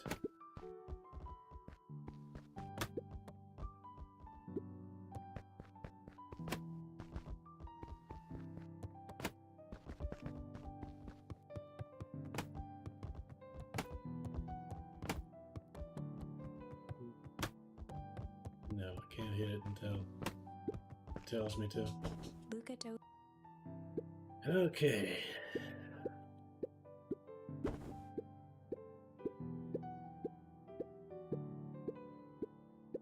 Lucas beside.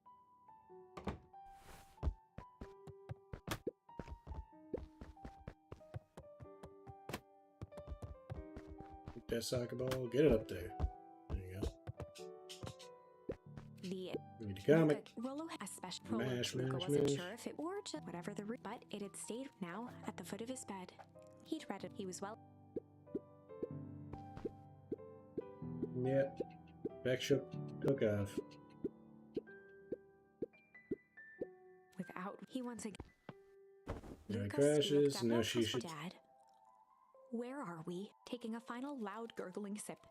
His father peered up from the glass. He jangled the straw playfully with a warm smile, then lifted the empty glass as if This to is where he point first into the name darkness. drops the The source, isn't it? source. Lucas' Yeah. eyes followed his father's gesture. In an instant, he was sitting in front of a blazing campfire. Across from him sat a large figure, and the figure's voice was a scratchy, well, if it make yourself. Luca held his shivering hand. It doesn't work. Their yellow-gloved hand pointed to the It's a cold flame. Luca peered at the base of it. Wasn't wood. Tiny buildings, freezing and crumbling as Luca could see small shadows move. People. Luca leapt to his feet. We've got to help them. The figure gave a dismissive wave of their hand. Why waste energy helping people who can't even help themselves? The figure bent down to examine the panicked crowd as they desperately tried to stop the flames. They only care about what's right in front of them, not like us. Luca's voice was a trembling whisper. Us? The figure slowly stood up, grabbing its helmet with a jolt and a twist. A cloud of torpid mist escaped. Luca's own face looked back older. The sensation was as if he'd caught his own reflected doppelganger smile. I tried to help. He gestured towards it, and all it got me. Luca staggered back. You? Luca felt a hand kept. His father was there again, beside every choice. This is the end of. Luca watched his older self shake its head ruefully. Welp, Dad. If you wanted him to see this, far be it from me. Luca watched in shock as the figure took a confident step forward. In a flash of cold light, what does all? Luca felt a reassuring squeak. Just remember why we choose. Luca woke up to see a hazy. Luca rubbed go. kind. I'm feeling fine. You want to talk about it? I don't feel like talking. It's just well. Hey, sit there and listen a bit. Grandson. Okay. Yeah, apologize. Let's get through this. I just want to see if there's another book in there Luca. related to the purple thingy. I can do the fishing thing, I believe, as well.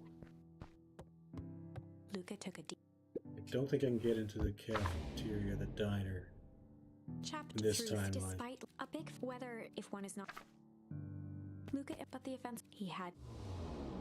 Then I gotta go find Roxy.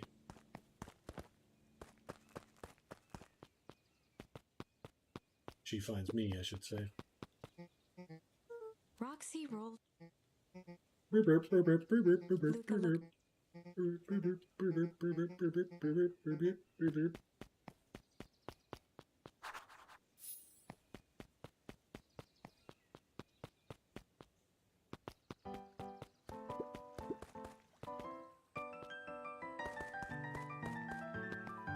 Timeline it was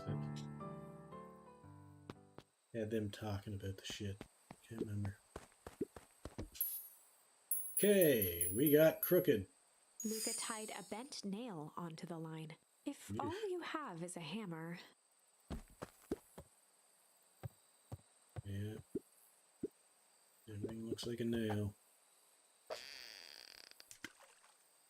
For all your problems. Like a nail or whatever. I don't know. Can't remember the saying.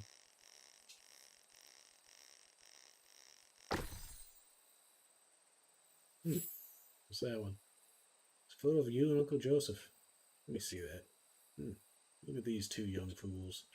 Heading up at the bottom of the pond. Who could say? Some things are just hard to explain. I miss Uncle Joseph. How come he doesn't come fishing with us anymore? He's busy with his new job at Valentine's. What's new job got to do with him fishing with us? It's complicated. It's sad. Some things are hard to explain. Well, that's quite a haul. Caught all the fishing items. Agile angler. Feels like a good time to pack up. Just a little bit longer. Things last forever. They may not feel special, huh? I guess.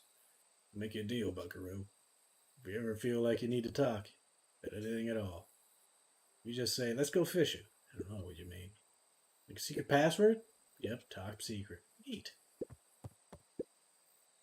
What a perfect day. Yeah. Luca Good for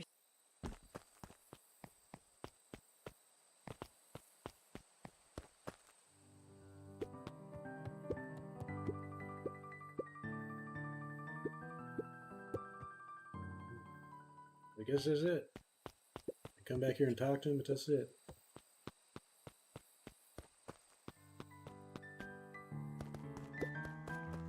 Now, like I said, I do not believe I can get to the diner on this timeline. That thing is closed like 95% of the time.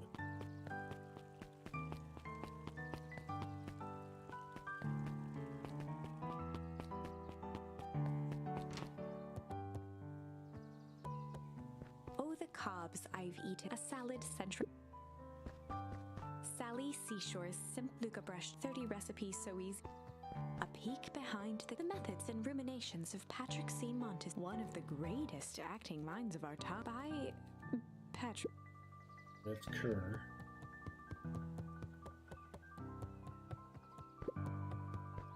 The bottom corner shelf was a dusty array of thick. Only one binding was cellular biology and the chemistry of mitosis. Mycological fossil. The entire top level of most of which were Okay. Cato's eye. Cato straightened. Cato stared. I'm just looking. I know this is a waste of time. I assume it's a waste of time. Luca grabbed The Adventures of Hank Atomic. Luca grabbed Natural Photography. Luca grabbed The Modern Science of Atomic Radio.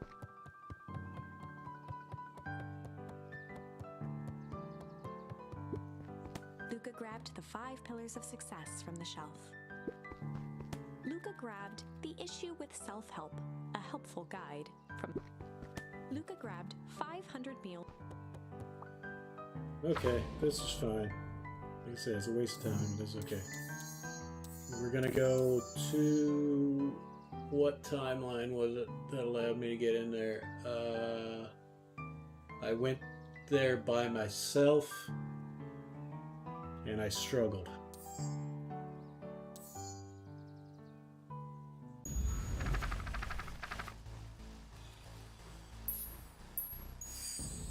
This is a story about struggle. Luca could hear a machine. He felt his hand. He yanked it. Let Luca he heard the click of the Okay, muffled I whisper. swing the thing at the dude, Everything. break his The next, helmet. only the sound. I think at this time is Nuncreed.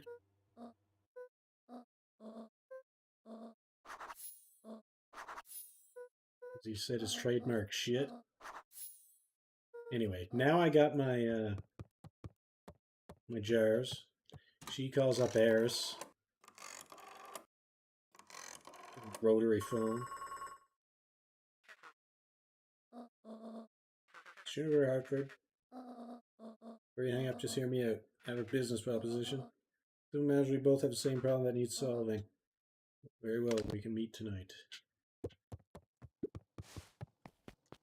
Harris doesn't know her father's still alive.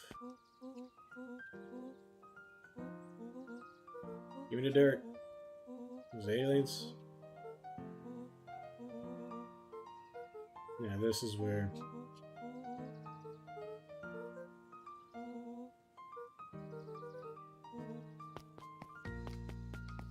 he gets mad at me if I spend essentially half the night at Beck's place. But we're not getting that far.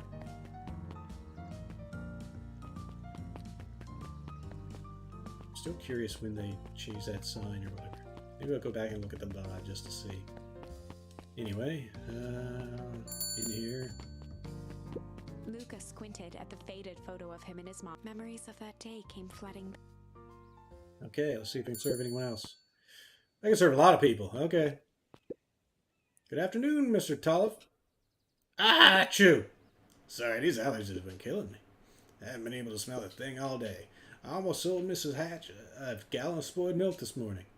Got anything to help clear out these darn sinuses? Whatever it takes, I just want to be able to smell again. Well, we got some pungent stuff, so come right up. Chill, incendiary, pungent, succulent, lavish, adorable. That's a tiny patty. That's awful. Lavish. Lavish. I know this isn't what you want, but you're getting it anyway. Ah, shoot. Not right. I need something a little spicy, I'm afraid. Oh, spicy. So you just want incendiary. That's fucking broken. I don't know if you want this either. You probably want pungent and spicy. What's wrong? I like the spicy peppers. Put them on something that'll really make up the senses, yeah. Pungent. Let's just try pungent. It's awful. Slap that on it. Here, this looks awful. Let's try that.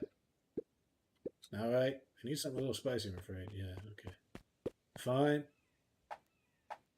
Here's your fucking gross-ass fish burger.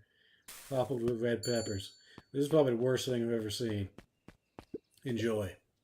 I call this one a cod for the common cold. I'm worse than Rolo. Oh my, that's spicy. And stinky. I'm sorry, I'll try again. No, don't you see what this means? I can smell again. Looks like your father isn't the only doctor in the family. Alright, book lady. Hey, Miss Hatch, what can I get you? I'm not terribly hungry. Something snack size if good. Alright. Let's go, Mom. Say to me? Okay.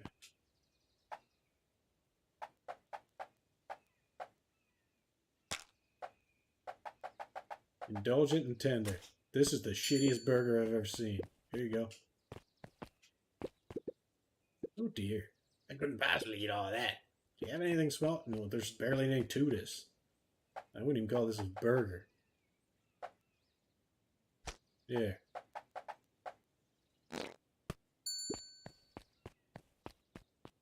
This is pathetic. We could probably cut around the bun. We can cut about the meat. It could be less bun.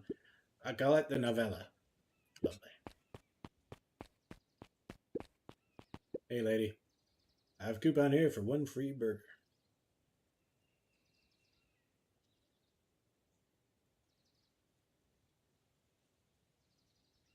Wait, when was it I was talking to this guy and he said something about he used to meet his dad here? Oh, that was out in the real world. I think. What would it be? I have a lot of mouths to feed, so give me the biggest burger you have. They must eat a lot, huh? You have no idea. Oh, and throw some lettuce on top. Okay. Well, you get a succulent onion burger. There you go. This is nice. You have anything bigger? Do something that could feed an army. Alright, fine. Why don't you just buy 2 or 3 burgers? I guess you only get one free one, so let's get the one that's 5 fucking patties for some reason.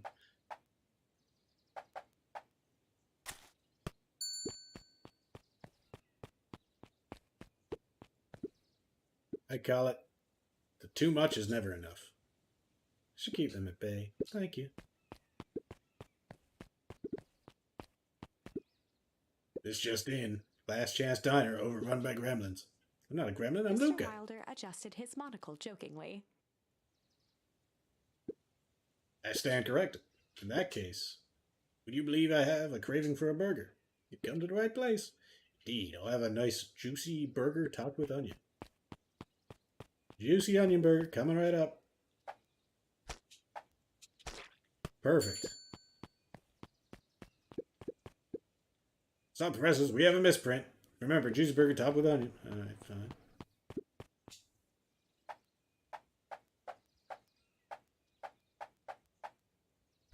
Juicy. Onion. Here you go. I call it the Wilder. I know I love it. You know I love a good byline. Many thanks. If it isn't little Luca. Hey, Uncle Nuncreed. How come you haven't come around the house lately? Well, your dad and I had a little disagreement is all. How's he doing? Has he mentioned me? Not really. He's been busy lately. Sometimes he doesn't come home from work before bedtime. Is that so? Well, tell him I'm thinking of him.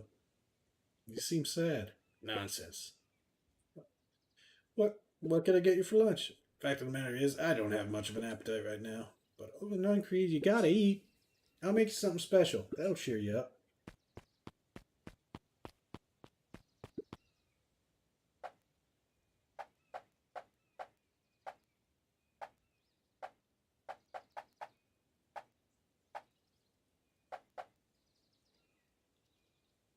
You know what the hell he wants. Maybe anything.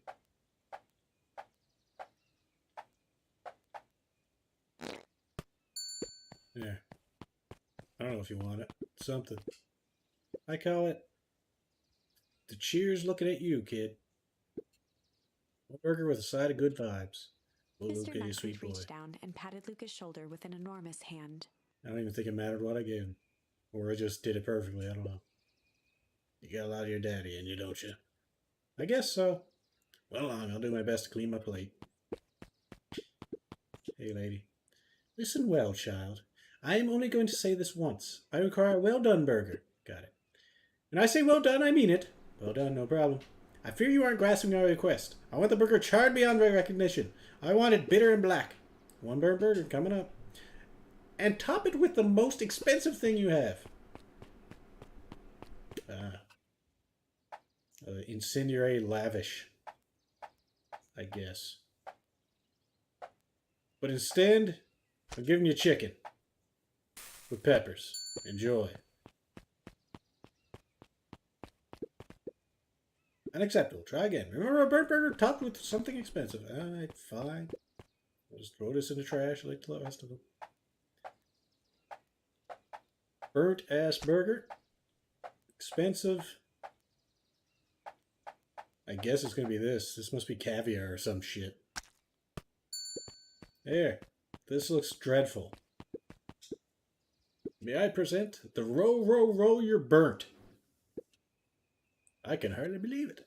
You've done well. Mrs. Fratelli had caviar stashed back there? That woman's full of surprises. Very good. This will suffice.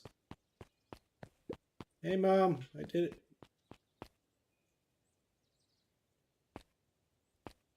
This guy's just... He used to eat with his dad or something. But at this point, I think his dad... Is his dad dead? No. His dad didn't die, but around this time, I think... I don't know. Alrighty, it looks like we've got everything we need. Let's get to feeding these folks. Oh, I already fed everyone. You made all the food by yourself? What on earth did you put on the burgers? I just used what was lying around. Oh dear, that can't be good. Thanks again, Luca. Best burger I ever ate. Surprisingly competent. Everyone seems happy. You really are a remarkable boy, aren't you? I didn't even get achievement for that.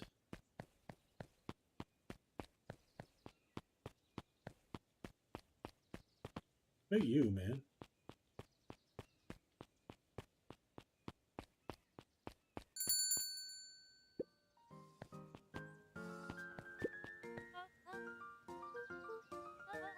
She leaned forward.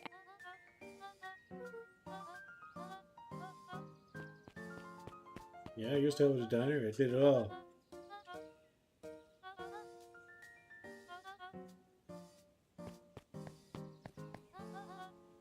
Luca shifted the basket. Mrs. Fratelli lifted the cloth. She carefully lifted.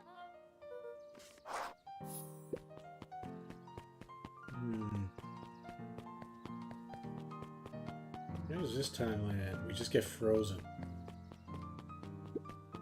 One way or the other. Alright. If I could just be left alone, young Mr. Van Horn. Oh sure, sorry to bother you. It's just that Mr. Kerr has asked me to make the opening speech at the festival. Being mayor and all, you might expect me to be a charismatic speaker. Truth isn't, I really don't think I'm cut out for this sort of thing. Probably said, should I cut out for mayor being public speaking? Both, I suppose. Never really chose any of this. It's more of a duty to my family, for a legacy. Sounds like a heavy burden. As for the festival, just speak from your heart. I'm sure it'll be great. Strange that there was no achievement for that. There's like nothing for that. And I don't understand why. So you're gonna just come in here now where time has stopped. Everyone's got their food except this poor bastard. I don't think there's anything else, but maybe I can come back later and give him some food. But she seemed to imply that I was done. Okay, well I got that done. As much as it will let me anyway. So we're going back to this timeline where I did the old tickle. And because Beck did the tickle, she tickled the hippo, or the rhino, whatever, and whatever his name is, Ginny or whatever the bully's name is, he kicked sludge at her. And as he's leaving the place, he runs into Mr. Noncreed.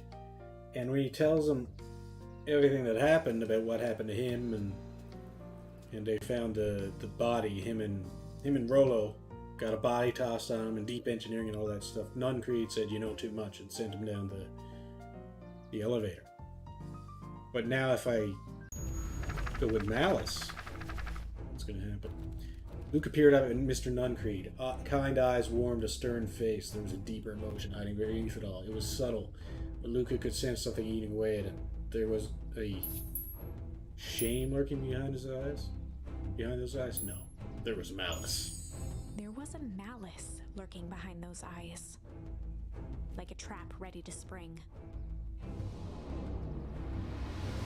Luca felt the weight of Noncreed's hand on his shoulder. Something wasn't right. He didn't know why, but something was telling Luca to get out of there. I just want this to all be over. Of course. I'm sure we'll all work out soon enough. I should get going. I told Roxy I'd check for Rollo at the Luca twisted treehouse. free of Noncreed's grasp. Of course. Luca, you know your dad and I were good friends back in the day. You can come to me with anything. Anything at all. He sensed the problem, so he didn't admit to all the stuff he knew. As long as I don't know too much, it's not a problem.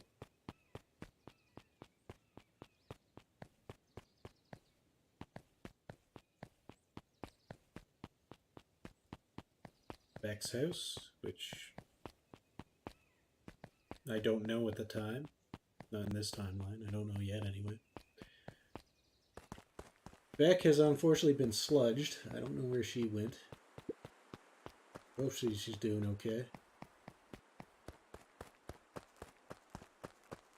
I'm sure I'll see her again soon.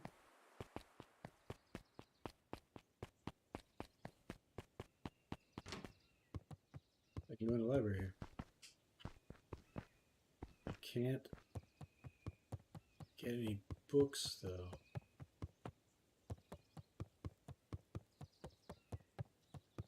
You can talk to people.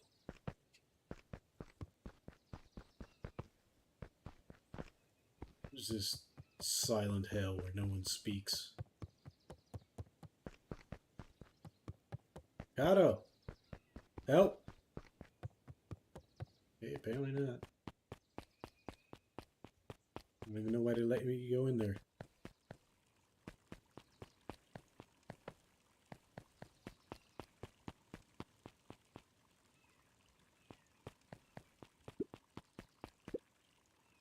He looked down and muttered in a rough voice. Mama always told me my problems would look smaller once I grew up. My problems always seem to grow right along with me.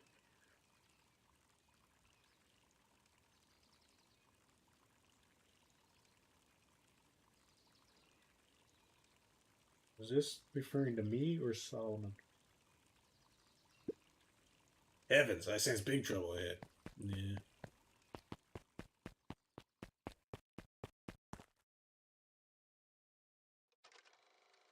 This never changes. I just keep going in there anyway. Hey, Griffin. Nothing to say? Okay. Let's punch this mob. There should only be 10 achievements in this game, assuming it's a 1,000 gamer score game. I've gotten like 4 of them so far, maybe 5, I can't remember. Hey, bird I can't remember the name of.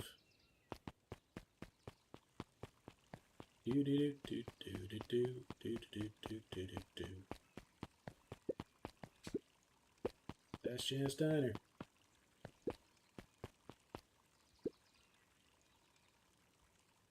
These festival decorations are a bit humdrum. Now, if I were to throw a festival, it would be a thing to behold. I agree, this is all more than a little sad. It's worse than sad. It's boring. But if we did a little something to spice things up, I'm listening. You know that festival sign waiting to be unveiled? It would be a shame if someone... scurried off, eagerly formulating a plan. Yeah, so I think they changed the name to his name. Because the people making the festival didn't realize any of that was going on. So he did it under the guise of a prank. You got pranked, son. Doop doop doop.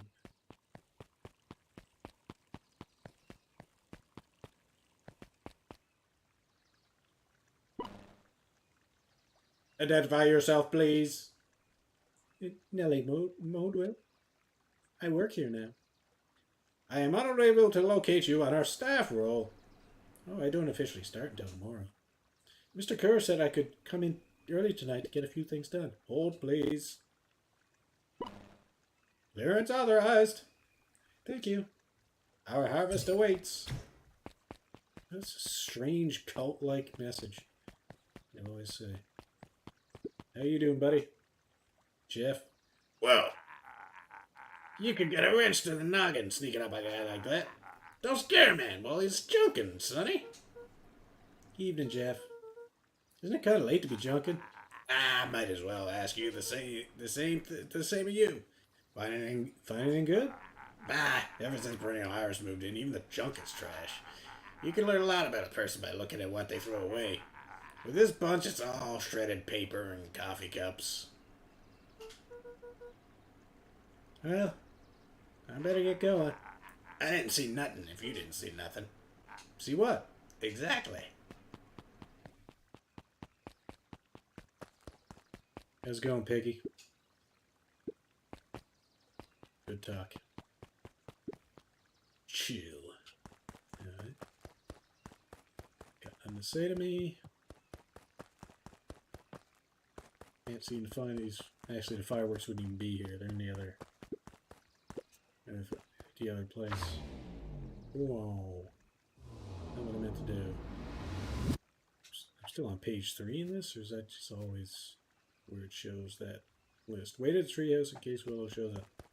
Let's go home first.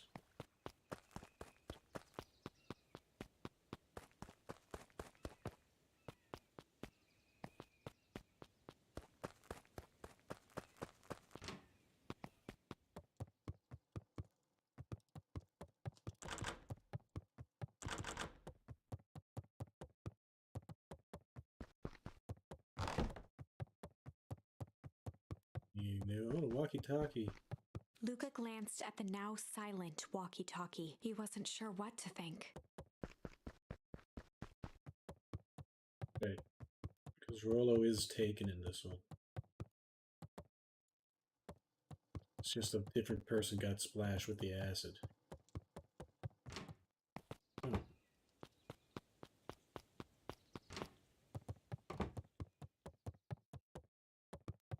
Okay.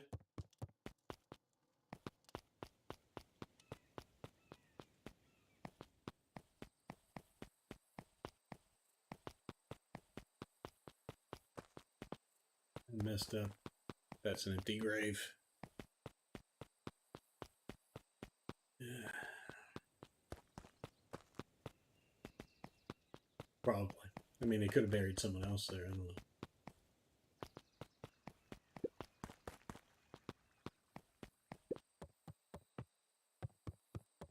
Jetson's got nothing to say to me. Huh. It's awfully quiet. Well, I guess Rollo shouldn't be here because he got kidnapped or whatever. He aired a long holler into the woods. Rollo! Rollo, wherever you are, I hope you're Luca okay. felt his eyes getting heavy and plopped into the beanbag. The hammock right there, my dude. He conceded to its lumpy embrace.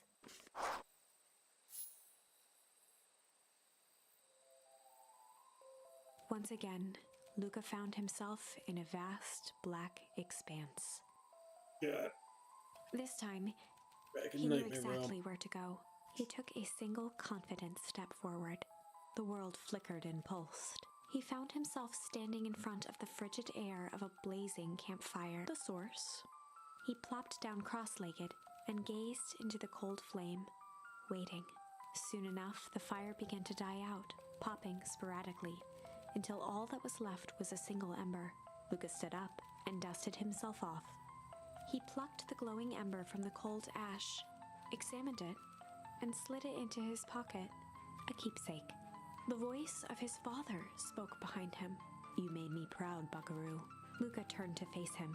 "Dad, what is this place?" A warm grin grew across his father's face. "A place where everything that has been and everything that could be all wait together."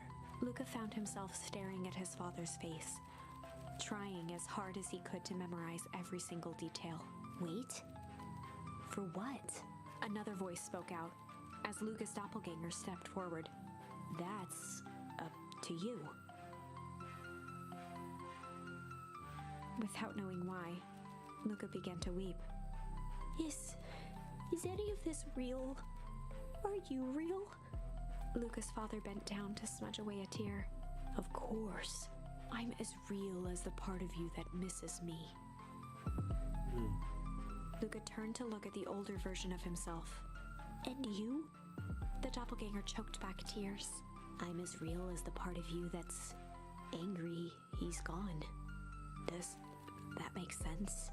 Through his tears, Luca laughed. "I think so." His father pulled him in for an embrace. "Time to go, Buckaroo." Luca was startled from his dream by a banging on the floor.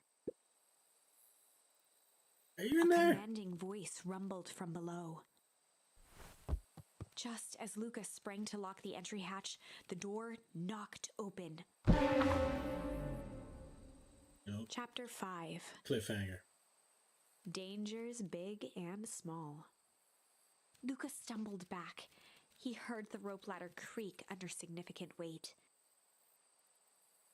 Keeping his eyes fixed on the hatch, he inched backward to the balcony.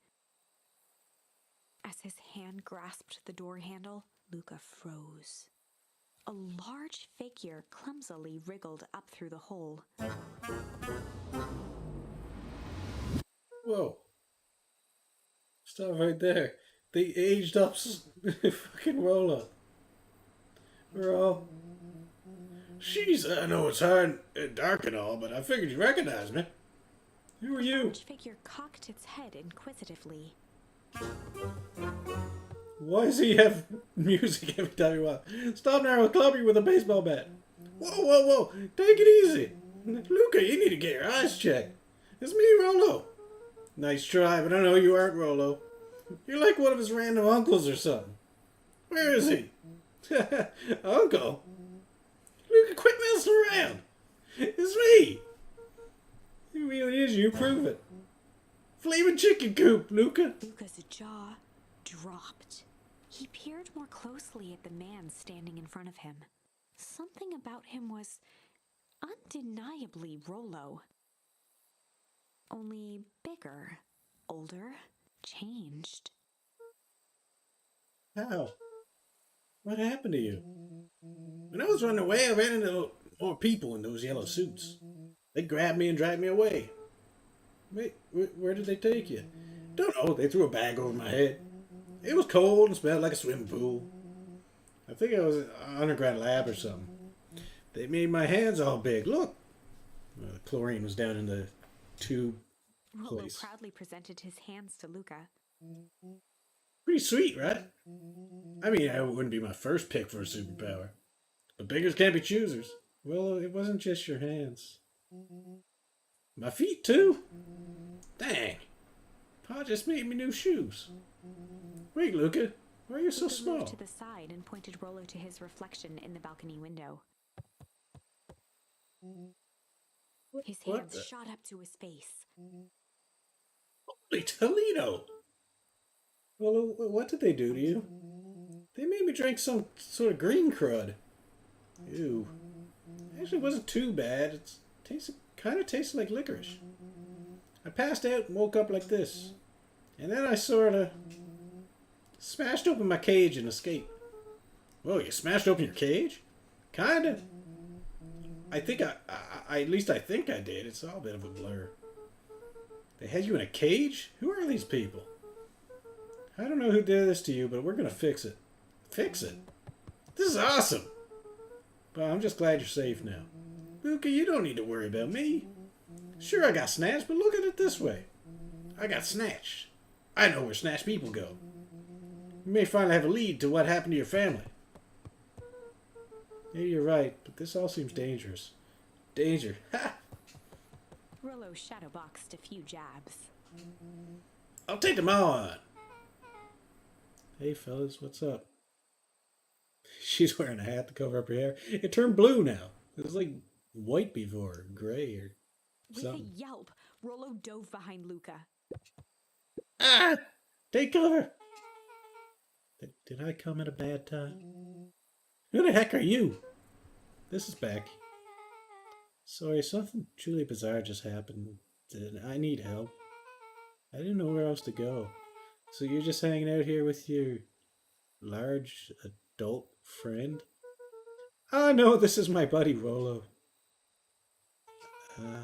This is your missing friend? One and the same. He seems a little old. I'll have you know this is a recent development. What the heck does that mean? Oh, I'm sorry. You're the one who just showed up out of nowhere. So we'll ask the questions here. That's fair. How did you find us? Your silly little treehouse? I think you mean our silly little mission control. I hate to break it to you, but your secret path isn't so secret.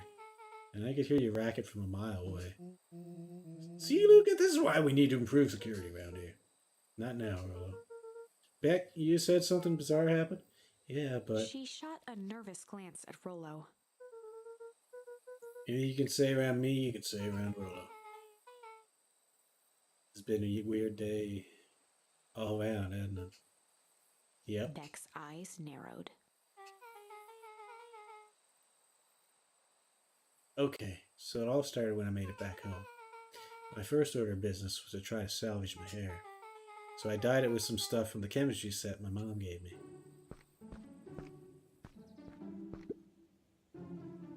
I guess it's better that she got gooped because it just hit her hair instead of Buddy's face. It was messed up. Just need to play it cool and hope no one notices. Notices what? Oh, nothing. I was just... come over here and let me have a look. Oh, honey, what in the world did you do to your hair? It just kind of felt like a change. This is going to take forever to grow out. You were the one who said that change was a good thing, right? I was talking about your mother's job. I was talking about us moving. Well, I guess I just took your lesson to heart. Ilona tried to put on a smile. Before I forget, I came up here to tell you that Nellie had to go into work. Tonight? Her and Mr. Kerr decided it would be good for her to get some things done before tomorrow. That Kerr guy seems like a grade A creep. Beck! He is. Him and his weird cult of personality. You are not going to ruin this job for Nellie. It means too much to her. Oh, I know exactly how much it means to her. It means enough to her to exile her daughter to this podunk town. This place sucks. The people are weird. You just don't know them yet. It's always cold. We're in the mountains. You'll get used to it. I can't even pick up a single decent station on the radio. It's all banjo music and farm reports. You know, I grew up in a town not that different from this one. Is that why you're better at talking to plants than people? Okay. So here's what we're gonna do. First of all, your ground. What? In the morning, you'll have Nellie come and see what we can do. I'll have Nellie come and see what we can do about fixing your hair. You need to look presentable for the festival.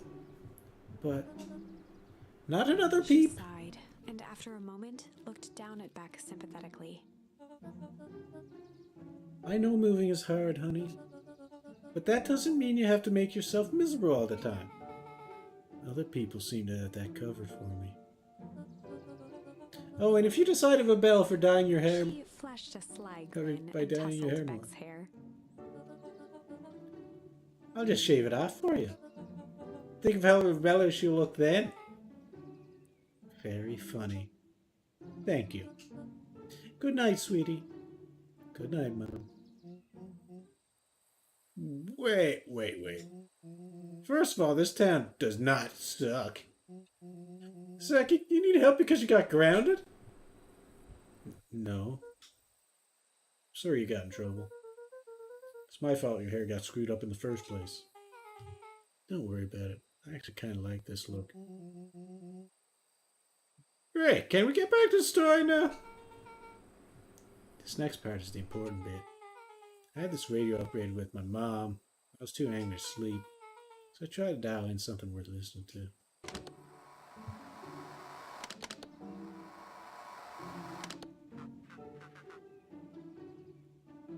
Mr. Kerr, are you there? Mr. Kerr? Yes, I'm busy. What is it? Apologies, I have the founder on the line. Patch him through immediately. One moment. Hello, sir. It's so nice to hear from you. Skip the pleasantries. What's your report on our new lead researcher of deep engineering? Nellie Meldville seems to be integrating nicely. At this very moment, she's working to help us meet our deadline. She offered to work overtime before I even had the chance to suggest it. Excellent.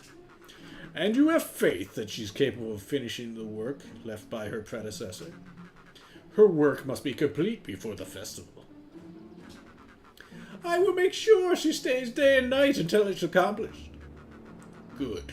You know how I feel about loose ends. Yes, sir. Once she has finished the work, we need to make a determination regarding her long-term prospects in the company. Immediately, sir. I usually have more time to fully bring people into the mold. We are in the end game, Bill. After your failures with Dr. Prescott, I can't afford to take any risks. Of course, sir. No loose ends, sir.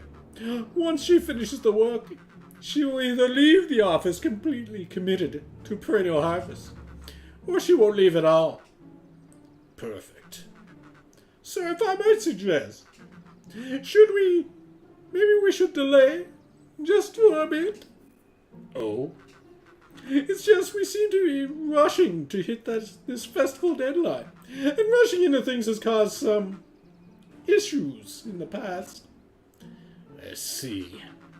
Please understand, I just want what's best for you. I'm eternally grateful for all that you've done for me. Bill, I'll make this very clear for you. I brought you in to make things run smoothly, not to have opinions. Of course, sir. Chin up, Bill. You're only a few days away from having everything you ever dreamed of. Yes, sir. Thank you, sir. Whoa. Yeah. Just so we're clear, when you said loose ends, they were talking about murder, right? Like actually killing someone? Capital murder? Luca gave Rollo a quick elbow to the ribs. Talk about her mom there. Who is the founder? I was hoping you guys would know. No, as far as we know, Kerr is the top banana at Perennial Harvest. He sounded scared of this founder guy. So we have an even topper banana on the field. The hell's my mom caught up in? Has she talked about the job much? Not really.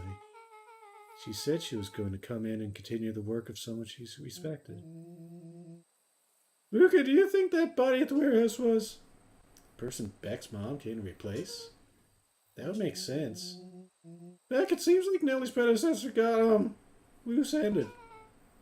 I'm getting that impression. Okay, so we need to get your mom out of there before the festival happens. That's 2 days away. Won't she just come home after work? The creep on the radio said they were going to hold her there until then. So if she's not coming out, we gotta go in and get her. A large sheet of paper out of her pocket and slammed it on the floor. Maybe this one. You have blueprints? Well, it's really just a welcome map for my mom's PH orientation day. But it shows the layout. Sure looks like blueprints to me. Look, here's the reception area. There's a big room marked Founder's Office. It even has the exit marked. Guys, we have a deadline. We have an objective. We have blueprints. You realize what this is, right? Rollo started to wiggle with excitement. I think we're heisted. This is officially a heist. Chapter 6. The heist. They spent the night's end huddled around that small map, formulating a plan to infiltrate the headquarters of Perennial Harvest.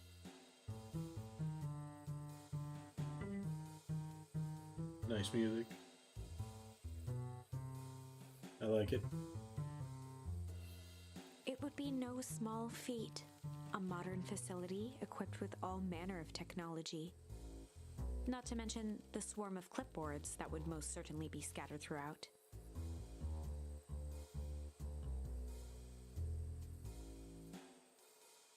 By the time the sun began to peek through the car window used as a makeshift balcony door, all were in agreement. This could just work. The final day before the festival would be used to prepare. They'd need to pool every resource at their disposal, pull every favor with a thread, even enlist some unsavory characters around town with important tasks only they were suited for. Luckily, there was enough ill will and mistrust toward Perennial Harvest that alliances could be found at a bargain. Luca, Beck, and Rollo rubbed their eyes as they exited the treehouse. They didn't go home. Their parents probably concerned. They hadn't slept at all that night. There was no time. The festival was to begin in 1 day, and they each had their assignments. Alright, quick recap. Well, we're gonna talk to Roxy. Cordially. Without her and Fitz, this whole thing could go bust. Me? Portia was my little name. Uh-huh. And how do you plan to explain your Waved new vaguely at Rollo's sizable figure. circumstance? She'll be happy I'm alive. She won't Beck even notice. snorted an involuntary giggle. And Beck, you're sure Ilona won't just shoot this whole thing down when she hears it? She'll listen. Once you understand the danger Nellie's in, the danger we're all in, the plan will make sense. Okay. That leaves me with Jeff, then Iggy. How are you going to persuade them? Jeff should be easy. I'll think of Each something. looked at each other with sleepy confidence and nodded. Well, Godspeed.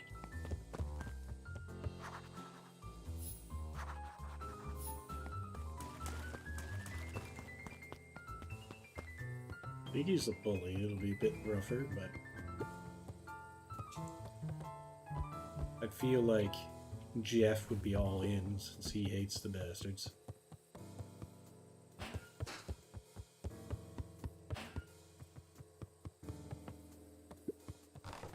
What's his face?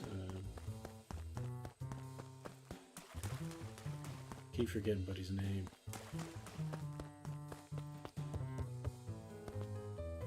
He hates him. Can't remember. See if it just says anything different. I don't think it will. Perfect day, yeah. That's it. You can come back and say that. That's all I can do. I want to see what things I haven't used. That's the wrong button. Gotta check the backpack. Okay, Malice I've used, Hum I've used, Crooked I've used, Sly, yep. Oh, Adorable in Burgers, Flight, Hard, Accept, Weep. Pungent, Incinerate, Lavish, Break, Refuse, Struggle, Fight, Succulent, Cling. Cling I only used in fishing, but that's probably all it's for. A lot of these I only used in fishing or burgers. Shame, Shit, Indulgent, Smack, Change, Pull, Chill, Junk, Hide. Hide, Ponder, and Chill. Well, Hide and Ponder didn't get used for much, if anything. The rest of them all got used at some point where it was somewhat significant. Huh. I don't know. I think I'm getting near the end. Like, these trees look done. These branches, and it looks like I just gotta go through this one. And that'll probably be the end. So I will finish this tonight. But for now, I'll be right back. I'll be right back.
One complaint about this game so far. Well, second complaint, because I guess my first one was dream sequences. I would have liked some pictures to go with them. Just because I really like the artwork. It's not really a game breaker. The other thing is the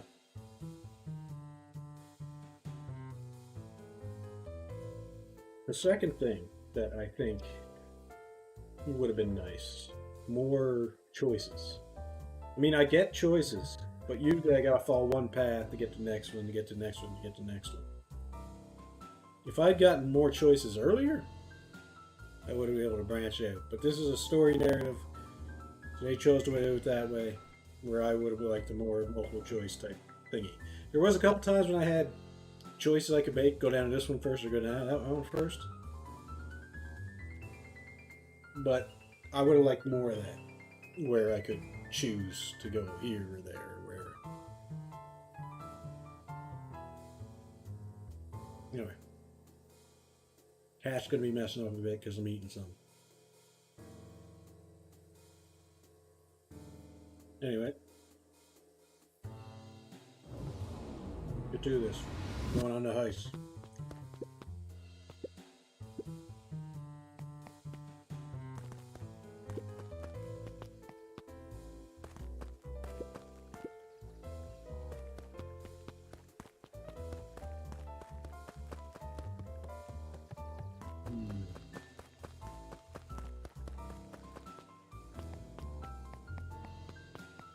None of them should be this way, so let's head over here. See if there's anything.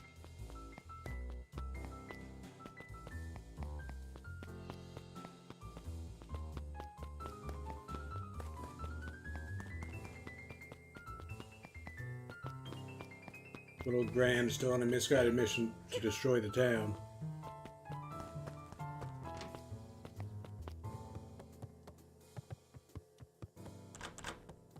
We got to do what we gotta do.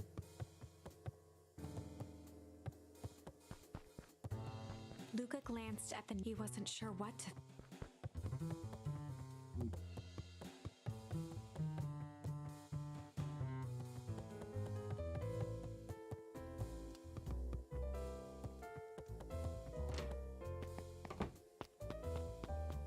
Well, he never used a radio at all in this one, did he?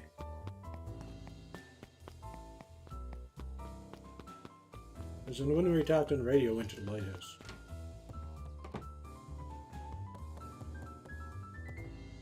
Yeah, the radio didn't get used.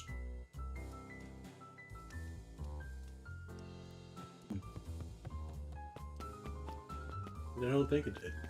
Me beeped a bit.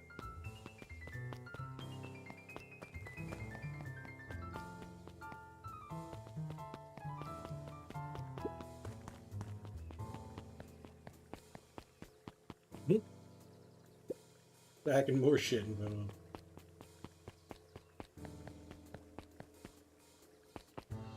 Yeah, clipboard, get away with me.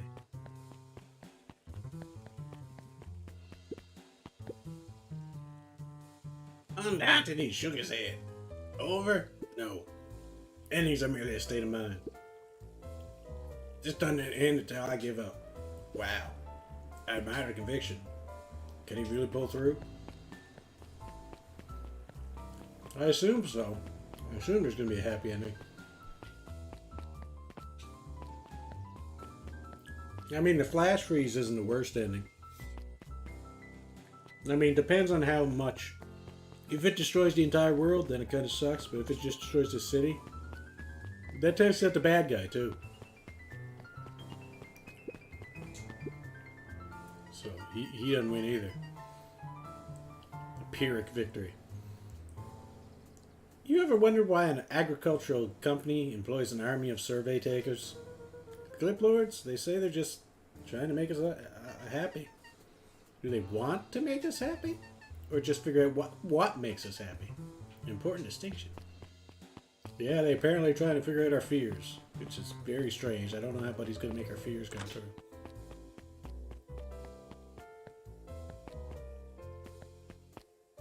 Whatever. I guess if he knows he got enough money, he can do whatever. Hey, Griffin. Nothing to say to me? Okay. I don't understand the point of that watermelon.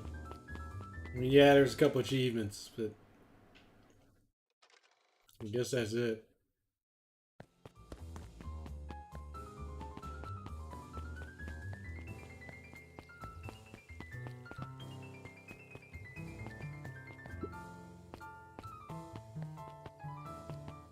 Is this your shop, Jeff? I can't even remember. Hey, Jeff. What can I do for you? Well, I know how much you hate perennial harvest. Hate's a strong word. Oh, sorry, I mean... I didn't say it was a wrong word. Gotcha. So we're gonna break into their headquarters, and I thought you might be able to help. Jeff wheezed out a long snicker.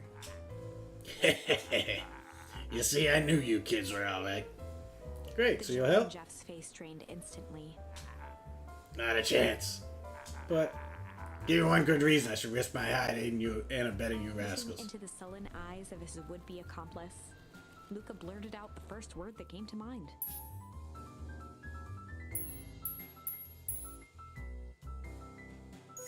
Crooked. Yeah, you're all crooks. Like cockroaches. Stop one and another keep come scurrying along to take its place. Luca wasn't ready to give up so easy. He shouted out. Hide. His brow perked up. You say? Go ahead and hide Sensing then. some traction, Luca carried on with vigor. Got a bunch of kids to do what needs to be done. We're not Jeff's afraid. scowl faded with a sigh. Say what you will about old Jeff. They all do. But you'll never hear him say I hid from One nothing. good stomp of the foot was all Jeff needed to drive his point home. That was you kids needed. So sort of disguise. I've got just the thing. See, I had no idea which was the right answer there. Wouldn't really think about it. I would have picked the other wrong answers first. And while you're at it, that crate should come in handy. This ain't gonna be free, you know. I'm thinking 5 bags of sour gob should cover it. Put it on my tab. Luca offered out his open hand to seal the deal. With a firm and dusty grip, Jeff reciprocated. Firm handshakes. Done. Swing by first thing in the morning.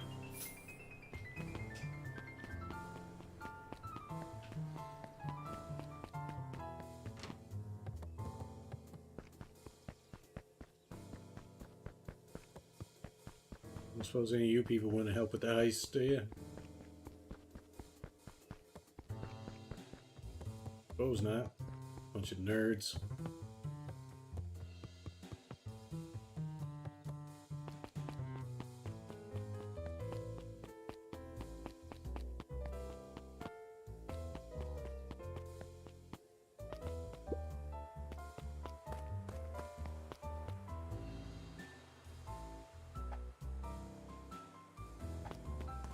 Keep walking for now.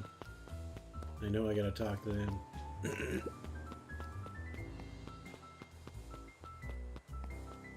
No good.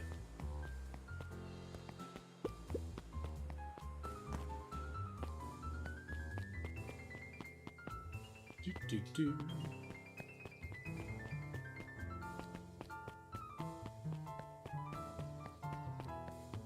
And in this reality, I don't know that's Beck's house. I don't think she told me.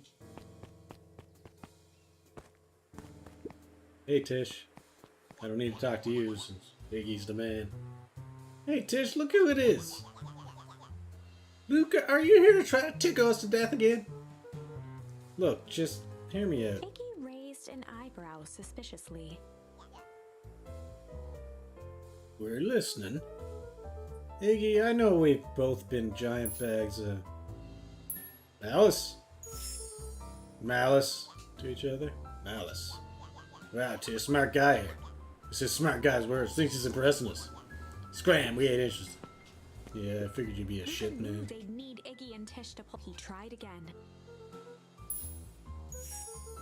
Shit Iggy to each gave a other. reluctant shrug. You're not wrong. But life has been kinda crooked, you know? Crooked. Yeah, well, life's always crooked. Get over it. We ain't interested. Iggy gave. Hard, you know? Hard. Yeah, life's always hard. Get over it. Yeah, so. The other guy seemed to have specific things to say to him. When I said crooked, he said you're like cockroaches or whatever. So there might have been Gave a unique reluctant stuff for the other thing, but I don't have the patience to go back and click through all the talking that happens before. Life is kind of strange. Iggy considered the point. Things have been weird around here. So I'm out for truth and ask for your help. What do you say we break our hostilities, at least for now? We do like breaking things, even if a truce means less breaking things. I ever told you there was a way to have a truce and break stuff? Go on. I need you to cause a distraction so I can sneak into Perennial A Harvest HQ. wild-eyed grin spread across Iggy's face. You got fireworks. My, Luca Van Horn. I'm impressed. After this is all done, maybe you and Tish can come hang out at the treehouse sometime. Iggy glanced over to Tish, who nodded in agreement. Bye. But not because we want to see your crappy treehouse. We just like to cause Quick chaos. nod, Luca was off. Did you hear that, He sis? gazed up at Tish with a smile. You invite us to hang out A at the single tear treehouse. ran down Tish's cheek. I never expected this day to come. How wonderful. Yep. Chapter 7. Into the Hive. A good heist requires preparation, and thorough preparation takes time, something they had precious little of. So far, everything was in order. Jeff, Iggy, and Tish all agreed to do their part. Beck radioed Luca that night with a simple and covert message. "We are locked and loaded on my end." And Rollo, after a lengthy confession, managed to persuade Roxy and Fitz to help. He stowed away in mission control for the night to avoid attracting attention. Rollo, being Okay. uniquely suited for the role, would be the first to breach Perennial Harvest. The outfit provided by Jeff wasn't perfect, but a convincing disguise is 10% wardrobe, 90% confidence. Well, Rollo's got that. Rollo took a few vigorous breaths and shook out his arms. Just stay calm, Rollo. You can do this.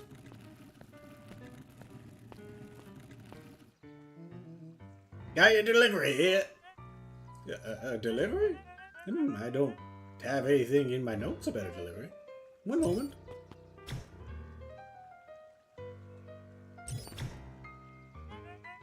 I'm so sorry, but there's no delivery scheduled for this morning. Right. He had to think quick. That's because this goes directly to the founder. He asked that it be kept Rollo secret. sighed, adjusting his tool belt. You know how the founder can be. Suppose if you leave this off the records.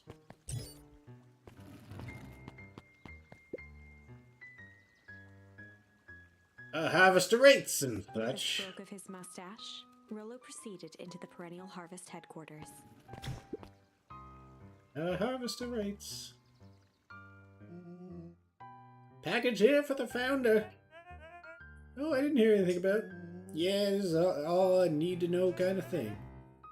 I'll He just check. scanned and flipped through the pages of his clipboard.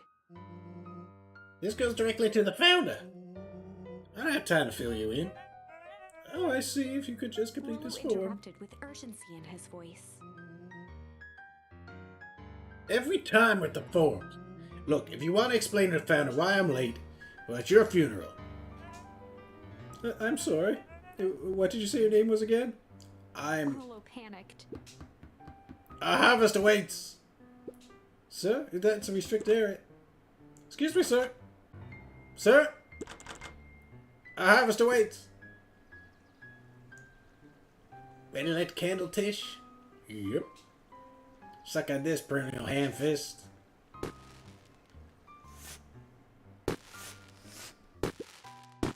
What was that? Distraction was enough for Rollo to regain his confidence. Just open the damn door. I got a job to do. The clipboard fumbled around in a frenzy. I should check on that noise. Oh, come on. It's just supposed to be in already. Okay, okay.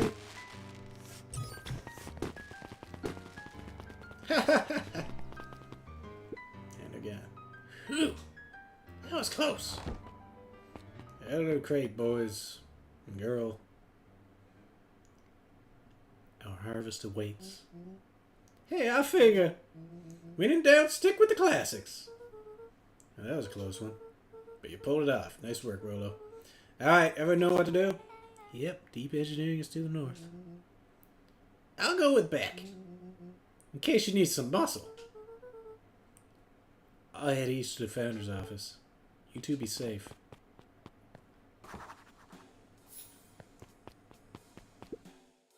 Renewal harvest reception. Do not head that way. Deep engineering wing. Beck and Rollo have that covered. That's where his mom got olded. That's odd. There's not even any cups for the water.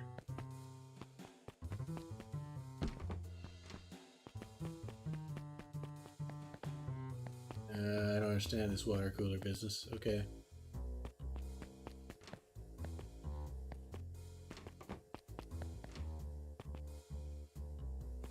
Ah. I'm sorry? This whole place just feels fake. Of all things, a fake plant?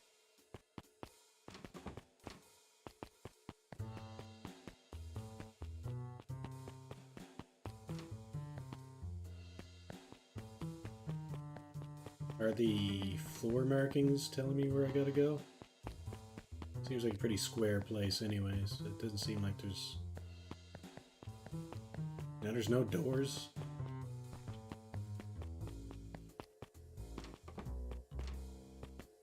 Okay. Just go this way. Hallway to nowhere. What's going on here? Is this some sort of mind game?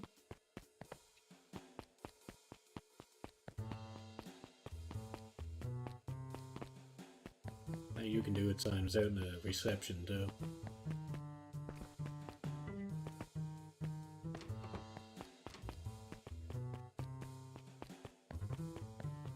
Yeah, let's go down here. Oh. Solomon? Solomon stopped in his tracks. I don't know who he is yet. Luca, what are you doing here? It's a long story. A You familiar okay? confusion flashed across Solomon's face. His words rushed out dramatically. No, I am certainly not okay. Some strange people grabbed me and... Are they in hazmat suits? Yes, how did you know? They brought me here and locked me up. And when they were distracted, I ran. Dang, okay, you should stick with me. We've got a plan. Solomon's facade briefly faltered. We? Yeah, Rolo and Beck are headed to Deep Engineering. Thank heavens you found me. Gotta get out of here. Can't leave just yet. But they pitch us again. I gotta do something first. When you were running, did you happen to see a door marked Founder? Founder? Why are you looking for him? I'm not. I just need to get into that office. Now that you mention it, I do think I saw a door that said Founder. It's just down this way. Noticed a plaque above the door.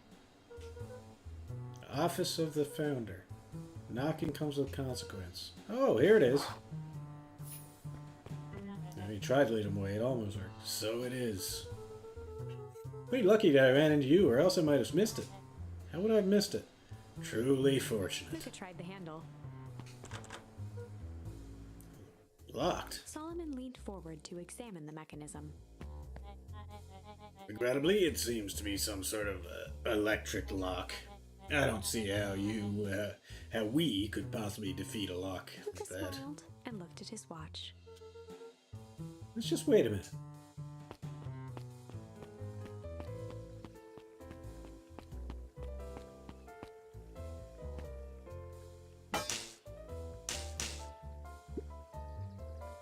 I don't know what sort of funny business you're up to, but I like it. Mimed a quick hat tip and ambled off with a whistle.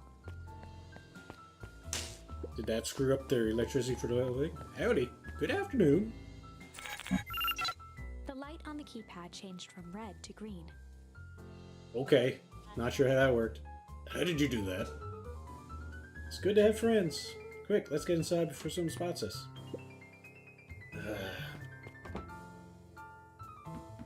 Luca switched on his walkie-talkie. Bolo, I'm in. As expected, the control panel. Great timing. We're stuck to the locked door marked 24601. You used to get us through. What if someone catches us?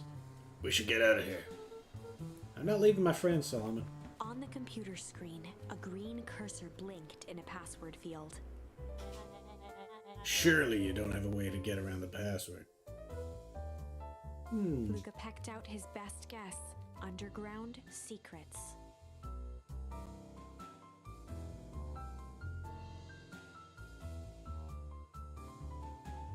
Wait.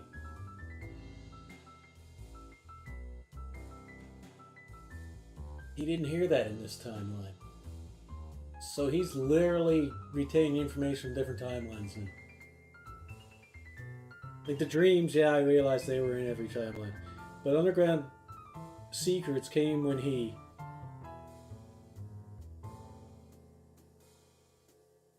What happened?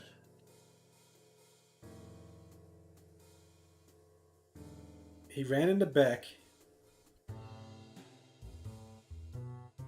He went and the...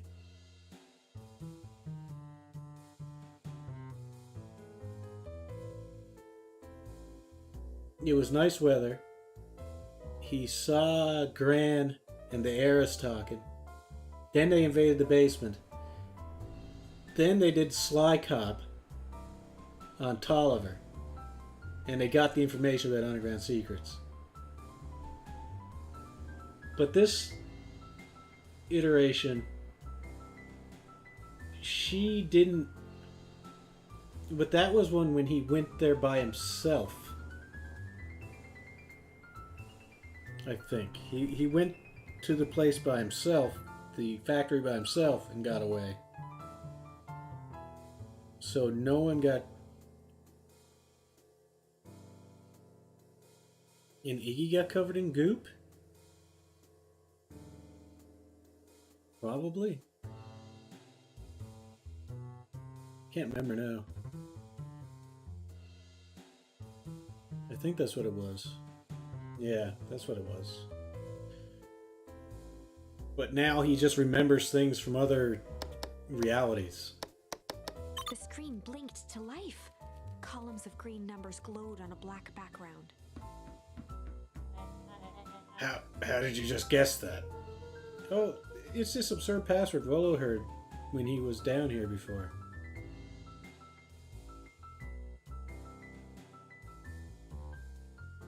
It's not, though.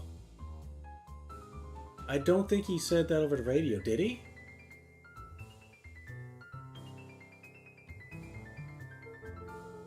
It's funny how someone arrogant enough to call themselves the founder uses such a basic password. Or they were thinking several moves ahead, not expecting anyone to guess something so simple. These villain types always end up outsmarting themselves. Solomon's jaw clenched into a half smile. Your powers of deduction are as impressive as your luck. Luca quickly scanned the columns for number 24601. Well, I think this should do it. Bingo bango! Doors open. Luca, you never fail to impress. What is that slippery lout even doing down here? We have a friend whose mom is in trouble. We're here to get her out. I see. Okay, Luca, I think we're close. The next door is marked 13806. Again, Luca scrutinized the numbers on the screen. In that moment of distraction, Solomon reached forward and pressed a large red button. Maybe this one opens the lock.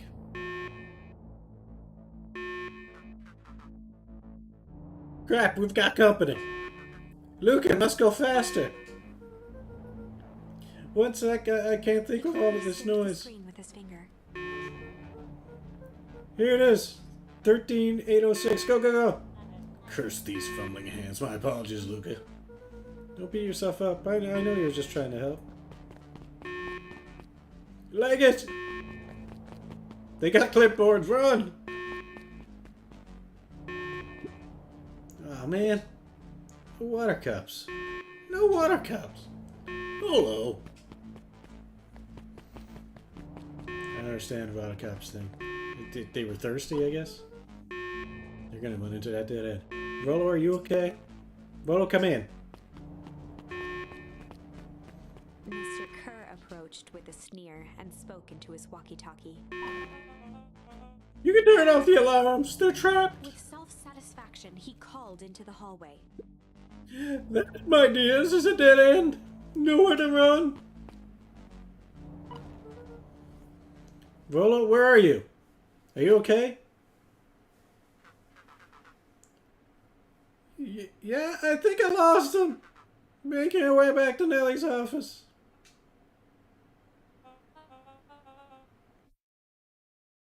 Okay, you two rabble-rousers. You two rabble-rousers are coming with us. I didn't even realize when they got in there. How did that happen? Nope. Make a break for it. Yeah, her voice, I got screwed up altogether. Did that little shit just kick me? Don't just stand there after them.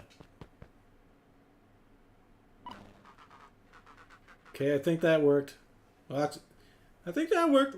Roxy and Fritz, they're on a wild goose case.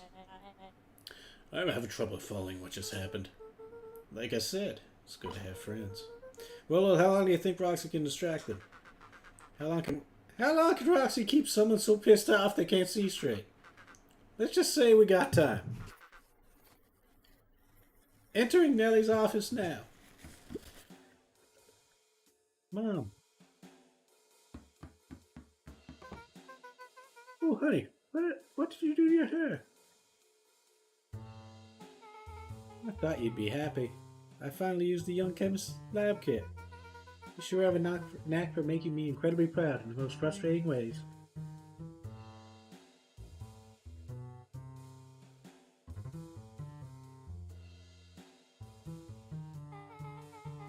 We need to get you out of here. We? Who's your adult friend? Oh, I'm not an adult. Ever heard of growth spurt? I mean, I have more of a growth spew. No, that's not possible. Over to examine his teeth. Substantial banding on the enamel of the molars, consistent with tempest liquamine exposure. Is that what you call the gunk they forced me to drink? You drank it? Oh no. You told me it was only being tested on plants. Oh, Beck, sweetie, I promise I didn't know. Mom, what the hell is going on at this place? I was brought here to work on the discovery of a lifetime. A novel chemical compound was discovered under Beacon Pines in a wellspring they called the Source. They named it Tempest Liquamine. It pulls energy from its surroundings in order to fundamentally alter matter's relationship to time. It was the secret to Valentine's fertilizer. They harvest the source, infusing small amounts of Tempest Liquamine into the product. It worked wonders, drastically accelerating plant growth. Crops would be ready to harvest in a fraction of the time. Oh. But it led to complications. The foul harvest. Perennial harvest came in to clean up the mess to succeed where Valentine failed. But Tempest Liquamine is rebellious. Rebellious? You can think of it as a manifestation of change itself. It's volatile by its very nature. So the more you try to force it to do a specific thing, the more it resists, yes. I can relate to that. My goal was to finish the work of my predecessor, Dr. Prescott, harnessing Tempest Liquamine to reliably manipulate an organism's age. Just imagine how many people we could feed. Mr. Kerr is very insistent that we achieve a successful result before today's festival. But you didn't, right? Nellie sighed. You know how much I love a good puzzle. I poured myself into the problem. It was long until I discovered oddities in Dr. Prescott's notes. Oddities? They contained obvious errors, mistakes that someone of his reputation would never make. So I fixed them, and now I get to replace my entire wardrobe. I truly am sorry. Meh, these clothes are all hand-me-downs anyway. Sounds like Dr. Prescott figured it out, got cold feet, and intentionally sabotaged his own work. I consider that possibility. I've sent a letter asking him to clarify his thinking. Well, Dr. Prescott is dead. Kerr had him killed. What? I overheard them talking about it on the radio. It's why we gotta get you out of here. Like now. Wait, the vial. I finally solved the chemical equation, allowing direct control of aging. Mr. Kerr picked it up before he came here. All the more reason we gotta hightail it. Luca, we got it. We've got Dr. Melville. Heading your way now. Roger that, be careful. Alright, everything's on track. And what is your plan for escape? We'll go over everything when they get here. In the meantime, maybe we can dig up some more info.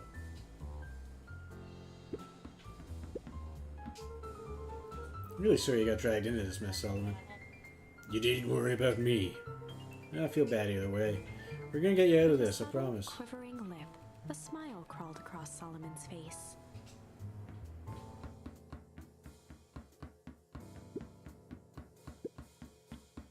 Let's see, how many things do I got to check here?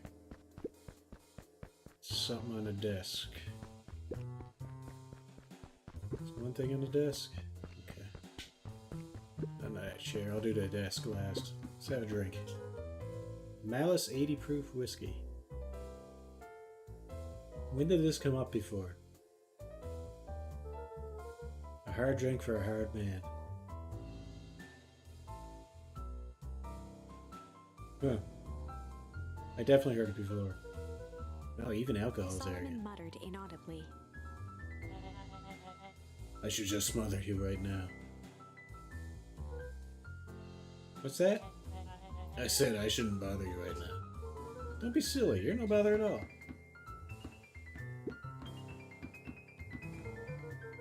Let's see what else this bad boy has on it. Security system, time card logs, payroll.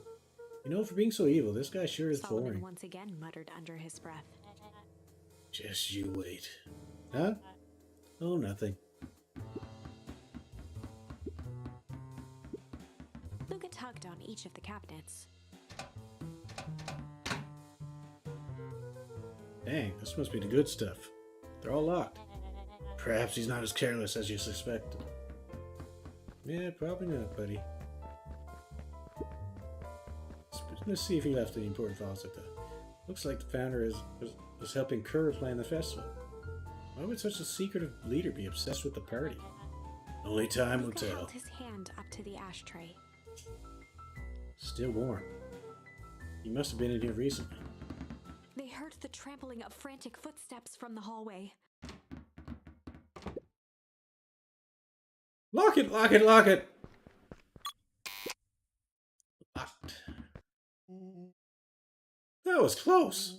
When we left Daddy's office, it was swarming with clipboards. We barely got away. Did they follow you? Guess so. Hello? Before we start tossing blame around, is it possible someone ordered a pizza? We'd love to hear your thoughts. Definitely not pizza. What now? Don't look at me. I'm officially retired from the heisting business. We're so sorry for the inconvenience. We just have a few quick questions. Just let me think. Can someone watch the door? Of course. Everyone else huddle up. Oops.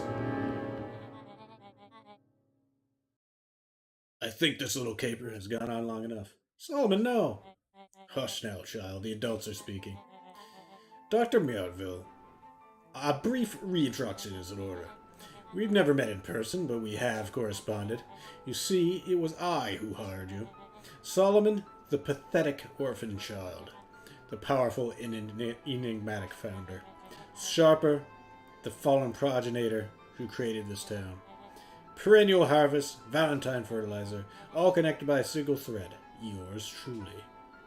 Her But that's... eyes searched the floor in thought. Solomon watched eagerly, waiting for the flicker of epiphany. With a sickened look, she peered into his soul. Ah, yes, now you got it. Tempest Lucumine, you discovered how to reverse the Solomon process. clapped with genuine delight. There you go. Very good, Dr. Melville. Very good. Though the discovery wasn't Solomon intentional. glanced down, examining his youthful form. And the effects went a little too far for my taste. That's why you needed me to finish Dr. Prescott's work. Which you did admirably. Mr. Kerr, the vial, please. Presented it with a theatrical twirl of the hand. May I present you the eighth wonder of the... Finish, Rollo snatched the vial from Kerr's palm. Yeah, why is he holding it that way? Well, that stuff seems pretty valuable. Be careful, you fool. You have no idea what you have in your hand. Actually, we do. You just did a whole evil villain monologue thingy about it. Casually toss the vial to Luca. Gosh, maybe I'll have a The vial taste. mockingly. Seize him! Luca, over here. I mean, an older Luca would make his dreams make more sense. He did such a... Move another inch, and I smash She it. held it tightly behind her back. Solomon sighed, speaking in crisp, measured syllables. You have no plan. I'll smash it, I swear. Fine. Risk killing us all. Or, if you're lucky, nothing happens. Then what? We capture you and grant you much less He leniency. pursed his lips with feigned sincerity. I give you my word, and if you hand it over now, none of you will be A harmed. deep uncertainty washed over Beck. You're a smart girl, Beck. But there's no shame in being outwitted by someone smarter than you. We both know there is only one way this She ends. looked to Nellie shakily. With a dispirited nod, Nellie sighed in defeat. Beck slowly approached Solomon. That's a good girl. Beck, don't do it. We can't trust that jerk.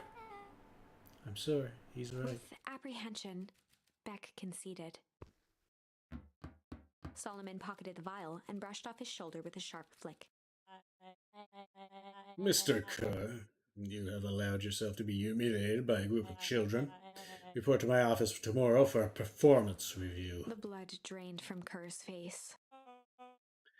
Of course, sir. But first you have a speech to make.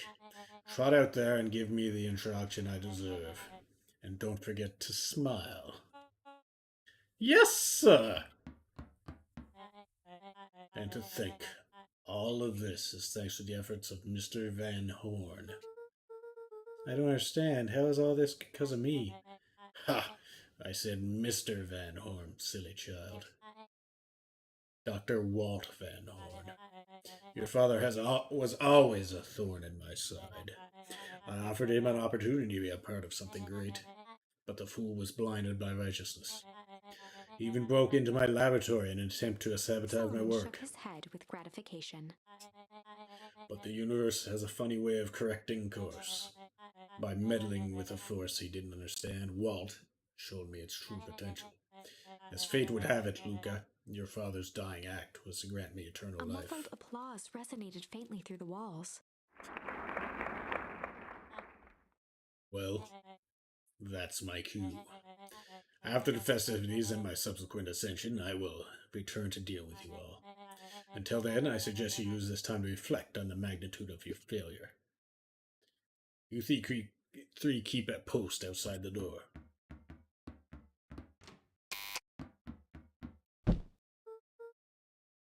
Oh crap.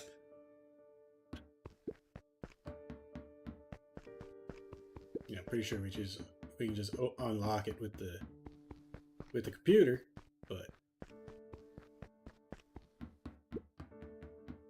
Nellie was staring at the floor, deep in thought. sorry, Luca. Give me a minute to calm my mind. I can't believe Vic sold us out like that. I'm not sure she had any insurance. So what now? What's the plan? I don't have one. Of course you do. You always have a plan. Rolo, you just need some time. Rolo, it's over. We lost.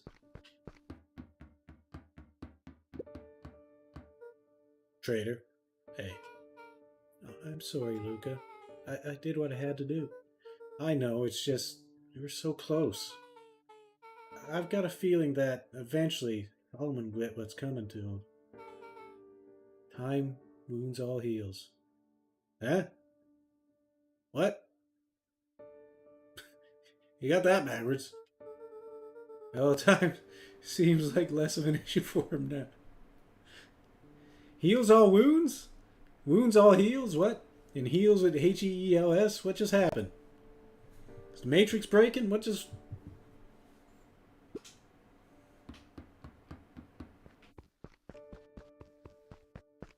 Okay, wounds all heals. I guess he is a heal, and it will wound him eventually. Anyway. Luca, there's something you should know. After Mr. Kerr locked me in that office, I had nothing but time and curiosity. I poked around a bit, hoping to find a means to escape, but I found something else. A note hidden in a false straw. What kind of note? Dr. Prescott must have sensed his time at Perennial Harvest was going short, so he left behind a letter with the hope it would be found by his successor. It was a confession of sorts. He left it for me, those contents. Luca, I think they were meant for you. Why? What did it say? It was about an incident with your mother. Dr. Prescott found her in his lab with a stolen keycard. There was an accident. She had been exposed to extreme amounts of Tempest The liquamine. color dropped from Luca's face. She survived. Dr. Prescott decided to help her recover. He no longer trusted Perennial Harvest, so he kept her whereabouts a secret. Over time, your mother led him to reconsider the purposes of scientific discovery. Science is often at the vanguard of change, but this doesn't mean it's always right. He realized that no one should have control over something as powerful as time itself, and I believe that's why he began to intentionally sabotage his own work, and it cost him his life. That's a reasonable Luca was conclusion. overwhelmed with emotion. But if she's alive, where has she been? Where is she now? A sudden explosion sounded from the hull. She's coming with her explosive jam. Chapter 8. Comeuppance. Ears still ringing, Gran picked herself up off the ground. Through the dust and smoke, she looked over to see Mrs. Fratelli helping Hiram Tolliver to his feet. She'd had to beg, borrow, and steal to acquire those explosives. How many nights had she spent visualizing how she'd use them to make things right? And now, her one shot at destroying the source, that damned hole that swallowed so much of her life, was gone. Why did I just get deja vu about this? Definitely didn't play it before. Traded for this jagged hole in a wall and a foolhardy shot at rescuing Rollo. Rollo. I guess he got a message in. With She doesn't know Fratelli and that Tolliver at her side, she stepped through. Luke is there. It was a strange feeling. The last time she'd stalked this maze of hallways, it was in a different body. They quickly rounded a corner to find a group of clipboards guarding a door. Something worth guarding is probably something worth seeing. She leapt forward, brandishing her cane. If her last chance at vengeance for things lost was truly gone, she would just have to fight to keep what she still had.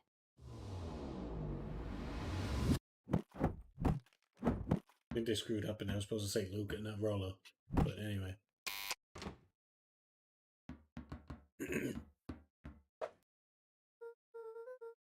Man, what are you doing here? Luca, what are you doing here? I guess she did only know about Rollo. We're here to save Nellie. We're here to save Rollo. Hey, Miss Grant, Miss Lucas Grant. That's awful nice of you, but I'm fine. Oh no, what did they... I guess they knew he was captured before, because did I tell him? No, I don't think I did. Grant, there's no time to explain. We have to go now. Come on, everyone. We've got a party to crash. They made their way out from deep within Perennial Harvest, just as Solomon finished up his speech.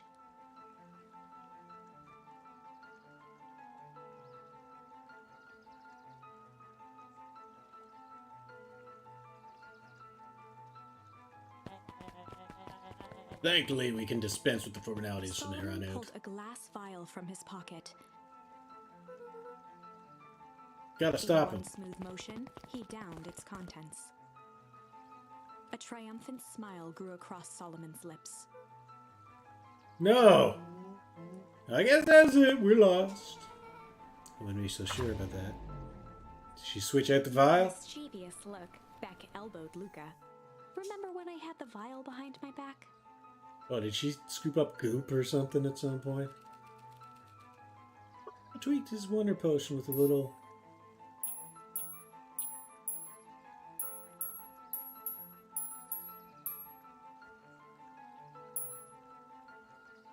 Let's say junk. I might have tweaked his wonder potion with a little junk. Probably supposed to be change. Can't wait to see the look on his face when he realized he drank his own cigar ash. How did ashes get into that vial? It's pretty easy to mess with the vial when it was behind my back. Oh, that's sneaky. That's a bad habit anyways. I always say bad habits are like 50-yard field goals. Huh? Hard to kick. The look on his face, like, goddamn. You can call me Sharper His body Valentine. and face began to contort and expand as he disappeared into a belching green mist.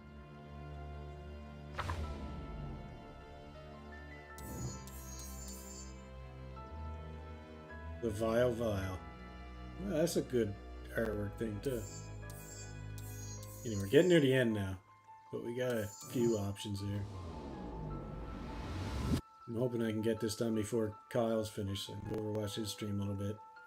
And I certainly don't want to get raided, because I don't want to...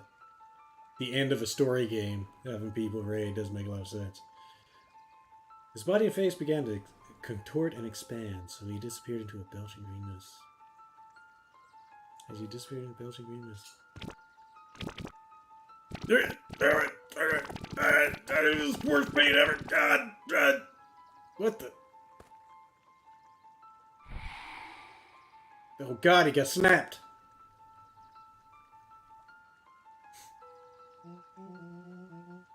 That's one way to keep a bad habit. As the last of what was once Sharper Valentine wafted into the air, the crowd began to disperse, still numb from what they had just observed. Sharper Valentine We just killed a was man. gone for good. His end would be a new beginning for Beacon Pines, a new chance to let go of the things they had lost and grab hold of a new future. The end. Well, I'd be lying if I said that wasn't a bit gratifying. If that feels to you like a good note to end on, I won't stand in your way.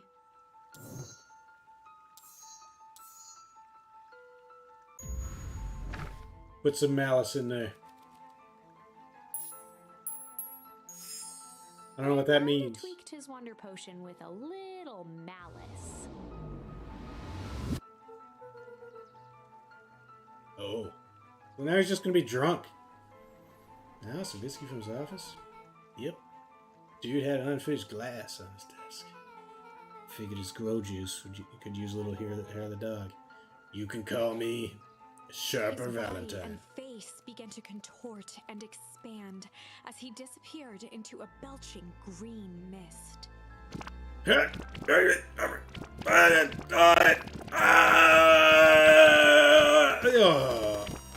Oh God. Good Christ. That what happened when you drinks? That's what I call 80 proof whiskey. Damn, dude. The crowd gazed in Watch Sharper stunned Valentine silence pop into at the confetti. now Pop empty goes Weedle stage. achievement. The Okay. quiet was broken when William Kerr sprinted off stage and into the distance. He was never seen around Beacon Pines, or anywhere else for that matter, again. Watching the silhouette of Kerr disappear over the horizon, Luca began to laugh. First, a low chuckle that became uncontrolled, heaving laughter. Through his tears, he was vaguely aware that the crowd had begun to laugh with him. The end. That was unexpected. Grandmother hasn't even told Luca she's his mom yet. Oh, shit. Perhaps a bit of an absurd ending for my taste, but who am I to say? I'm only writing the damn thing. Okay. I think I got everything but this one.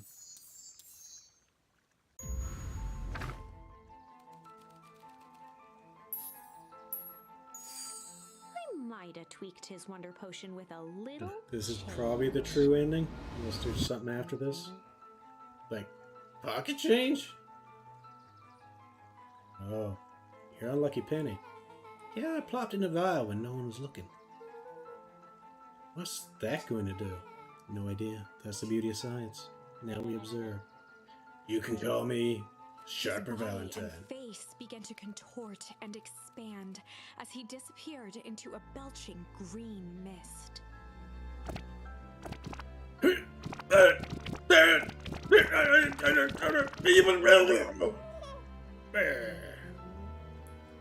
Holy crap!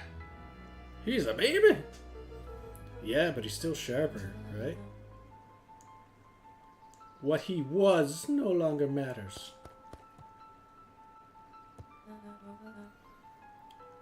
This is an innocent child. I apologize for all the harm my father has caused you. Awkwardly cradled the squirming child. She looked to her brother. He still voice looks pissy. shaking with uncertainty.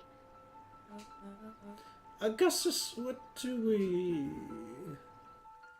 We do what Valentine's always do. What must be done. This guy looks like he should be like a police detective that's like 2 weeks from retirement. He's like been at this shit for too long. Or some sort of private eye or something. I'll hurry home and prepare a crib for father, young Sharper. That'll be a great help, thank you. She looked back down at the infant with equal parts kindness and terror in her eyes. With a shake of her head, Eris addressed the crowd with a stern scowl. Okay, everyone. The show is over. You may leave now. Epilogue. Beacon Pine's coldest summer on record came and went without much fanfare. What about the source? Did we ever seal it off or do something with it? Folks shared what they had and none were left wanting. The new school year was ushered in by the falling leaves of autumn.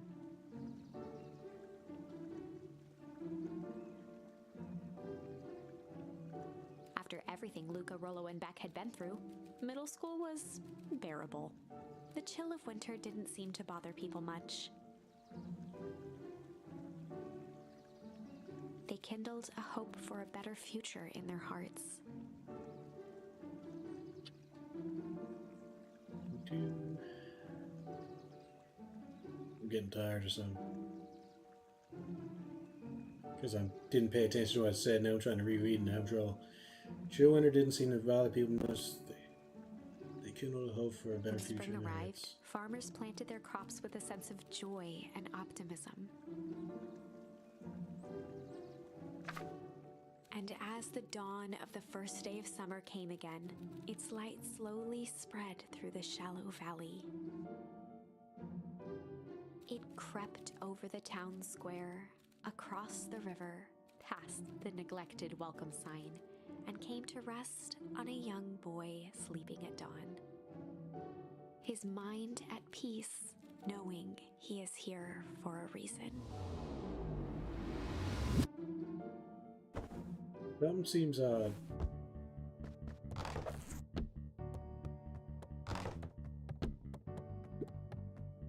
Because I feel...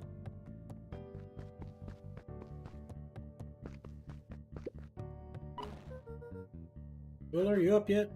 Roger that. It's a beautiful day at Mission Control. You gonna sting by? Be there in a minute. Like, the source thing, they never really did anything with that. I don't even think in this timeline they really... Well, maybe they told it. Maybe they'll explain that. Maybe they'll say to the or they'll tell people that, hey, you know, this isn't actually your town. Over time, You have this Eleanor next one began over. moving Walt's old things out of the closet and into storage. Eleanor had moved back into her bedroom, and now that she wasn't sneaking out late, she even slept there most nights. That's good. But did they de-age her? That's the question. I assume they did. I can't see why they wouldn't. They got access to the technology. It's only right to set it straight again. I mean, probably don't use it for eternal youth, but get some of her youth back. Apparently not. Apparently they just said, oh, well, I'm a granny now. Cool.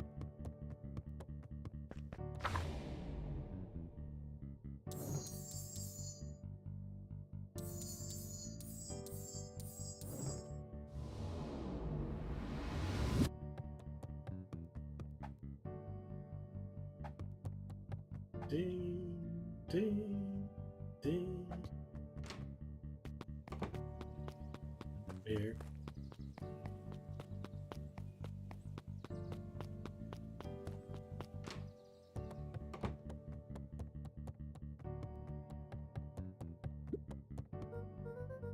Mom, I'm ready to go now. Go on without me, I'll meet you there. I've got a batch of jam to finish jarring. It's funny. I only started making jam as a way to send messages without anyone noticing. Now I enjoy it.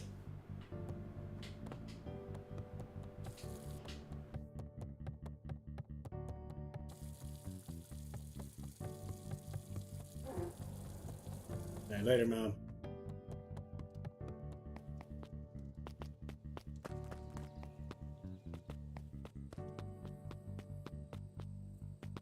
How's it going, not Dad? Oh, they moved it.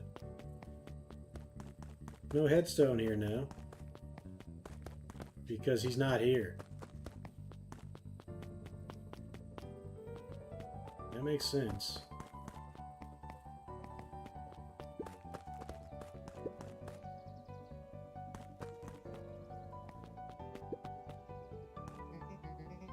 I hear you and Rolo have big plans for Little Treehouse. Yeah, it started getting crowded after we revoked the max capacity 1 Rolo, 1 Luca rule. So we decided to expand. But at least we got some help with that. How's the internship at Nellie and Ilona's shop going? It's been great. I'm hoping it helps me get into the School of Agriculture up at State. Also, Nella said she'd write a letter of recommendation, which would be huge. I just can't help but worry about leaving Rolo. He's grown up so fast, but he's still my little brother. Yeah, he had a heck of a growth spurt. I don't just mean grown literally. This morning he was up and finished his chores before I even had breakfast. Well, some of that might be his excitement about the treehouse renovations. Don't tell him this, because it'll go to his head, but I'm really proud of that little punk. I'm sure he feels the same way, but he's just too dang proud to tell you. I know.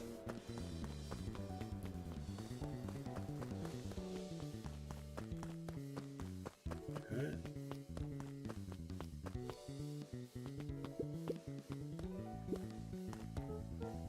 Hey Gus, how's the tree plant going? Wow, he's looking happy for once. Couldn't be better. I'm so grateful to Ilona and Nellie for letting me help. I just wasn't built to be a mayor. Too much bureaucracy. Gus, we finished cleaning up the sidewalks. What's When next? Perennial Harvest collapsed, most of the clipboards skipped town. But some stuck around and dedicated themselves to making things right. Anyone with a knack for art can help paint the new offices. You can count on us. Well, it looks like you really found your calling. I never really felt comfortable telling people what to do. Now this right here, this is something I can be proud of. I mean, you just told those guys what to do, but point taken, I guess.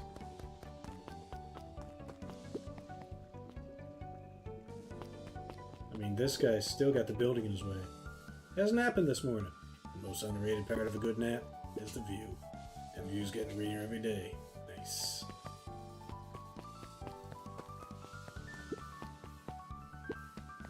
Now, so you decided on a name. Yeah, we had to clear out all the old stuff before putting on the final touch. Slow and Dirty Harvest is now official. I like it. It's actually Nellie's idea.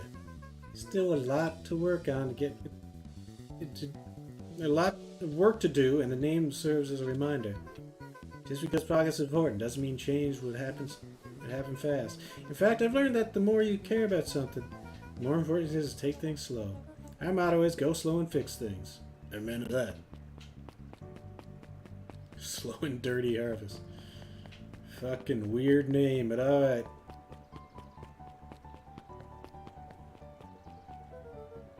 I better not dilly-dally. Gotta get to the treehouse. No dilly-dallying!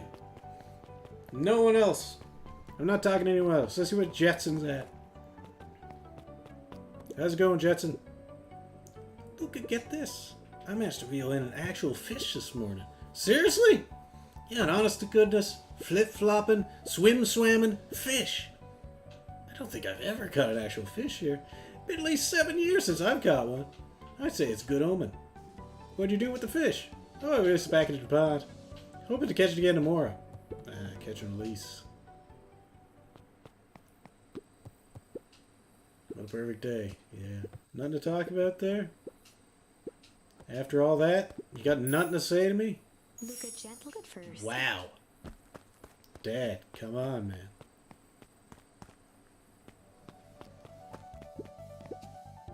Mission control. Authorized personnel only. Which is a lot now, apparently. A little higher. Yep. A little lower. Yep. A little higher. Yep. I'm telling you, the angle isn't the issue. We need more power to the radio. Luca, there you are. What are you telling me? It's not the angle? Hey, I'm not in charge of antenna readers, huh? Fine, you can just... Don't do anything drastic until we get back. Who, me? Tish, you're in charge while I'm gone. Yep. That'll be fine, right? It'll be fine. If we really want Mission Control to turn into something bigger and better, we have to loosen our grip a bit. You're right. Lead the way. Checking with back at her house. No, I figured the game would just end here, not have to go to all across the world again. As much as I'd like to stop playing now, I'm not gonna play with like a few minutes left in the. I'm not gonna stop with a few minutes left in the game. So we gotta finish this out. Apparently I can't talk to Iggy. He's just gonna swing. Alright.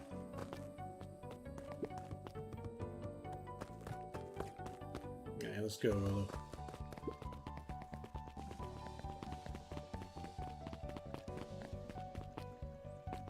Beck's house is like the farthest location, so let's visit everywhere else first. Shin's Diner. What's today's news that needs knowing?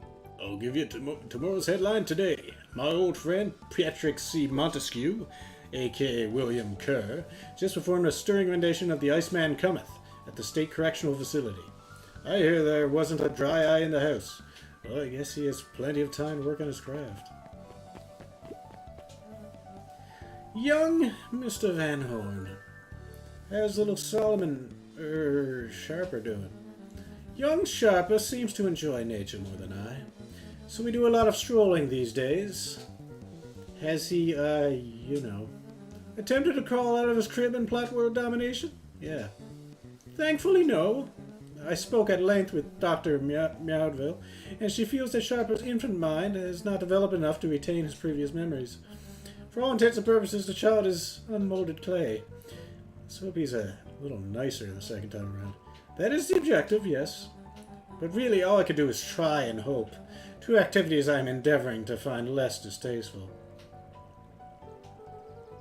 Well, I think you're doing a great job.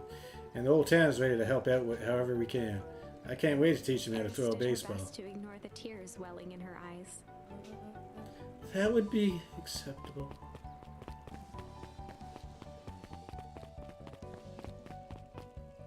I do wonder about her upbringing, because Dad wasn't great. Luca, do you want a biscotti? On the house. I know you have time. Sorry, you gotta come and see this. I finally did it. I pulled the perfect espresso. Ah, Lumi. If I didn't know better, I would think you're proud of something. Psh, as if. I know. It's too late. You are now officially a person that cares. Damn, you got fucking destroyed, Lumi. Never gonna live that shit down. How's it going? He looked to his friends with a thankful smile. After everything that could have gone wrong, everything that did go wrong, he made it. Closing her eyes, Miss Hatch took a deep, relaxing breath.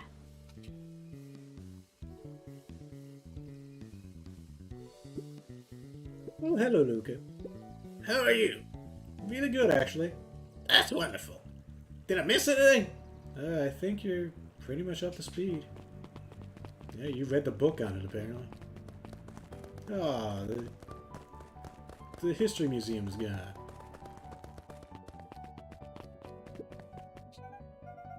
Hey, look, can you tell Roxy I'll be free in an hour? Sure thing. My dad's making me stock the shelves for the summer. He said it builds character. I think he meant to say it builds calluses. Builds character! Yeah, it builds something alright. That's your dad? Okay. Can I interest you in a He delicious playfully apple? waddled an apple. No thanks, just saying hello. Hello then. Mind telling your mom we need a new crate of jam? Already? It's funny, I used to hide this stuff in the back, terrified that someone would find out about our secret messages. Now everyone wants to get their hands on Eleanor Van Horn's famous spy jam.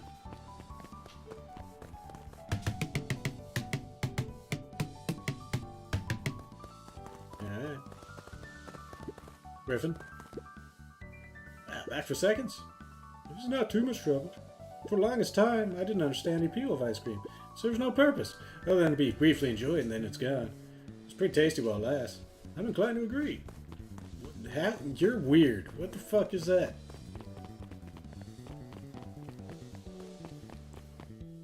I don't understand that. Alright. Go up to the diner. I'm glad you swung by. Follow-up question for your story?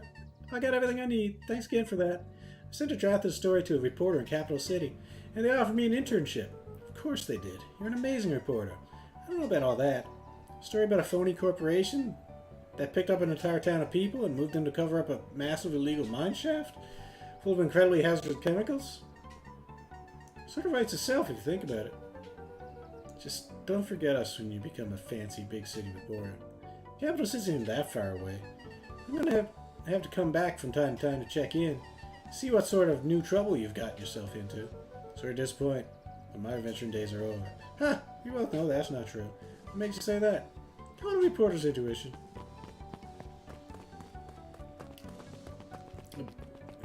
And Beacon Pines 2, Pines harder. It's gonna happen. Clipboard. Nothing to say to me? Okay. Sounds about right.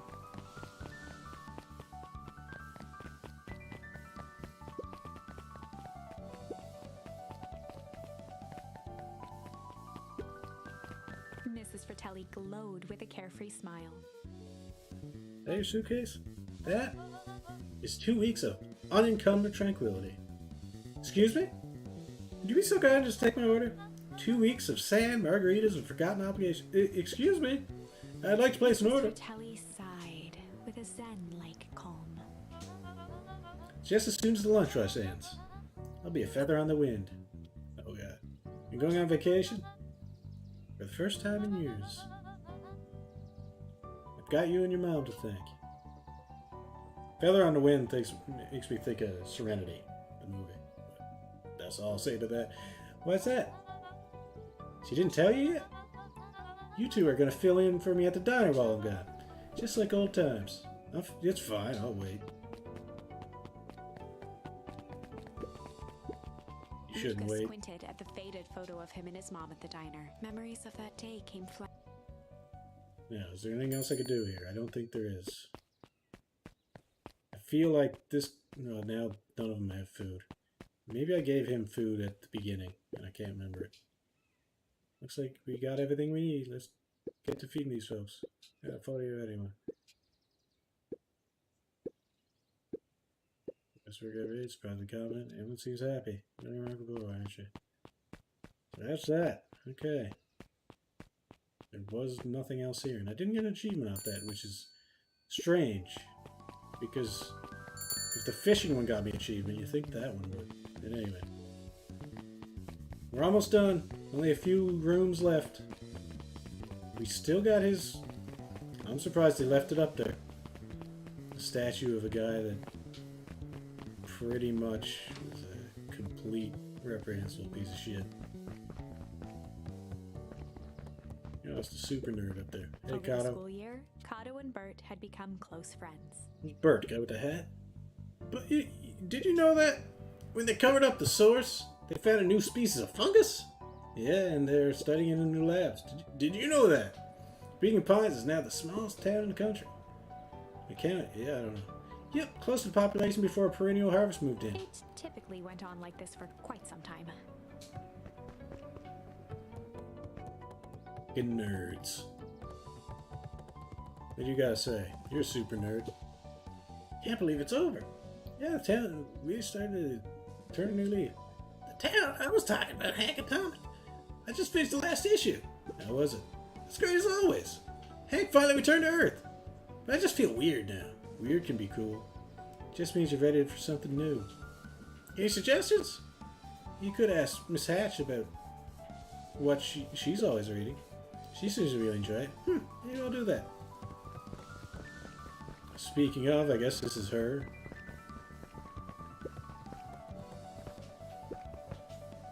Luca peeked over Piper's shoulder. No, he's Piper. Stealthily Piper inside Hatch. a large volume of mathematics was the first issue of Hank Atomic. Yeah. Piper, are you reading Hank Atomic? Do you mind not telling anyone? It's kind of got a reputation to uphold. Oh, it's nothing to be ashamed of. Just about every kid in town reads Hank Atomic. Honestly, I'm so excited for you. What I'd give to start over fresh. Experience it again for the first time. Guess that's the downside of finishing something nice. At least now I can enjoy it again through you. Promise to tell me about it as you go? Sure thing. Yeah, it's always nice. Talking about shit. Or hearing people talk about shit that you like. Stuff I like. I don't know many people that likes them. Or not in my friends group anyway. JoJo's Bizarre Adventure is the best. I can talk about that for a long time. But I don't know anyone who watches it. Hey, Mr. Nuncreed. I'm gonna go see my dad in a little bit. Do you want to come with?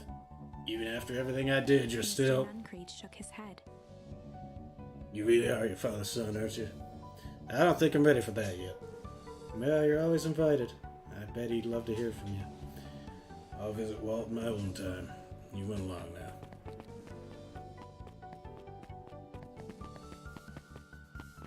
The hell is this conga line of tiny rabbits? Jeff's Wild Ride. With perennial harvest gone, the transportation tubes were left unused. Come on, come on. No one is too big, no one is too small. For Jeff's Wild Ride. Maybe not completely unused.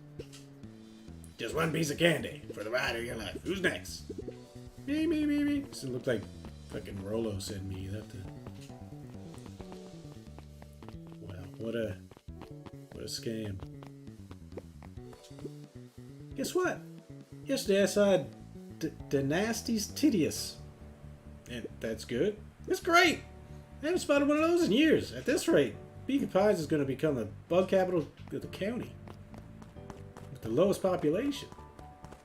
It's the most of the county of something here and there. That's the start of the adventure right there. Yeah, I feel like there's some things, like a bit with the source. I'm not entirely sure if it was... I don't know if it was entirely explained. Oh, they got rid of the goop. Same with the leaky goop that transformed Buddy. Was that the source? Did it just make him older on part of his face? It just kind of happened. I'm not sure what it meant. This beehive seemed pointless too.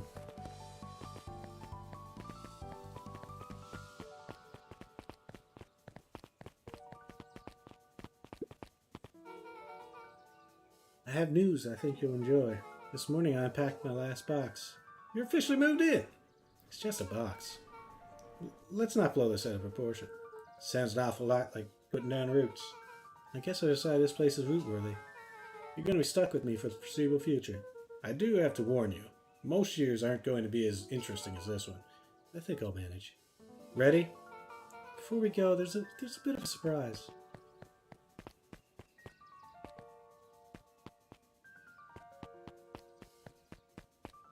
Like, she had hazmat suits, but she got a hazmat suit from the Heiress. The Heiress was trying to prevent the source from... Why was she working with her? You didn't quite trust her. Oh, that means she had to take out the source, so she worked with her to take out the source? She didn't know what the hell was going on? I'm not quite sure. I mean, because the hazmat guys, they were working with Kerr. But Nuncreed had a hazmat suit to... Because he was working with Kerr. But Granny got a hazmat suit. So... she could blend in and do what? get to the place where the source was? I don't know. It wasn't explained that well, I don't think. Or I'm stupid. Hey, I got a plant, apparently. I'm gonna prepare this tree. Prepare this tree especially for you. Oh.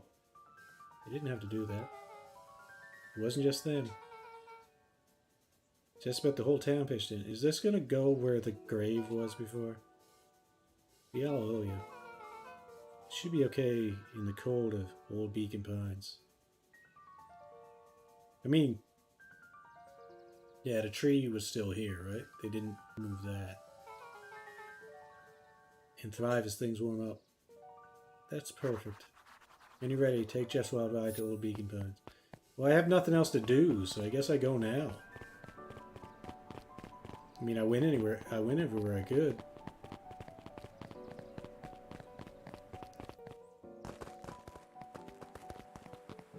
There's nothing up here now. Like, there's not going to be suddenly something here, because it's up here before.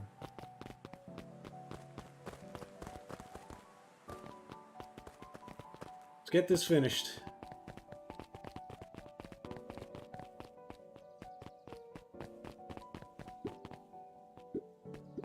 And I'm convinced they kind of screwed up with the... I don't think I heard the password before I went to this place, but anyway. Ah, you got it. That's a good looking tree. Being a special occasion and whatnot, this one's on the house. You're gonna want to hang on right tight to that little tree. I have him pile in.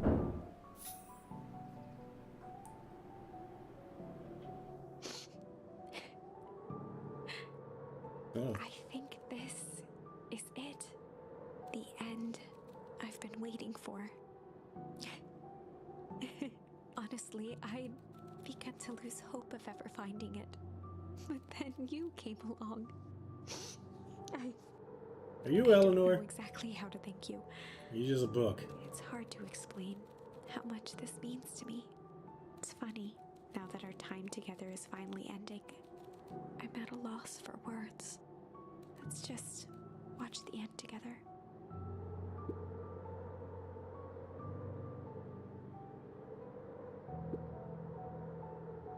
Done. Good little tree. The best little tree. Thank you, children. This means a lot. Yeah, thanks for everything. Shucks, Owen did what any super awesome best buddy would have done. We should probably give you some time alone now. You good? Yeah, I am. It's been a wild year. Fucking year. Has it been half a year since shit went down? I don't even know. How are you feeling? Everyone keeps asking me that. I'm fine, really. Pa always says the only thing fitter than a fiddle is a cello. I feel like a dang cello.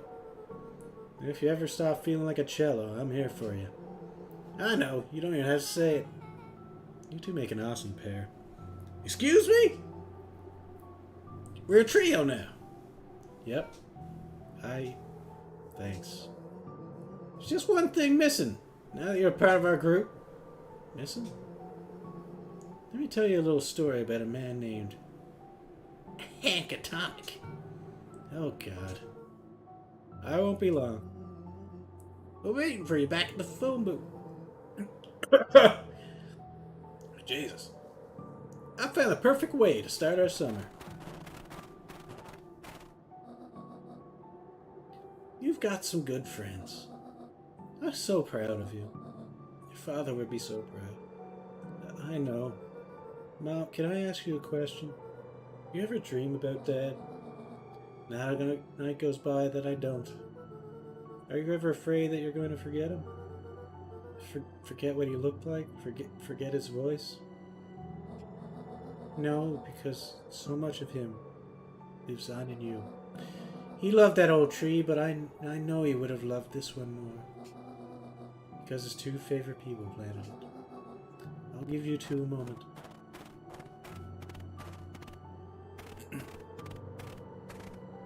And it ends where it begins. Well, kinda. Hey, Dad. Dr. Meowdwill says that over the next few years this place should warm up, so you won't have to be cold for much longer.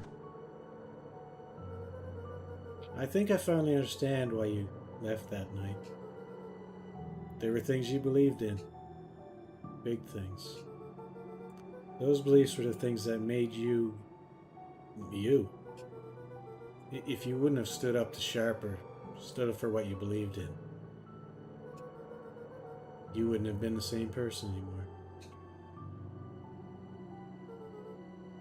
You had to go. That didn't mean you loved us any less.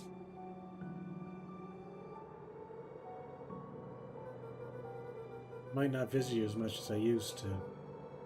I know you understand.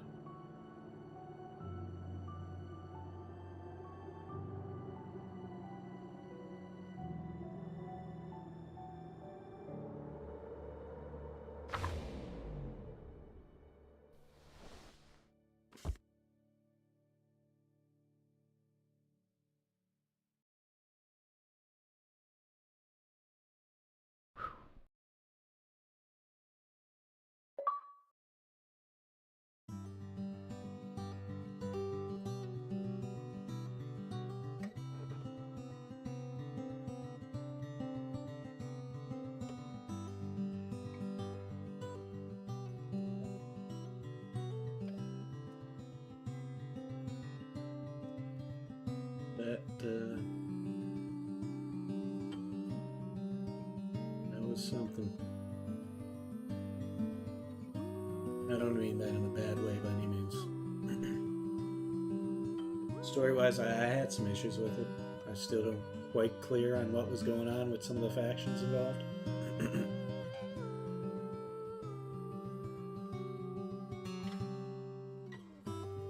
There's teaming up with Gran, and not entirely sure what happened to his father.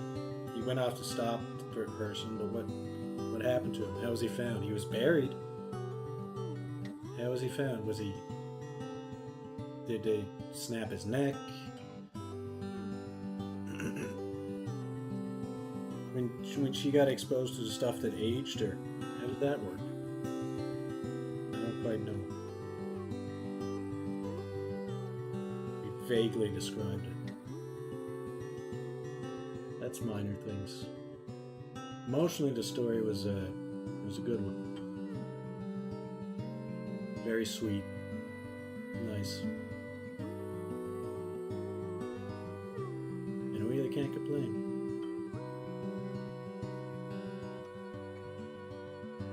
The art style was the best thing about the game, but I do enjoy that type of choice-based game thing. And I wish there was more of them.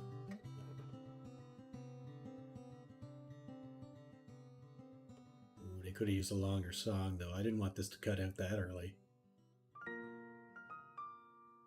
I guess this is fine. This song's not bad.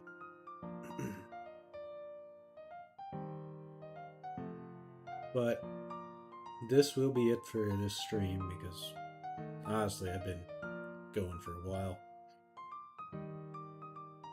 How many hours am I at now? My voice is starting to get a little messed up there towards the end. We are at 11 hours into this stream.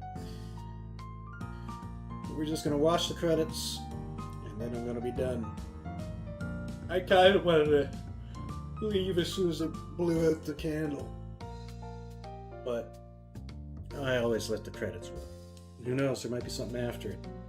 And if not, well, this is part of it too. You just get to think about what you just experienced, and, you know. I very much enjoyed it. Again, I had issues with the story, but I might just be stupid.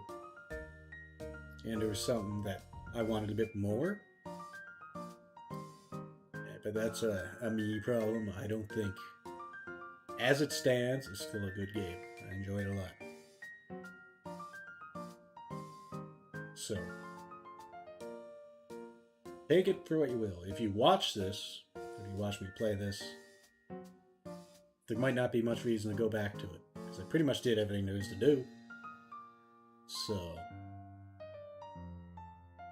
there's that. But I hope you enjoyed it. I enjoyed it. But no, is there anything? No. That's it. I hope you enjoyed the game. This is the beginning again. So I'm going to leave it there.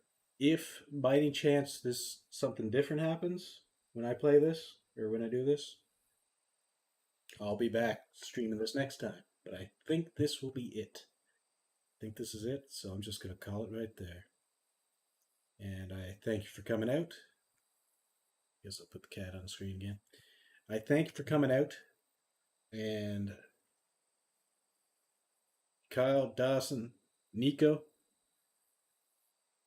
you're all here at one point or another. Appreciate it.